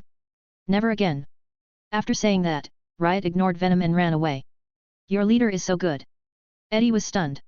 However, no sooner had he finished speaking than Riot grabbed a security guard who had just come out from the side, slew him, and then turned around and swallowed Drake's head whole. Although Aaron didn't say it, he knew what that person meant. The moment Drake began to fantasize about replacing him, the ending was already sealed. Eddie. Wait, didn't he just say goodbye? Venom scratched his head. He used to call me trash. In fact, on our planet, I'm about as trash as you. I think he probably doesn't want me to go back and tell other people about his disheveled state. Eddie suddenly realized, but quickly had a bad feeling. You're not going to stay inside my body forever, are you? Venom replied matter-of-factly, isn't that good? At least with me, you can become very strong. And didn't you hear that person just say, I wish us happiness? You want to go against his wishes? What? Eddie was dumbfounded. No way, he was trapped like this? But something even more shocking happened. After he left the Life Foundation and came outside, a man in black walked up. Are you Mr. Eddie? You are? Eddie asked, puzzled. I'm an employee of the Osborne Corporation. Our president wants to ask you and Venom a question, would you like to have some buffet food? Buffet? It looks like something, a brain. Eddie was about to refuse when Venom nodded repeatedly, we agree. Haha, I love buffets. Aaron after leaving. I went straight back to the plane and glanced at Jane and Daisy, who were still half asleep. After the pilot takes off, he then summoned the Emperor armor. The Phoenix Force properties, along with other characteristics such as form alteration, shared symbiosis, and super simulation, were then incorporated into it. Accompanied by scorching flames and dazzling light, the Imperial armor underwent a dramatic transformation. In terms of power, the Emperor armor already possesses the might to destroy stars. It contains the energy of an eternal Phoenix core, which will not be extinguished even if it operates at full power for 100 years. The symbiote's abilities also allow it to perfectly fit its host. When not needed, it can be integrated into the body. The outfit can be put on in the blink of an eye, making it even more convenient than the original Emperor armor. Aaron donned the Emperor's armor once more. The golden Imperial armor suddenly lost its divine light. It will automatically change into regular clothing. But from the outside, it has no distinguishing features. But its defensive capabilities are enough to make one despair. Aaron nodded in satisfaction, this made things much easier. Speaking of which, now that I've mastered the power of darkness, I can easily forge another set of Azura armor. The Azura armor contains the 4 powers of wind, fire, thunder, and darkness. And Aaron happens to possess these abilities. This has potential. Chapter 95, The Mutant Gene Bank, a mountain of capital and power. If you want to do it, do it. This is Aaron's consistent style of doing things. Based on the image in his mind, Aaron began to construct the design of the Shura armor. With his current super brain features, his brain is like a tightly integrated computer. It can clearly simulate every detail. The lines, colors, and complex structure of the Shura armor took shape in his mind. Combined with his super simulation ability, he can easily bring his ideas to life in a one-to-one fashion. In just a short while, a set of Azura armor took shape in his hands. However, the Shura armor only has an appearance and no real power enhancement. Aaron then infused it with a host of other characteristics, including the sense of control over fear, the dark force field, energy absorption, control over dark power, etherealization, the key to the dimension of fear, the power of Thor, the atmosphere, the Phoenix fire, shape change, and shared symbiosis, dark energy transmission, and control over particle beams. Unlike the original, his Shura armor abandons the belt transformation feature and does not require activation through an external device. Instead, like the current Emperor armor, it is directly integrated into the body. When needed, the armor can instantly cover the entire body in an instant, providing all-around protection. It is portable and requires no additional energy supply. It is also powered by an eternal sun core inside. It can also continuously absorb external energy to recover. And it will evolve automatically. The original Shura armor was the royal armor of Emperor Yan, the ruler of Yan Star, and was known as the strongest armor in the galaxy. Although it is called Shura, it is not an armor with evil attributes. Conversely, the summoner must possess the strongest energy in the world to unleash the power of the Azura armor. It is neither good nor evil in itself. Whether it is the extreme of righteousness or the extreme of evil, it can unleash its full power. However, Aaron's Shura armor naturally didn't have such stringent requirements, but in some ways, its requirements were even stricter. This Shura armor was enchanted and underwent multiple master recognition processes. You must obtain its approval before you can actually use it. Otherwise, even if an outsider obtains it, they will not be able to pick it up or put it on. The so-called approval naturally refers to Aaron's approval. Only those who have had close contact with Aaron can gain his barely acceptable approval and exert his power to a certain extent. To unleash its full power, Aaron's personal permission is required. However, once you put it on, anyone could unleash the power to destroy stars. Page 120. Crossing the universe is a piece of cake. The universe is vast, and there is much to explore. Aaron, wearing the Emperor's armor, nodded in satisfaction. Very handsome. For Aaron, whether it can bring a powerful boost to his strength is one thing, but being handsome is something for life. Aaron smacked his lips. It's a pity we can't fully experience its power now, Earth is too fragile. Aaron sighed. The stronger you are, the more restrained you become when it comes to fighting. No way. He could trigger an apocalyptic disaster with the slightest exertion. When you have time, go to Camartage and get your hands on the mirror space. The real universe simply doesn't allow me to fully unleash my potential. Aaron murmured to himself, then hugged the 2 large dolls and fell into a deep sleep. The following day, Aaron arrived at the Osborne group as usual. He greeted Hill and Gwen. I had just sat down, and my bottom hadn't even warmed up yet. Norman Osborne hurried in, holding an invitation in his hand. Boss, this is an invitation from Professor Charles. Norman respectfully handed over the invitation. Aaron glanced at it casually. Charles hoped that Aaron could visit Xavier's School of Geniuses and give some lectures on biological genetics to the students. At the same time, it is hoped that he can set a good example and a good goal for those mutant children. Let them feel the warmth of this world. For this, Aaron wasn't actually interested. He's really not good at lecturing. Just as he was about to refuse, he suddenly remembered that there might be some gains to be made at the Mutant Academy. Aaron narrowed his eyes, carefully reviewing the mutant series. The most powerful is undoubtedly Phoenix Harp, followed by level 4 mutants such as Apocalypse, X-Men, and Magneto, and then level 3 mutants such as Wolverine, Iceman, and Pyro. While he considered most mutant abilities to be commonplace, there were some exceptional ones among them. For example, Rogue and Shadowcat, who are mutants with special abilities. Although these abilities are more or less flawed. But his primordial forge could completely discard these bad characteristics and retain only the good ones. Correct. There are also certain special organizations that specialize in studying mutants. They collected a large amount of mutant genes. If we can melt it all down, we should be able to reap some unexpected rewards. Aaron didn't really think much of the mutant's abilities. Unless he possesses Omega potential, he won't receive a significant boost in combat power. But even a mosquito's leg is meat, something readily available shouldn't be turned down. Hill, go search for a man named William Stryker, and also the Alkali Lake Dam. Let professionals handle professional tasks. Norman used to arrange these things. But now he has a better candidate. As a former SHIELD agent, Hill is clearly more suited to handle these intelligence tasks than Norman. Oh, and while you're at it, take another look at the Sentinel Robot project. Gather all the information, I need it, Aaron added. Upon hearing this, Hill immediately agreed. During her work, she subconsciously wanted to report to Nick Fury. But then I thought, I'm already an employee of the Osborne Group, and it would be a bit immoral to take Aaron's salary and then betray them. Although Hill can no longer mobilize SHIELD resources, her long-established network of contacts still allows her to learn what Aaron wants to know at a faster pace. After half an hour. Boss, this is what you need. Hill came over carrying a thick stack of files. The top one is a simplified version that I've summarized, and the rest are detailed information. She didn't ask why these things were needed. After putting them down, she waited for Aaron's next instructions. Good job. Aaron highly approves of Hill's work ethic. Have to say, it was the right decision to poach talent from SHIELD. In handling these matters, Hill was much quicker than Norman, far surpassing Felicia and Gwen. The data collection, organization, connection, and summarization were completed in half an hour. This alone puts him ahead of more than 99% of secretaries. Moreover, Hill is beautiful and capable, with a unique charm. I glanced at the documents casually. The combination of eyes and brain is like a hilarious scanner. He could skim through 100 lines at a glance, completing a page in less than 0.01 seconds. Then turn to the second page. Just keep turning the pages, one after another. Hill's eyebrows twitched at the sight. Boss, would you like me to briefly explain their intelligence? Hill couldn't help but ask.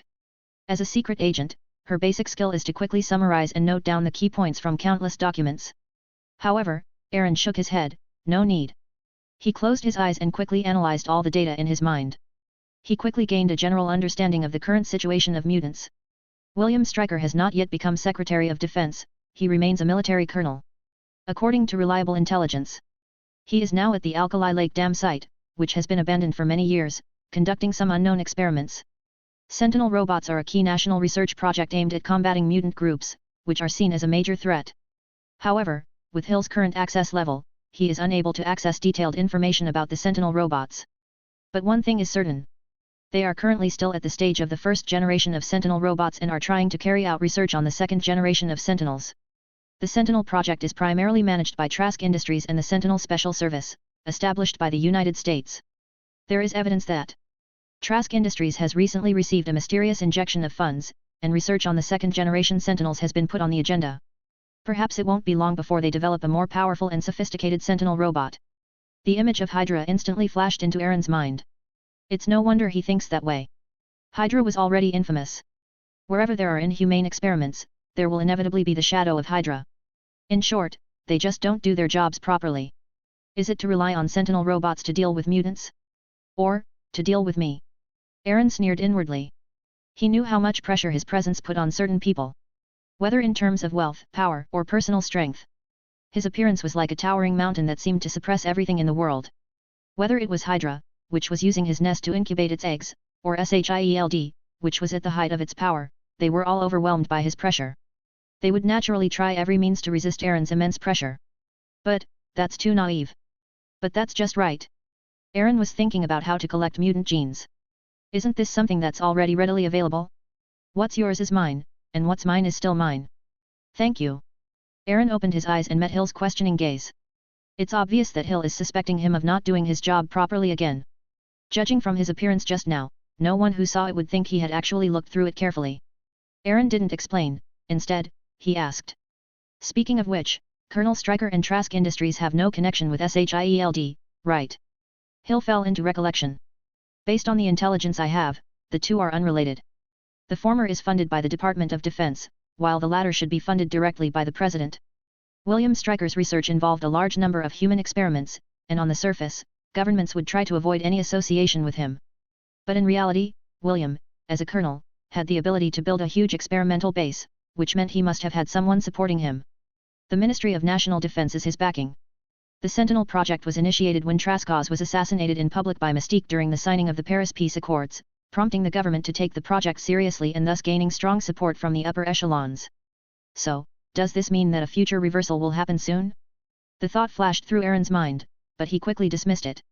There's no need to overthink it, because with him around, the sentries can't cause any trouble. But then again, since both Trask Industries and William Stryker are backed by the United States, it seems like it's just a matter of him saying a few words. Aaron tapped his fingers lightly on the table, a meaningful smile playing on his lips.